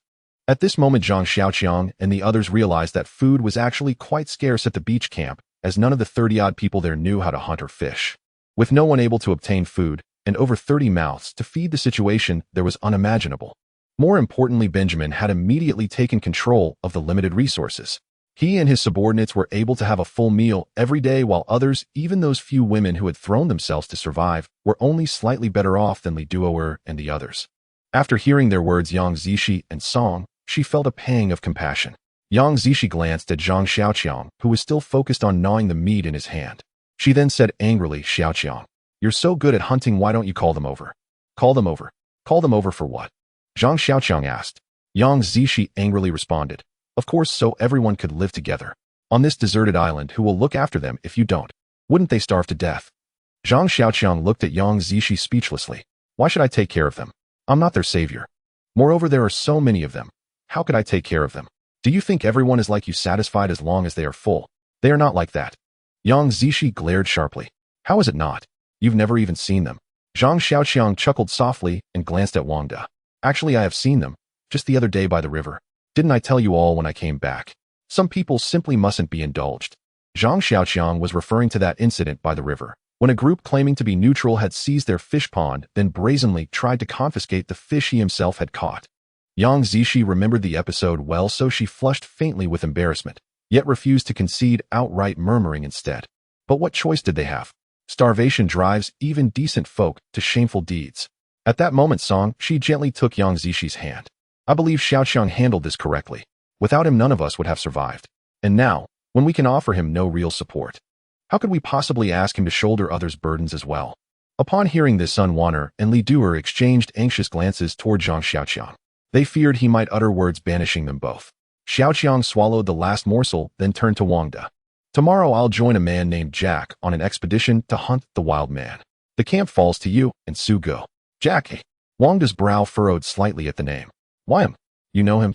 Wang De shook his head. He's unusually discreet, almost enigmatic. His background remains obscure, yet Benjamin holds him in extraordinary regard. Moreover, I sense something deeply sinister and dangerous about him. Zhang Xiaoqiang nodded solemnly. So do I. That's precisely why I'll proceed with heightened vigilance tomorrow and leave the cave unguarded. I suspect the beach faction will strike here the moment I'm gone. Leave it to me. Wang De thumped his chest. Let them dare approach. I'll show them the might of a Dragon Clan Special Forces operative. Su Ming added, our camp is naturally defensible, well-stocked with food and fresh water. I doubt they'll bring rockets or artillery against us. No worries, we're fully fortified now. Those beach dwellers pose no threat whatsoever. Should they attack, we'll simply retreat into the cave and rain arrows down upon them from above. Without provisions, they'll collapse within 2 days. Laughter lingered late into the night before everyone drifted off to sleep. The 4 young women rested inside the cave. During daylight, Wang De had woven a barrier of branches to divide it into 2 sections. He'd also crafted 2 large bamboo beds, one inner, one outer, accommodating all 7 perfectly. At dawn, Zhang Xiaoqiang awoke and instinctively activated his celestial eye to survey the surroundings, only to spot Jack standing just beyond the perimeter wall, hands clasped behind his back, waiting. You arrived early. Through the celestial eye, Jack's aura appeared so faint, nearly imperceptible, that Xiaoqiang's pulse quickened with unease. The white light perceived by the celestial eye reflected a being's life force. Xiaoqiang had witnessed it countless times, the radiant glow of his prey dimming swiftly to extinction beneath his gaze. Thus he believed only the dead emitted no light at all. Yet Jack stood vibrantly alive before him, his aura unervingly pallid, almost ghostly. It was as if confronting a revenant, a corpse reanimated, monstrous and uncanny. I trust one haven't disturbed you. Let's depart promptly and return just as swiftly. After all, many are clearly awaiting your return here. And aren't others awaiting you? Otherwise, why rush back? Xiaoqiang asked. Me? No. I've already instructed Benjamin not to wait. A faint, unburdened smile touched Jack's lips. Xiaoqiang turned to accept the spear sack Wang De handed him, a firm pat landing on its leather surface. Wang De had coated every spearhead with poison the previous night. Xiaoqiang slung the sack across his back, then paused, handing his long ramshorn spear to Yang Zishi. Keep this. Guarding the cave mouth with it is far more effective than any knife. He took up a stone-tipped spear and leapt outside. Seeing Jack standing utterly unarmed, Xiaoqiang frowned in quiet bewilderment. You're going weaponless. Not even a single blade. Jack shook his head. I don't wield such things. I rely solely on this. He lifted his tunic, revealing a dagger sheathed at his waist. This, Tiger Fong blade, is the epitome of lethal elegance, swift, clean, decisive. With practiced grace, Jack drew the blade and executed a dazzling flourish before offering it to Xiaoqiang. Xiaoqiang met his pale blue eyes. He shook his head. Let's go. Jack showed no trace of offense, merely fell into step beside him, lean yet radiating coiled strength. Xiaoqiang began at a steady pace, the kind that in dense jungle would already strain most ordinary travelers. Jack followed silently, effortlessly keeping pace. Then Xiaoqiang subtly increased his speed. Jack remained glued to his heels. As Xiaoqiang accelerated further, reaching near sprint velocity through the undergrowth, Jack matched him without breaking stride, calm and unhurried. Tracing the same game trail Xiaoqiang had taken before they emerged onto the shore. Xiaoqiang's gaze first fell upon the sea turtles still basking. Jack's locked instantly onto the fire pit. Xiaoqiang pointed. That's where the cannibals once gathered. Human remains still litter the site. I've seen enough. Feel free to inspect it yourself. Jack seemed not to hear. He strode forward, face alight with fervent reverence, as if gazing upon sacred ground itself. A subtle disquiet stirred in Xiaoqiang's gut. He'd examined that pit thoroughly, only bones and cold ash remained, nothing worthy of such meticulous scrutiny. Yet Jack knelt inch by inch, sifting the debris with reverent care, murmuring as he went. Indeed, it's true. This place is hallowed ground. He turned, smiling faintly at Xiaoqiang. Can't you feel it? That overwhelming sanctity. Of course you can't. Such resonance reveals itself only to those of pure, exalted bloodlines. He held up a stone. Behold, the soul-calling stone. Consume your greatest fear upon it, and their power becomes yours, amplifying your own strength exponentially. So, who is your greatest fear? Your greatest fear. Xiaoqiang studied Jack. Thinking you lunatic. You're the damn thing haunting my thoughts right now. Undeterred, Jack sank lower, cupping ashes from the pit in both palms. Look, this is rarer than gold. Within it dwell countless souls. Zhang Xiaoqiang recoiled with visible disgust. Jack let out a regretful sigh upon noticing Zhang Xiaoqiang's aversion and said, "These are no ordinary cannibals. They must be the ancient Arakawa people. After capturing enemies from rival tribes, they would bring them to their sacred altar, a tranquil, elegantly serene place like this one. They're using these special stones. They arranged a ceremonial fire pit and performed a mysterious rite, culminating in the consumption of their most formidable foe. They believe this act allowed them to absorb the enemy's strength and claim it as their own, thus empowering their entire tribe. Oh, look at this. This very stone was used during those rituals. See how intricate patterns still adorn its surface." Jack handed the stone to Zhang Xiaoqiang, but all Zhang saw was a smear of dried blood. The carvings remained indistinct to his eyes. Noticing Zhang Xiaoqiang's wary expression, Jack smiled warmly. "Relax, my friend. To the Arakawa, this ritual was profoundly sacred, and so too was this sanctuary. Its sanctity was such that they would never harm any living being here. Haven't you noticed how the sea turtles and seabirds move about unafraid? That's because they've seen the Arakawa and learned humans pose no threat to them." Zhang Xiaoqiang offered an awkward faint smile. "So you're saying those people won't return easily?" Jack nodded firmly. "Exactly. To them this sanctuary is inviolable, holy ground beyond violation. Moreover, such sanctuaries were typically used only once. For their next ceremony, they'd erect a new one elsewhere, leaving this one abandoned and forgotten. So rest assured." Zhang Xiaoqiang paused thoughtfully, then asked, "But that doesn't add up. Your crew claimed they were killed by savages. If they truly spare all life within the sanctuary, how could—" Jack gestured toward the fire pit. "This is the sanctuary, the only sanctuary. Beyond its bounds, all reverts to normal. At the time, the savages simply regarded us as unexpected adversaries, not declared enemies. Otherwise, I suspect we'd already have found a few familiar faces lying here." He joked, pointing lightly at the skulls scattered across the ground. "I've long been fascinated by ancient cultures, so I know a fair bit about them. Observe the markings on this skull. Their weapons were still crafted from stone and animal bone. Metal remains to them both enigmatic and precious." Zhang Xiaoqiang had little interest in such matters. He responded perfunctorily before asking, "Well, if those savages truly won't return, that is fortunate.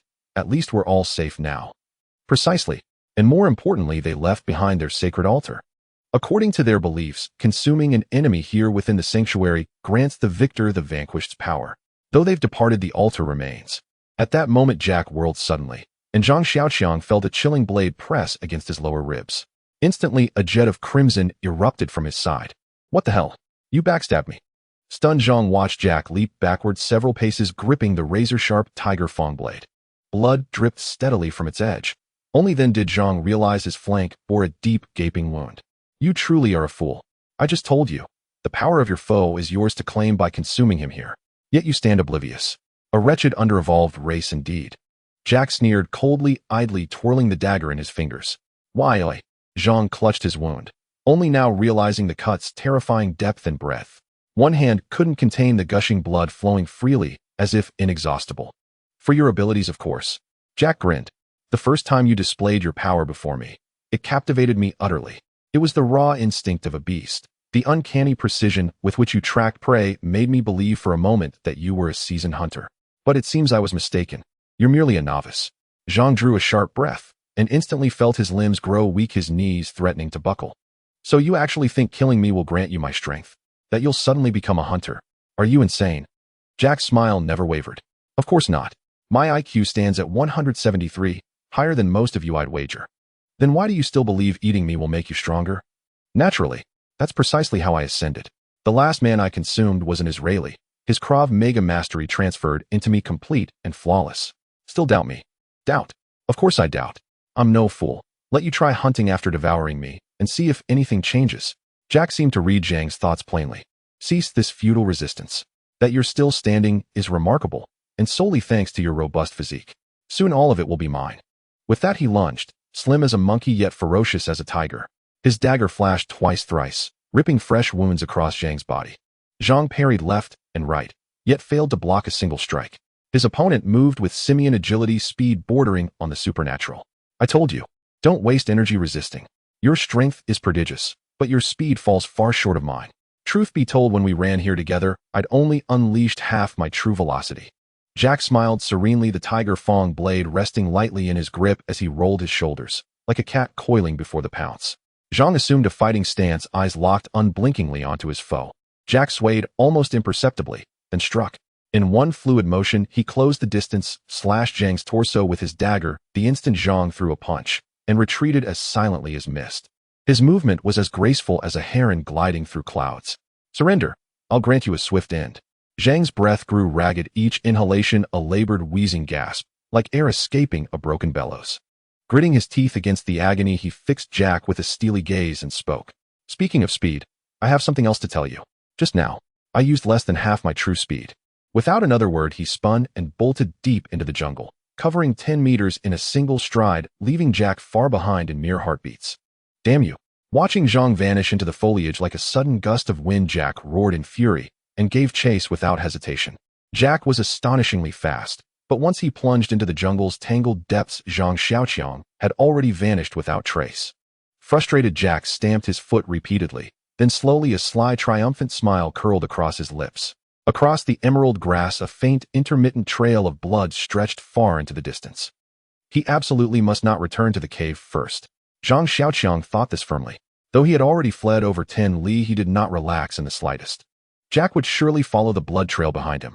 Zhang Xiaoqiang had learned this from childhood films. When the hero is wounded and flees, the villain always tracks him by the blood, only to be slain in turn by the hero.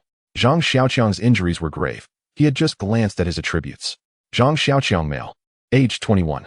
Cultivation realm, opening the celestial light stage. Martial arts techniques, heavenly, discerning essence. Raven spirit 1 acquired through the Raven spirit's goodwill. Cloud soaring ladder, grass stepping swallow, acquired by consuming nebulous void grass. Indomitable golden body, bone cleansing and marrow forging, acquired by ingesting earth spirit pill. Health points 30. Critically injured, indomitable golden body absorbed 30% of incoming damage. Stamina points 2000, acquired by consuming 5 stamina pills. Critically injured. Mana points 100. Agility points 300, acquired by consuming nebulous void grass. Critically injured. Strength points 500, acquired through the friendship of the earth bear. Critically injured. Across his entire physical profile, except for mana points which remained unchanged, every other stat had halved. His health points had plummeted to 30. The sole consolation was the indomitable golden body technique, long enigmatic in purpose, which this time had deflected 30% of the damage. That meant Jack's sudden strike had been truly lethal. Absorbing 30% left him bearing 70%, and yet only 30 health points remained. Had it not intervened, he would have perished instantly. Zhang Xiaoqiang judged he had fled far enough. Jack could not possibly catch up within a short time. He paused to rest in a cool, shaded spot, and took the opportunity to assess his situation. The frantic sprint had further depleted his health points by 2, dropping them to 28. Yet he noticed that even brief rest restored 1 point. It rose to 29, then slowly to 30. But beyond 30, no further recovery occurred. Clearly, until the critical injury state lifted, his health points would remain capped. Zhang Xiaoqiang scanned his surroundings, then swiftly recalled Master Wang's teachings in his mind, formulating a plan with quiet precision. He released the raven to scout the skies, mapping the terrain overhead, then prepared to receive Jack's imminent arrival. Clutching his spear, Zhang Xiaoqiang waited in still silence. This place was ill-suited for an ambush, so he repeatedly activated his heavenly eye, sweeping the area with keen vigilance. Mountain Arnica.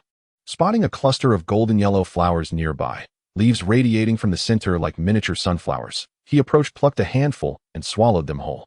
This herb excelled at healing bone fractures and lacerations, potent anti-inflammatory and wound-sealing medicine. Though the heavenly eye failed to detect Jack, the discerning essence ability clearly revealed each plant's curative properties. Soon he found another remedy, white bark stripped from a tree which, when applied to wounds, staunchly halted bleeding. After tending his injuries, he saw Jack approach cautiously. Jack surveyed the surroundings meticulously, then halted precisely where Zhang Xiaoqiang had lain moments before. Noting the traces on the ground, he likely assumed Zhang Xiaoqiang had lost mobility and was hiding nearby, so he straightened and scanned left and right. Zhang Xiaoqiang, cease hiding. You've exhausted your stamina. What follows is futile. Before the word struggle left his lips, a spear whistled past Jack's cheek and slammed deep into the trunk behind him. Jack's eyes widened in shock as he stared at the trembling shaft, then slowly turned his head. The spear bore no metal tip, only a sharpened wooden shaft, yet it had embedded itself over 10 centimeters into the hardwood. Jack raised his gaze, scanning for any sign of Zhang Xiaoqiang, finding none. Clearly the first strike had missed, and his opponent had vanished without trace. As Jack straightened slightly, about to exhale in relief, he whirled abruptly. A second spear struck the very spot he'd just vacated with brutal force. Zhang Xiaoqiang, I underestimated you. I didn't expect such strength remaining. Jack shouted from behind a tree, feigning distraction while peering through gaps for his adversary's silhouette. Both spears hurled with full force had failed. Zhang Xiaoqiang retreated carefully, frustration warring with caution. His exertion had torn his wounds anew, flooding him with searing pain and fresh blood. Now Jack was akin to a master assassin, bursting with explosive power, while Zhang Xiaoqiang stood as an incomplete mage, his techniques crippled. His only recourse was retreat, until his abilities fully recovered. No wonder Master Wang De had said in the wilderness, brute strength is but a sliver. The true weapon lies in the mind. Now Zhang Xiaoqiang longed for Wang De's intellect, to discern in this dire predicament the precise course of action. Jack waited long. No third spear came. He emerged from behind the tree, confirmed the area safe, then approached the two spears. They were crude, sharpened wooden shafts, but in Zhang Xiaoqiang's hands they carried extraordinary destructive force. And judging by trajectory and impact, Jack estimated their launch point lay at least 60 meters away. Jack resolved Zhang Xiaoqiang must not be allowed to return alive. Once fully recovered, victory over him would become impossible. Soon Jack located Zhang Xiaoqiang's recent hiding place, and the bloodstains there eased his tension just slightly. Inside the cave, Wang De and Su Ming were preparing a new batch of pottery, when footsteps and voices suddenly echoed beyond the outer wall. Little slut. Come out now. At that voice, Wang De watched Li Duer and Sun Wanner's faces blanch, then shrink back like terrified rabbits gazing helplessly around. It's Sun Hai. Sun Wanner whispered. Wang De climbed the wall, and sure enough, Sun Hai brandished a gleaming cleaver, raging at the barrier. A dozen men followed behind him. Seeing Wang De appear, Sun Hai erupted in fury. Wang De, how shameless you are. You pledged cooperation with us, then turned and stole our people. Hand over Li Duer and Sun Wanner, now, or I'll cut you down myself. Wang De chuckled darkly. Which eye of yours saw me steal anyone? Keep slandering, and I'll kill you myself. No need for Zhang Xiaoqiang. Sun Hai roared with rage. Wang De, you bastard. Dare you face me man-to-man? Wang De calmly drew a wooden crossbow from behind his back. I won't fight you, Onion. Leave, now, or I'll put an arrow through you. At that moment, Su Ming stepped onto the wall beside him, crossbow leveled. Sun Hai, tell your master if he wants them back, let him come himself. Any more of your mongrels showing their faces here will regret it dearly. Upon hearing this, Sun Hai flared with rage, yet he was no fool. The moment he laid eyes on the crossbows clutched by Wang De and Su Ming, he knew their destructive power was formidable. He dared not charge forward recklessly and risk taking a bolt to the chest. At that very instant, Yang Zishi and Song Shi emerged at the cave mouth, each holding a crossbow aloft. Simultaneously, Li Duer and Sun Wanner appeared beside them at the entrance. The sight of two beautiful women instantly made Sun Hai reluctant to leave. Pointing at them, he demanded, So you deny stealing them? Aren't those our people? Wang De curled his lip in disdain. Just because you claim they're yours doesn't make it so. Ask them yourself. See which one consents to follow you. Sun Hai pointed upward toward the cave mouth and bellowed, You too, return to me at once, or when I catch you I'll flay you alive. Sun Wanner trembled into silence, but Li Duer, standing boldly behind Yang Zishi, shouted back, We won't go with you. Not ever. We refuse to stay with you. We'll live here. Yang Zishi added firmly, Sun Hai, I'm warning you now. Don't dare bully us girls. Leave immediately, or we will open fire. As she spoke, she deliberately raised her crossbow high for emphasis. Sun Hai burst into mocking laughter. You? Can you even use it? Shall I teach you how to shoot? He thrust his hips forward with a lewd, grotesque gesture as he emphasized the word shoot. Yang Zishi flushed crimson with fury, yet stood frozen, unsure how to respond. Without hesitation, Song Shi raised her crossbow from the cave mouth and loosed a bolt straight at Sun Hai. Sun Hai was still mid-thrust when the bolt struck him squarely in the thigh. With a shriek of agony, he collapsed onto the ground, writhing and cursing wildly. You wretches, just wait. Once Zhang Xiaoqiang is dead, you'll see how long your arrogance lasts. Hearing this, Wang De's instincts flared with alarm. What did you say, you bastard? Wang De snarled. Sun Hai clutched his thigh and roared back. I said, you're all doomed. Zhang Xiaoqiang will never return. Why? Why? Jack is a globally wanted psychopathic murderer. Zhang Xiaoqiang entered the mountains with him. That's a death sentence. You still think you can swagger around here? Once news of Zhang Xiaoqiang's demise arrives, let's see how bravely you stand. Enraged by his words, Yang Zishi lifted her crossbow and fired another bolt without hesitation. This one struck a subordinate rushing forward to support Sun Hai. The man screamed, dropped Sun Hai onto the ground, and crumpled beside him, howling in pain.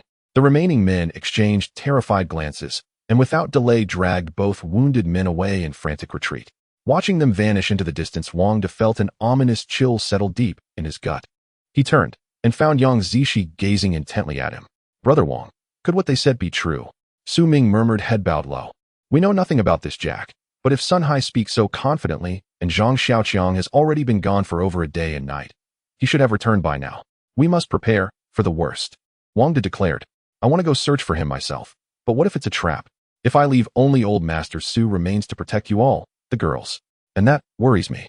Songshi replied, Brother Wang, you go ahead. From today onward, we'll take shelter inside the cave, posting sentries at the entrance around the clock. Anyone who approaches gets shot.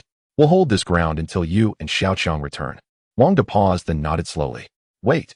Su Ming suddenly stepped forward to halt him. I have an idea. Meanwhile, at the beach camp, Benjamin watched Sun Hai clutching his thigh and wailing, and exploded with fury. Utterly idiotic. I explicitly told you do not approach the cave until Jack returns. Yet you, this imbecile, refused to listen. A savage ape couldn't be more obtuse. John countered calmly, Ben, surely it's safe now. It's been over a day and Zhang Xiaoqiang hasn't returned. Benjamin frowned. But neither has Jack. The wild man threat, we only heard it from Jack himself.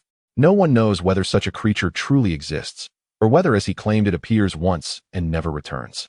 John shrugged dismissively. If Zhang Xiaoqiang is dead, then cooperation with the cave dwellers becomes meaningless. Among them, only Wang De is of any real use. Su Ming may excel in commerce, but in crisis, he's less capable than that fool. As he spoke, John kicked Sun Hai hard in the ribs. Sun Hai yelped, then after a second kick, wisely clamped his mouth shut. Bring him away. Summon Park DeShang. Benjamin blinked in surprise. John, what are you planning? Send Park DeShang to monitor the cave. If they show any sign of movement, we'll be ready. Park DeShang, still recovering from the bloody beating Zhang Xiaoqiang had given him, had been resting quietly. When he heard Sun Hai had been shot through the thigh at the cave, he nearly laughed aloud, only to receive orders to surveil the site instead. Shrewd as ever, he discreetly gathered intelligence and learned Zhang Xiaoqiang was no longer at the cave. Only Wang De and Su Ming remained among the men guarding for young women. He assembled a small contingent and advanced swiftly toward the cave encampment. As they neared, a scout rushed forward with urgent news. Wang De had just departed the cave, overheard saying he was setting out to find Zhang Xiaoqiang. Now only Su Ming remained inside, with 4 girls. Park DeShang's face lit up with predatory delight. He had long coveted Li Duer's beauty, but Sun Hai, that despicable rival, had insisted on claiming both women. Their bitter rivalry had inadvertently allowed Li Duer and Sun Wanner to escape. Now, this golden opportunity would not slip through his fingers. He quickened his pace, surging forward with feverish anticipation. But upon reaching the encampment, Park DeShang froze, stunned. A towering 3-meter-high wooden wall encircled the entire cave entrance, sealed tight. The gate was barricaded with massive logs and boulders. Entry was possible only by scaling the wall. Climb now. The thought of 4 exquisite young women hidden within sent shivers of lust down Park DeShang's spine. He gestured sharply, commanding his men to scale the wall. Boss, wait. They're armed with crossbows. Last time Sun Hai hadn't even begun climbing before he took a bolt. One of his men, who'd accompanied Sun Hai previously, spoke up urgently, terrified of being ordered to go first. Truly. Park DeShang paused, seized a tunic from his subordinate, and hoisted it atop a branch, waving it cautiously above the wall's edge. Fwoosh! A crossbow bolt sliced through the air, missing the garment but embedding itself deep into a distant tree trunk. Park DeShang recoiled in shock. Indeed, a trap. These women are cunning. His gaze swept the wall, and a sly, calculating gleam flickered in his eyes. Go cut down trees. Pile them here, and set fire to their wall. Burn it to ash. At Park DeShang's command, several men immediately scattered to gather dry firewood nearby. A blood-curdling scream startled Park DeShang. He whirled around to see one of his men sprinting toward him in panic. Boss, a trap. Sam's leg is broken. What? Park DeShang shot him a skeptical glance. Are you fools? Can't you watch your step? They hunt for meat. They naturally lay traps.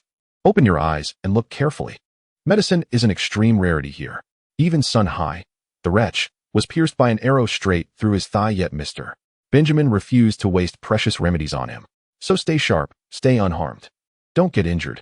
Park DeShang assumed his man had fallen into a hunter's trap, until less than 5 minutes later another scream tore through the air.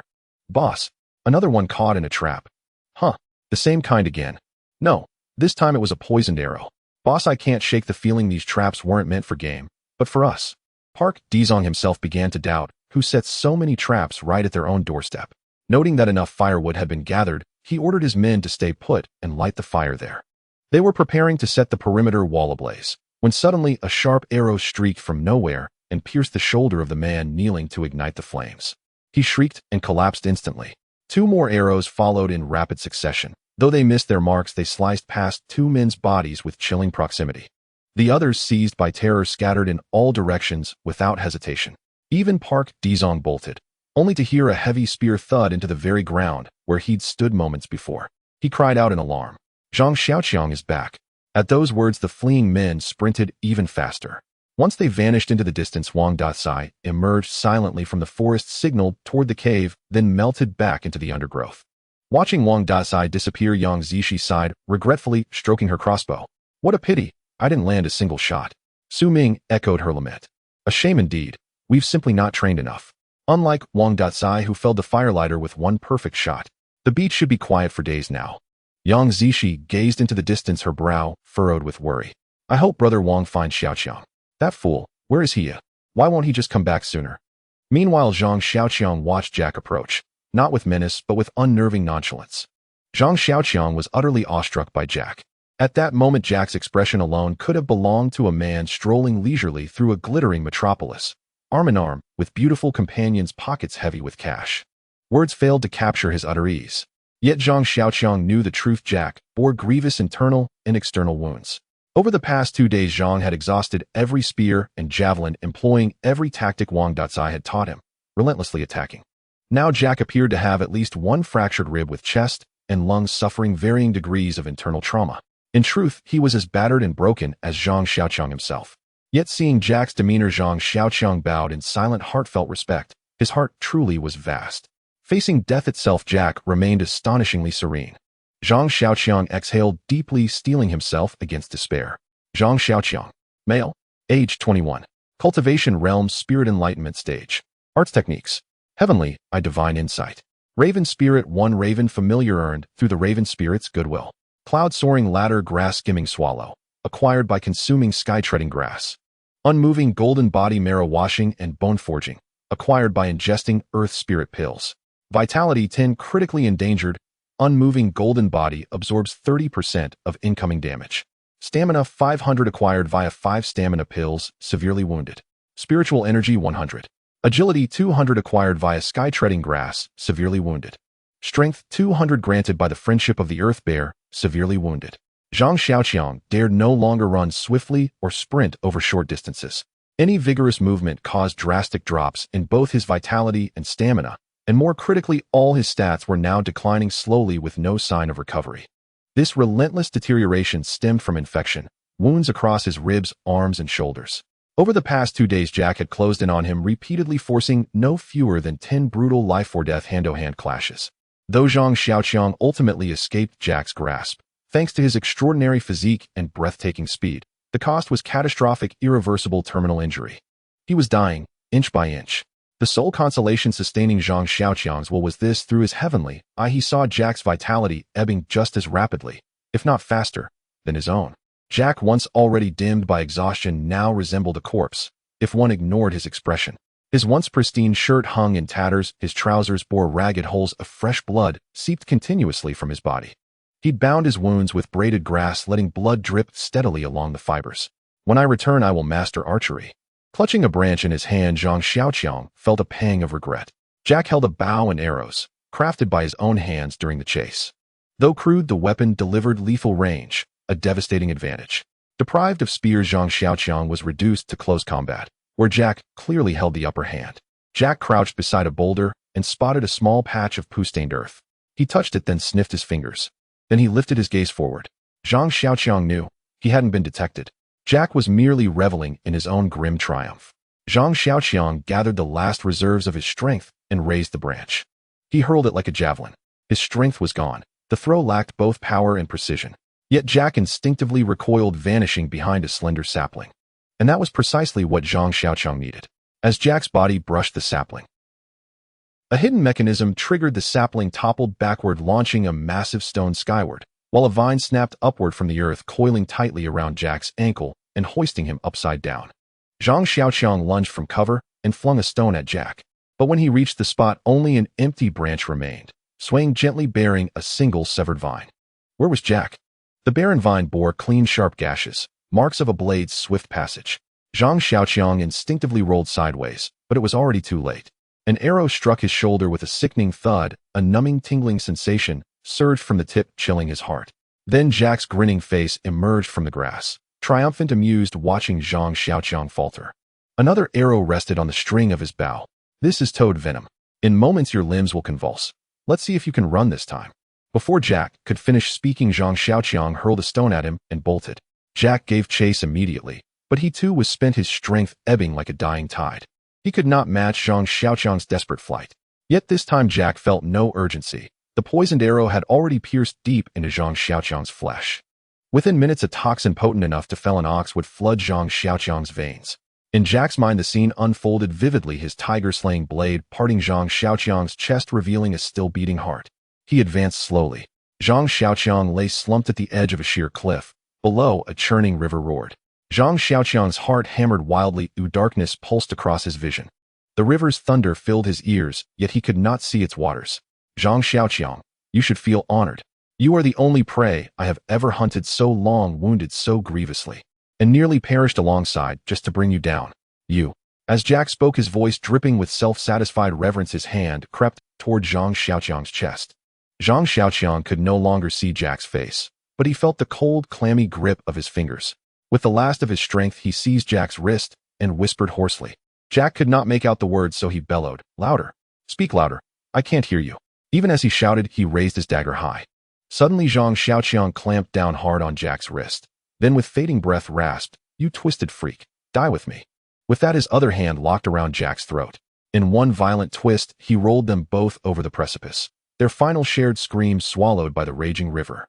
The water was glacial, so piercingly cold it whispered of surrender, of sleep eternal. Dazed and drifting, Zhang Xiaoqiang jolted awake, only to find himself sprawled upon frigid, unyielding rock. "You're awake." A voice, ancient, rasping as though dredged from the silt of forgotten ages, spoke from behind him. Zhang Xiaoqiang jerked upright, yet his body refused to obey. Though he strained with all his might, he rose only slowly, as if lifting his own weight through thick viscous air. "Your body is gravely weakened. Best not strain yourself further." The voice held warmth, sincerity. Reassured, Zhang Xiaoqiang turned his head, slowly, deliberately. There sat, not a man, but a tree given human form. A true living tree, ancient, immense, breathing. Before him loomed a giant, 7 or 8 meters tall, cloaked in garments woven from emerald leaves. Long, sinuous root tendrils drifted from his frame like wind-tossed hair. His skin was waxy yellow, faintly veined with green. His hair and beard coiled like ancient vines, lush verdant, swaying softly in the night breeze. His entire body bore concentric rings, deep woody whorls like those of a 1,000-year-old trunk. Where I should have been 2 gnarled burls formed hollow sockets. His mouth was a dark, quiet cavity, a hollow in living wood. His arms were thick, leaf-draped branches, and absurdly he would occasionally stroke his own vine-like hair with them, sending showers of leaves fluttering down. Who are you?" Confronted by such a titan, Zhang Xiaoqiang instinctively bowed, his tone with reverence. No need for tension, junior cultivator. I merely passed by to visit an old friend, not to intrude upon your cultivation path.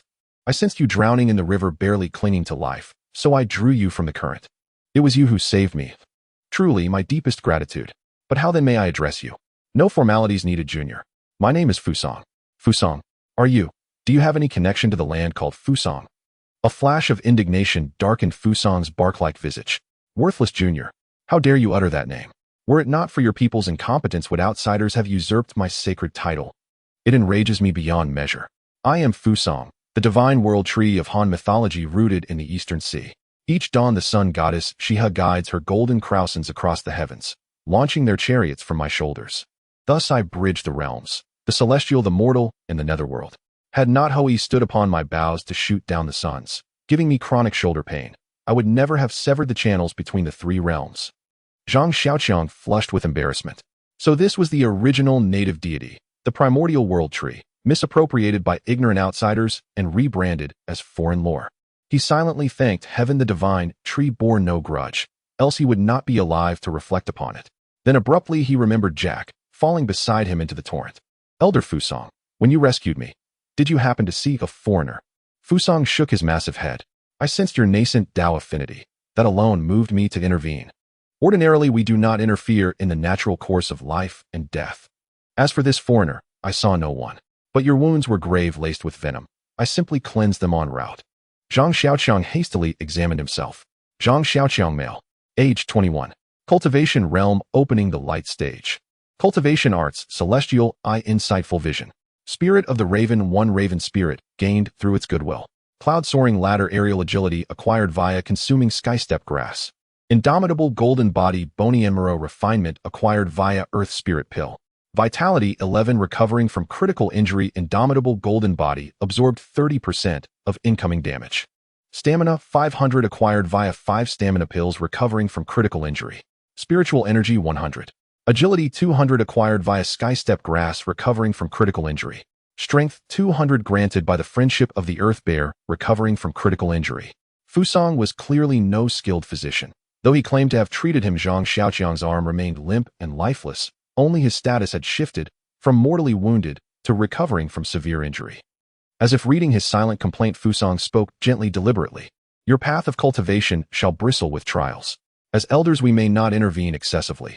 Thus I merely pulled you back from death's threshold. What lies beyond rests solely in your hands.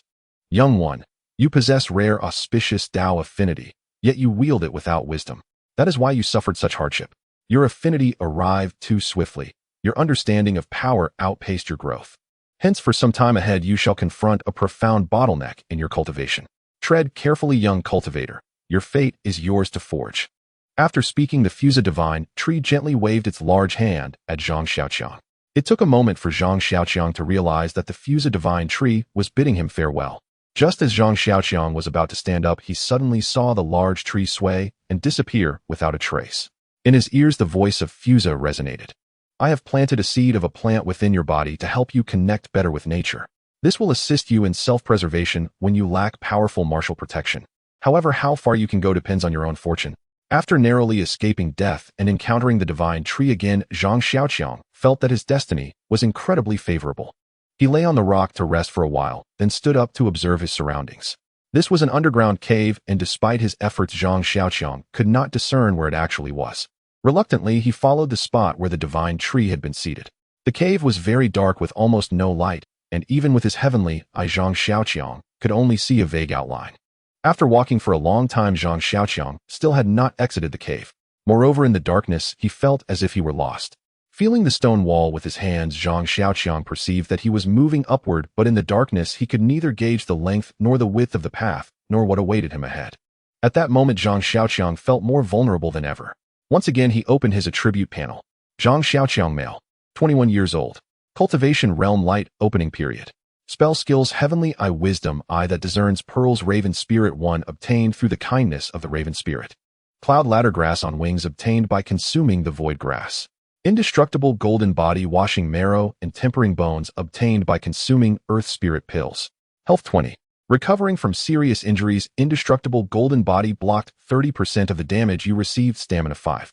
Obtained by consuming 5 stamina pills, recovering from serious injuries. Mana 100. Agility 200. Obtained by consuming void grass, recovering from serious injuries. Strength 200. Gained through the friendship of the earth bear, recovering from serious injuries. Health was slowly increasing, but the other values remained unchanged. Oh. Suddenly noticing that his mana remained unchanged at 100, Zhang Xiaoqiang recalled something. The raven could help him scout the path. Summoning the raven consumed mana which would not affect his stamina or health. With this thought, Zhang Xiaoqiang sat down and summoned the raven, sending it flying forward through the cave. After an unknown distance, Zhang Xiaoqiang arrived at a fork in the road. The left path was relatively wide while the right was somewhat narrower, but through his heavenly eye he could faintly see flickering spiritual light. Zhang Xiaoqiang hesitated for a moment, but ultimately greed got the better of him, and he followed the spiritual light to the right. After only a few steps, he found himself in a spacious cave. This cave appeared to be about 10 meters high and exceptionally vast.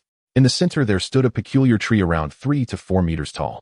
The tree had a thick trunk and sparse branches resembling an old tree on the verge of withering away. However, the few leaves it had emitted a faint purple glow, intermingled with a hint of golden light. Thanks to the light from the leaves, he could see that the cave's surroundings were quite spacious and the ground was remarkably flat. If not for the ripples on the stones, one might think it was artificially leveled. Seeing nothing unusual around, Zhang Xiaoqiang moved closer to examine the strange tree closely. Just as he approached, he suddenly recalled something and hurriedly opened his heavenly eye to scan the area. What he saw was astonishing. In one corner of the cave, a bright spot was slowly approaching him. Zhang Xiaoqiang's heart raced, and he widened his eyes to see better, but the cave was too dark to make out clearly. He could only vaguely sense a shadowy figure. Who? Zhang Xiaoqiang shouted loudly. Roar! With a roar that resembled a wild beast, the shadowy figure quickened its pace and charged toward him. Then, illuminated by the light of the leaves, a creature resembling a zombie from a movie lunged at him. A zombie! Zhang Xiaoqiang gasped in shock. A zombie. No, a mountain demon. A creature only found in ancient legends. It stood tall, more robust than a human. It had a human-like face, exceptionally long arms, and a body covered in black fur. Its body was as hard as stone. Its legs were animal-like with knees bent backward. When it saw a person smile, it would laugh along, and if one got angry, it would get angry too. It was said that this creature had immense strength and swift movements capable of devouring tigers and leopards. Zhang Xiaoqiang was unsure if this one possessed such strength, but seeing its gaping maw filled with sharp teeth, he certainly couldn't muster a smile. The mountain demon roared at Zhang Xiaoqiang, causing him to retreat in fear, backing away until he stood beneath the large tree. Upon seeing Zhang Xiaoqiang beneath the tree, the mountain demon suddenly froze, staring at him. Zhang Xiaoqiang assumed a fighting stance, preparing for battle, but inwardly he was in despair. At this moment, he could hardly even walk, let alone fight the mountain demon. If it pounced on him, he might as well just lie down on the ground and play dead.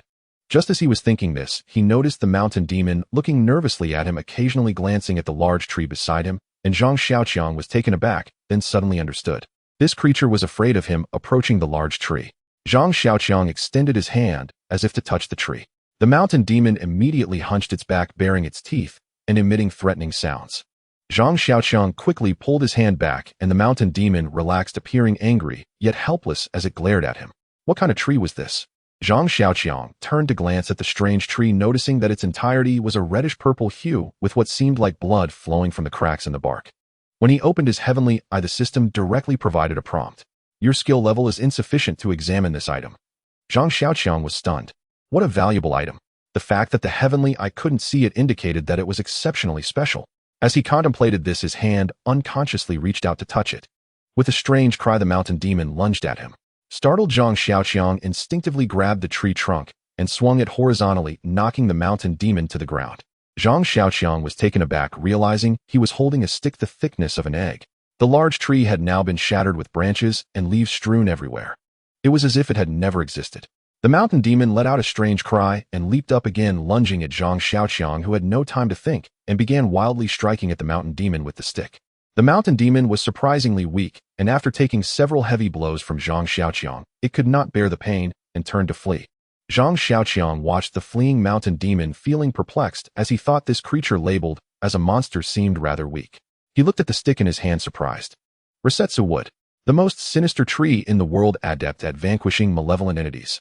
It blooms once every 3,000 years and bears fruit after another 3,000 years. Its branches and leaves shimmering with golden light once fully formed. Those destined to touch the trunk of the matured tree will be recognized as its master by the divine tree. Thus, divine beasts often guard it, waiting for the tree to mature. This information suddenly appeared in Zhang Xiaoqiang's mind. Previously, he wouldn't have known such knowledge. He looked at the piece of divine wood in his hand, feeling somewhat lost. After thinking for a long while, he believed it was related to the seed left in his body by the Fusang divine tree. This knowledge was likely a hint from that seed. Upon further reflection, since Fusang said he was here to visit a friend, and given his age, his friend must also be quite old. Therefore, this Resetsu wood is likely his friend. Fusang came to take a last look at his friend. Holding the divine wood, it was about 1.4 to 5 meters long, with one end thick and the other thin. The thin end fit perfectly into his grasp, while the thick end resembled a wooden board, half a stick and half a board. Overall, it looked like an old boat paddle. It felt heavy in his hand, heavier than ordinary wood. The wood was purplish red with faint golden threads shimmering within the grain. Looking through his heavenly eye, he saw a swirl of spiritual energy. It seemed the mountain demon was not frightened by him, but rather by this Resetsu wood. Accidentally acquiring this treasure thrilled Zhang Xiaoqiang, making him feel much better. He wandered around the cave with the Resetsu wood, confirming there was nothing else inside before heading back to continue his journey. At the fork in the path, he turned left, and after just a few steps found another spacious cave resembling two halves of a gourd. Though it was the smaller half, this cave was still 4 to 5 meters high, and sunlight streaming in revealed it was spacious enough for dozens of people. Zhang Xiaoqiang approached the cave entrance and discovered it was indeed a cave with a vast expanse of forest in front. He discerned the direction and then walked towards the cave camp. Throughout the journey, Zhang Xiaoqiang felt increasingly worried. His body had undergone significant changes. He had initially believed that after Fusang healed his injuries, he would gradually return to his former state, but unexpectedly, due to the severity of his injuries, he hit a bottleneck halfway through his recovery. Zhang Xiaoqiang's current physical condition was as follows. Zhang Xiaoqiang, male, 21 years old. Cultivation realm, illumination stage. Spell skills, Heavenly Eye, Insightful Eye. Raven Spirit 1 acquired through goodwill from the Raven Spirit. Cloud Ladder Grass on Flying Swallows obtained by consuming Void Grass. Indestructible Golden Body Bone Washing and Refining acquired through Earth Spirit Pill. Health points 50. Currently recovering from severe injuries, Indestructible Golden Body has absorbed 30% of the damage you received. Stamina 1000. Obtained by consuming 5 stamina pills, currently recovering from severe injuries, magic points 100. Agility 300. Obtained by consuming Void Grass, currently recovering from severe injuries, strength 200. Acquired through the Friendship of the Earth Bear, currently recovering from severe injuries. All values except for magic points had decreased. Moreover, the decline was significant. It seemed that in the short term he would not be able to recover fully. Zhang Xiaoqiang speculated that as long as the recovering from severe injury status was not lifted, he would likely not return to his optimal condition. Perhaps this was the bottleneck on the path of cultivation that Fusang had mentioned. While walking, Zhang Xiaoqiang did not forget about the mountain demon that he had frightened away. He frequently used his Heavenly Eye and the Raven to check his surroundings. Under the dual vision of the Heavenly Eye and the Raven, any threats within several miles could not escape Zhang Xiaoqiang's notice. Zhang Xiaoqiang did not spot the mountain demon, but he managed to avoid several dangerous spots. By the time he saw the cave camp, several days had passed. Although Zhang Xiaoqiang's body was not as uncomfortable as before, it still appeared the same as the last time he saw it. Thus, when he saw the camp, Zhang Xiaoqiang felt as though he had returned home, feeling relieved. I'm back. He called out towards the cave, but before he finished, Zhang Xiaoqiang sensed something was amiss. Had the surrounding walls been renovated? Having endured so many hardships, Zhang Xiaoqiang immediately sensed the anomaly and quickly dodged into the nearby bushes. Before long, he saw a person peek over the wall looking around, and then turned to curse. You bunch of bastards. You tricked me. Where is everyone? Are you hearing things? Following closely, another person peeked out to take a look. Really no one here. Did you just hear someone calling? Maybe. Isn't that better? Jack said that Zhang Xiaoqiang fell into the river and was ultimately swept into an underground river. He should be dead. Hearing this, a cold sweat broke out on Zhang Xiaoqiang's forehead. What is going on? Why are there only Benjamin's people in my camp? From their conversation, it seems Jack is still alive and even returned before me. What about Yang Zishu and the others? Could it be? Zhang Xiaoqiang dared not think further and quickly retreated. Using his Heavenly Eye, he saw over a dozen people busy inside the cave camp, moving around within the walls. From their actions, he found no one tied up or imprisoned. However, Zhang Xiaoqiang was still uneasy, summoning the Raven to fly up to the treetops for a better view. Looking down at the camp, it had changed dramatically, with more than a dozen people busy tidying up. It seemed a battle had just taken place here, and the victors were the beach camp's people. Inside the cave, 2 individuals sat at the entrance holding a bronze axe. Zhang Xiaoqiang recognized it at a glance as one he had crafted himself. Yet he did not see Yang Zishu or anyone else in the entire camp. Zhang Xiaoqiang suppressed the impulse to rush in and slowly retreated. Since Yang Zishu and the others were not here, they must have either escaped or been captured by the beach camp. Quietly, Zhang Xiaoqiang stood up and ran towards the beach camp. Due to the division of over a dozen people to the cave camp, the number of people here had significantly decreased. For safety, Zhang Xiaoqiang did not approach the camp too closely, instead hiding at a distance and sending the Raven to scout. In the beach camp, he did not find Yang Zishu and the others, leaving him both relieved and worried. The relief came from knowing that Yang Zishu and the others had not been captured by Benjamin and thus spared from their humiliation. The worry stemmed from the uncertainty of whether they could survive on this deserted island. However, upon further thought, with Wang Di, a true Special Forces soldier, and Su Ming around, wouldn't they be guaranteed some safety? With newfound confidence, Zhang Xiaoqiang no longer felt as miserable. He began to investigate what Benjamin was really up to, and more importantly, he wanted to see how Jack, who had almost led him to his demise, was faring. Under Zhang Xiaoqiang's control, the Raven flew to the tent where Benjamin was staying. Through the window of the tent, he could see Benjamin chatting with Jack. I never expected it. This time it's truly killing 2 birds with 1 stone. Benjamin said to Jack, who was lying on the bed. I didn't think that not only would we kill Zhang Xiaoqiang this time, but we would also acquire his camp and find a beach suitable for our survival. But Jack, are you sure those savages won't be back? Jack, lying on the bed, clearly had not yet recovered from his severe injuries. His tone sounded pale and weak. You can rest assured about that. The savages will not pose much of a threat to us. However, I have been worrying, did Zhang Xiaoqiang really die? What? You've chased him for 3 days and 3 nights, and in the end you saw him being swept away by the underground river with your own eyes. Isn't that enough? Jack shook his head while lying on the bed. You don't understand. Zhang Xiaoqiang is the strongest prey I have ever encountered. During the 3 days I hunted him, there were many times I thought he was about to die at any moment, yet he not only survived, but counterattacked time and again. In the end, he almost took me down with him. To be honest, I can't believe he is dead without seeing his corpse. Benjamin nodded. I understand you, Jack. But relax. He is dead, killed by you, just like all the other prey you've slain before. He's nothing special. Jack seemed too exhausted and closed his eyes. Benjamin got up and left. Zhang Xiaoqiang recalled the raven. Without any news of Yang Zishi and the others, but knowing that Jack was still alive, Zhang Xiaoqiang hesitated for a long time and finally decided to retreat. At this moment his body was not fit for battle. However, halfway through, Zhang Xiaoqiang turned back again. If he couldn't fight, then he would resort to assassination. He couldn't let these bastards go.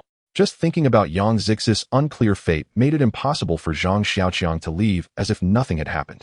Zhang Xiaoqiang did not approach the camp, but hid in a nearby concealed spot, silently waiting for nightfall. As evening approached, those in the cave camp returned bringing back many items, which Zhang Xiaoqiang observed from a distance. It was mostly daily necessities they had made themselves, such as clay pots and bamboo water buckets. It seemed these guys were moving. Zhang Xiaoqiang didn't expect Benjamin to value Jack so highly. Jack said the savages wouldn't return, and he genuinely believed they wouldn't. They even intended to move the camp to Turtle Beach. With the return of a group, everyone in the camp came out and began bustling about in the open area. Seizing this opportunity, Zhang Xiaoqiang sneaked into Jack's tent. He was very careful not to make a sound, but as soon as he entered, Jack opened his eyes. Upon seeing Zhang Xiaoqiang, a relieved smile appeared on his face. As expected, you didn't die so easily. Zhang Xiaoqiang approached him without saying a word. Where are my people? Jack glanced at Zhang Xiaoqiang. You look better than I imagined. Your strength seems to exceed my expectations. How enviable. Zhang Xiaoqiang seized Jack by the throat. Enough chatter. Where are my people? Where is Yang Zishi? Jack struggled to breathe under the grip, taking a while to respond. Your people have all fled. Pu Deshang and the others didn't catch a single person. These useless bastards truly are of an inferior race, utterly worthless. What exactly happened? Why did they attack my camp? Jack shook his head. I'm not sure it was already like this when I returned. But I heard that it seems there was a problem within your camp that caused. Zhang Xiaoqiang threw Jack onto the bed and raised the rasha wood. You bastard. You nearly got me killed. You even want to eat me. How many people have you eaten? Jack smiled grimly. I am a noble person. I only consume the elite among humanity. They are all capable individuals like you. By eating them, their souls remain with me, granting me eternal life alongside them. Isn't that wonderful? Remember to tell King Yen in hell that you struck first. Zhang Xiaoqiang raised the rasha wood and brought it down. He crushed Jack's skull. Damn it, this is the first time I've heard that noble people eat human flesh. Looking at Jack lying on the bed with his head smashed in, he finally stopped. Although it was his first time killing someone, Zhang Xiaoqiang surprisingly felt no fear, only overwhelming anger. Especially when thinking about Yang Zishi and the others whose fates were unclear, the anger was uncontrollable. Killing one Jack was far from enough. He also wanted to deal with Benjamin, John, and others. The outside was so chaotic that despite the commotion, the people in the camp didn't notice anything. Taking advantage of the night, Zhang Xiaoqiang quietly slipped out of the camp. After leaving the camp, Zhang Xiaoqiang headed straight back to the cave camp. Although there was nothing left in the cave, he still searched carefully. He hoped to find some information left by Yang Zishi or Wang De. After a laborious search yielded no results, Zhang Xiaoqiang picked up some dry grass and laid it down, sleeping a night in the cave. Since sustaining serious injuries, Zhang Xiaoqiang found his stamina rapidly declining. Previously, he could work all day and not feel tired at night. Now during the day, he could only travel, and at night, he had to find a place to rest, otherwise his body couldn't take it. Early the next morning, Zhang Xiaoqiang woke up early and quietly made his way to the beach camp. The camp was in disarray because Jack was dead, and it was clear he had been murdered, which made Benjamin extremely furious, prompting him to send several teams to search the jungle for the killer. However, as soon as those people left the camp and reached a place out of sight, they all found spots to rest. There was not a hint of tension in the atmosphere. By observing these people secretly, Zhang Xiaoqiang deduced from their conversations that Yang Zishi and the others had truly escaped, as they mentioned it more than once while chatting. Moreover, from their words, Zhang Xiaoqiang learned that Wang De had also not followed Yang Zishi, and that after he left, it seemed new people had joined the cave camp. Among these newcomers there seemed to be undercover agents sent by the beach camp. As a result, the beach camp attacked the cave camp in coordination, allowing Yang Zishi to escape with the others. Zhang Xiaoqiang was puzzled as to why the beach camp people were unwilling to search thoroughly, but from their conversations he realized Benjamin and Jack had that strange relationship. Thinking about it, it was clear that Jack lived in Benjamin's tent. And due to Jack's death, Sun Hai and Pu Deshang's injuries, Benjamin's strength had already been greatly diminished. At this moment, John was subtly the only leader of the beach camp. The plan to ambush the cave camp had been proposed by John. Naturally, the beach camp had not executed it without cost. They had injured several of their own. So they had originally intended to relocate to Turtle Beach today, but now the wounded were too incapacitated to move. Zhang Xiaoqiang assessed the situation. The beach faction was stationed here, so if Yang Zishi and her group had fled, they would almost certainly have headed in the opposite direction. Zhang Xiaoqiang therefore temporarily abandoned pursuit of the beach camp and set off in the other direction. Aimless tracking was exhausting, especially for him still recovering from injury, and he began to sense a persistent unseen presence shadowing him. Each time he activated his celestial eye to scan the surroundings, he paid meticulous attention. After all, Jack's case proved the celestial eye was not universally visible. Even as an ordinary man, Jack, a deranged killer, possessed the ability to shield himself from its gaze. If truly formidable adversaries appeared, they might stand before him unperceived, even with the celestial eye active. Unlike the celestial eye, which had no daily usage limit beyond its cooldown period, the Raven summoning was strictly constrained. Zhang Xiaoqiang could summon the Raven only 3 times per day. Though its duration had increased slightly, he had grown accustomed to the reassurance of aerial surveillance, and now felt its fleeting presence insufficient. How could he upgrade the Raven?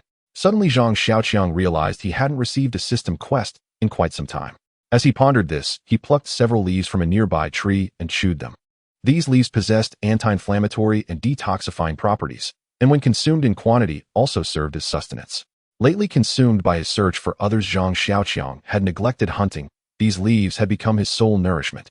As Zhang Xiaoqiang ate, footsteps echoed behind him, or rather he sensed movement approaching from behind purely through instinct. Prolonged solitude in the jungle often sharpened such intuition, though some dismissed it as mere mental fatigue. This time, however, it was real. 3 figures approached. An elder led the way, his head crowned with vividly colored feathers, his body adorned with countless ornaments, strings of animal bones, teeth, and stones. He carried a pitch-black wooden staff. To his left stood a woman holding a bow and arrow. Whether she was beautiful or not, Zhang Xiaoqiang couldn't discern. Her face, like those of the others, was thickly painted with elaborate kaleidoscopic pigments. Yet her figure alone betrayed her grace, unmistakable even to the blind. To his right loomed a burly man, taller and broader even than Wang De. His head bristled with white feathers, and he gripped a long spear. Its tip, carved from bleached animal bone, gleamed with eerie menace. Yet as Zhang Xiaoqiang observed the trio, no hostility stirred within him. They advanced openly, unguarded. Under the gaze of his celestial eye, their auras shimmered faintly, nearly imperceptible, just as Jack's had. When they saw Zhang Xiaoqiang facing them, all 3 halted slowly. Then the 2 younger ones, the man and woman, raised their weapons horizontally across their palms, presenting them toward him. It resembled an offering laid before a deity. Zhang Xiaoqiang understood this gesture signaled peaceful intent, so he mirrored it, resting his own staff across his hands. Seeing his response, the elder's face lit with quiet joy. He stepped forward a few paces, whereupon the 2 youths moved in perfect synchrony, neither lagging nor surging ahead. The elder stopped a few steps before Zhang Xiaoqiang, bowed deeply, and spoke Lulugugu. Lily-gully. Zhang Xiaoqiang could only manage a wry, helpless smile. He'd imagined a solemn, almost diplomatic encounter, like heads of state meeting, only to be jolted back into reality by incomprehensible syllables. Damn it, I don't speak tribal tongue. Can you speak Chinese? Mandarin? Or, if you must, English? I'll try to guess. I can't understand you at all. Yet the elder continued speaking with grave seriousness, utterly oblivious to Zhang Xiaoqiang's bewilderment, nearly driving him to despair. Fear not, honored god of the sacred tree. I am the messenger of heart speech, ever ready to serve you. The elaborately painted woman beside him declared. Zhang Xiaoqiang froze. Though her speech sounded halting, as if newly learned, her pronunciation was flawless, standard Mandarin. Oh, you speak Mandarin. No, honored god of the sacred tree. I am the messenger of heart speech. My innate gift is language itself. I hear every sound, and I may speak to you in any sound you comprehend. Any sound. Zhang Xiaoqiang noted she said sound, not language. Precisely. I hear the voice of wind, of rain, of trees, of grass, even of stone, and thus I hear your voice as well. She spoke with serene confidence, a hint of pride softening her features. At last the elder ceased his oration. Then with solemn dignity, he fixed his gaze upon Zhang Xiaoqiang. We are descendants of the witch god. This is our tribe's shaman. I am Amu. This warrior is Ali. We have journeyed to this isle of the sacred tree to seek the divine wood that banishes the evil bear. We have searched for you across dozens of days and nights. At last we have found you here. Please bestow upon us the sacred, evil-repelling wood. Which god? Sacred tree. The only phrase Zhang Xiaoqiang grasped clearly from Amu's words was give us something valuable. I do not possess what you seek. I know nothing of this sacred tree. Zhang Xiaoqiang replied. After Amu translated, the shaman bowed respectfully to Zhang Xiaoqiang, then pointed a single finger at the Rakshasa wood clutched in his hand. That one. No, it's indispensable. I need it to fight the mountain goblin. It's extremely dangerous. Zhang Xiaoqiang shook his head. Mountain goblin? What is a mountain goblin? Zhang Xiaoqiang recounted how he'd encountered the creature when he first discovered the Rakshasa wood. Amu nodded gravely. The mountain goblin you describe is precisely the enemy our tribe faces, the evil bear. Our tribe resides on this island too. No. Our people dwell on another island, where hordes of evil bears whom you call mountain goblins threaten us. Only weapons forged from this sacred tree can slay them and protect our tribe. So only this wood could kill the mountain goblin. Amu nodded. For centuries our ancestors have wielded this sacred tree against the evil bear, ensuring our tribe endures unvanquished by darkness. Gazing into their fervent eyes, Zhang Xiaoqiang paused, then asked if I give it to you. What shall I use to defend myself against the mountain goblin here? The tribal shaman began chanting in an unintelligible tongue while Amu translated for Zhang Xiaoqiang. It turned out that this shamanic tribe had voyaged across the sea and dug out canoes to reach this island. Their sole purpose was to recover the very piece of wood now in Zhang Xiaoqiang's possession, to craft it into weapons capable of slaying the mountain demons.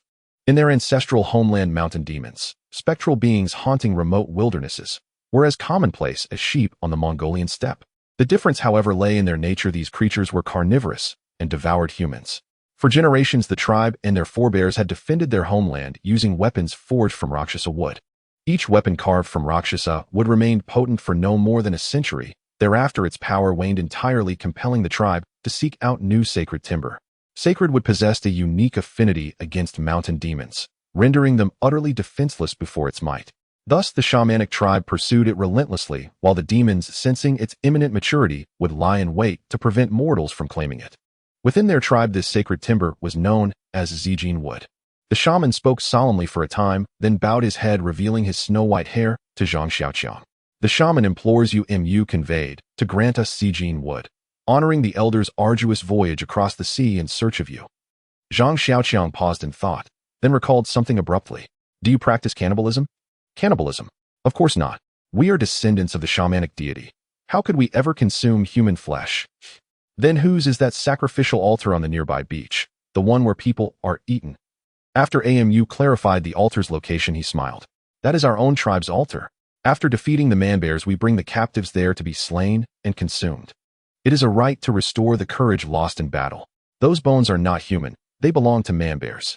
Zhang Xiaoqiang could only lament, inwardly speechless with exasperation. Fine, do as you will. But next time at least post a sign explaining what it is. You're fortifying your warriors, but Jack nearly fortified me instead. That deranged fellow. Night deepened as the group kindled a campfire and settled cross-legged upon the earth. Zhang Xiaoqiang held the Rakshasa wood, torn between reluctance to part with it and fear that surrendering it would leave him vulnerable against the mountain demon. I may give this to you, but first tell me how to defeat that mountain demon. You know well I face one myself. Amu replied, with sacred wood in hand you shall effortlessly overcome the man-bears. We ask only for a modest portion of your Zijin wood. The shaman possesses a Finjin blade.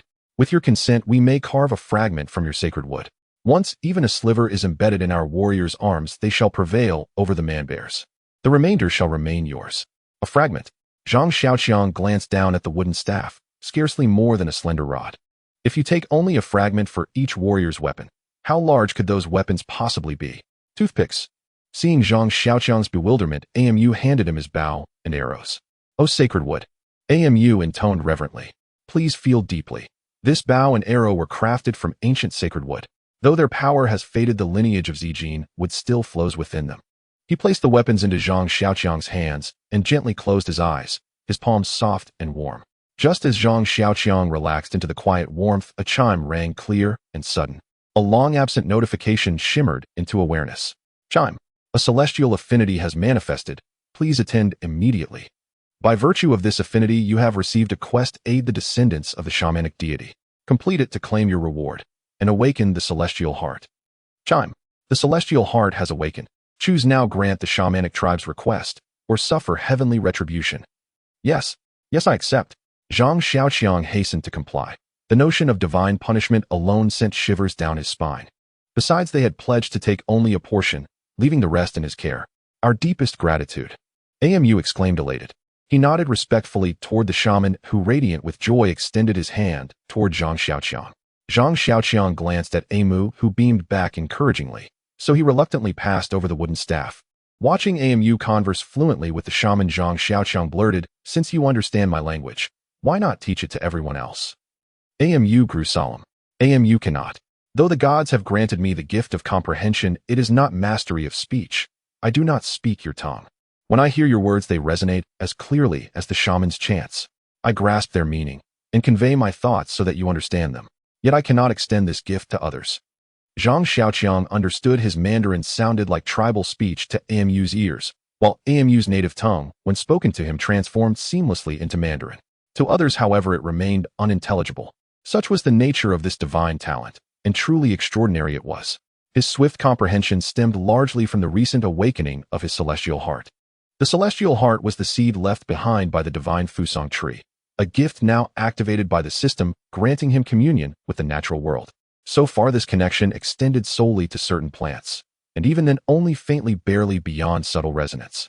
Yet acquiring a new ability brought him unadulterated joy, and clarity of mind followed naturally. As AMU placed the bow into his hands, tactile contact unveiled its entire history, every stage of its crafting, its inner structure. The arrowheads, once hewn from Rakshasa wood, had long since lost their spiritual resonance. Fine fissures webbed the bow's limbs, testament to decades of relentless combat. By now the shaman had already used a peculiar small blade to shave away part of the thicker end of the Rakshasa wood, transforming the paddle-like shaft into something resembling a stout club. Zhang Xiaoqiang watched astonished as the blade sliced through the dense wood as effortlessly as through tofu. Noticing his expression, AMU explained. The Finjin blade is a treasured heirloom of the shamanic deity, forged exclusively for carving Zijin wood. Even this impossibly hard timber yields before it like brittle parchment. Yet its power is bound to Zijin wood alone. It holds no dominion over other substances. Zhang Xiaoqiang gazed at the sizable fragment the shaman had removed. How many weapons can you fashion from such a piece? AMU assessed it briefly. Approximately 10. Our warriors use Zijin wood with meticulous frugality. Zhang Xiaoqiang examined the remaining timber. Here's my proposal: craft this entire piece into a spear for me, and take all the shavings for yourselves. I gain a Zijin spear, you gain abundant material for your arms. Agreed. AMU met Zhang Xiaoqiang's gaze with grave sincerity at this suggestion. Your generosity has earned the eternal friendship of the entire shamanic tribe. The purple gold spear is about 1.5 meters long, with a spearhead made from purple gold wood broad as a palm and shaped somewhat like a leaf. Its edges have been deliberately trimmed. A blade is left exposed. The wizard said this spear can be used for stabbing as well as for chopping. It is heavy enough to be a good spear and can also serve well as an axe. The shaft of the spear is smooth and rounded, making it hard to imagine that it was crafted by an old man using a pencil sharpener-like tool. To balance it, a round ball is left at the end of the spear shaft. The wizard carefully wrapped up all the remaining purple gold wood, ensuring not a single wood chip was left behind. As they were about to set off, Zhang Xiaoqiang asked, "Have you noticed any girls around here? They are my friends who went missing a few days ago." "I don't know if they are your friends," AMU said, pressing his face to the ground and then sniffing the nearby grass. "The plants say that if you head north for a day near a grove of white birch, there are several humans. Whether or not they are your friends, I can't tell. Plants cannot differentiate between men and women." After parting ways with Zhang Xiaoqiang and AMU, they started their journey northward. The design of the purple gold spear is ingenious, making it a very useful walking stick. At the same time, its hard spearhead can be used for stabbing, while the broadleaf shape makes it suitable for chopping. A small tree can be easily severed with this purple gold spear. Moreover, the cut is smooth and even akin to that made by a steel knife or axe. It can also be used to strike the trunk of a tree, keeping carnivorous animals at bay. This is particularly useful in the jungle, where carnivorous animals are generally very alert. When they hear someone striking a tree trunk, they tend to avoid it cautiously rather than coming closer to investigate. Zhang Xiaoqiang walked slowly until nightfall, finally reaching the edge of the white birch forest. When he saw the moon rise, he climbed a tall tree and summoned the raven. Although the raven's night vision is not very good, Zhang Xiaoqiang still released it into the sky. From above, it quickly spotted a campfire in the southern part of the forest. These girls had already learned to make fire with flint while at the cave camp, a skill Zhang Xiaoqiang taught to Yang Zishi. Zhang Xiaoqiang was overjoyed but did not dare to let his guard down. During this time, he had experienced several instances of joy turning into dread, and he had learned his lesson. He opened his heavenly eye, glanced around, and then followed the light of the fire. In the distance, he could see several light clusters resting by the campfire. Judging by their shapes, they should be a few girls, most likely Yang Zishi. Just as Zhang Xiaoqiang was about to call out, he noticed another hidden light cluster not far away. That light cluster was quite dim. Had Zhang Xiaoqiang not been vigilant enough, he might have overlooked it. After hesitating for a moment, he decided to circle around. He wanted to take a look at what was hidden in the darkness. Yang Zishi cast a worried glance at Song, she only to find that the latter looked just as concerned. She forced a smile, trying to reassure Li Duo'er and Sun Wan'er, as well as the two newly arrived sisters. Don't worry, everyone. Zhang Xiaoqiang will definitely find us. If it comes to the worst, we still have each other, right? We have hands and feet. We will survive. Yes, we will find food tomorrow. Songshi echoed, but everyone knew these were just comforting words. To emphasize her point, Yang Zishi gave a firm clap to the horn spear in her hand. This spear was left to her by Zhang Xiaoqiang when he departed with two in total. The other one was in Song Zai's possession. These horn spears were their only weapons. But, sister, we haven't found anything to eat for 2 days, Li Duo'er said in a small voice. Tomorrow we will definitely find something to eat. Don't worry. Songshi said the same, but everyone knew these were merely words of comfort. Yang Zishi sat beside Song, she feeling disheartened. When Zhang Xiaoqiang was here, I never thought finding food would be so difficult. Now that it's up to us. I never expected. At least you've managed to start a fire. We've had warmth for these past 2 days. Having a fire at night makes it much safer. As the two sisters were comforting each other, a sudden scream pierced the night. Oh, there's a ghost. The scream startled Yang Zishi and Song, she causing them to hurriedly grab their spears and look over only to find a new woman pointing into the darkness and shouting. Everyone quickly huddled together, frightened. Yang Zishi and Song, she stood at the front pointing their spears into the darkness. A low hissing growl echoed as a tall figure slowly emerged from the shadows. Oh! Several girls screamed in unison. A hideous creature covered in black fur opened its massive maw, revealing a mouth full of sparse sharp teeth, letting out a strange cry directed at the girls. It wore a bizarre smile with malevolent glimmers flashing in its eyes.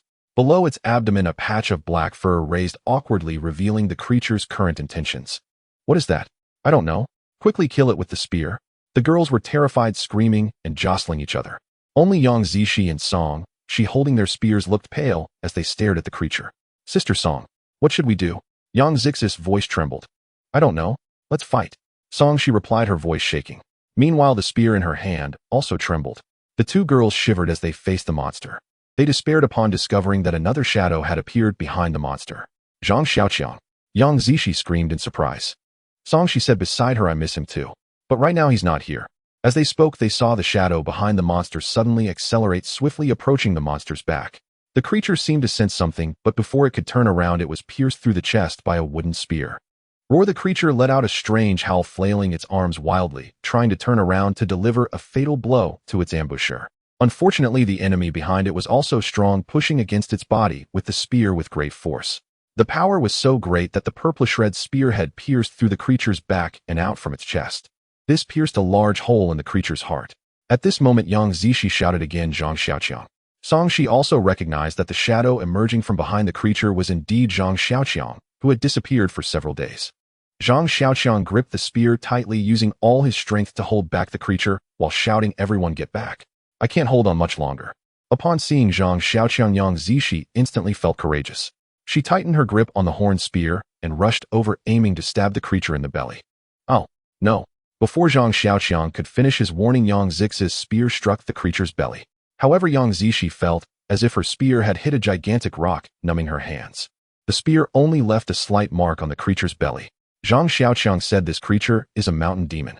Only my weapon can injure it. Other weapons won't work. Before he finished speaking, Song, she also charged forward with her spear. Song Zai's spear only left a shallow wound on the belly of the mountain demon, yet it still caused Song, she to be knocked back. The two girls remained unconvinced, watching as Zhang Xiaoqiang continued to push against the mountain demon's body with all his might, preventing it from breaking free. The two simply discarded one spear, and together thrust the same spear forward. The once extremely sharp Bizet horn capable of piercing through the skin of a giant lizard now seemed to have met its nemesis. Even with the combined strength of the two, they could not pierce through the mountain demon's belly. However, it did cause the mountain demon to become more deeply impaled on Zhang Xiaoqiang's spear, making it harder to escape. Zhang Xiaoqiang finally understood why it was said that the Rasha, would also known as the Zijin, would had a special effect on the mountain demon. The strength emanating from the spear was something he could not contend with at the moment. Yet the mountain demon could not break free from the golden spear. The spearhead drove deeper into its body, the wound growing larger, but the mountain demon remained unable to escape. Gradually its strength waned, its roars grew quieter, and soon its entire body seemed to shrink into a ball impaled on the spear. It died. Zhang Xiaoqiang watched as the mountain demon finally fell, letting out a sigh of relief.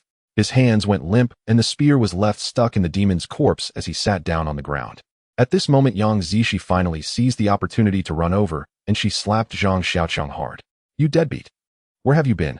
Then as Zhang Xiaoqiang looked bewildered, she tightly embraced him and began to cry. Zhang Xiaoqiang was astonished. It was truly unprecedented for Yang Zishi to be this affectionate towards him. Feeling the warmth in her embrace, he instinctively raised his hands to hug Yang Zishi, only to have Song Shi rush in from the other side. "Brother Xiaoqiang, you're back. We were so scared." Zhang Xiaoqiang had initially intended to take advantage of the moment to enjoy a brief hug, but upon seeing 4 other girls watching, including Li Duo'er and Sun Wan'er, as well as 2 unfamiliar women, he hesitated. One of the girls had a popular internet celebrity face, looking quite pretty with large curious eyes fixed on him. She seemed to be the youngest among them. She appeared to be around 18 or 19 years old. The other was a foreign girl with blonde hair, looking much more mature. Although she was also frightened, she remained composed, watching Zhang Xiaoqiang's flustered expression with a hint of a smile. The 2 girls tightly embraced Zhang Xiaoqiang, crying for a while before gradually calming down. "What exactly happened? How did you escape from the cave? I heard they attacked the cave." At Zhang Xiaoqiang's question, the girls who had just stopped crying began to sob again. "Xiaoqiang, Brother Su." Yang Zishi sobbed while recounting the events to Zhang Xiaoqiang. It turned out that after Zhang Xiaoqiang left, some people had come to the beach camp, led by old Wang, who had brought fish and meat for Zhang Xiaoqiang, along with a dozen others. They claimed to be those who had been bullied at the beach camp, seeking refuge with Zhang Xiaoqiang. With Zhang Xiaoqiang absent, Wang went to find him, and Su Ming, who originally wanted to recruit people from the beach camp, readily agreed. After this group arrived, the cave became somewhat overcrowded, so Su Ming arranged for the girls to stay inside the cave, while the men set up a few tents against the courtyard wall, planning for temporary accommodation and thinking of solutions later. With a sudden increase of over a dozen people in the camp, food and fresh water quickly became insufficient. Thus, Su Ming thought of dividing everyone into small groups to search for food and fresh water. However, unexpectedly, some people among them were unwilling to work. They said that at the beach camp, Benjamin had made this group of people work to support them, and now at Zhang Xiaoqiang's camp, it was the same, both just seeking to bully them into labor. Moreover, they had been told that there was plenty of food at the cave camp, but they did not expect to find themselves short of food and clothing on the first day. They had been deceived into coming to work. So some began to stir up trouble, suggesting that since they were all working, it would be better to return to the beach camp, where there were more people and resources, and it was much better than here. Some wanted to return, while others wished to stay. Arguments broke out. As they were arguing about separating, some attempted to steal food and tools, leading to a quarrel with Wang Da. As a result, a fight broke out. Su Ming, noticing that things were going awry, quickly urged Yang Zishi and the others to leave first. He stayed behind to hold off the rear, but sustained serious injuries while escaping. Yang Zishi cried as she looked at Zhang Xiaoqiang. "We had no choice and dared not return. We could only run into the mountains. Brother Su, he won't last much longer. We sobbed." Zhang Xiaoqiang was so angry that he could not speak, feeling a heavy pressure in his chest, and it took a while before he could catch his breath. "What about Wang Da? Brother Wang initially went to find you. Later there was trouble in the camp, and we couldn't get in touch with him. We don't know about him." Song Shi, noticing that Yang Zishi was too choked up to speak, continued. "Later we analyzed that the group from the beach camp had probably planned this in advance. Certainly some among them had conspired before coming. They aimed to throw us into chaos, they." Zhang Xiaoqiang nodded. "I suspected as much. They used a dirty trick. I can't believe Brother Su. It infuriates me. If I had known, I would have just killed Benjamin and the others back then." Yang Zishi, upon hearing this, was terrified and grabbed Zhang Xiaoqiang's hand. "Xiaoqiang, you mustn't go. There are many of them. Brother Su, if you leave again, what will we do?" Song Shi, however, sensed there was more to it. "Xiaoqiang, you look quite exhausted. Oh, why don't you rest for a while? Let's sit over there for a bit." As she spoke, she supported Zhang Xiaoqiang to a side. As Yang Zishi and Song, she helped him, they noticed that Zhang Xiaoqiang's hands and feet were trembling. Yang Zishi exclaimed in surprise, "Xiaoqiang, what's wrong with you?" Zhang Xiaoqiang managed a bitter smile. "I'm injured." The two helped Zhang Xiaoqiang sit beside the fire while the other girls gathered around. Zhang Xiaoqiang recounted his encounter with the wild men and how he had miraculously survived and then returned to kill Jack. Upon hearing that Zhang Xiaoqiang had gone through so much and nearly lost his life, Yang Zix's tears threatened to fall again. Song Shili Duoer and Sun Waner also displayed sorrowful expressions while the girl with the popular face exclaimed while patting her thigh, "Brother Chong, you're so cool." "Such a man." Zhang Xiaoqiang looked at her in astonishment. Song Shi quickly explained, "This is Yin Susu. She's from the country of the sticks. She came over with Hani. At that time it was very dangerous and everyone was focused on escaping, but only the two of them helped us, otherwise Zishi and I might not have made it out." Hani smiled, slightly acknowledging their greeting. However, Yin Susu, the young girl, waved her hand dismissively. "This is nothing. Back in school I encountered small situations like this with a dozen people all the time." Hani was the blonde woman, the eldest among the girls, and had formerly worked as a fitness instructor. She had unwittingly been drawn into the maritime disaster and ended up stranded with the rest.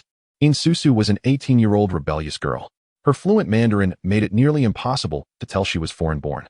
She had traveled here with her boyfriend, only for him to vanish after the shipwreck. The young girl soon joined Pangaea and the others. Though small in stature, she possessed a fiery temper and had suffered frequent bullying at the beach camp because of it. Fortunately, she was carefree. Though momentarily crushed by injustice, she forgot it entirely soon after. "Brother Chong, I saw you were injured back then. If I were you, I'd never have left. I'd have hidden in the shadows, waited until they fell asleep, and taken each one of those scoundrels down one by one. That's Sun Hai. You have no idea how many people he's tormented. Twice he tried dragging me to the shore. I slapped him so hard he fled.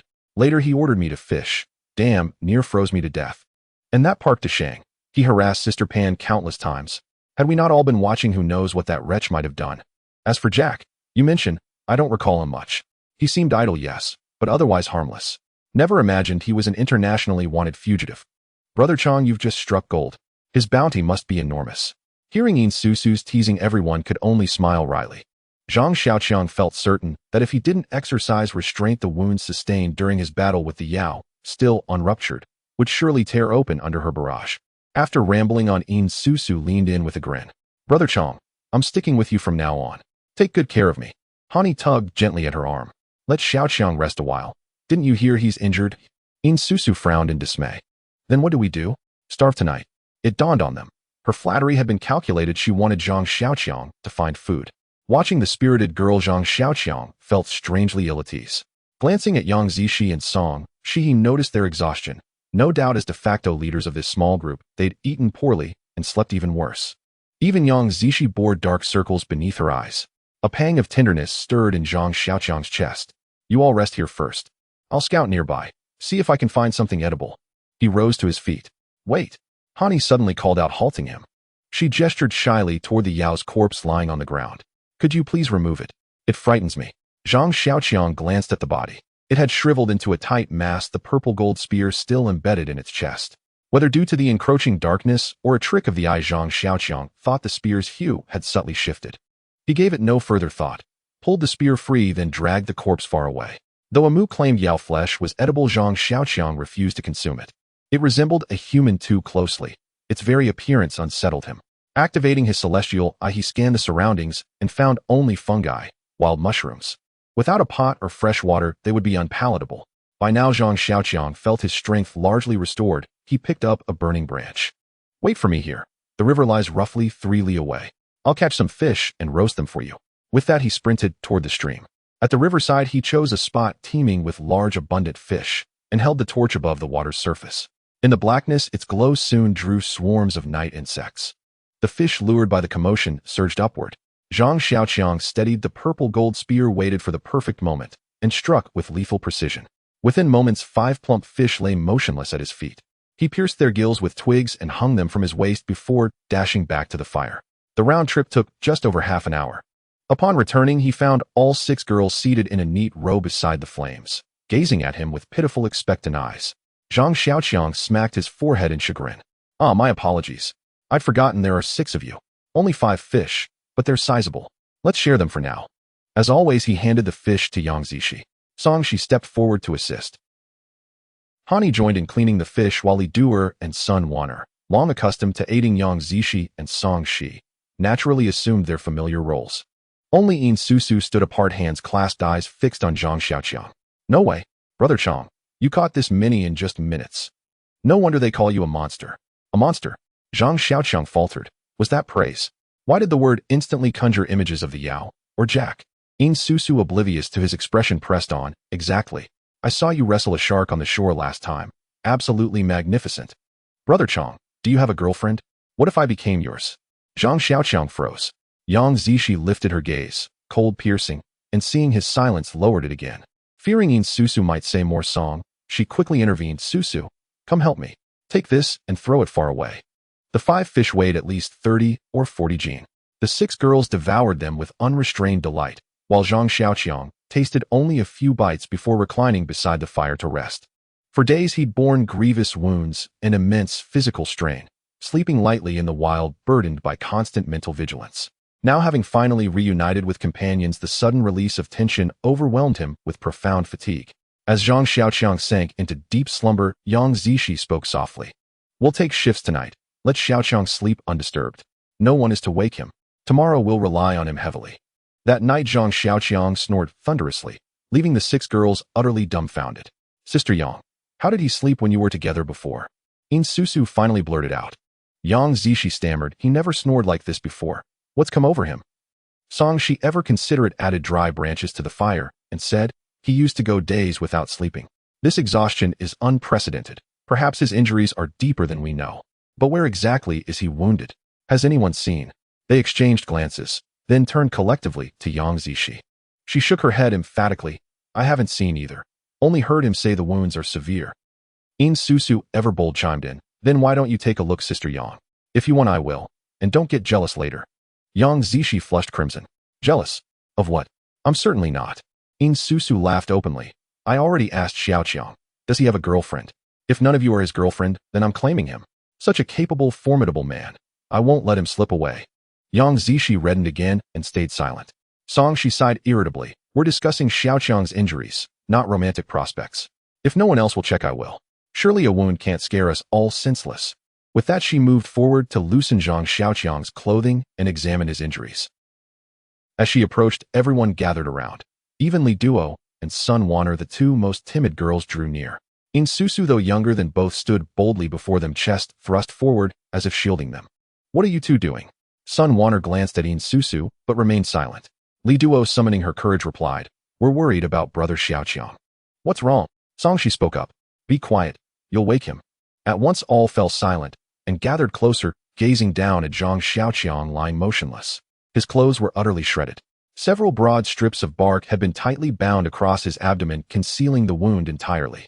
Songshi paused in thought, then carefully untied the vines securing the bark and gently lifted away 2 pieces, only to find that the largest strip had fused with his flesh.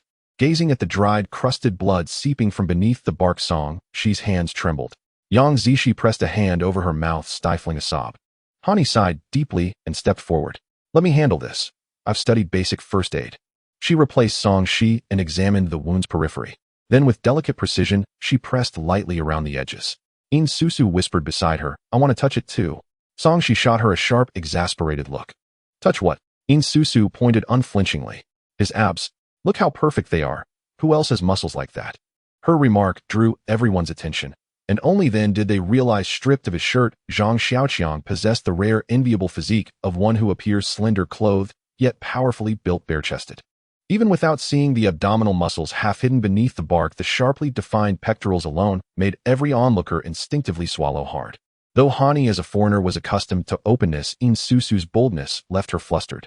She withdrew her hands and said quietly, The wound shows no signs of infection and the bones appear intact, but judging by the texture of the surrounding musculature, the injury is extensive. Its depth remains uncertain. Xiaoqiang said he was ambushed. If the wound runs deep, it could have been fatal. Yang Zishi asked, voice taut with anxiety. What do we do now? Hani replied, We'll manage tonight as best we can. Tomorrow we'll cleanse the wound with clean water. We must keep the wound clean and pray he doesn't develop a fever. Otherwise, tonight we'll take turns tending the fire, keeping the flames strong and steady. Ideally, we'd cover him with blankets or quilts to retain warmth. The girls exchanged glances. None possessed anything beyond the thin garments on their backs. Seeing Zhang Xiaoqiang unconscious, Yang Zishi recalled their earliest days, when they'd still been estranged and she'd fallen ill after being caught in the rain. Back then he'd removed his own shirt to drape over her shivering frame, only to be reprimanded later by Bao Liandong and the others. Remembering her own feverish agony, Yang Zishi felt her resolve soften. She rose, slipped off her outer jacket, revealing delicate undergarments and smooth pale skin. All watched stunned, yet she acted as though oblivious, laying the garment tenderly over Zhang Xiaoqiang. In Susu stared at Yang Zishi with the wary gaze of a rival. Sister, you're... Yang Zishi steadied her voice, striving for calm. He saved me. I'm repaying him. In Susu studied her skeptically. If that's the rule. Brother Xiaoqiang caught fish for us. He saved me too. I'll repay him as well. She shed her own jacket and draped it over him, then glanced first at Yang Zishi's exquisite figure, then at her own still unfolding silhouette. A mischievous glint flashed in her eyes, and in one swift motion, she slid beneath the same blanket covering Zhang Xiaoqiang. Hey, what are you at? Yang Zishi recoiled in alarm. Song, she blurted out. What are you doing? In Susu peered out, glancing first at Yang Zishi, then at Song Shi. Oh, I see. So Sister Yang Zishi and Sister Song, she both fancy Brother Xiaoqiang. Looks like I've got two rivals on my hands. Yang Zishi turned startled to Song Shi, whose cheeks flushed crimson. In Susu pivoted toward Hani and asked, Coach, tell me, when someone is injured or unwell, is it truly effective to disrobe and hold them closely to preserve body heat? Hani, known as Coach for her background in fitness training, hesitated, then gave a reluctant nod. Yes, it is physiologically sound. But Xiaoqiang is merely fatigued and wounded. Your rest alone will restore him. What you're proposing, however, would disrupt his recovery, not aid it. Yang Zishi and Song, she flushed with embarrassment. In Susu, unfazed, declared, No matter. I sleep soundly anywhere. I'll stay right here tonight. Good night, everyone. With that, she turned, wrapped her arms around Zhang Xiaoqiang, and closed her eyes. That night, Zhang Xiaoqiang slept fitfully, as though crushed beneath an immense suffocating weight. When dawn broke and sunlight spilled across the clearing, Zhang Xiaoqiang finally stirred awake. His eyes flew open, to find In Susu nestled against his chest, clad only in a delicate undergarment, her fair skin glowing softly in the morning light. Good morning, Brother Xiaoqiang. She blinked awake, smiled warmly at his awakening, and sat up to dress. Only then did Zhang Xiaoqiang notice two jackets draped over him. Yang Zishi strode forward, face clouded, and snatched one away, pulling it on with brisk finality.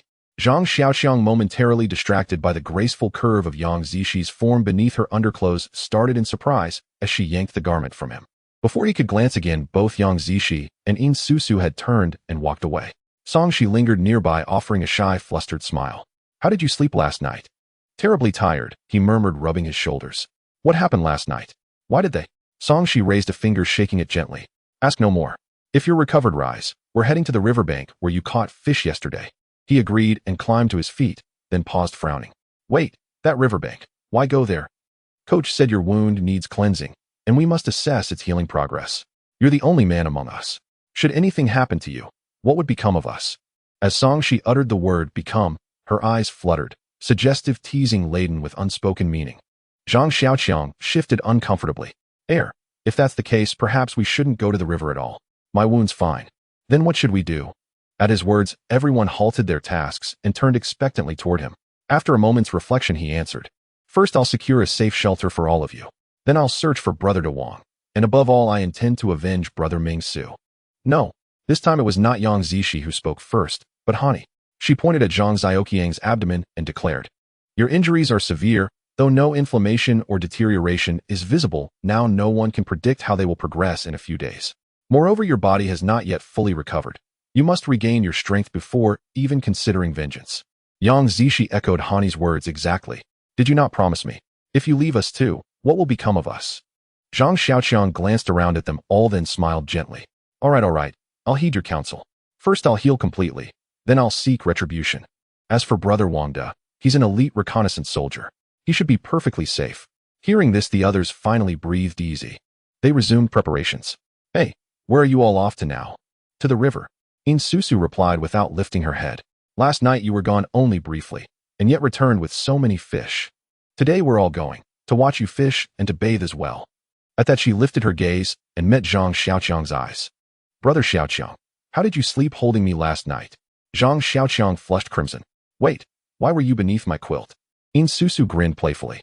Yes, and if you're right, I'll be your girlfriend. Zhang Xiaoqiang dared not hazard a guess. He rose abruptly. I'll get ready too. Oh, my clothes, never mind. Glancing down, he noticed his tunic had been unfastened. Before he could ask, he recalled In Susu's fiery temperament and sharp tongue, and wisely fell silent.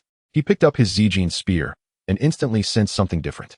Examining it closely, he suppressed a quiet gasp.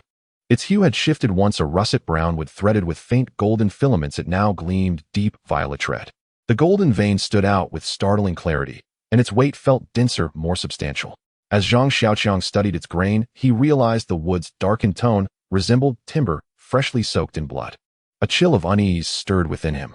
Last night, under cover of darkness, he'd slain the Shanxiao, too late to notice any change. Now he suspected it had occurred then. While he pondered, the others finished preparing and called him over. Zhang Xiaoqiang hurried after them, his mind still clouded with questions. En route, he used the Zijin spear as an axe, felling several branches and sharpening them against stones into crude spears. Last night in the dark, he hadn't known of its blood-absorbing property, and had even used it to spear fish. He had no idea whether those fish had been altered. Today he dared not test it again. Henceforth he resolved to use another weapon for food preparation. At the riverside, the women burst into joyful cries and dashed forward. In Susu, Li Duer, and Sun Juaner splashed each other merrily in the shallows. Zhang Xiaoqiang scanned the surroundings with his celestial eye, assuring himself all was safe, before turning his attention to fishing. Hani approached, guiding Yang Zishi and Song Shi beside her. Xiaoqiang, your wounds haven't healed yet. We'd like to cleanse them and examine them closely. Please remove your outer garments and rinse them in the river water. Zhang Xiaoqiang frowned inwardly. Why would 3 people attend to such a simple task? Yet he obediently shed his coat and waded into the water. After soaking briefly, the bark-like scabs softened and peeled away, giving him his first clear look at the wound itself. It was a gash nearly a chi long, nearly closed, yet the raw, unhealed edges revealed its original lethality. Yang Zishi and Song Shi cleansed the wound and his back, one on either side. Hani traced the scar lightly with her fingertips. This slash, had it struck just a fraction deeper, it would have cleaved you in two. That you survived is nothing short of miraculous. Back home, such a wound inflicted in a hospital would be fatal, beyond saving. Zhang Xiaoqiang remained unperturbed, but Yang Zishi's eyes brimmed with tears. Fearing they'd be seen, she swiftly wiped them away and continued washing him. After a while, his wounds were thoroughly cleansed. The women gathered firewood nearby, while Zhang Xiaoqiang took up his newly crafted spears to hunt fish. Truth be told, during daylight, fish retreated into deeper waters, so he could only target small ones lingering in shallow pools. After catching a dozen, he realized they lacked both clay pots and bamboo vessels. Even with fish secured, roasting remained their only option. The women, however, showed no concern. They hadn't eaten properly in days. Last night's roasted fish had already delighted them immensely, so now they dined and chatted by the riverbank, their laughter ringing like a carefree picnic. Watching them, Zhang Xiaoqiang suddenly recalled an ideal location, though its safety remained uncertain. If secure, it would serve as the perfect encampment. He shared his idea of the cave where he'd discovered the Zijin wood, a dual-chambered cavern he'd found earlier. The outer chamber, modest in size, offered ample space for cooking fires and shelter from wind and rain. The inner one, larger, could function as a storeroom. The 2 chambers lay merely a dozen meters apart, and more crucially, a subterranean river flowed downward from the cave's depths. Though the river likely held few fish, now its water was fresh and potable, once boiled, perfectly safe and convenient. His sole concern was whether other Shanxiao still dwelled within. Shanxiao were fiercely territorial. Where one dwelled, no other beast dared encroach. Yet Zhang Xiaoqiang couldn't determine whether they lived solitary or in packs. To his surprise, the women voiced no fear, only unwavering trust in his judgment. After careful deliberation, Zhang Xiaoqiang decided to lead them there for inspection. Orienting himself, he confirmed the cave lay only 2 or 3 days' journey distant, not far at all. That he'd encountered the Shanxiao so far from its lair suggested its domain spanned vast territory. Thus, the area's safety markedly improved. If the Shanxiao's range extended 3 days' travel in every direction, lions, tigers, and other apex predators would avoid it entirely. They feared the Shanxiao, and no second Shanxiao would intrude upon its claimed domain. The lone Shanxiao Zhang Xiaoqiang had slain was therefore the only one in this expanse. In short, no creature or monster here posed any threat to the women. Upon grasping this logic, they erupted into jubilant cheers, declaring their fortune unmatched. Only Li Duer tilted her head, bewildered. Brother Xiaoqiang, how did you know the beast you met at the cave was the very same one you fought earlier? Zhang Xiaoqiang was instantly speechless. What did a Shanxiao even look like? He had only ever seen one, and could not possibly distinguish another. Who cares? Let's go anyway. If there's another one inside, we'll take it down just the same. Then claim its cave as our home. Wouldn't that be even better? Everyone burst into laughter and joined in the banter, dispelling all traces of disappointment and gloom. Soon they fell into step behind Zhang Xiaoqiang heading toward the cave.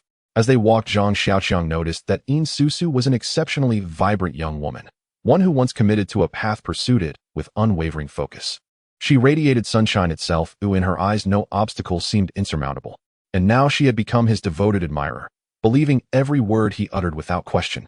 In contrast, Li Duer and Sun Juner, close in age, were quiet, obedient girls who trailed silently behind Yang Zishi and Song Shi.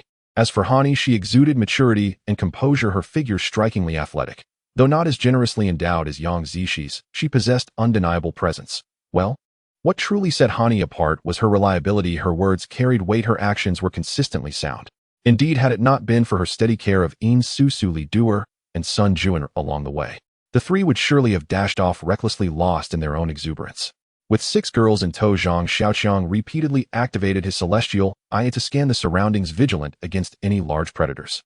Fortunately, the journey remained uneventful. That night, they made camp in the forest. The girls feasted on fish caught that morning, chatting late into the night before finally drifting to sleep. Before resting, Zhang Xiaoqiang deliberately stoked the campfire higher. He warmed the surrounding ground, then kindled a second fire beside it. Once the larger blaze burned low, he swept away the remaining embers and charred branches, revealing a broad expanse of radiant, heat-retaining earth. There he layered fine twigs and dry grass, arranging the girls to huddle together upon it, warm and snug like sleeping on a traditional northeastern Kong stove. Once the girls slept, Zhang Xiaoqiang quietly summoned a raven to patrol the perimeter. Day after day they pressed onward. At last Zhang Xiaoqiang's vigilance eased. When they reached the gourd-shaped cave, he saw no trace of a shanshao, not even a hint. In fact, across a 3-day radius, no sizable carnivore appeared, confirming their earlier hypothesis. On his previous passage, Zhang Xiaoqiang had hurried through, scarcely observing his surroundings. Now, with everyone present, they noticed something new. The gourd-shaped cave nestled within a vast, dense woodland.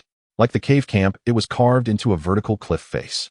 Yet this cliff loomed larger and taller, and the cave's entrance opened directly onto level ground, unlike the cave camps, which required climbing. Still, Zhang Xiaoqiang preferred the cave camp's configuration. At least there he slept with peace of mind. This gourd-shaped cave was cavernous, not only deep within, but also remarkably wide at its mouth. Roughly 11 or 12 meters across, its highest point soared over 3 meters, its opening an irregular flattened oval. At the sight of such immensity, the girls stood awestruck. They wandered, peering here and there, until learning of an even deeper chamber within, fear flickered across their faces. It's so dark inside. Could there be monsters? Li Duer, the most timid, voiced it first. No, already inspected, Zhang Xiaoqiang assured them. Moreover, a subterranean river flows from fissures in the rock, pure and clear. Zhang Xiaoqiang glanced around. If we decide to settle here, we'll renovate it thoroughly. Yes, yes. All clapped in enthusiastic agreement. Yang Zishi added wistfully, pity our tools are gone, stolen by those from beach camp. Otherwise, we could transform this cave into a luxurious hotel. A wave of regret rippled through the group, excepting Susu, who shrugged indifferently. So what? We have Brother Chong. Under his guidance, we'll build this cave into our shared home, and when complete, name it the Nest of Love. Laughter erupted. Teasing followed. Nest of Love. More like your nest of love. Susu merely smiled, utterly unperturbed. I'm perfectly fine with that. If Brother Chong agrees, and none of you sisters object, it's settled. Zhang Xiaoqiang flushed with embarrassment. He quickly interjected. Let's first discuss how to proceed. Previously, we crafted tools ourselves. Now we must do so again. But with so many hands, we can divide tasks efficiently. At the mention of task allocation, all eyes turned instinctively towards Song Shi. Song Shi cleared her throat, slightly flustered. Well, during your absence, Zishi and I assigned duties, but as you know, we weren't very effective. We found neither food nor fresh water, so Zhang Xiaoqiang smiled gently. I'll secure food and water now. For now, gather dry firewood and kindle the fire. He'd originally planned to enlist help in charcoal making, then fetch copper or for smelting. But he recalled the girls lacked tools to harvest substantial wood, and his own stamina had dwindled, making long treks impractical. So they would begin anew, step by deliberate step. First, outside the cave, Zhang Xiaoqiang felled every tree trunk narrower than a bowl's rim near the entrance. He snapped off their branches and dragged the trunks to pile before the mouth, shielding against wind and drying for future fuel. He lashed fallen branches with vines into sturdy palisades. A 10-meter wide entrance demanded great quantity. Stripped bark threaded on his saplings formed crude bark pots, a skill he'd first mastered long ago, crafting one to feed Yang Zishi. At the sight, Yang Zishi blushed faintly. Nearby, he gathered stones to construct a contained hearth inside the cave, preventing stray flames while ensuring thorough combustion.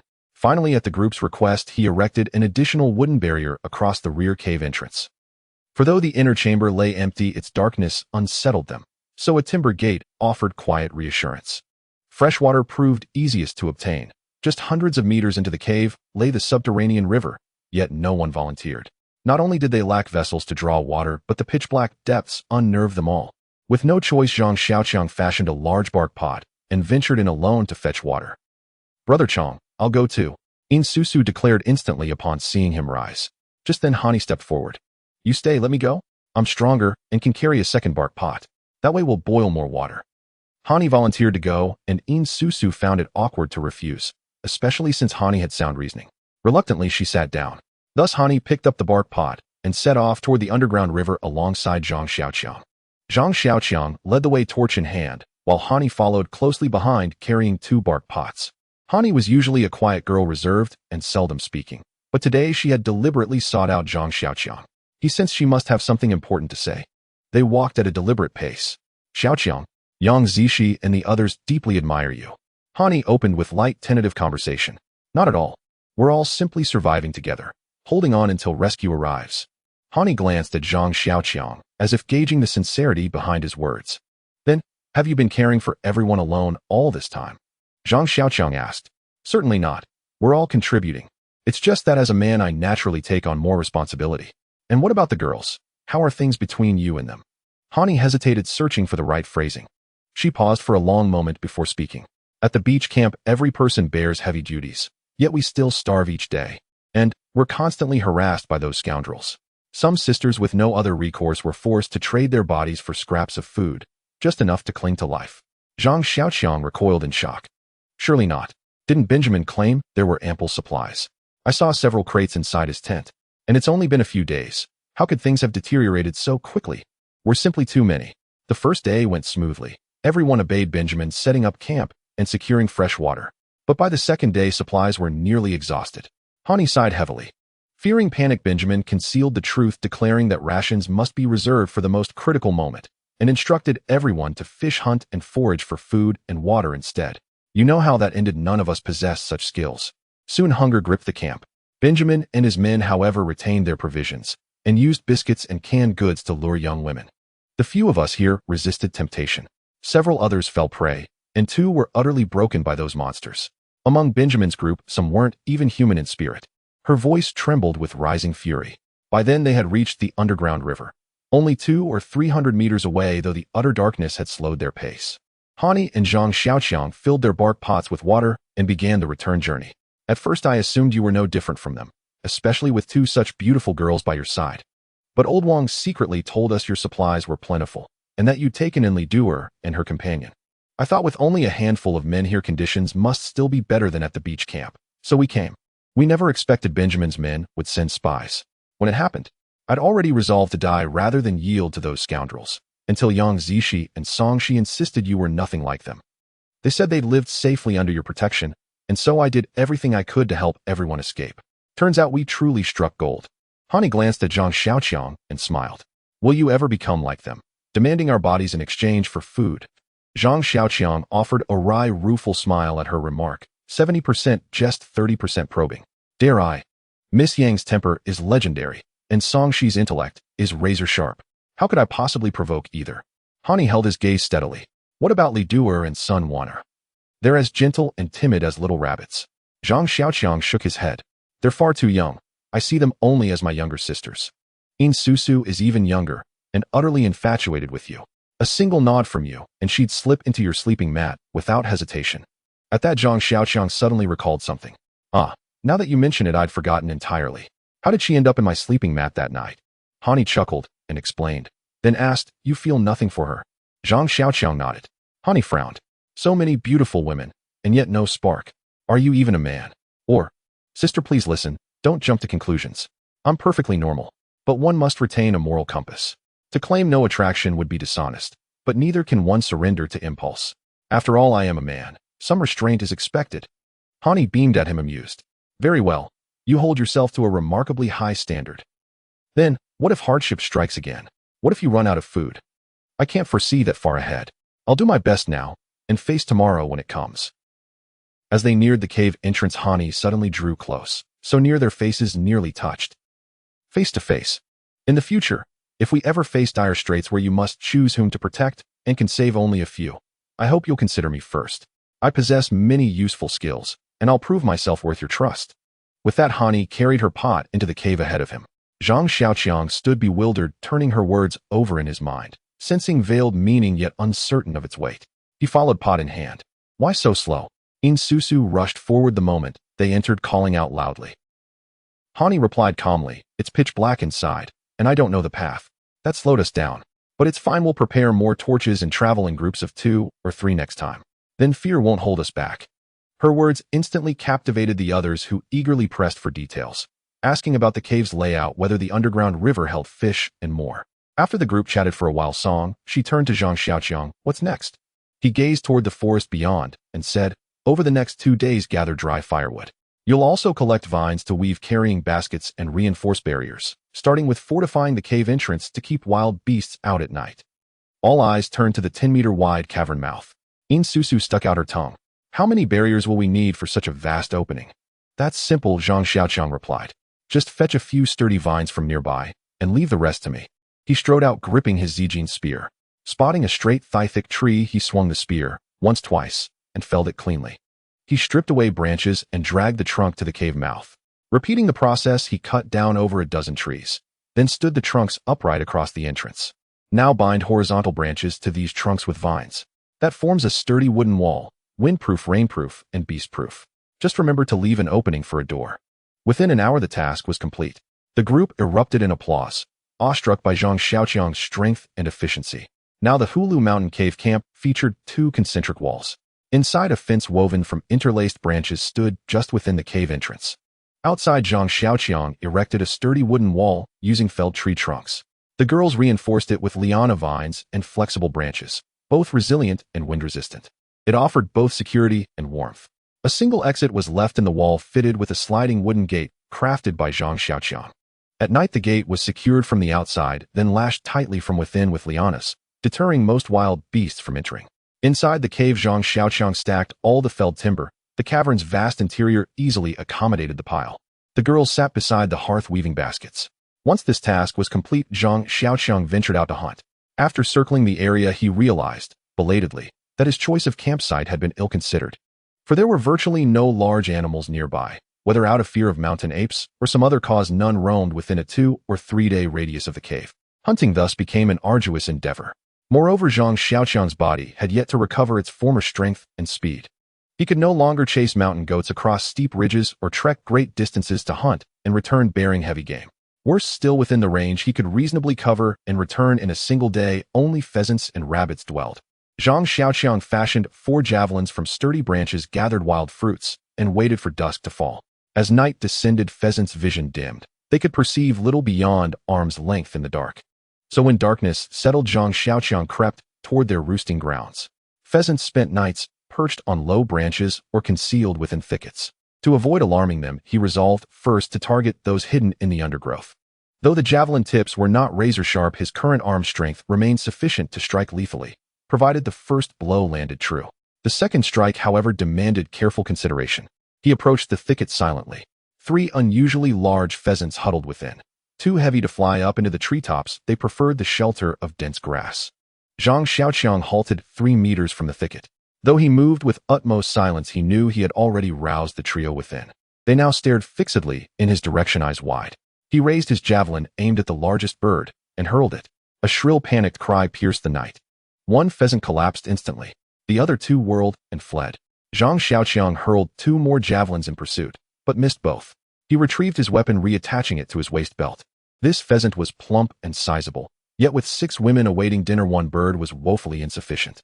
After retrieving his javelin, Zhang Xiaoqiang turned his attention to those roosting high in the trees. Pheasants are paradoxical creatures, too clever to wander openly, yet too complacent to flee unless directly threatened. They would freeze motionless, assuming invisibility. So Zhang Xiaoqiang took position 6 or 7 meters from the tree and launched his javelin upward at the birds perched among the branches. Only the first pheasant struck the ground. Its shriek sent the rest flapping wildly into flight. Zhang Xiaoqiang hurled 3 more javelins in rapid succession, only dislodging a few feathers. He opened his eyes, scanning the night for prey, but saw only field mice darting across the earth. Too small and too elusive to catch, they incited his muttered frustration. Yet upon closer inspection, he discovered numerous wild pheasant eggs scattered nearby. A superb find, nutritious, clean, and abundant. He gathered them all, then returned to the Hulu Mountain cave, carrying 2 pheasants. Back at the cave, the sight of the eggs ignited instant delight among the girls. Li Duer exclaimed joyfully. Wonderful. It's been ages since we've had egg custard. We'll make some tonight. Han and I chuckled and gently tapped her head. We have eggs now, but no pot. How exactly do we steam custard? In Susu stepped forward curiously. What's egg custard? Amid overlapping explanations, her expression brightened with understanding. Oh, you mean egg pudding? Apparently her Korean education had instilled impeccable standard Mandarin. Zhang Xiaoqiang handed the eggs to Yang Zishi, then stepped outside to eviscerate the pheasants. He wrapped each carcass in broad leaves, encased them in clay, and buried them deep in the embers.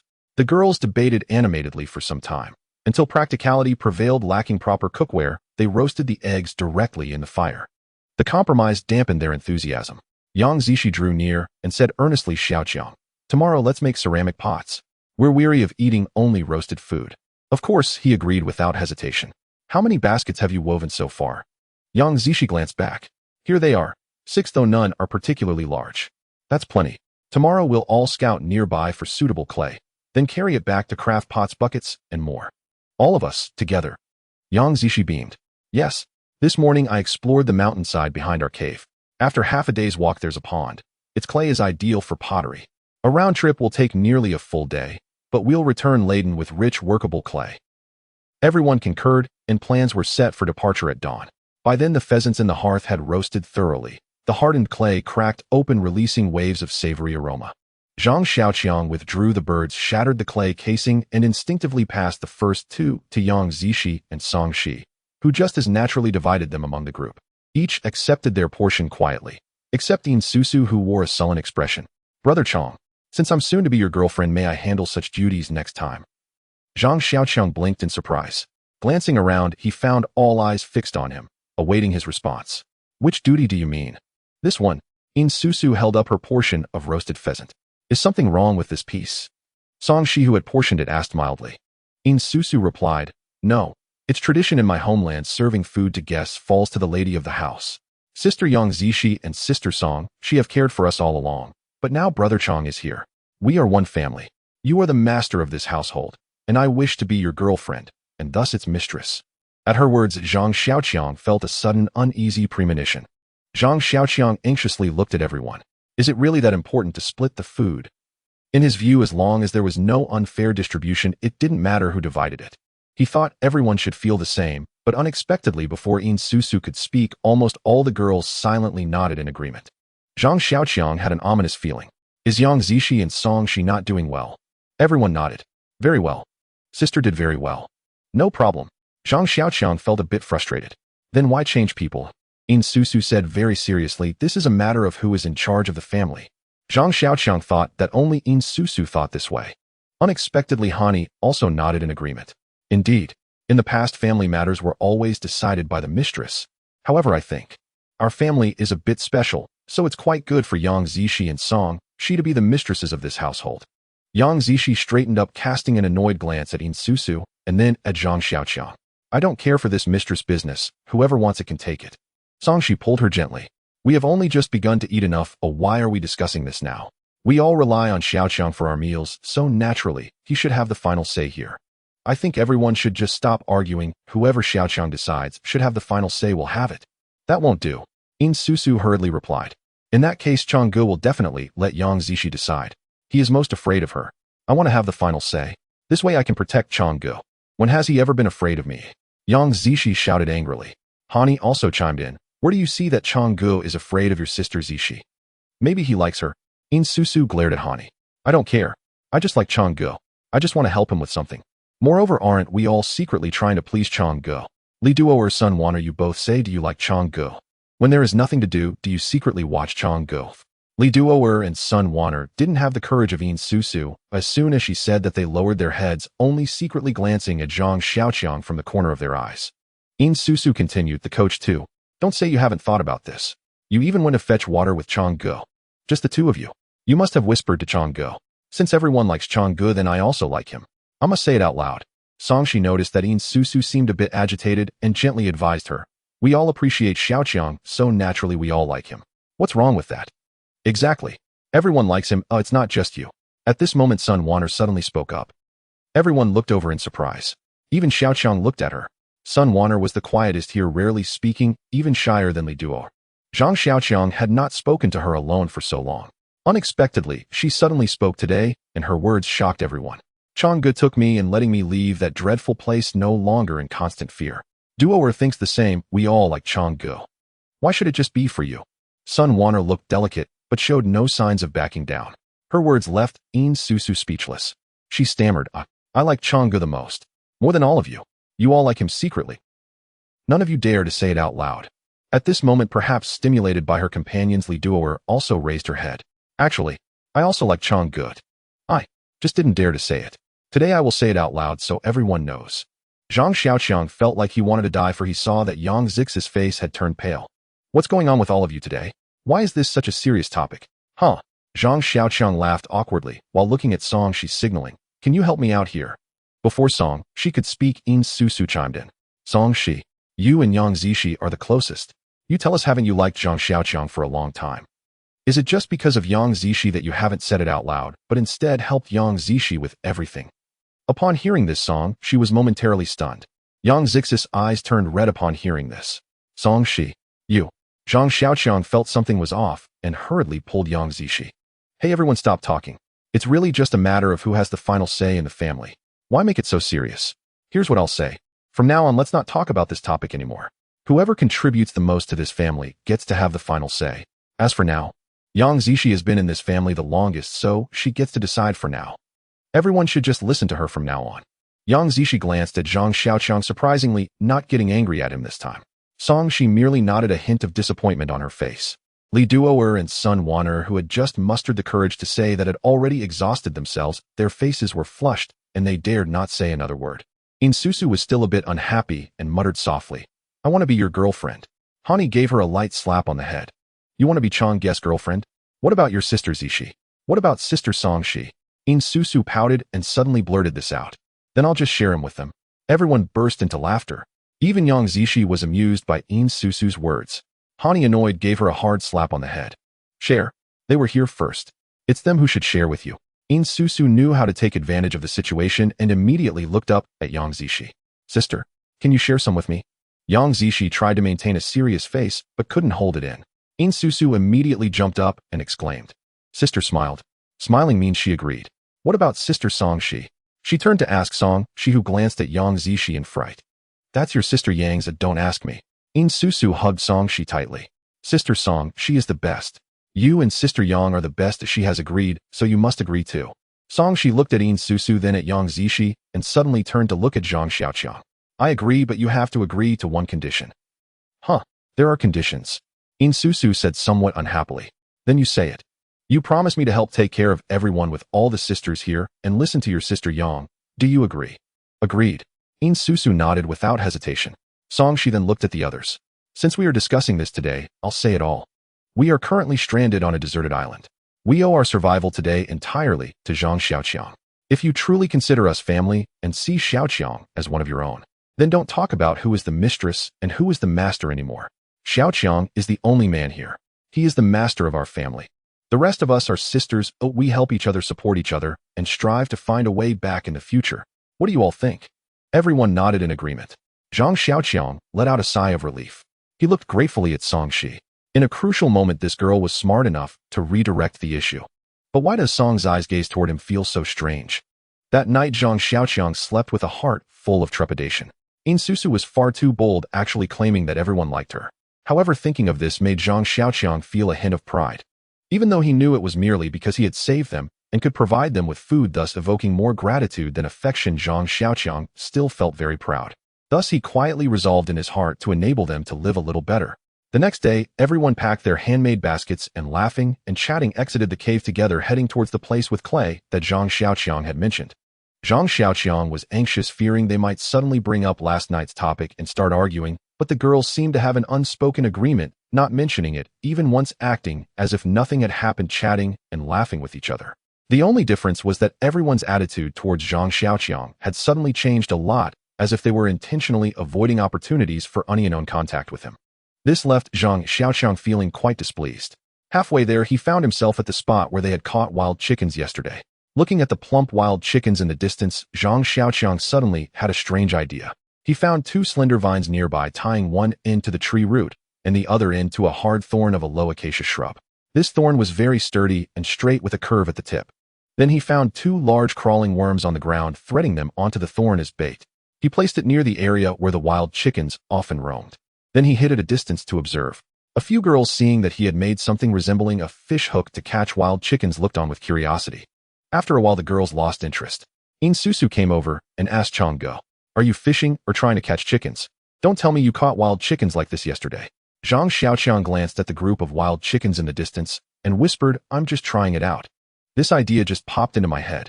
It might not work. Sure, they're coming." As he spoke, a group of wild chickens hopped over. They pecked at the ground while glancing around. Zhang Xiaoqiang saw them coming and gently twisted the vine in his hand, making the bait sway back and forth. Soon a wild chicken spotted the worm on the ground. It rushed over, pecking furiously at the worm. That's how wild chickens are. Once one discovers food, others will rush over to fight for it. Soon a particularly large and plump wild chicken swallowed the worm along with the thorn. This wild chicken got the thorn stuck in its throat, unable to swallow or spit it out, panicking as it flapped its wings and struggled.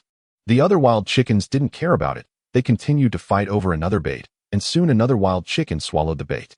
Zhang Xiaoqiang pulled hard, catching both wild chickens. The other wild chickens scattered in fear.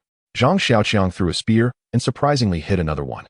Just like that, he caught 3 wild chickens, earning everyone's admiration. Yang Zishi rushed over and snatched the 3 wild chickens. "Leave the cooking to us. You go take a break." Hearing this commanding statement, Zhang Xiaoqiang smiled and retreated to the side to watch the excitement.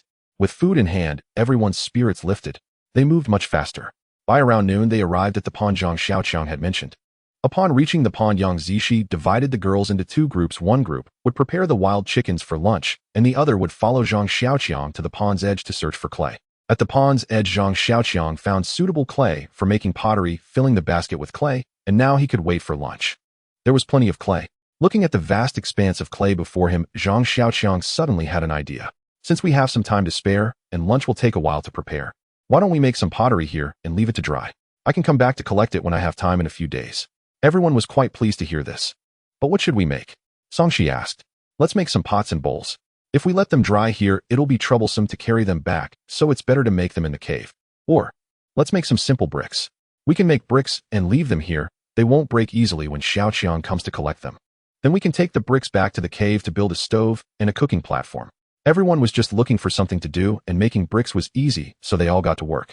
After a while, she noticed Zhang Xiaoqiang was missing and was puzzled when she saw him running out of the woods bare-chested, carrying something in his outer garment.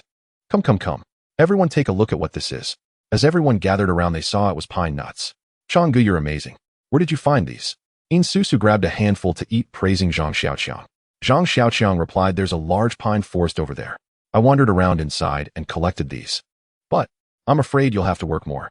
"What's wrong?" Everyone was curious. Zhang Xiaoqiang smiled wryly. Yang Zishi called for lunch. "Let's eat while we talk." Saying this, he delivered a large handful of pine nuts to Yang Zishi. "Does everyone know what this is?" Zhang Xiaoqiang held up the pine nuts and said, "These are the seeds of pine trees. There's a large pine forest nearby. Do you know what this means?" Zhang Xiaoqiang said very seriously, "This means that there is winter here." "What?" Everyone exclaimed in surprise. "Isn't this a tropical area?" "Exactly. We saw a lot of tropical fish by the sea. But aren't pine trees found everywhere? Tropical areas also have pine trees, right?" Zhang Xiaoqiang looked at everyone chattering, while only Yang Zishi, Song, Shi and Hani remained relatively composed.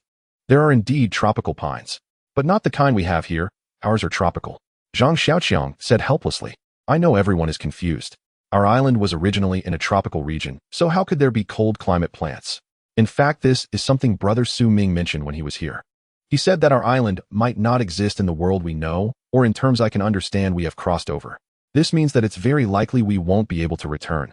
Looking at everyone's bewildered faces, Zhang Xiaoqiang said in the most serious tone. So our current task is to stockpile food, fresh water, and firewood, and improve our gourd cave, preparing as many animal skins as possible before winter arrives. Changgu, when will winter come? Li Duoer asked pitifully. We don't even know what month it is now. Exactly. Everyone echoed. Zhang Xiaoqiang smiled slightly, picked up a wild chicken egg, and said wild chickens generally start laying eggs in April, peaking in June. Based on the current temperature and the surrounding plant conditions, I guess it's around May or June. That means we still have a few months left. Upon hearing Zhang Xiaoqiang's words, the previously uplifted mood of everyone dampened once again. Seeing this, Yang Ziqi spoke with an air of authority. What are you afraid of? We still have half a year. Even if we are a bit slow, with so much time we can surely get through this winter. Hurry up and eat, and then let's get to work. So are we still making bricks? Sun Wanu asked. There's no need for you all to start just yet. Let's first go home and make the pottery, and then I'll make a trip to fetch some copper ore. We will create the bronze tools. Only then can you all play a greater role. Zhang Xiaoqiang finished the roasted wild chicken in front of him in a few bites. It's a pity we don't have paper and pen, otherwise we could write down what we need to do. It would help us know what to do later. Songshi smiled and said, no need to complicate things. Just tell me what to do and I'll write it down. Whatever you say we will do. Zhang Xiaoqiang pondered for a long time, realizing he didn't know which task to prioritize. He used a stick to write down the tasks on the ground, filtering through them one by one until he finally identified the most crucial goal. First, we must make tools.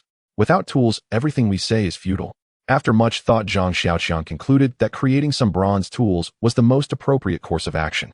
After a short rest, everyone carried the clay back home. As expected, by the time the moon had risen above the treetops, they finally returned to the gourd cave. Upon entering, the group began to lament. The day's hardships weighed heavily on them, with each person carrying over 10 pounds of clay, causing many shoulders to swell. Although everyone knew this work was necessary, the exhaustion and pain left them feeling disheartened. Seeing the fatigue etched on their faces, Zhang Xiaoqiang instructed them to lie down and rest while he prepared to head out. Hey, Xiaoqiang, where are you going? Yang Ziqi immediately stopped him when she saw him trying to leave. I want to make a trip to the copper mine to gather some, or while I can. No way. Before Zhang Xiaoqiang could finish, Yang Ziqi firmly declared, your injury isn't healed yet. You can't go. Zhang Xiaoqiang wanted to argue, but she also stepped in. Xiaoqiang, why aren't you resting properly at this late hour? Ziqi is right. Your injury isn't healed. You can't overexert yourself. We depend on you for protection. What could possibly happen? I've checked the area. There's no danger nearby. Zhang Xiaoqiang wanted to explain that he had already used his celestial eye to scan the surroundings for threats. But before he could finish, Yang Ziqi grabbed his ear firmly. Are you still trying to argue? Can't you take care of yourself? Come here. Zhang Xiaoqiang was pulled over and sat down by the fire. Yang Ziqi said sternly, you'll sleep here tonight. You're not going anywhere. I'll be watching you. She finished with a fierce glare. The other girls giggled at Yang Ziqi's authoritative demeanor. No one spoke. Zhang Xiaoqiang, feeling helpless, lay down on the prepared bedding. Yang Ziqi lay beside him. Though there was a little distance, they were still adjacent. After Yang Ziqi lay down, she noticed Zhang Xiaoqiang still gazing at her. Her face flushed slightly, and she said sternly, still looking. Close your eyes. Sleep. After saying sleep, Yang Ziqi felt a bit shy and turned her face away. Yin Susu, seeing this, quickly ran to the other side of Zhang Xiaoqiang. Sister Yang, I'll keep an eye on him for you. Don't worry. He won't sneak away. Songshi chimed in. You all should sleep. I'll keep watch tonight.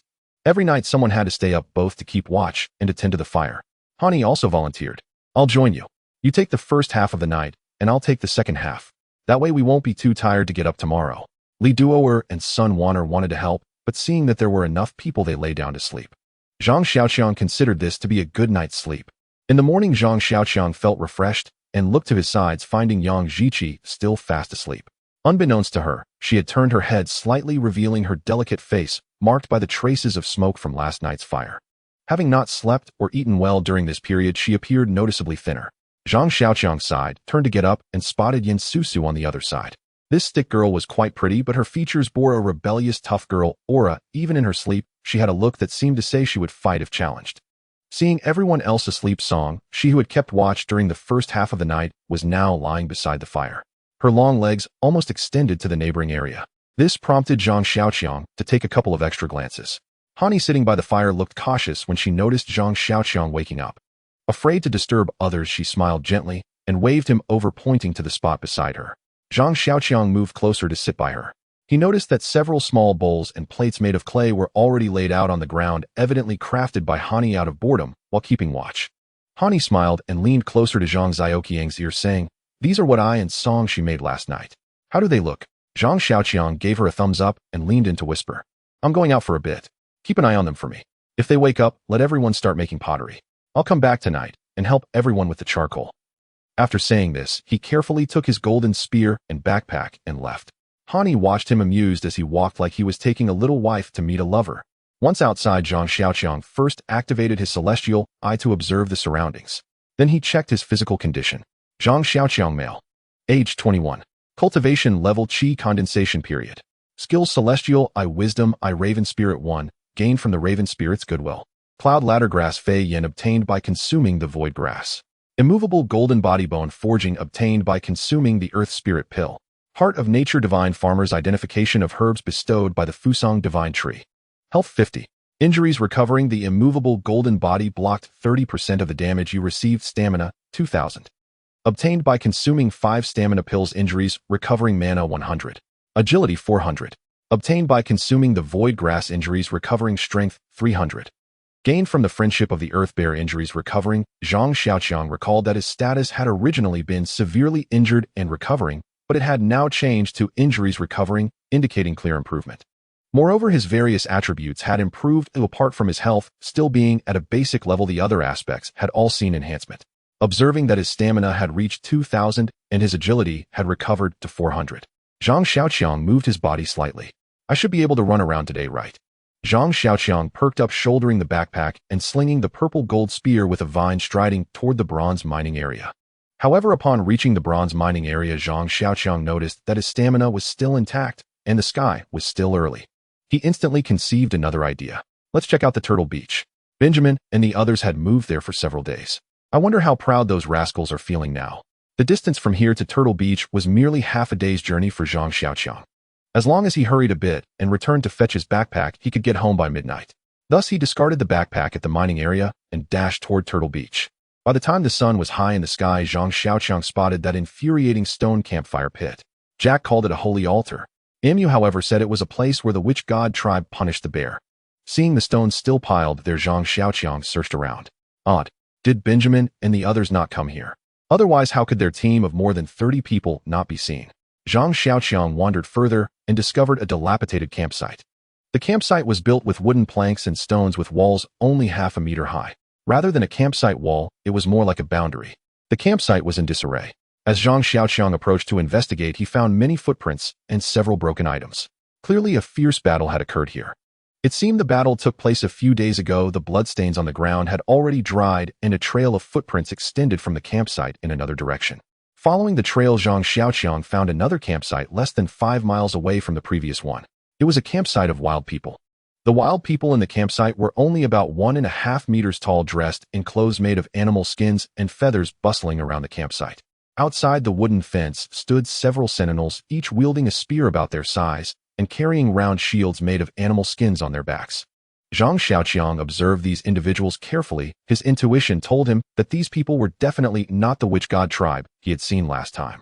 The witch god tribe he had seen before had different clothing and accessories, and there was a significant difference in stature.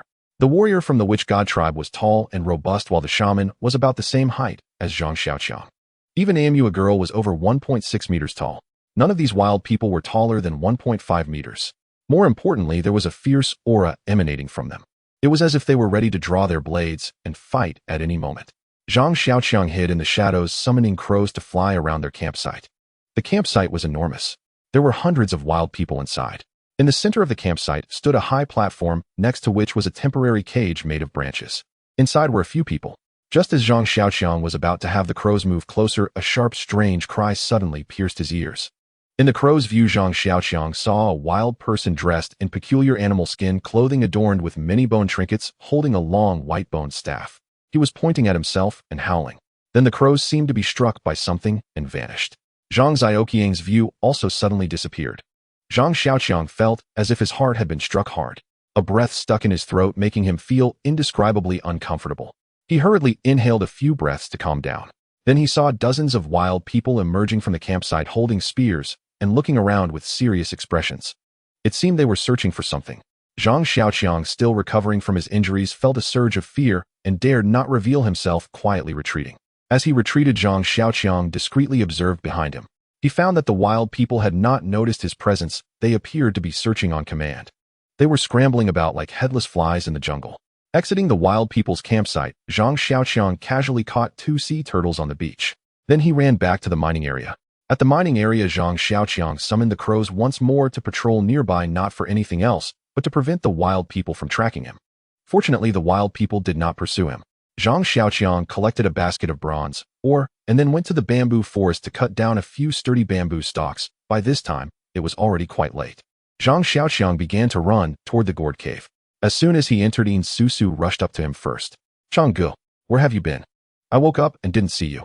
Zhang Xiaoqiang hurriedly turned sideways using the bamboo he was carrying on his shoulder to block Yin Susu from hugging him. "Come help us.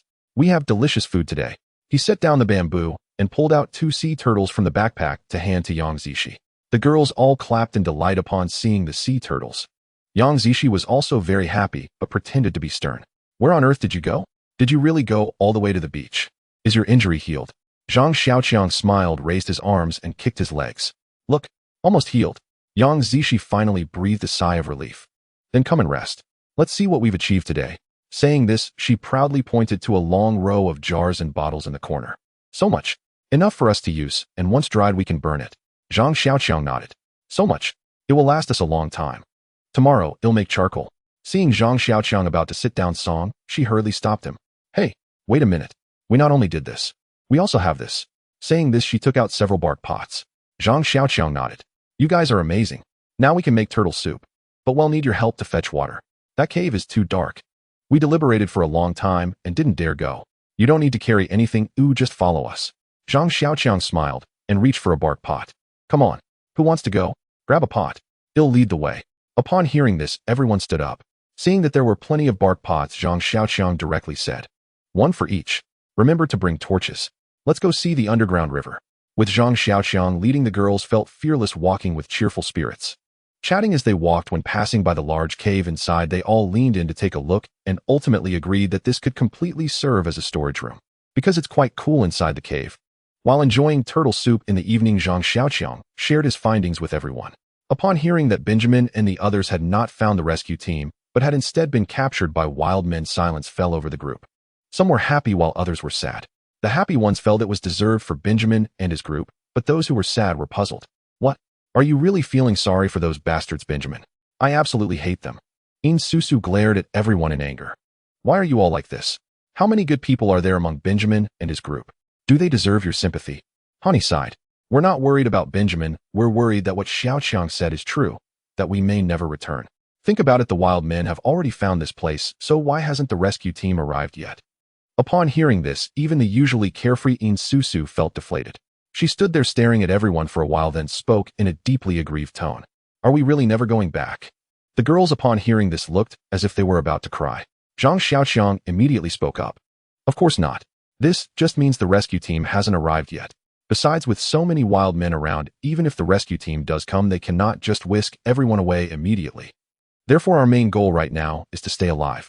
We can only go back once the rescue team arrives. We must hold on until then. So let's not think about those things right now. Come help me turn the bamboo tubes into pots so we can cook turtle soup." After hearing Zhang Xiaoqiang's word song, she also chimed in. "Exactly. We need to eat and drink well to endure. Let's listen to Xiaoqiang and get to work. We've been hungry all day." Everyone understood this was meant to comfort them, and they forced smiles as they gathered bamboo tubes and found broken stones. They made pots and water buckets out of the bamboo tubes Zhang Xiaoqiang brought back. With the bamboo pot, making turtle soup became much easier. The soup had a hint of saltiness and was incredibly delicious. The girls, who had been eating roasted meat for several days, praised it endlessly. In the face of good food, everyone quickly forgot their earlier gloom. They also made 2 more bamboo tubes for holding water, placing them in the corner. They were placed alongside various jars and bottles. After everyone lay around the campfire, Zhang Xiaoqiang used vines to secure the wooden door. He then took the purple gold spear and lay down on the bed near the door. That night, Zhang Xiaoqiang vaguely heard faint cries in his dreams, but when he got up to take a look, he saw that almost all the girls were huddled together, turning their backs to him. Zhang Xiaoqiang helplessly turned over and pretended not to hear. The sun rose. The first thing Zhang Xiaoqiang did upon opening his eyes was to activate his heavenly eye and survey the surroundings. Dingling. You have a celestial luck notification, please check. Zhang Xiaoqiang was overjoyed. Ever since he was injured, he had not received a notification about celestial luck for a long time. He hurriedly checked. Because of celestial luck, you have received a mission. Improve your new sanctuary. Complete it to earn rewards. A new sanctuary. Zhang Xiaoqiang looked at the gourd cave behind him and felt a surge of confidence. Drawing from past experience this time, he was determined. He resolved not to click complete mission until he upgraded the gourd cave's rating to high quality. With this in mind, Zhang Xiaoqiang immediately prepared to make charcoal. Yang Jiqi, who had already seen Zhang Xiaoqiang do this once, took absolute command of the task. She directed the other girls to arrange the dry branches and logs neatly and then cover them with straw. They then sealed it with mud. Zhang Xiaoqiang still opened a few ventilation holes around and on top. After lighting the fire, he sealed it with soil once the flames flared up. Drawing from the experience of the last rainstorm that collapsed everything, Zhang Xiaoqiang chose to make charcoal inside the cave this time. It was right next to where they stored the pottery. He then crushed the bronze ore into powder and collected it. As soon as the charcoal was ready, he could start refining copper. The next phase was Zhang Xiaoqiang's hunting time. The nearest game around was wild chickens and rabbits. The only ranged weapon Zhang Xiaoqiang had was a spear, so he took a few spears to catch wild chickens. To catch more wild chickens, Zhang Xiaoqiang deliberately went a bit further and set several traps with wooden spikes and worms in an area where wild chickens were abundant. He then went to another place to hunt with the spear. At the end of the day, he managed to take down 5 wild chickens, 3 of which he struck with the spear. The other 2 were caught using traps and were still alive when he grabbed them.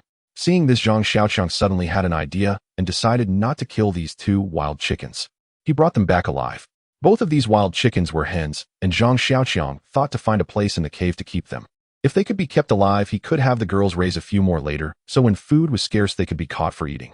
To his surprise, after returning to the cave and mentioning raising chickens, the most excited was the carefree girline Susu. She volunteered to take on the task of raising the chickens, and even made a chicken coop out of branches in one corner of the cave, tossing the 2 hens inside. While it was still light out, Zhang Xiaoqiang took his backpack and made another trip to the bronze ore area. Previously, the mine was closed, and he had help from Wang De and Su Ming. Now it was further away, and he had to carry it alone, so Zhang Xiaoqiang had to make several trips. After all, a basket full of bronze ore would only yield a small amount of bronze. A full backpack of bronze ore would yield just enough bronze for 1 bronze knife. Thus, Zhang Xiaoqiang would run to the mine almost every day to bring ore back. He would also check around the Turtle Beach. However, Zhang Xiaoqiang was afraid of alarming the wild men and did not dare to get too close to their encampment. He only observed their movements without disturbing them. After 3 days like this, the charcoal was ready. Since it was made inside the cave, they did not use a basket to store the charcoal. However, this time the yield of charcoal was definitely much greater than the last time. Zhang Xiaoqiang once again demonstrated his not-so-skilled copper refining technique to the girls. When a bronze knife, which Yang Jiqi secretly mocked as a serving spoon, appeared, the girls once again gave Zhang Xiaoqiang a warm round of applause. Following that, the girls eagerly crafted exquisite and practical tool models. After 2 days of hard work, they finally produced a collection of beautiful and functional knives and axes. This time, Zhang Xiaoqiang led the girls in making a large number of tools. Each received a short knife, 3 small hand axes, 1 large axe, and 2 chisels. With these tools in hand, Zhang Xiaoqiang began to prepare for the construction of the shelter. The gourd-shaped mountain cave was vast, so immense that voices echoed hollowly within its cavernous expanse. Zhang Xiaoqiang felt it wasteful to use such a colossal space solely for habitation. Moreover, winter heating posed a serious challenge. Warming such an enormous space would be arduous, so he resolved to partition the cave down the middle. He divided it into 2 sections, the larger portion for storing dried firewood and timber, the smaller for living quarters. All timber came from the dense forest surrounding the cave entrance. Since many trees were suitable, Zhang Xiaoqiang selected only the finest trunks to fell. After stripping off the bark, he left the logs to dry for several days before dragging them inside the cave for future use. Safety came first, so Zhang Xiaoqiang spent 2 full days reinforcing the wall, sealing the cave entrance, then replaced the crude barrier with a sturdier, more door-like structure. Now, even if one pressed their face against that wall, not a single draft could slip through. The gaps between the wooden planks had all been meticulously sealed with packed clay. It had thus become a true impregnable enclosure. The girls' days were exceptionally busy stripping bark from felled trees, cutting branches, gathering them, and stacking them inside the cave, then preparing 2 meals daily using whatever game Zhang Xiaoqiang had hunted that day. At first, wild chickens dominated their meals, occasionally supplemented by 1 or 2 hares. Gradually, Zhang Xiaoqiang's spear-throwing skill improved markedly. Wild chickens and hares soon balanced out in frequency, and fish appeared occasionally as well. Inside the cave, Zhang Xiaoqiang proposed constructing a low-ceilinged wooden dwelling. A lower ceiling would retain heat far more efficiently. The girls raised no objections. They saw little difference between sleeping in the cave or inside a wooden shelter. So long as it was safe and warm, that was all that mattered. After 1 week, the wooden dwelling inside the cave had taken rough shape. Only fine-tuning remained to be completed gradually day by day. During this time, moved by everyone's tireless labor, Zhang Xiaoqiang conceived a new idea. That day, he ventured deep into the forest and located an exceptionally massive tree. Its trunk measured nearly 1 meter in diameter and soared 30 to 40 meters high. Leveraging his bare strength, Zhang Xiaoqiang spent most of the day felling it. He then cut a tumter-long section and dragged it back to the cave. Seeing him expend such extraordinary effort on a single log, everyone grew intensely curious. "What on earth are you planning?" Yang Zishi couldn't help asking, eyeing the bronze axe. Its edge chipped and dulled from the labor. Zhang Xiaoqiang playfully leaned close and sniffed toward her.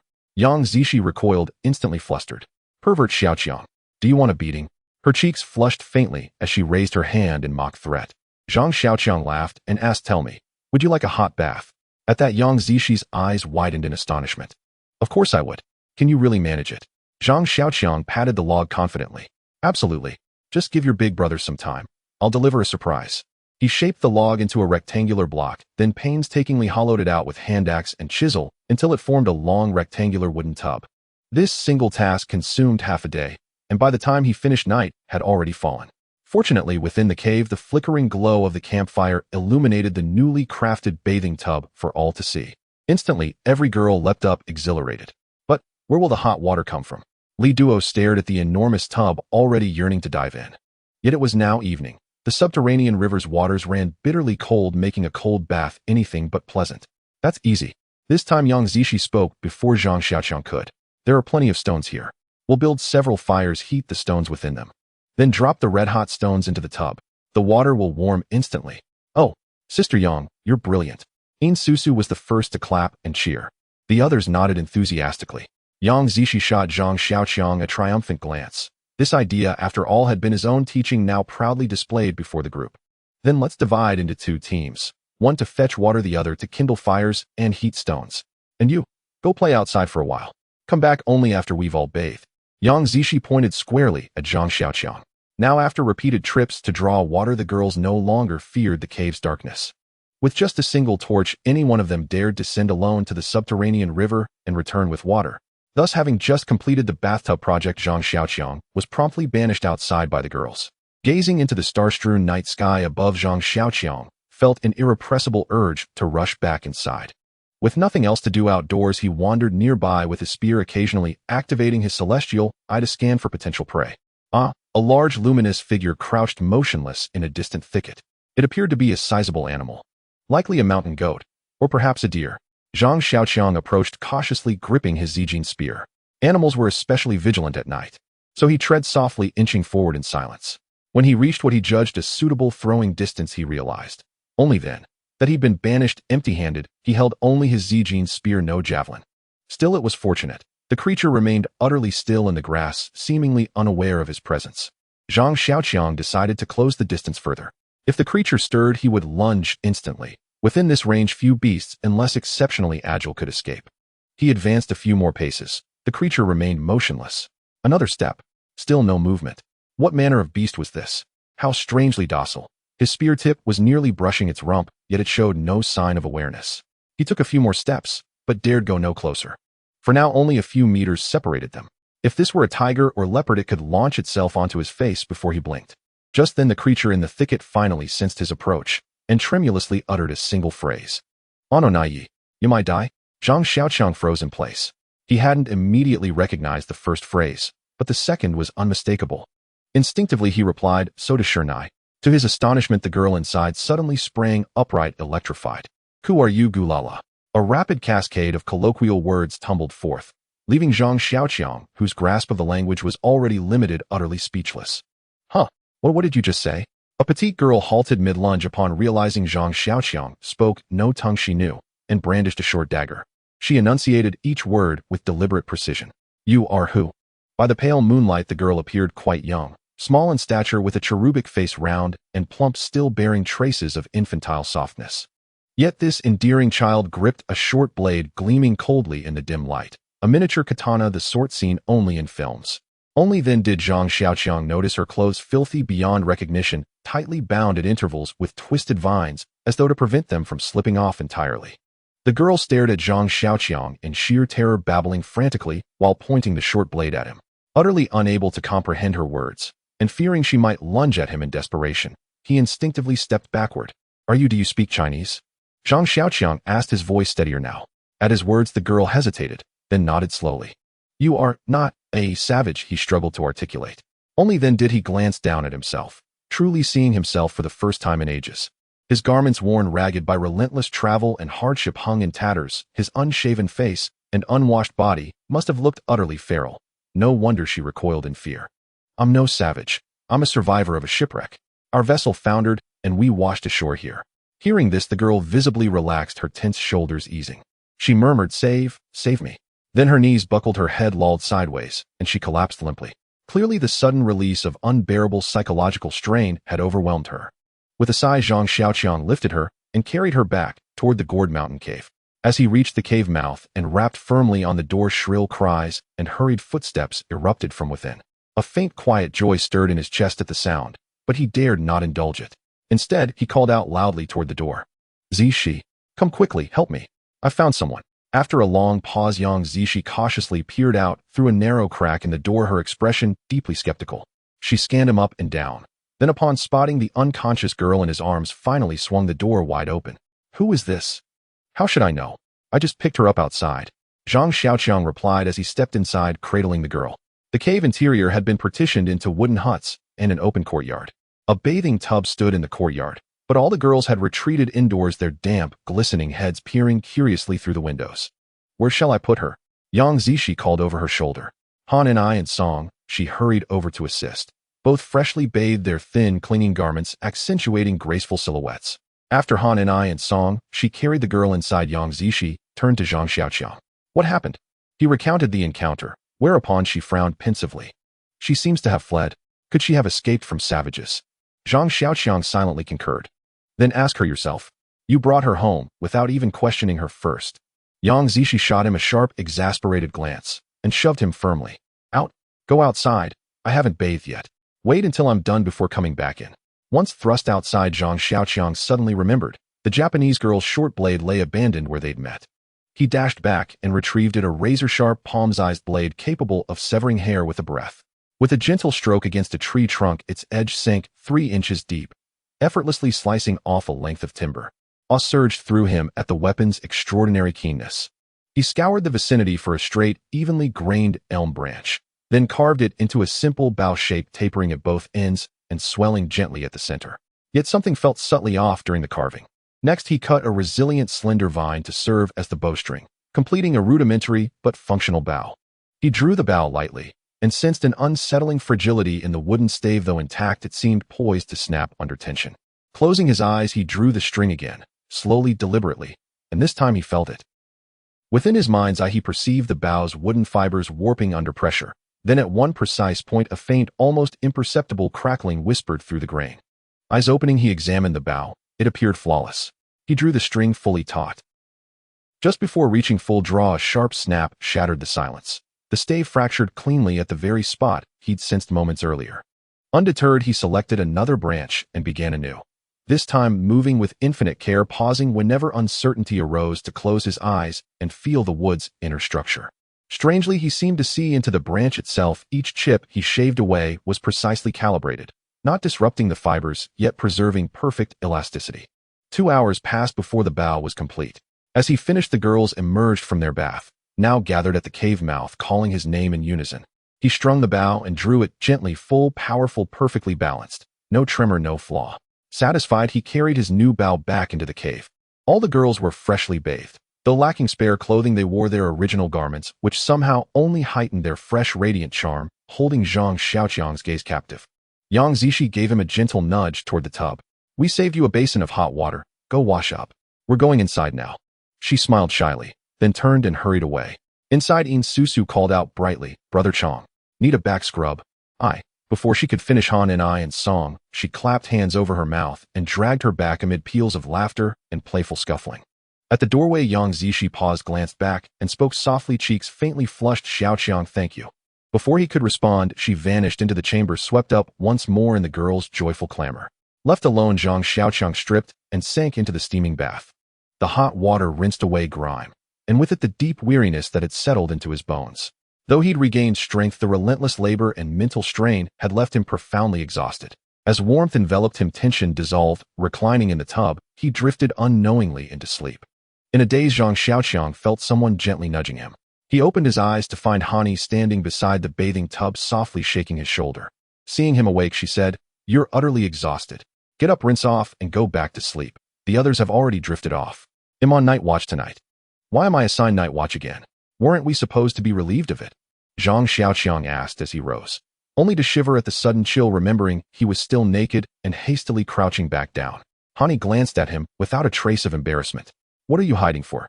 I've already seen everything. And consider yourself lucky it's me who came, not someone else. If it had been Ian Susu, she might have devoured you whole." Though her words were bold, Hani turned her head aside, only facing him again once he had fully dressed. "Without night watch, the fire dies out, and everyone freezes overnight. By the way, your physique really is impressive. Did you train before?" "No time at all. I'm just a laborer grinding through overtime every day just to earn my keep." Zhang Xiaoqiang shook his head with a wry smile. Hani gazed at him with genuine regret. "Your natural foundation is truly exceptional. Given the chance, you should train seriously. Your proportions are ideal and your musculature is remarkably defined. You must be a fitness coach. How did you build that physique?" Zhang Xiaoqiang asked, glancing at her. "I don't know technique. I only know how to judge what looks good." Hani laughed. "If you can discern aesthetic quality instinctively, you're already an expert. Men, though, usually fixate only on size, don't they?" As she spoke, she pulled up her tunic in playful pride, revealing a broad chest, powerful shoulders, and 8 chiseled abdominal muscles. The moment Zhang Xiaoqiang's gaze flickered toward her, she swiftly tugged her tunic back down. "That girl from the east, she's still unconscious. She's clearly suffered greatly. Secure her blade. You wouldn't want to wake up with it pressed against your throat." With that, Hani arched a brow and shot him a teasing, challenging glance before turning away to gather dry firewood. Zhang Xiaoqiang sighed helplessly and returned to his own hut, now furnished only with a wooden bed and a hearth. The bed was crafted from timber, its surface layered with dried grass. As Zhang Xiaoqiang sat on its edge and ran his fingers along the wood, a memory surfaced, the tactile sensation of gripping a branch while working earlier. A spark of intuition flared. He closed his eyes, stilled his breath, and focused inward. Instantly, the grain texture and subtle imperfections of the entire wooden frame bloomed vividly in his mind's eye. Every uneven knot, every hidden flaw stood out with crystalline clarity. Astonished and elated, he wondered what extraordinary ability had awakened within him. He rose, placed his palm flat against the wall, and attuned himself to its resonance. Then drew his short knife, carved a small cavity into the timber, and extracted a tiny insect concealed within. Indeed, he now possessed a singular rare talent. Though its name remained unknown, its utility in crafting tools was unmistakably profound. Thrilled by this newfound ability, Zhang Xiaoqiang found sleep impossible. He wandered, touching, probing, testing the limits of his heightened perception. After brief experimentation, he realized the ability responded solely to plant matter. Stone and metal elicited no reaction whatsoever. A moment's reflection brought sudden clarity. This was none other than the heart of nature, a divine boon granted by the Fusang sacred tree. At that thought, he closed his eyes and reviewed his innate attributes. Zhang Xiaoqiang, male, age 21. Cultivation realm, spirit, illumination stage. Arts techniques, divine, eye, discerning essence, raven spirit, gained through the raven spirit's goodwill. Cloud soaring ladder, swallow one grass, acquired by consuming nimbus grass. Unshakable golden body, bone cleansing and marrow forging, acquired by ingesting earth spirit pill. Heart of nature, Shinong's herb sense, bestowed by the Fusang sacred tree. Vitality 50, recovery in progress. Unshakable golden body, mitigates 30 of incoming damage. Stamina 300, acquired via 5 stamina pills, recovery in progress. Spiritual energy 100. Agility 500, acquired via nimbus grass, recovery in progress. Strength 500, granted by the earth bear's friendship, recovery in progress. He'd been too occupied with labor these past days to check, yet now saw his recovery was progressing well. Only vitality remained static and spiritual energy unchanged. All other stats had rebounded. Agility, notably, had fully restored to 500. He recalled his peak once being 600. Gazing at the numbers, Zhang Xiaoqiang slipped into deep slumber. At dawn the next day, he awoke and immediately activated his divine eye.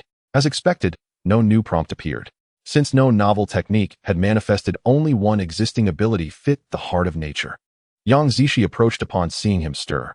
The girl you rescued yesterday remains unconscious. Could she be ill, eh? Zhang Xiaoqiang and the others hurried to inspect her. She lay curled tightly in the farthest wooden hut where the hearth fire flickered weakly. Shivering in her delirium, she hugged herself against the cold. Zhang Xiaoqiang tossed in several logs, coaxing the flames higher. Her pallor troubled him. I'm at a loss. I know nothing of medicine, he admitted helplessly. All eyes turned to Hani, who offered a rueful smile. I understand only athletic physiology, not this. Hearing her, Zhang Xiaoqiang declared. Enough speculation. If she's uninjured, let's feed her and let her rest. One person will stay with her today, the rest resume work. Inside, Hulu Mountain cave tools and timber abounded, but the most critical shortage was something previously overlooked: rope. Fortunately, bark was plentiful. They stripped it from trees, dried it in the sun, and gathered in groups, chatting idly as they twisted fibers into sturdy cordage. With his newly crafted bow and arrows fashioned from supple branches, Zhang Xiaoqiang ventured out to hunt pheasants and rabbits. Before, he'd relied solely on javelins. Though their striking power was formidable, accuracy remained elusive and efficiency poor. Now archery delivered markedly improved precision. Crucially, it was nearly silent. A missed shot rarely startled prey. Pheasants would merely lift their heads oblivious to his presence. Unlike javelin throwing, which inevitably exposed the hunter whether the strike landed or not, the bow allowed stealth. Within a single morning, he bagged 5 pheasants and 3 rabbits. One rabbit, wounded only in the thigh, was captured alive. Since acquiring bronze tools, the women had independently begun firing clay pottery using charcoal, so ceramic pots and bowls were now standard across Hulu Mountain Cave. Each person now owned several fine ceramic vessels. Correspondingly, the cave's cuisine had vastly improved. Whenever Zhang Xiaoqiang returned with game, meals varied daily, though perhaps not yet refined to sautéing or braising. No 2 days ever repeated the same dish. The most popular item among the retrieved provisions turned out to be the injured rabbit. Girls, seemingly born with an irresistible fondness for fluffy round creatures, scrambled to hold it, leaving Zhang Xiaoqiang utterly ignored. In the end, Song Shi, who always kept matters practical, led Zhang Xiaoqiang to the innermost wooden hut. The girl had already awakened and was seated by the bed, sipping soup from a clay bowl. The moment she saw Song Shi ushering Zhang Xiaoqiang inside, she immediately rose from the bed. Arigato gozaimasu. Her voice was soft and sweet, her manner impeccably courteous. And yet, under last night's darkness and tension, he'd failed to notice something. This seemingly petite and delicate girl possessed striking physical proportions. Song Shi gently tugged at Xiaoqiang's sleeve and whispered, "She's expressing gratitude to you. Don't keep staring at her chest." Zhang Xiaoqiang flushed deeply and hastily raised his gaze 20 centimeters. "It's nothing, truly trivial. How did you find your way here?" In Zhang Xiaoqiang's mind, a persistent worry lingered. Had she fled here while being pursued by savages? If so, she might have led them straight to their refuge. The girl spoke only rudimentary Chinese, halting and fragmented, but Song Shi, the consummate secretary, now revealed her exceptional linguistic talent. Fluent in several foreign languages, she seamlessly served as interpreter. The girl's name was Sujihara, from Hiroshima in the land of the rising sun, and had been aboard a vessel on official business when it capsized nearby. Afterward, she'd been seized by savages and held captive for many days. Days earlier, chaos had erupted suddenly within the savage encampment. Seizing the opportunity, Sujihara hid herself and secretly escaped. Yet adrift on the desolate island, disoriented and lost, she wandered aimlessly, stumbling upon their settlement by sheer chance. Zhang Xiaoqiang deliberately probed for details about the savage camp, asking whether others remained imprisoned there. As it turned out, the camp held over a dozen captives, plus another dozen from Sujihara's own ship. Altogether, dozens of people were now held captive there. Every few days, on what the savages deemed a sacred day, they bound one captive to a wooden post and stoned him to death. They then divided his flesh among the tribe. Unsurprisingly, the number of captives there had dwindled significantly. Upon hearing confirmation of actual cannibalism, Zhang Xiaoqiang's indignation flared. How is this possible? Weren't the Wushan tribe said to abstain from human flesh? Then how do such flesh-eating tribes exist? Sujihara glanced cautiously at Zhang Xiaoqiang before replying. One of my companions was a scholar. She believed this tribe should be called the White Demon Cannibal Tribe. Their totem, she said, is a white bone. I've seen their warriors wear animal or human skulls as ornaments and craft weapons and armor from hardened bone. The White Demon Tribe, not the Wushan tribe. Sujihara spoke humbly and carefully. I'm not entirely certain, but legend holds that the Wushan tribe existed only in ancient times, vanishing long ago. Fragments of their history appear only in exceedingly rare texts. It's truly remarkable, Zai Qiangson, that you know of them at all. Your erudition astounds me. She translated these words, and as she did cast a skeptical glance toward Zhang Xiaoqiang. Having known Zhang Xiaoqiang for so long, this was likely the first time she'd ever associated the word erudite with him. Previously, Yang Zishi had described him merely as knowing a little of everything. Though Sujihara had regained consciousness, she remained visibly frail, so Zhang Xiaoqiang urged her to rest and turned to leave. Please wait. Seeing him depart, Sujihara urgently called out. May I ask, have you seen my Rurizen? What is that? My protective short sword. The very blade I pointed at you last night. I sincerely apologize. How gracefully polite this young woman was. Unlike Zishi at home, who scolded him without warning. As Zhang Xiaoqiang mused inwardly, he withdrew the blade from his robe. This is called the Rurizen.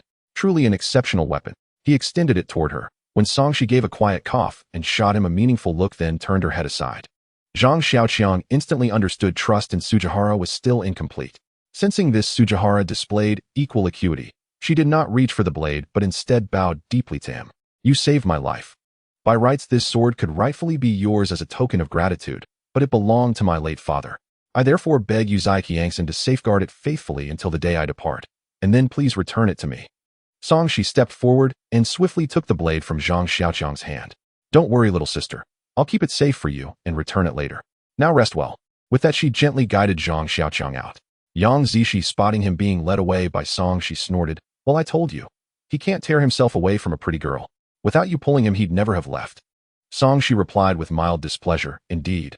Not only does he lose his composure at the sight of a shapely figure, but he even offered to return the blade. She usually spoke with impeccable restraint, always gentle, refined, and soothing, but today she broke character, joining Yang Zishi in chiding Zhang Xiaoqiang. Upon hearing this, the other women gathered around. Brother Chong, you prefer women with generous curves? No wonder you favor Sister Yang. In Susu, ever the boldest to speak, first zeroed in with uncanny precision. Yang Zishi blushed crimson and shot her a fierce glare. Li Duer and Sun Wanner stifled giggles beside her, only to receive matching glares in return. Hani, however, bypassed the matter entirely and warned Zhang Xiaoqiang, don't underestimate that girl. She's trained. She may even surpass you in skill. Hand her that blade, and if you're ever absent, we won't stand a chance against her. Huh? Zhang Xiaoqiang blinked in surprise, recalling Sujihara's slender frame, her only remarkable feature being her striking bust. She nodded gravely. In our conversation, she revealed her family once served as samurai under a daimyo. A familial precept has been passed down through generations. Every heir must master traditional warrior arts. She regarded Zhang Xiaoqiang with an odd, knowing look. She is descended from warriors. Some among us would do well to take heed. Do not let her figure cloud your judgment, lest you invite unforeseen consequences. Yang Zishi's eyes widened as she stared at Zhang Xiaoqiang. What exactly were you doing in there? Before Zhang Xiaoqiang could respond, she interjected, he did nothing untoward. Just this. She fixed her gaze squarely on Yang Zishi's chest, wearing a dazed, vacant expression. Haha. The women burst into unrestrained laughter. Mortified beyond measure, Zhang Xiaoqiang hurriedly turned and fled, leaving behind waves of even louder, raucous mirth. It has been proven that heinous judgment was correct, and Song Zai's remarks about the inheritance of the Sujihara samurai clan were also true. After her body had recovered a bit, Sujihara would begin her morning exercises in the courtyard, which was the open space inside the cave. In her words, this was the martial art of Tian Zhenzheng, Chuanxiang Chu Shun Dao Lu, characterized by its simple yet piercing techniques, showcasing martial prowess in every movement. This Xiang Chu Shun Dao Lu is said to be the martial art learned from the sword saint Sukahara Bokuden.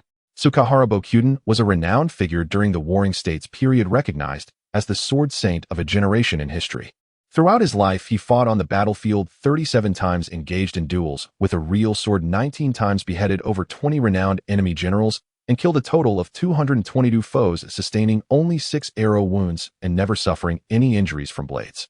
He also defeated the famous swordsman Kajiwara Nagamoto, who was at the height of his power, gaining fame in a single battle.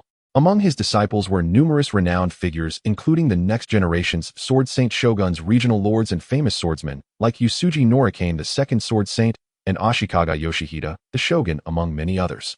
His most famous martial skill was called Ichi no Tachi, a technique that has been lost after various twists of fate. Sujihara had only learned a smattering of it from her father. Hani, being a fitness coach, felt somewhat unconvinced by Sujihara's boasting about her martial arts, but noticing Sujihara's improved health, she hesitated to challenge her directly, and instead asked if she could witness the Ichi no Tachi technique.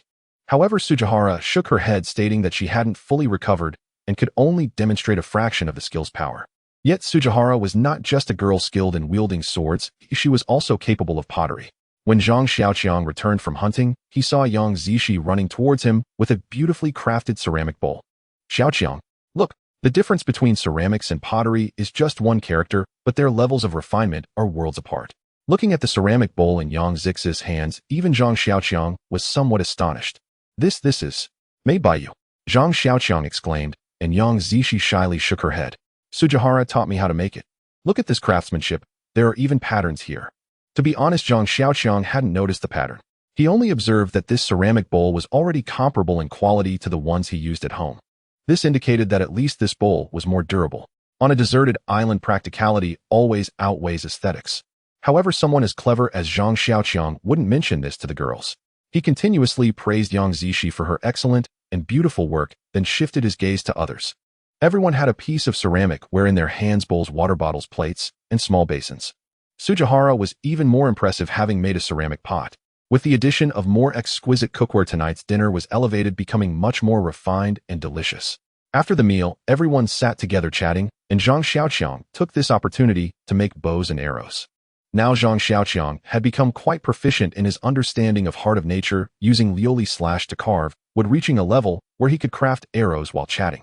Sujihara was astonished to see Zhang Xiaoqiang skillfully crafting a bow.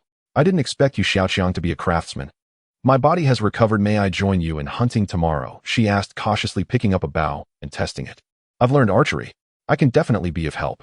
Songshi explained from the side. These past few days, Sujihara has seen you busy with all the hard work at home, doing it all by yourself. She feels guilty and wants to help with whatever she can. Zhang Xiaoqiang thought for a moment and nodded in agreement. It was a good intention on her part, unlike the people in his own home, who only bullied him and left him to do all the trivial chores. Moreover, the key was that Sujihara mentioned she could shoot. This was a technical skill. Zhang Xiaoqiang was currently relying entirely on his own intuition for archery. Hitting prey was half luck and half probability. Looking at the pottery Sujihara made, which she claimed to have learned from ceramics, he was truly impressed by the quality. It was both beautiful and durable. Based on this inference, if she said she learned archery, she must be quite skilled. The next day, Zhang Xiaoqiang took Sujihara out hunting early in the morning. As they walked with bows and arrows on their backs and spears in hand, she and Hani stood beside Yang Zishi. Zishi, shouldn't we treat Xiaoqiang a bit better? Hani said. Why? Haven't we been nice to him? Yang Zishi asked curiously. Songshi glanced at her and shook her head helplessly. Haven't you noticed? Ever since Sujihara arrived, we seem so useless in front of him. Exactly. Look, Sujihara can make ceramics, has martial arts skills, and can accompany him on hunts.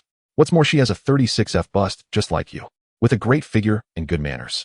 Hani said, wrapping her arm around Yang Zix's shoulder and poking her chest with her finger. Girls like that make us all look inferior.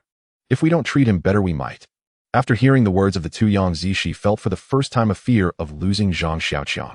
How strange. Didn't she used to dislike him? She wanted him gone, wishing never to see him again. When did she start to fear losing him? What was even more frustrating was that in the past, when she treated him poorly, he only had her by his side. Now there were many excellent people around him, and she felt somewhat useless. Then, let's treat him a little better. Just a little, okay? We can't spoil him too much. Yang Zishi felt unwilling but had to admit that the current situation left her and her friends somewhat passive. So how should we treat him better? Hani asked. Yang Zishi looked at Songshi. Songshi, feeling helpless, replied, what's there to consider? Sujihara is so capable, we should learn from her instead of relying on Zhang Xiaoqiang for everything. Let's learn to make ceramics. Learn archery, Yang Zishi exclaimed vigorously. Didn't Zhang Xiaoqiang make several bows? We can practice secretly every day. I don't believe that with so many of us, one Sujihara can outshine us. Zhang Xiaoqiang strode ahead, bow and arrows slung across his back, a purple gold spear resting at his side. Sujihara followed closely behind. With her accompanying him, Zhang moved deliberately slow. Conversing as they walked, he asked her numerous questions about archery. Sujihara cheerfully answered each one in turn. As their conversation continued, Zhang suddenly raised a hand to halt her, pointing toward the distance. There's a wild boar over there. We'll try to capture it. Sujihara scanned the terrain for a long while before replying with regret. I'm astonished. I cannot see it at all. How did you spot it? Zhang glanced at the distance and understood why Sujihara could not perceive it. The boar stood nearly a kilometer away, obscured by boulders and dense trees. No direct line of sight existed. Yet how had his celestial eye detected it? He had assumed it could not pierce physical obstructions. Clearly, frequent use had refined the ability. His celestial eye had evolved once more. Zhang lowered his bow and drew forth the purple gold spear, preparing to hunt the boar. At first he had worried the spear's blood-siphoning property might poison his prey, but further experience revealed this trait manifested only once during the slaying of a mountain yow. Thereafter, regardless of quarry, the purple gold spear behaved merely as an exceptionally rigid razor-sharp lance. Thus he wielded it without hesitation. Seeing him discard his bow, Sujihara looked puzzled. Zhang explained, "Wild boars are massive, their hides thick. The bows I've crafted cannot pierce them. Only spears would suffice."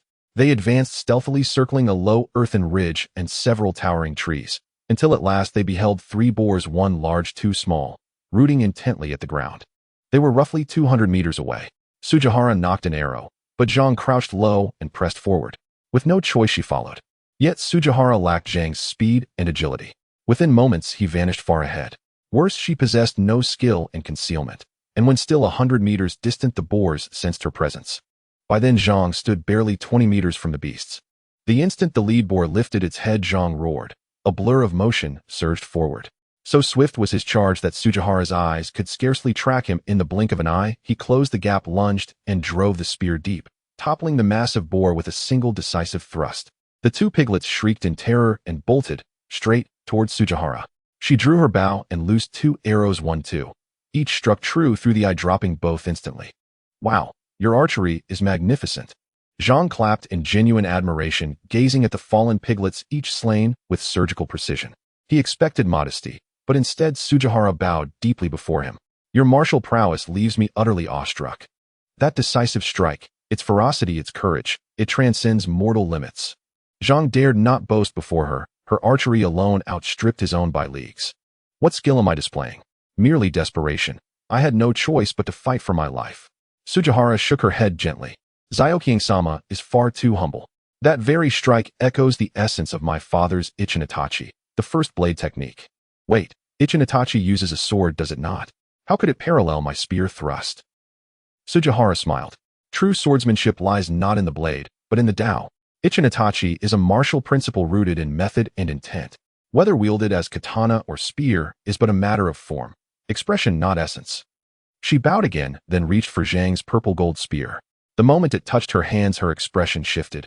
Its weight proved overwhelming.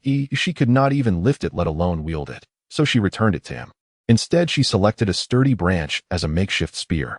Reversing her grip, she held it low against her back, and her posture transformed. In that instant, the petite girl, barely 5 feet tall, seemed to swell into a towering, battle-hardened general radiating unshakable authority. With a thunderous cry, she seized the branch spear with both hands and executed a fierce downward cleave followed by a lightning-fast thrust. Though aimed only at empty air before Zhang, and though still several paces distant, a palpable wave of killing intent washed over him, triggering an instinctive leap backward. He sprang over 10 meters clear. Sujihara's eyes widened anew, then she bowed with profound reverence. Zyokying-sama truly conceals his mastery. Every gesture astonishes. Zhang had no time for modesty. He replayed her strike in his mind, savoring its power and precision, pondering it deeply. "Sujihara, thank you. You're teaching me martial art." She offered a shy, warm smile. "Zyokying-sama saved my life. I have no way to repay you. I wish to gift you the Rurizen, but it holds little value for you while it is my father's sacred legacy. So, please master Ichinitachi. Let it be my heartfelt offering." Zhang laughed. "Sujihara, when you call me, could you drop the sama? It feels overly formal, distant. Just call me Xiaoqiang." The largest boar weighed nearly 100 kilograms, the smaller ones 20 to 25 kilograms each, far too heavy for Sujihara to carry. Zhang hoisted the largest on his shoulders, gripping 1 piglet in each hand. Sujihara bore his bow, arrows, and purple gold spear. Side by side, they retraced their path toward the cave. Their pace, slowed by Sujihara's presence, delayed their return considerably.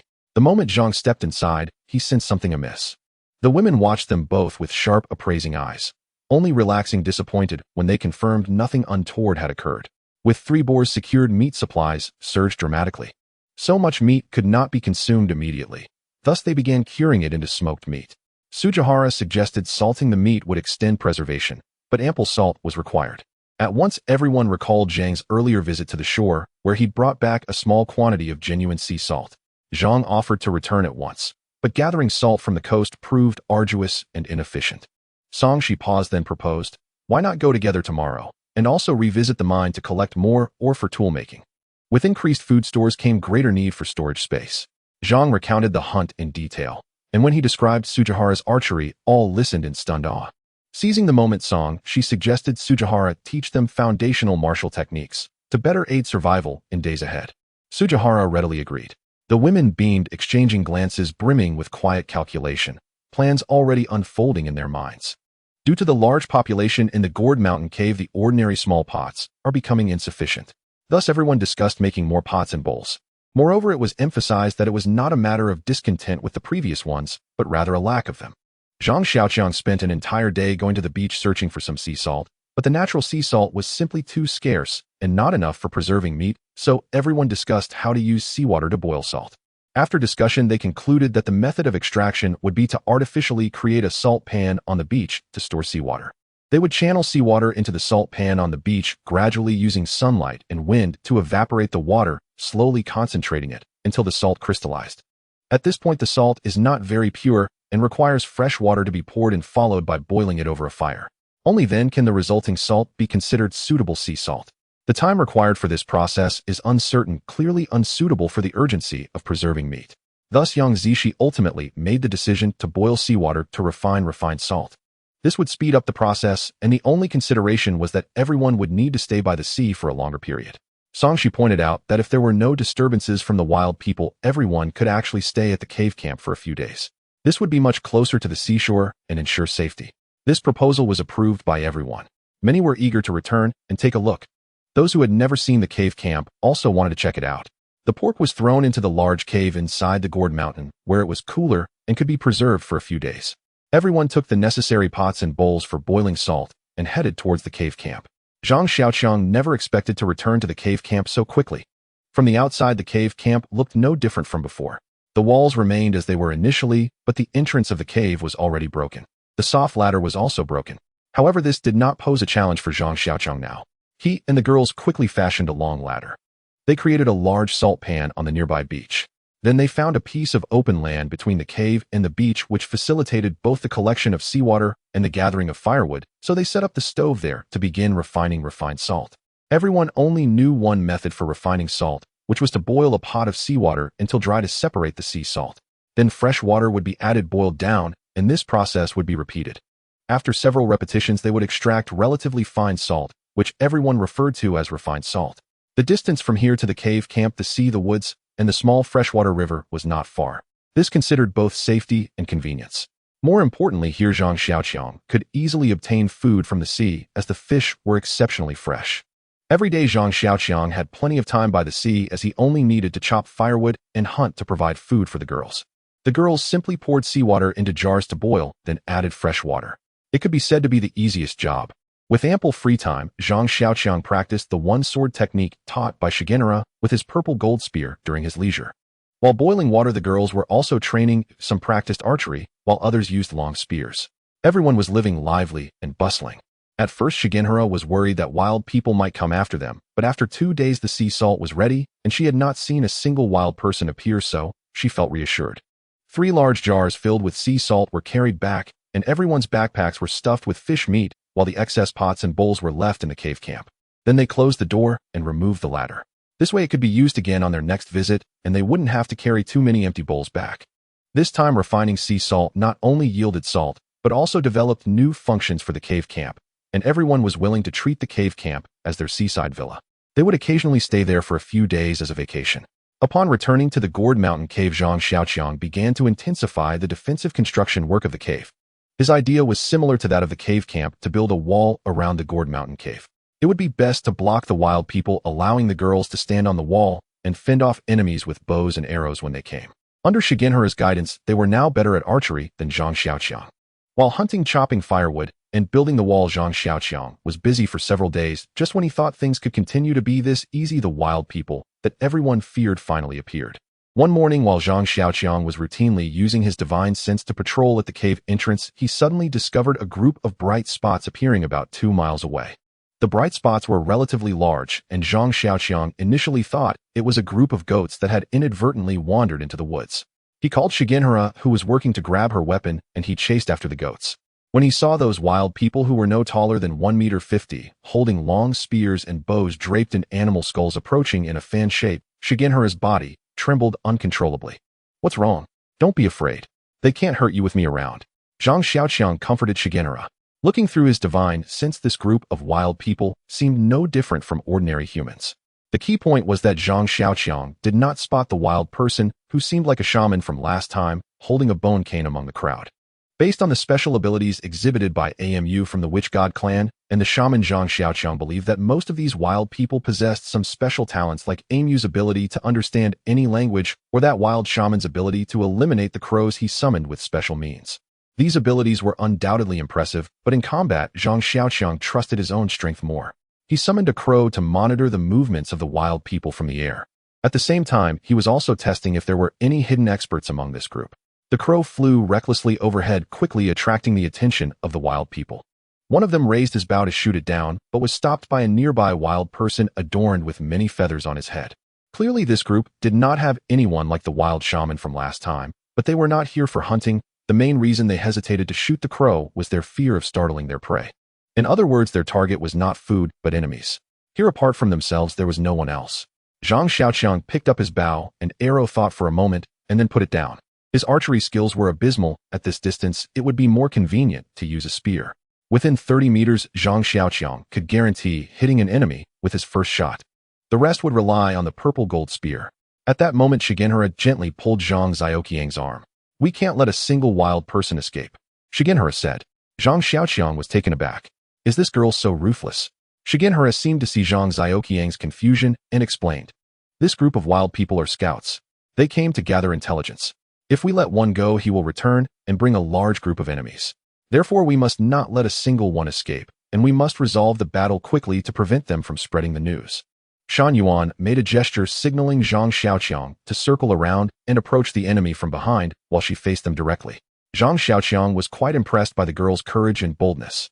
She cautioned him to be careful while stealthily moving forward with her weapon.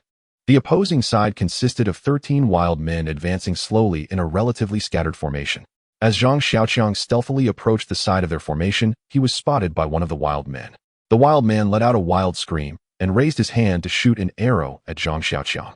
The sharp arrow whizzed past Zhang Xiaoqiang's face, startling him into jumping up, and without thinking he threw a spear. The spear pierced through the wild man, pinning him against a nearby tree with tremendous force. Almost simultaneously, all the wild men launched their ranged weapons towards Zhang Xiaoqiang. Most of the projectiles were dodged by Zhang Xiaoqiang, and he deflected 2 accurately thrown spears with his own spear. However, one arrow struck him squarely in the chest. Ouch! Zhang Xiaoqiang exclaimed in pain.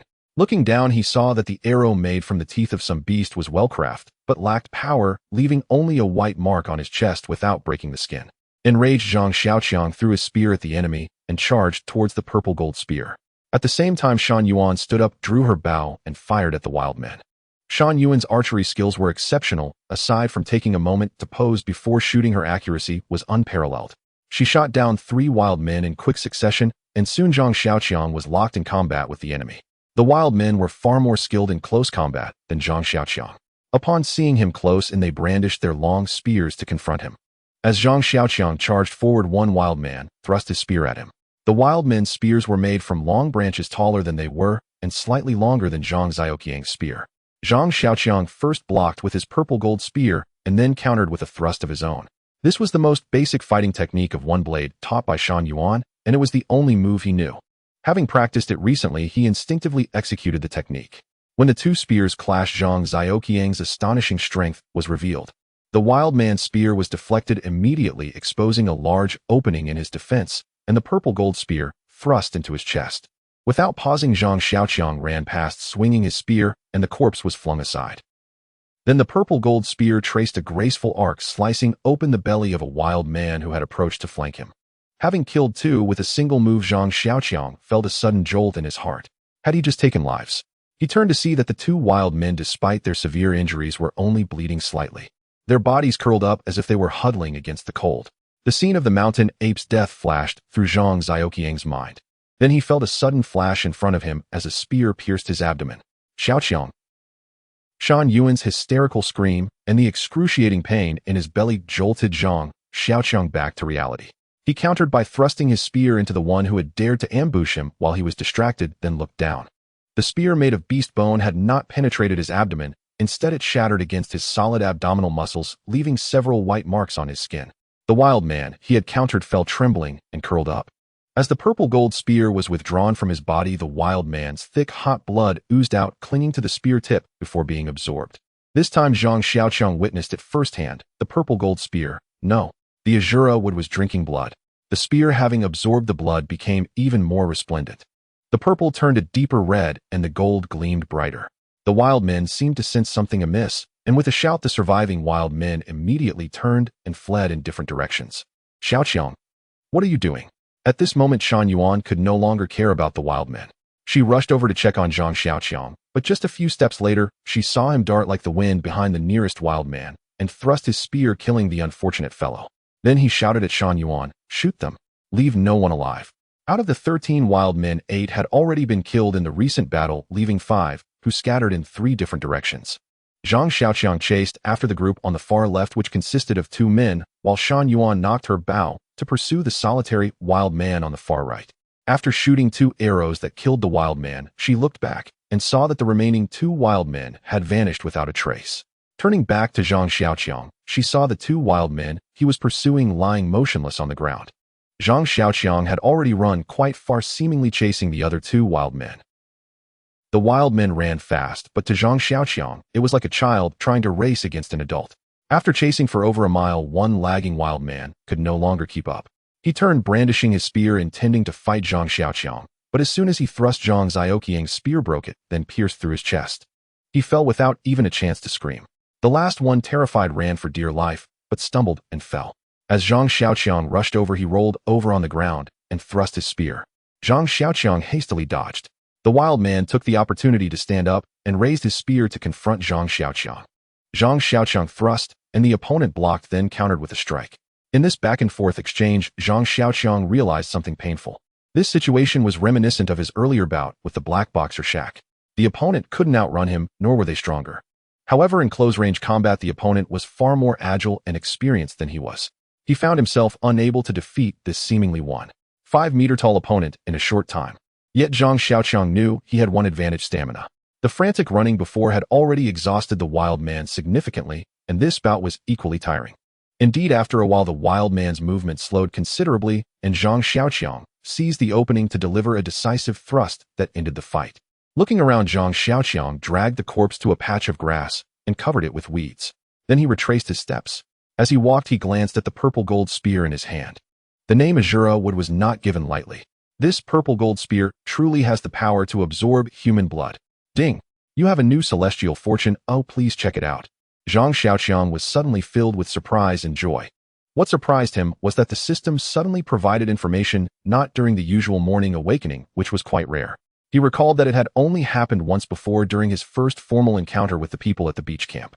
What brought him joy was that whenever the system provided information, it was usually good news. After all, isn't that what celestial fate is about? Congratulations. You have slain a demon tribe. You have earned 9 merit points. The merit point function has been activated. You can exchange merit points for celestial techniques, treasures, alchemical pills, and cultivation methods in the Penglai Immortal Garden. For specific details, please check in the Penglai Immortal Garden. Penglai Immortal Garden. Where is that? Zhang Xiaoqiang was puzzled when Sayu came running over with a large group of girls. It turned out that Zhang Xiaoqiang had said he was taking Sayu hunting. The girls, having heard this, felt they had trained well and wanted to test their skills. After the two left under Yang Zix's leadership, everyone picked up their weapons and followed. By the time they arrived, Zhang Xiaoqiang had already chased after the wild man, leaving Sayu alone to clean up the battlefield. When they heard that Xiaoqiang had gone off alone, everyone was worried and decided to follow.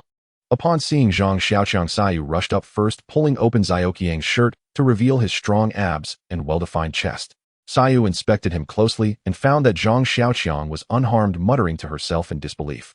How is this possible? I saw you get hit by an arrow and stabbed by a spear. Before Zhang Xiaoqiang could respond, Yin Susu chimed in sarcastically, oh, you're even bolder than I am. Sister Yang is still here. You're just like this. Step aside, let me take a look too. Sayu was worried, but after Yin Susu's comment, and seeing the peculiar looks from everyone, her face turned red. She quickly explained. When Yang Zishi heard that Zhang Xiaoqiang was injured, she leaned over to take a look and asked suspiciously, where? This guy seems even more lively than usual. Songshi also took a glance, shook her head, and walked away. Seeing this, everyone gathered around taking turns to look with In Susu, even reaching out to poke him. Zhang Xiaoqiang felt a bit embarrassed. Everyone stopped messing around. I'm really fine. We just wanted to take advantage of the situation, Yang Zishi said, walking over and also reaching out to rub Xiaoqiang's stomach.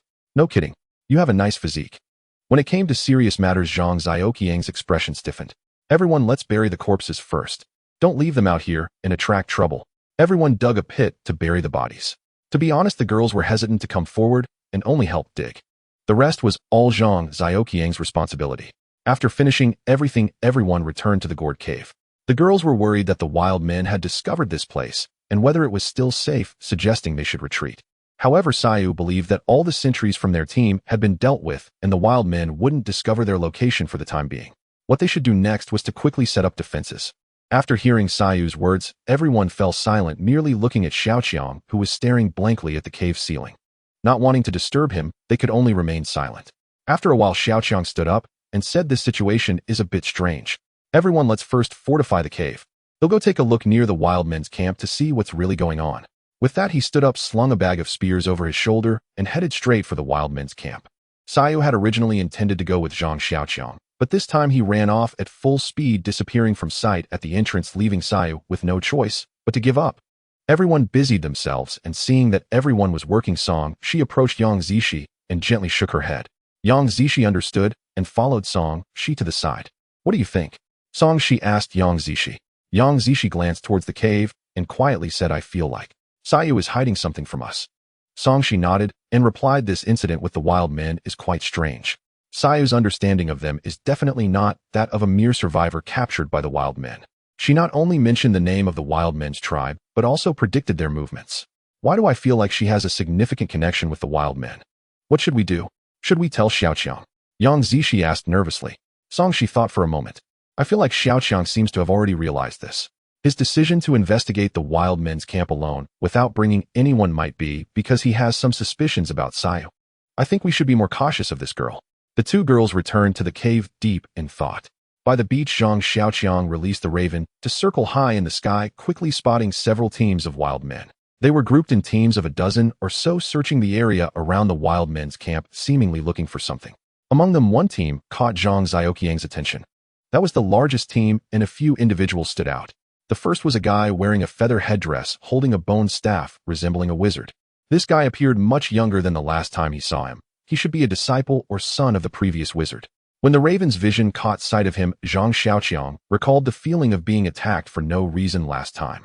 The second was a robust man, standing at least 1.6 meters tall, unusually large and strong among the wild men, with unique decorations on his head, looking like a leader. The third was a little wild girl, her face painted with colorful dyes, holding a bow.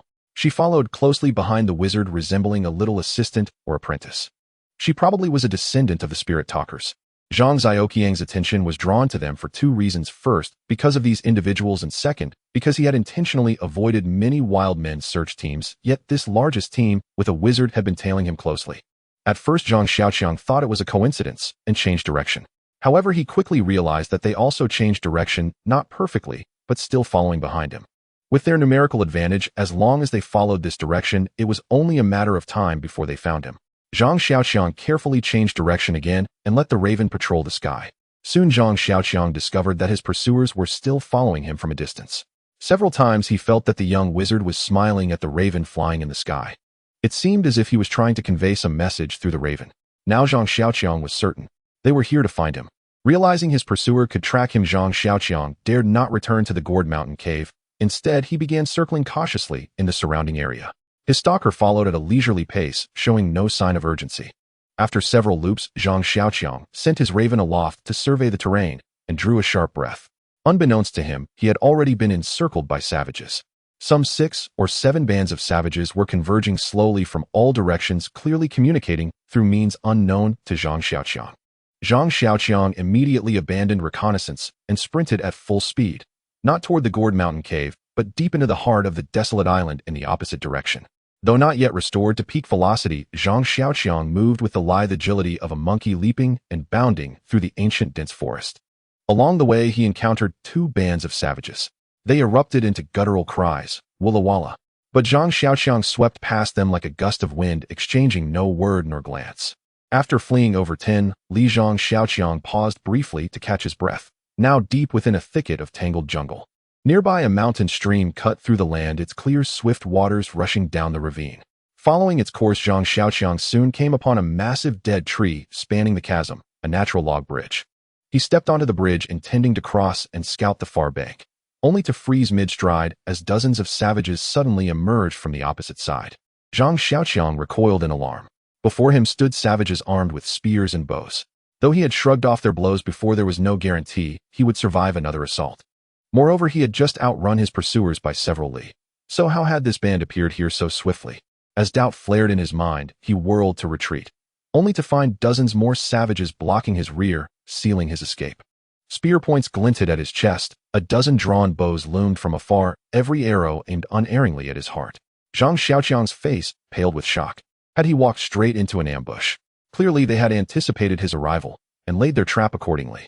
The pursuers earlier had merely been bait, an elaborate ruse. Now he was cornered prey, crouched helplessly in the jaws of the hunt. Glancing at the savages, most barely 5 feet tall, he spat inwardly in contempt. Then, gripping his Zijin spear level and steady, he advanced step by deliberate step toward the bridgehead. Seeing him approach, several savages lunged forward with spears raised. With a fluid twist and parry, Zhang Xiaoqiang deflected 2 thrusts, sending both weapons clattering into the ravine. The savages recoiled in stunned surprise, stumbling back 2 paces. Emboldened, Zhang Xiaoqiang prepared to leap ashore when a voice rang out, "Halt!" "Foreigner!" A young woman's voice echoed from behind. A savage maiden stepped forward, her attire unmistakably denoting high status among her people. Her features stirred a faint, unsettling familiarity. After a moment's recollection, Zhang Xiaoqiang remembered during his Raven's aerial reconnaissance, the largest pursuit group had included a girl whose face was nearly identical to this maiden's. They were sisters, and judging by her garments, this elder sister too was a bearer of the mind speech art. Her cadence matched that of AMU precisely. Seeing Zhang Xiaoqiang pause, the maiden bowed deeply and courteously. "Greetings, foreigner. I am Ashi, messenger of the mind speech art of the Bai Mo tribe." "Ashi," she announced, gesturing grandly. "This is our king, the chieftain of the Bai Mo tribe, Bai Lang." At her words, a stern, middle-aged savage emerged, clad in beast-hide armor, wielding a scepter crowned with a skull. The chieftain exuded regal authority. He addressed Zhang Xiaoqiang with a torrent of guttural speech, which Ashi translated. "King Bai Lang declares this land belongs to the Bai Mo tribe, and outsiders are unwelcome, especially those who slew the king's eldest son, the crown prince destined to inherit the throne." "I know nothing of your crown prince," Zhang Xiaoqiang replied, bewildered. "Nor do I know who killed him. Just tell me what you intend to do." Ashi continued, translating. "The king says surrender the woman who murdered the prince and depart from Bai Mo lands at once. Refuse, and you become an enemy of the Bai Mo. We shall wage war upon you." Zhang Xiaoqiang shook his head. "I have no idea what you're talking about. I've never seen your prince, or any such woman." Ashi sighed. Recently, the Grand Shaman, guided by the Bai Mo, traced the murderer's flight path and dispatched warriors to pursue her. None returned. The shaman declared they were slain by the divine wood. Yet you hold that very wood in your hand. How dare you deny it? Zhang Xiaoqiang now grasped the broad outline. "I know nothing of your accusations. When we first met your people, they attacked first. I acted only in self-defense. And now you surround me, yet I sought you not." Ashi sighed again. "This is Bai Mo land. Only Bai Mo may dwell here. All intruders are offered as sacrifices to the Bai Mo. Foreigner, even your divine wood cannot shield you from its wrath. Worse still, you sent killers to slay our prince. If you refuse to surrender her, you shall die here today." Zhang Xiaoqiang laughed coldly. "All this talk, a Bai Mo of murder, it's mere pretext. What you truly want is my life. Then fight. Why waste breath on empty words?" He assumed a battle stance, raising his Zijin spear high. No translation was needed now. The savages lifted their weapons in unison. Suddenly, King Bai Lang raised both hands and commanded silence. Then he spoke directly to Zhang Xiaoqiang, while Ashi translated. "Our King Bai Lang challenges you personally to avenge his son. Upon your death, he will march to your hiding place and slaughter your women, offering them as sacrifices to the Bai Mo." At this, Ashi gazed upon Zhang Xiaoqiang with quiet sorrow. "It is tragic, foreigner. Once Bai Lang strikes, none survive, for he is the living incarnation of the Bai Mo." Zhang Xiaoqiang scoffed. "Empty boasts. I only fear you'll renege if you lose." Ashi smiled. "Rest assured, if you defeat King Bai Lang, you shall leave unharmed today. No warrior of the Bai Mo shall raise a weapon against you before sunset." The White Wolf King shed his ornamental regalia and accepted a long spear from one of his subordinates. Then he stood motionless in place. Behind him, the elderly man who had once left Zhang Xiaoqiang deeply unsettled stepped forward. "This is our tribe's grand shaman. He shall pray for the White Wolf King, invoke the power of the White Demon to banish our enemies," Ashi declared. Zhang Xiaoqiang still vividly recalled this grand shaman. With a single thunderous shout, the elder had dispersed the ravens Zhang Xiaoqiang had summoned, and left him humiliated and speechless. Clearly the man possessed genuine ability. So Zhang Xiaoqiang remained where he stood, watching intently as the grand shaman began his rites. Clutching his bone staff, the grand shaman tapped the White Wolf King lightly upon the shoulder, then chanted an eerie dissonant hymn while performing a grotesque twisting dance. The surrounding tribesmen joined in unison, their voices rising with fervent zeal, as if they themselves were about to step onto the battlefield at any moment. As the White Wolf King's dance grew increasingly frenzied, the tribesmen gradually retreated, clearing a wide open space around the bridgehead.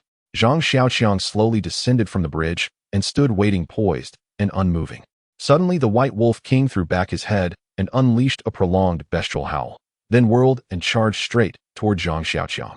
Zhang Xiaoqiang had expected a few ritual words first, but instead the White Wolf King lunged forward, spear leveled for a lethal thrust. Zhang Xiaoqiang hastily parried with his Zijin spear. The two shafts collided with a sharp, ringing clang. A jarring tremor surged up his arms. He had failed to deflect the White Wolf King's spear entirely.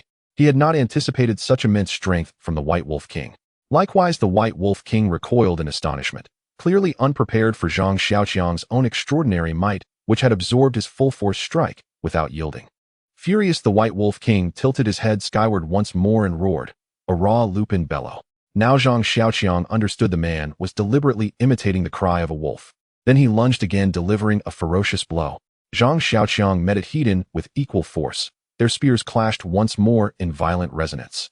This time Zhang Xiaoqiang fully braced and steady-handed held firm, while the White Wolf King staggered backwards several paces, staring at him in stunned disbelief. Zhang Xiaoqiang flexed his arm experimentally, finding no strain or injury, and gestured calmly for the White Wolf King to continue. A flush of fury darkened the latter's face as he raised his head and howled anew. Then he charged once more. This time their bodies crashed together, and their spears groaned with a brittle cracking sound. Zhang Xiaoqiang remained rooted in place, but the White Wolf King's expression shifted abruptly. Then he stumbled backward repeatedly, his spear snapping cleanly in two under the unbearable strain. In that instant Zhang Xiaoqiang grasped the truth. Each bestial howl the White Wolf King emitted amplified both his strength and speed. By the third howl his power and swiftness had doubled from the second, escalating relentlessly.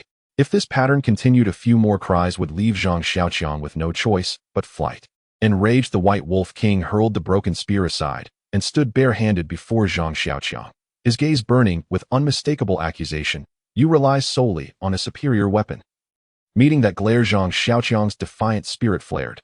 He reversed his Zijin spear and slung it across his back, then spread his arms wide in challenge. "Come on then."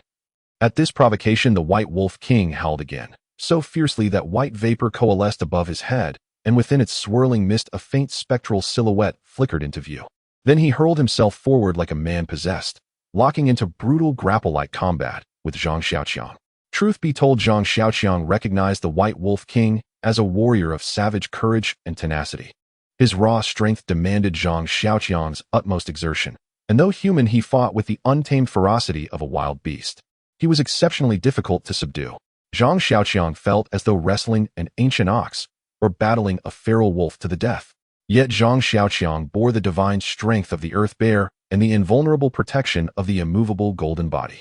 The White Wolf King's powerful hands could gouge deep, distinct claw marks into solid tree trunks, yet they could not pierce Zhang Xiaoqiang's skin. In contrast, every punch and kick Zhang Xiaoqiang landed struck with unerring, crushing force. As the fight dragged on, the White Wolf King began to falter. Zhang Xiaoqiang, emboldened by momentum, launched a flying kick, sending the White Wolf King sprawling onto his back. Just as Zhang Xiaoqiang surged forward for follow-up strikes, the world before him blurred. Then a colossal force slammed into him, hurling him violently backward through the air. Staggering upright, he steadied himself and focused his gaze, only to see the emaciated Grand Shaman still clutching his bone staff, standing where he had struck. The Grand Shaman stood tall, arms raised high. At once the tribesman bowed low and knelt in reverence. He addressed Zhang Xiaoqiang in rapid guttural syllables, then turned and spoke similarly to the White Wolf King. The White Wolf King protested briefly, but ultimately bowed his head in reluctant submission, casting Zhang Xiaoqiang one last venomous glance before turning away and departing. The tribesmen followed in silence, though each as they passed cast Zhang Xiaoqiang a look now laced with palpable fear. Ashi offered a respectful bow to the Grand Shaman, then approached Zhang Xiaoqiang. Congratulations, outsider. You have defeated the king of the White Demon tribe. Until the sun sets today, you are safe. Wait. Zhang Xiaoqiang called out, halting her departure. What of those people you captured? The captives held in your camp. Ashi glanced at him coolly. Do you truly believe defeating the White Wolf King grants you the right to negotiate with the White Demon tribe? Know this: when the sun sinks below the horizon, our entire tribe will unleash its warriors to hunt you and your companions without mercy. For now, focus instead on your own survival. Then tell me, what manner of person slew your prince? An outsider, wielding weapons like yours, who killed the prince's eldest son. The Grand Shaman says she travels with you. Zhang Xiaoqiang fell silent. If his intuition was correct, Ashi spoke of Sujihara. Sujihara had arrived later, and until then the White Demon tribe had never pursued Zhang Xiaoqiang and his companions. Only after Sujihara's arrival did they cross to this side of the island. More significantly, Sujihara knew far too much about the White Demon tribe. How could an ordinary young girl possess such intimate knowledge? After Ashi departed, Zhang Xiaoqiang turned to retrace his steps toward the cave, but paused after only a few paces. He turned and saw a tall, broad-shouldered tribesman standing some distance behind him. Beside him stood a curious young tribeswoman. Are you the warrior who defeated the White Wolf King? She asked wide-eyed. The moment she spoke, Zhang Xiaoqiang recognized her as another mind-speech envoy, just like Ashi. And judging by her features, she was almost certainly Ashi's younger sister. The wild man beside the girl spoke a few words, and she nodded with a gentle smile before turning to Zhang Xiaoqiang. Let me introduce myself first. I am a Fei, the younger sister of Ashi. You've already met my elder sister. Yes, I too am a messenger of the lingual heart. This is Prince Baimu of the Bai Mo clan, the first heir to the throne. Zhang Xiaoqiang gazed at them coldly. Noticing his hostility, a Fei's eyes flickered thoughtfully, then suddenly asked, How is Sister Sangyuan faring in your care? You know Sangyuan? Zhang Xiaoqiang asked. A Fei nodded. It was I who secretly set Sister Sangyuan free, and it was I who urged her to slay Baishir. Because Baishir was utterly loathsome, he slaughtered without mercy, offering victims to the Bai Mo. His obsession with the throne drove him to grovel before the Bai Mo, yet the Bai Mo ignored him entirely. The Bai Mo has chosen Baimu as their rightful king. Zhang Xiaoqiang now pieced it together. This Baimu must be the second son of Bai Lang, the Wolf King who intended to pass the throne to his eldest Baishir, only for the younger brother to secretly eliminate his elder. That explained why he claimed to be the first heir. Gazing upon this young man, relatively presentable even among wild tribesmen, Zhang Xiaoqiang felt a quiet disdain. To murder one's own elder brother for the crown, such deeds were tolerable on screen, but witnessing them in flesh stirred deep unease within him. A Fei continued, Brother Baimu declares he has fulfilled his promise to Sister Sangyuan. Now he expects Sister Sangyuan to honor hers in turn. Well then, we won't detain you further. After sunset you have grave matters awaiting you. We take our leave, for now. Please tell Sister Sangyuan. Only once our pact is fulfilled will her deepest wish come to pass. With that the two turned and departed without looking back, while Zhang Xiaoqiang called out urgently behind them. What matter are you referring to? What pact did Sangyuan make with you? What urgent task lies ahead? They strode away, not glancing back, leaving Zhang Xiaoqiang seething, ready to charge after them and strike them both. Two separate bands of wild tribesmen had warned him tonight they would settle accounts. Zhang Xiaoqiang dared not waste a moment. He bolted toward home. Yet after sprinting partway toward the cave, he abruptly halted. An uncanny sensation gripped him. He was being followed, watched.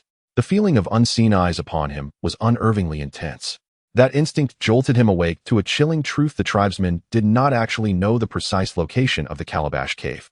Their repeated warnings, "We'll attack at night," were meant only to unnerve him, forcing him to rush home and raise the alarm. Their aim was clear: to provoke haste, to compel him to return and warn the others. Yet even if he did, what aid could Yang Zishi and the other girls possibly offer? Of all of them, only Sangyuan might prove useful, and even her allegiance remained shrouded in doubt. Realizing this, Zhang Xiaoqiang feigned frantic urgency, yet subtly altered his course, luring the tribesmen astray into unfamiliar terrain. Roughly 1 li behind him, 2 tribesmen, bodies daubed in white pigment, crawled low, sniffing the ground, where Zhang Xiaoqiang's footprints still lingered, then exchanged confirming nods before resuming pursuit. Zhang Xiaoqiang recalled his raven familiar, marveling inwardly. These tribesmen truly possessed extraordinary innate talents, tracking prey by scent alone like hounds, using nothing but human olfaction. Ironically, this reassured him.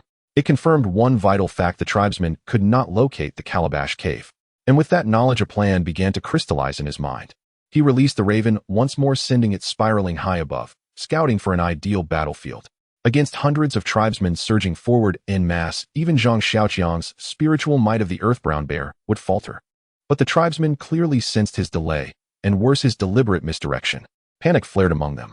From behind Zhang Xiaoqiang surged a torrent of warriors, clad in crude armor forged from beast skulls, brandishing spears and bows, racing forward with terrifying speed. It was the first time he'd witnessed their full hunting stride. They were astonishingly swift, nearly matching his own pace. Clearly they hunted by endurance, chasing down prey across vast distances. He estimated their speed between 150 and 200 li per hour. Such velocity would overwhelm most foes, but catching Zhang Xiaoqiang, a fool's fantasy. He made no effort to outrun them completely, instead maintaining a measured, unhurried pace, soon entering a sprawling thicket of dense shrubbery. The thicket stretched ominously vast. Even the raven circling high above failed to glimpse its boundaries. Behind him the tribesmen grew frenzied. At the vanguard emerged elite warriors, wearing thick wooden helms beneath layered skull armor forged from beasts' craniums. Taller and swifter than common tribesmen, they charged onward, howling the same guttural wolf cry their wolf king unleashed before battle.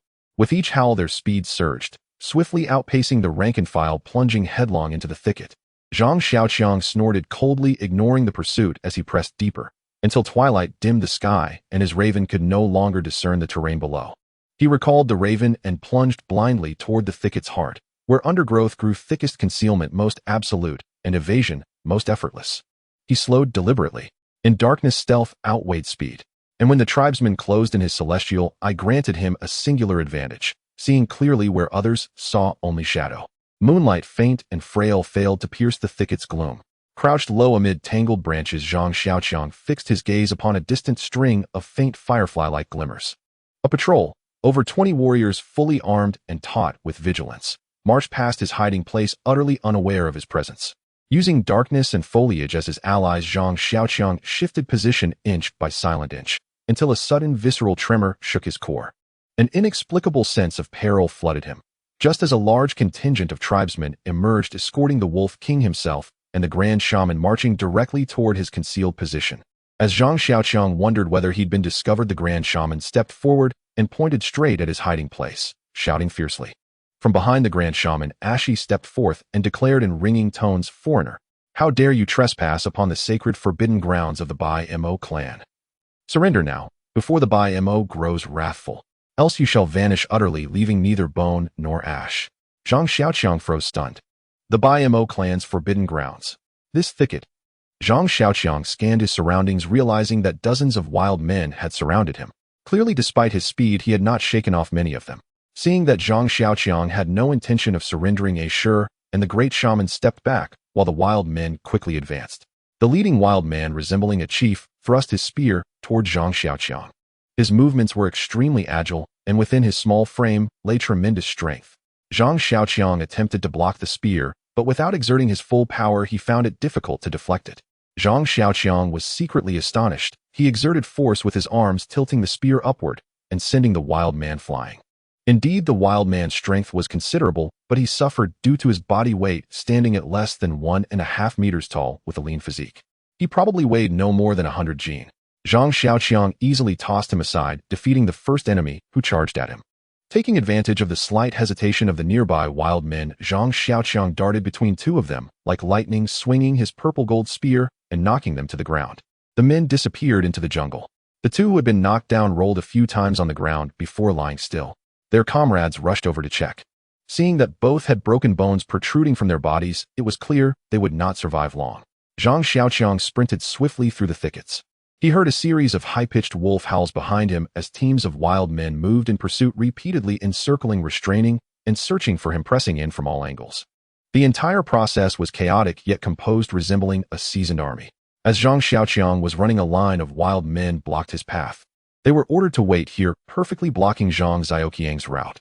Zhang Xiaoqiang hesitated for a moment, gritted his teeth, and charged in. He preferred to minimize killing, but in the unavoidable situation he had no choice but to fight desperately. This time Zhang Xiaoqiang showed no mercy. With a sweep and a thrust of his purple-gold spear, he claimed a life, and the wild man he tossed cried out in agony. In just a few seconds, a small squad of over 10 wild men was pierced through by Zhang Xiaoqiang. Leaving the wild men behind, he continued to sprint forward. However, he knew that the time spent killing those few wild men had already delayed him, allowing more to catch up. Zhang Xiaoqiang was not worried about this. He had great confidence in his stamina and speed. For so long, he had survived relying on these two attributes. This time as well. Suddenly, a wave of tension surged through Zhang Xiaoqiang. A sense of crisis compelled him to stop abruptly and roll to the side, evading his intended path. In the next moment, a dozen black arrows struck the ground just a few meters ahead of where Zhang Xiaoqiang had stood. Those were the archers of the wild men, and their skills were evidently exceptional, capable of tracking Zhang Xiaoqiang's rapid movements and accurately calculating his position. Had Zhang Xiaoqiang not halted and performed a side roll, he would surely have been hit by those arrows. Even more concerning to him was the inexplicable sense of danger emanating from the black wooden arrows. His instincts told him that those black wooden arrows were entirely capable of inflicting harm on him, and he sensed a faint metallic smell emanating from the arrow shafts. These wooden arrows were clearly poisoned.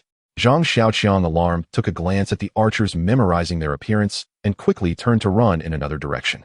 With a shout, the wild men took off in pursuit, but they saw Zhang Xiaoqiang suddenly pivot and charge back. With a sweep of his purple-gold spear, he plunged into the midst of the archers. A series of screams erupted as Zhang Xiaoqiang barreled through, taking down several archers before they were forced to scatter in all directions. Seizing this chance, Zhang Xiaoqiang slipped into the dense jungle and escaped. He moved like the wind, unimpeded by any opponents. The wild men exchanged glances, unsure of how to respond to the situation. Behind them, the White Wolf King charged forward in a rage, glaring fiercely at the wild men. The wild men, terrified, knelt on the ground, bracing for the White Wolf King's wrath. Meanwhile, the great shaman shook his head and muttered a few words. The White Wolf King hesitated for a moment, then reluctantly nodded, as if making a difficult decision, before turning to leave. Ashur looked at the kneeling wild men with a hint of compassion in her eyes before turning her head away. Beside her, the wild men guards brought by the White Wolf King suddenly raised their spears, aiming at the kneeling wild men. The great shaman cautiously pulled out a skull the size of a fist from his robes. Upon seeing the skull, the kneeling wild men panicked. One attempted to stand and flee, but was thrust down by a nearby wild man. The great shaman quickly stepped forward, pouring some black powder from the skull onto the mouth and nose of the slain wild man. The other wild men watched in horror as the deceased wild man trembled, frothing at the mouth, and suddenly stood up, his veins bulging and blood vessels visible. His eyes rolled back, revealing the whites. His skin began to pale, and soon all exposed skin turned an ashen white. His body emitted a horrific cracking sound as the originally 1.5 meter tall figure grew robust and towering, as if inflated. Yet the agonized sounds escaping from his mouth and nose sent chills down the spine. The kneeling wild men gazed at the transformed white figure with despair in their eyes. As Zhang Xiaoqiang ran, he slung the bow and arrows he had just snatched over his back. It was a simple bow made from raw wood. The wood was sturdy and powerful, and the bowstring was made from the tendons of some animal, resilient and elastic. Most astonishing to Zhang Xiaoqiang was the black arrows. They were simply sharpened black twigs, yet Zhang Xiaoqiang recognized at a glance that these could definitely pierce his immovable golden body. Moreover, the toxins within, although unknown, appeared to match the uniqueness of the bow and arrows, suggesting they were not ordinary poisons. This was undeniably a troubling discovery for Zhang Xiaoqiang. Previously, he could rely on his immovable golden body for protection, easily dominating the wild men's weapons without significant harm. Now both sides were evenly matched in weaponry. The black arrows were definitely comparable in lethality to the purple gold spear. The key point was they had many more arrows. The purple gold spear was limited to just one. Zhang Xiaoqiang was unaware that while he analyzed the poisoned arrows, the pursuers behind him had gradually slowed their pace. Meanwhile, 5 or 6 towering giants, each over 2 meters tall, were pursuing him with surprising speed for their size. While fleeing, Zhang Xiaoqiang assessed the combat strength of the wild men in his mind. The wild men could be roughly divided into 3 types. The first type, Zhang Xiaoqiang brandished a spear in his right hand and swiftly dispatched them with a single thrust. These were ordinary wild men. These were not a significant threat to Zhang Xiaoqiang, even if dozens or hundreds surrounded him. If a strike did not result in death or could be blocked or evaded, these were likely the second type of wild men. With slightly better combat ability, this type mainly focused on pursuit and interception. If they managed to stall him, he would be surrounded by the elite wild men. The elite wild men constituted the third type, possessing formidable combat strength capable of countering Zhang Xiaoqiang's spear thrust without retreating. These were all highly combatant beings, strong enough that if they surrounded him, Zhang Xiaoqiang could not guarantee his escape. Moreover, their signature weapons were the poisoned black arrows. Do not think that only elite wild men could withstand Zhang Xiaoqiang's spear thrust. In fact, the most formidable move Zhang Xiaoqiang mastered was precisely this single-handed thrust. Although wielding the spear with one hand reduced the force, it significantly increased the reach compared to using two hands. Unless facing an opponent of equal strength, Zhang Xiaoqiang preferred to use the spear one-handed. Distance implies safety. As he ran, Zhang Xiaoqiang felt something strange. Along the way, the number of wild men he encountered dwindled, yet the elite wild men increased. Moreover, the further he ran, the greater the pressure he felt in his heart. It was as if some dangerous entity awaited him ahead. Without hesitation, Zhang Xiaoqiang turned and ran in another direction. However, he had not gone far when he was met with a ground-shaking roar. 5 or 6 exceptionally large and burly monsters came charging at him recklessly. These creatures stood about 2 meters tall, their muscles grotesquely developed. The flesh on their shoulders protruded, making their heads appear abnormally small. Upon closer inspection, the absurdly small heads were actually those of ordinary wildmen, their faces unchanged, yet the surrounding muscles and bones had swollen, as if a balloon had inflated and squished their faces. These monsters were ghostly pale, their skin bulging, as if bones were pushing against the surface from beneath. This made them look exceptionally hideous. Upon seeing Zhang Xiaoqiang, these ugly beings let out a furious howl, as if harboring a deep-seated hatred. They charged at him like madmen. The leader, as it ran, brushed against trees the size of a person's thickness, causing them to moan and lean to one side. The monster roared as it lunged at Zhang Xiaoqiang, swinging a massive fist downwards like a giant watermelon. With a whooshing sound, the fist came barreling towards Zhang Xiaoqiang's head. He nimbly leapt up, narrowly avoiding the full-force strike, as the fist crashed into the ground with a resounding boom. A deep imprint was left in the ground. Seizing the opportunity, Zhang Xiaoqiang jumped to the height of the monster's shoulder and thrust his spear at its pitifully small head. This time, Zhang Xiaoqiang used both hands. He dared not underestimate such a large creature. Despite its size, the monster was surprisingly agile. It dodged, avoiding the fatal blow. The purple gold spear plunged deeply into its shoulder, embedding half a foot into its flesh before the tip met a hard barrier. That was the hard bone within its flesh that had blocked the attack. Zhang Xiaoqiang took advantage of the moment to stand on the monster's shoulder. The monster, in pain, let out a cry and tossed Zhang Xiaoqiang off its back, stumbling right into another charging monster. The intelligence of these two monsters was evidently low. After colliding, they roared angrily at each other. Faced off, the injured monster furiously punched the other in the head, and the other retaliated with a punch of its own. The two beasts began to brawl. As they fought, they obstructed the view of several other monsters behind them. Seizing the chance, Zhang Xiaoqiang turned and attempted to escape in another direction. However, it seemed the wild men had anticipated this situation. As he turned, he saw 3 elite wild men brandishing spears blocking his path. They formed a formation to encircle him from the front. The foremost one pressed his spear against Zhang Xiaoqiang's purple gold spear, while the other 2 elite wild men targeted his flanks. Zhang Xiaoqiang flicked his wrist, the purple gold spear rebounding off the wildman's spear, and with that momentum, he thrust forward like a bolt of lightning, piercing the wildman's throat. He then twisted his body into an unnatural angle, allowing the 2 long spears to graze against his skin, leaving 2 bloody scars. With a low shout, Zhang Xiaoqiang thrust his spear like lightning, and with 2 soft sounds, the remaining 2 native warriors were also pierced through the throat.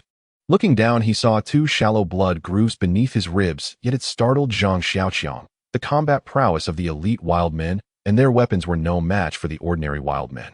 The spears they wielded seemed made from the teeth of some beast. Injured Zhang Xiaoqiang's heart was no longer steady. However, just as he delayed, another monster crashed into him from the side. Caught off guard, he was knocked down hard, and the 2 of them flew like a pair of out-of-control trains, crashing into several small trees before coming to a stop. Once Zhang Xiaoqiang steadied his feet, he immediately jumped away. The monster, however, stood there foolishly unmoving as a stream of black blood flowed from its chest. During the collision, Zhang Xiaoqiang's purple gold spear had pierced this creature's heart, and he pulled it out as he jumped away. Zhang Xiaoqiang watched as the thick black blood clung to the tip of his purple gold spear, seemingly alive, as it crawled up the spear before ultimately being absorbed and vanishing from the spearhead. In that instant, Zhang Xiaoqiang felt as though the purple gold spear had come alive. Suddenly, a spear came from behind, launching a surprise attack. Zhang Xiaoqiang did not turn around. It was as if he had eyes in the back of his head. He twisted his body, allowing the spear to graze past his back, leaving a bloody gash on his skin. However, that wild man was struck in the throat by Zhang Xiaoqiang's spear.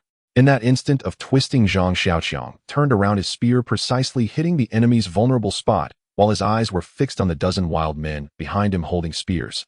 One thrust after another, 2 spears were deflected, and one wild man fell clutching its throat atop another wildman's corpse, while the remaining wild men hesitated, suddenly darting to the sides. Zhang Xiaoqiang felt as though a train was roaring towards him from behind the ground, trembling beneath his feet. He quickly turned, positioning his purple-gold spear to guard his front as a powerful force crashed into him. A monster's shoulder collided violently with Zhang Xiaoqiang's raised arms. Bang! A thunderous sound erupted. Zhang Xiaoqiang surprisingly managed to withstand the charge of the towering monster alone, his feet sinking deep into the earth while his body remained motionless. In contrast, the monster seemed to crash against a high mountain, futilely trying to push forward while remaining rooted to the spot. Zhang Xiaoqiang withstood the monster's impact, yet from the corner of his eye he saw the White Wolf King rushing over in furious haste. Behind him stood the Great, which a figure Zhang Xiaoqiang deeply feared, holding a spherical object before the corpse of the recently slain elite savage. Zhang Xiaoqiang surged forward, flipping the creature before him onto its back. At that instant, the Great Witch let out a commanding cry. The two beasts, who had been locked in brutal combat moments earlier, instantly ceased their struggle like obedient hounds and turned their glares toward Zhang Xiaoqiang. Then Zhang Xiaoqiang watched in horror as the corpse of the slain elite savage convulsed violently, its body trembling with agonized spasms, emitting eerie, bone-grinding cracks. A new monster was born before his eyes. Without hesitation, Zhang Xiaoqiang whirled and fled, his form blurred in a flash, vanishing into the jungle as the savages barely registered his movement. Enraged, the White Wolf King pointed furiously at the jungle and roared. A wave of savages surged after him while the Great Witch barked in order. The beasts swayed their massive heads and lumbered off in pursuit. Watching his warriors vanish into the undergrowth, the White Wolf King wheeled around, glaring bitterly at the Great Witch, who solemnly nodded in grim acknowledgement. Then his gaze flickered to Ashi beside him. She understood instantly and retreated discreetly into the distance. "My king, this man must be eliminated, otherwise the wrath of the white demons will surely descend upon us. He brings catastrophe upon us," declared the Great Witch. Yet even the white demon-possessed warriors, their most exalted champions, fell before him. Is this man truly human? Those were but ordinary white demon incarnations, not the strongest among them. When necessary, we may summon our tribe's most revered and valiant warrior to serve as the white demon's vessel. We shall offer the bodies of these foreign outsiders as sacrificial vessels to invoke the mightiest white demon yet. Surely then. His voice cut off abruptly as his expression twisted in shock. The Great Witch pointed wordlessly behind the White Wolf King. Before a single sound escaped his lips, a spear pierced his mouth and burst forth from the back of his skull with a sickening thud. Stunned, the White Wolf King spun around, only to see Zhang Xiaoqiang twist his wrist sharply, sending the upper half of the Great Witch's skull flying. Seizing the moment, Zhang Xiaoqiang leapt forward in a single explosive bound, vanishing once more into the jungle's depths. "Great Witch!" The White Wolf King bellowed, lunging forward to catch the Great Witch's collapsing body, but gazed helplessly upon the grotesque ruin of his head, now missing more than half its mass. Rage blazed in his eyes like molten fire, yet there was nothing he could do. "Kill him!" he howled to the heavens, his voice reverberating across the entire jungle. "Kill him!" Zhang Xiaoqiang scoffed, coldly vaulted onto a treetop and vanished in 3 swift bounds. Now for the first time a quiet ease settled within him. He had finally uncovered his perfect strategy against these savages: exploit his superior speed and stamina to stay perpetually beyond their reach, then patiently hunt down isolated stragglers one by one. The beasts were troublesome, yes, but a single precise thrust of his Zijin spear into their hearts proved instantly fatal. By that logic, given sufficient space and time, this entire tribe of several hundred savages could be worn down and eradicated, methodically, inexorably. With that certainty anchoring his resolve, even his flight through the jungle felt lighter, swifter. Meanwhile, the White Wolf King seethed, furious, frustrated, and utterly powerless. As the tribe's Great Witch, he held absolute authority, second only to the king himself, and with an unparalleled mastery of sorcerous arts. Across the entire White Demon clan only, he possessed the ability to transform elite savage warriors into vessels for the White Demons. Though his disciples wielded formidable power, none could replicate this sacred right, the descent of the White Demon. In this light, Zhang Xiaoqiang's assassination had already decided the outcome of the battle, though he remained blissfully unaware of it. Refusing to concede defeat, the White Wolf King whirled toward Ashi and barked, "Summon Yiyu at once." Yiyu, the Great Witch's most gifted disciple and tutor to Prince Baimu, the second prince. Yiyu was currently accompanying the second prince on routine duties within the tribal encampment. A summons would require considerable time. Ashi, ever astute, bowed silently and withdrew without protest. Zhang Xiaoqiang glanced back once more. then exploded into sudden acceleration, darting past an onrushing beast and slashing a deep, glistening wound along its ribs. The tip of his Zijin spear spanned nearly a palm's width, perfect not for piercing but for carving. The beast roared, twisting its massive frame as black viscous blood streamed freely. Its towering frame seemed indifferent to such a minor injury. Zhang Xiaoqiang refused to linger. He pivoted sharply and bolted in another direction. To him, that beast was already dead. The Zijin spear inflicted wounds upon these creatures far more grievous than upon ordinary savages. While a savage's injury was merely physical, the spear's strike upon these monsters carried a sinister arcane toxicity. It sapped their strength, swiftly eroded their vitality, and inevitably led to their collapse and death, the duration depending solely on the severity of the wound. That slash would leave the beast chasing him for no more than 5 minutes.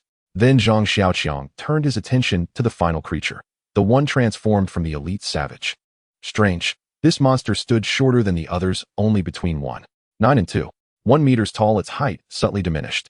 Its appearance was also more grotesque. Beneath its rippling muscles, dense, jagged bones protruded unnaturally. Most notably, it trailed him at a constant measured distance, neither closing in nor falling behind, as if deliberately pacing itself. When Zhang Xiaoqiang accelerated, it quickened its pace. When he turned, it halted, watching impassively as he methodically dispatched each of the other beasts. Thanks to those beasts, the number of pursuing savages had dwindled drastically. Only elite savages remained at a distance, easily identified by their ornate weapons and ceremonial armor. The common savages had long since vanished from sight. Seeing that this elite monster showed no intention of charging forward for a decisive confrontation, Zhang Xiaoqiang gradually slowed his pace. Dawn was breaking. The battle had lasted an entire night. Even with 2,000 points of stamina, exhaustion now weighed heavily upon him. He had reached the foot of a low, rounded hill, and with a powerful leap vaulted onto its crest. There he realized with quiet astonishment that he had truly broken free of the endless thicket. Below, the last monster paused uncertainly, not advancing, not retreating, merely standing still at the hill's base. It stood there motionless, absurdly vacant. Zhang Xiaoqiang gazed eastward where the horizon glowed faintly with the imminent rise of the sun, and instinctively opened his eyes wide. A chime rang out, clear and resonant, dingling. A new immortal affinity has manifested. Please attend promptly.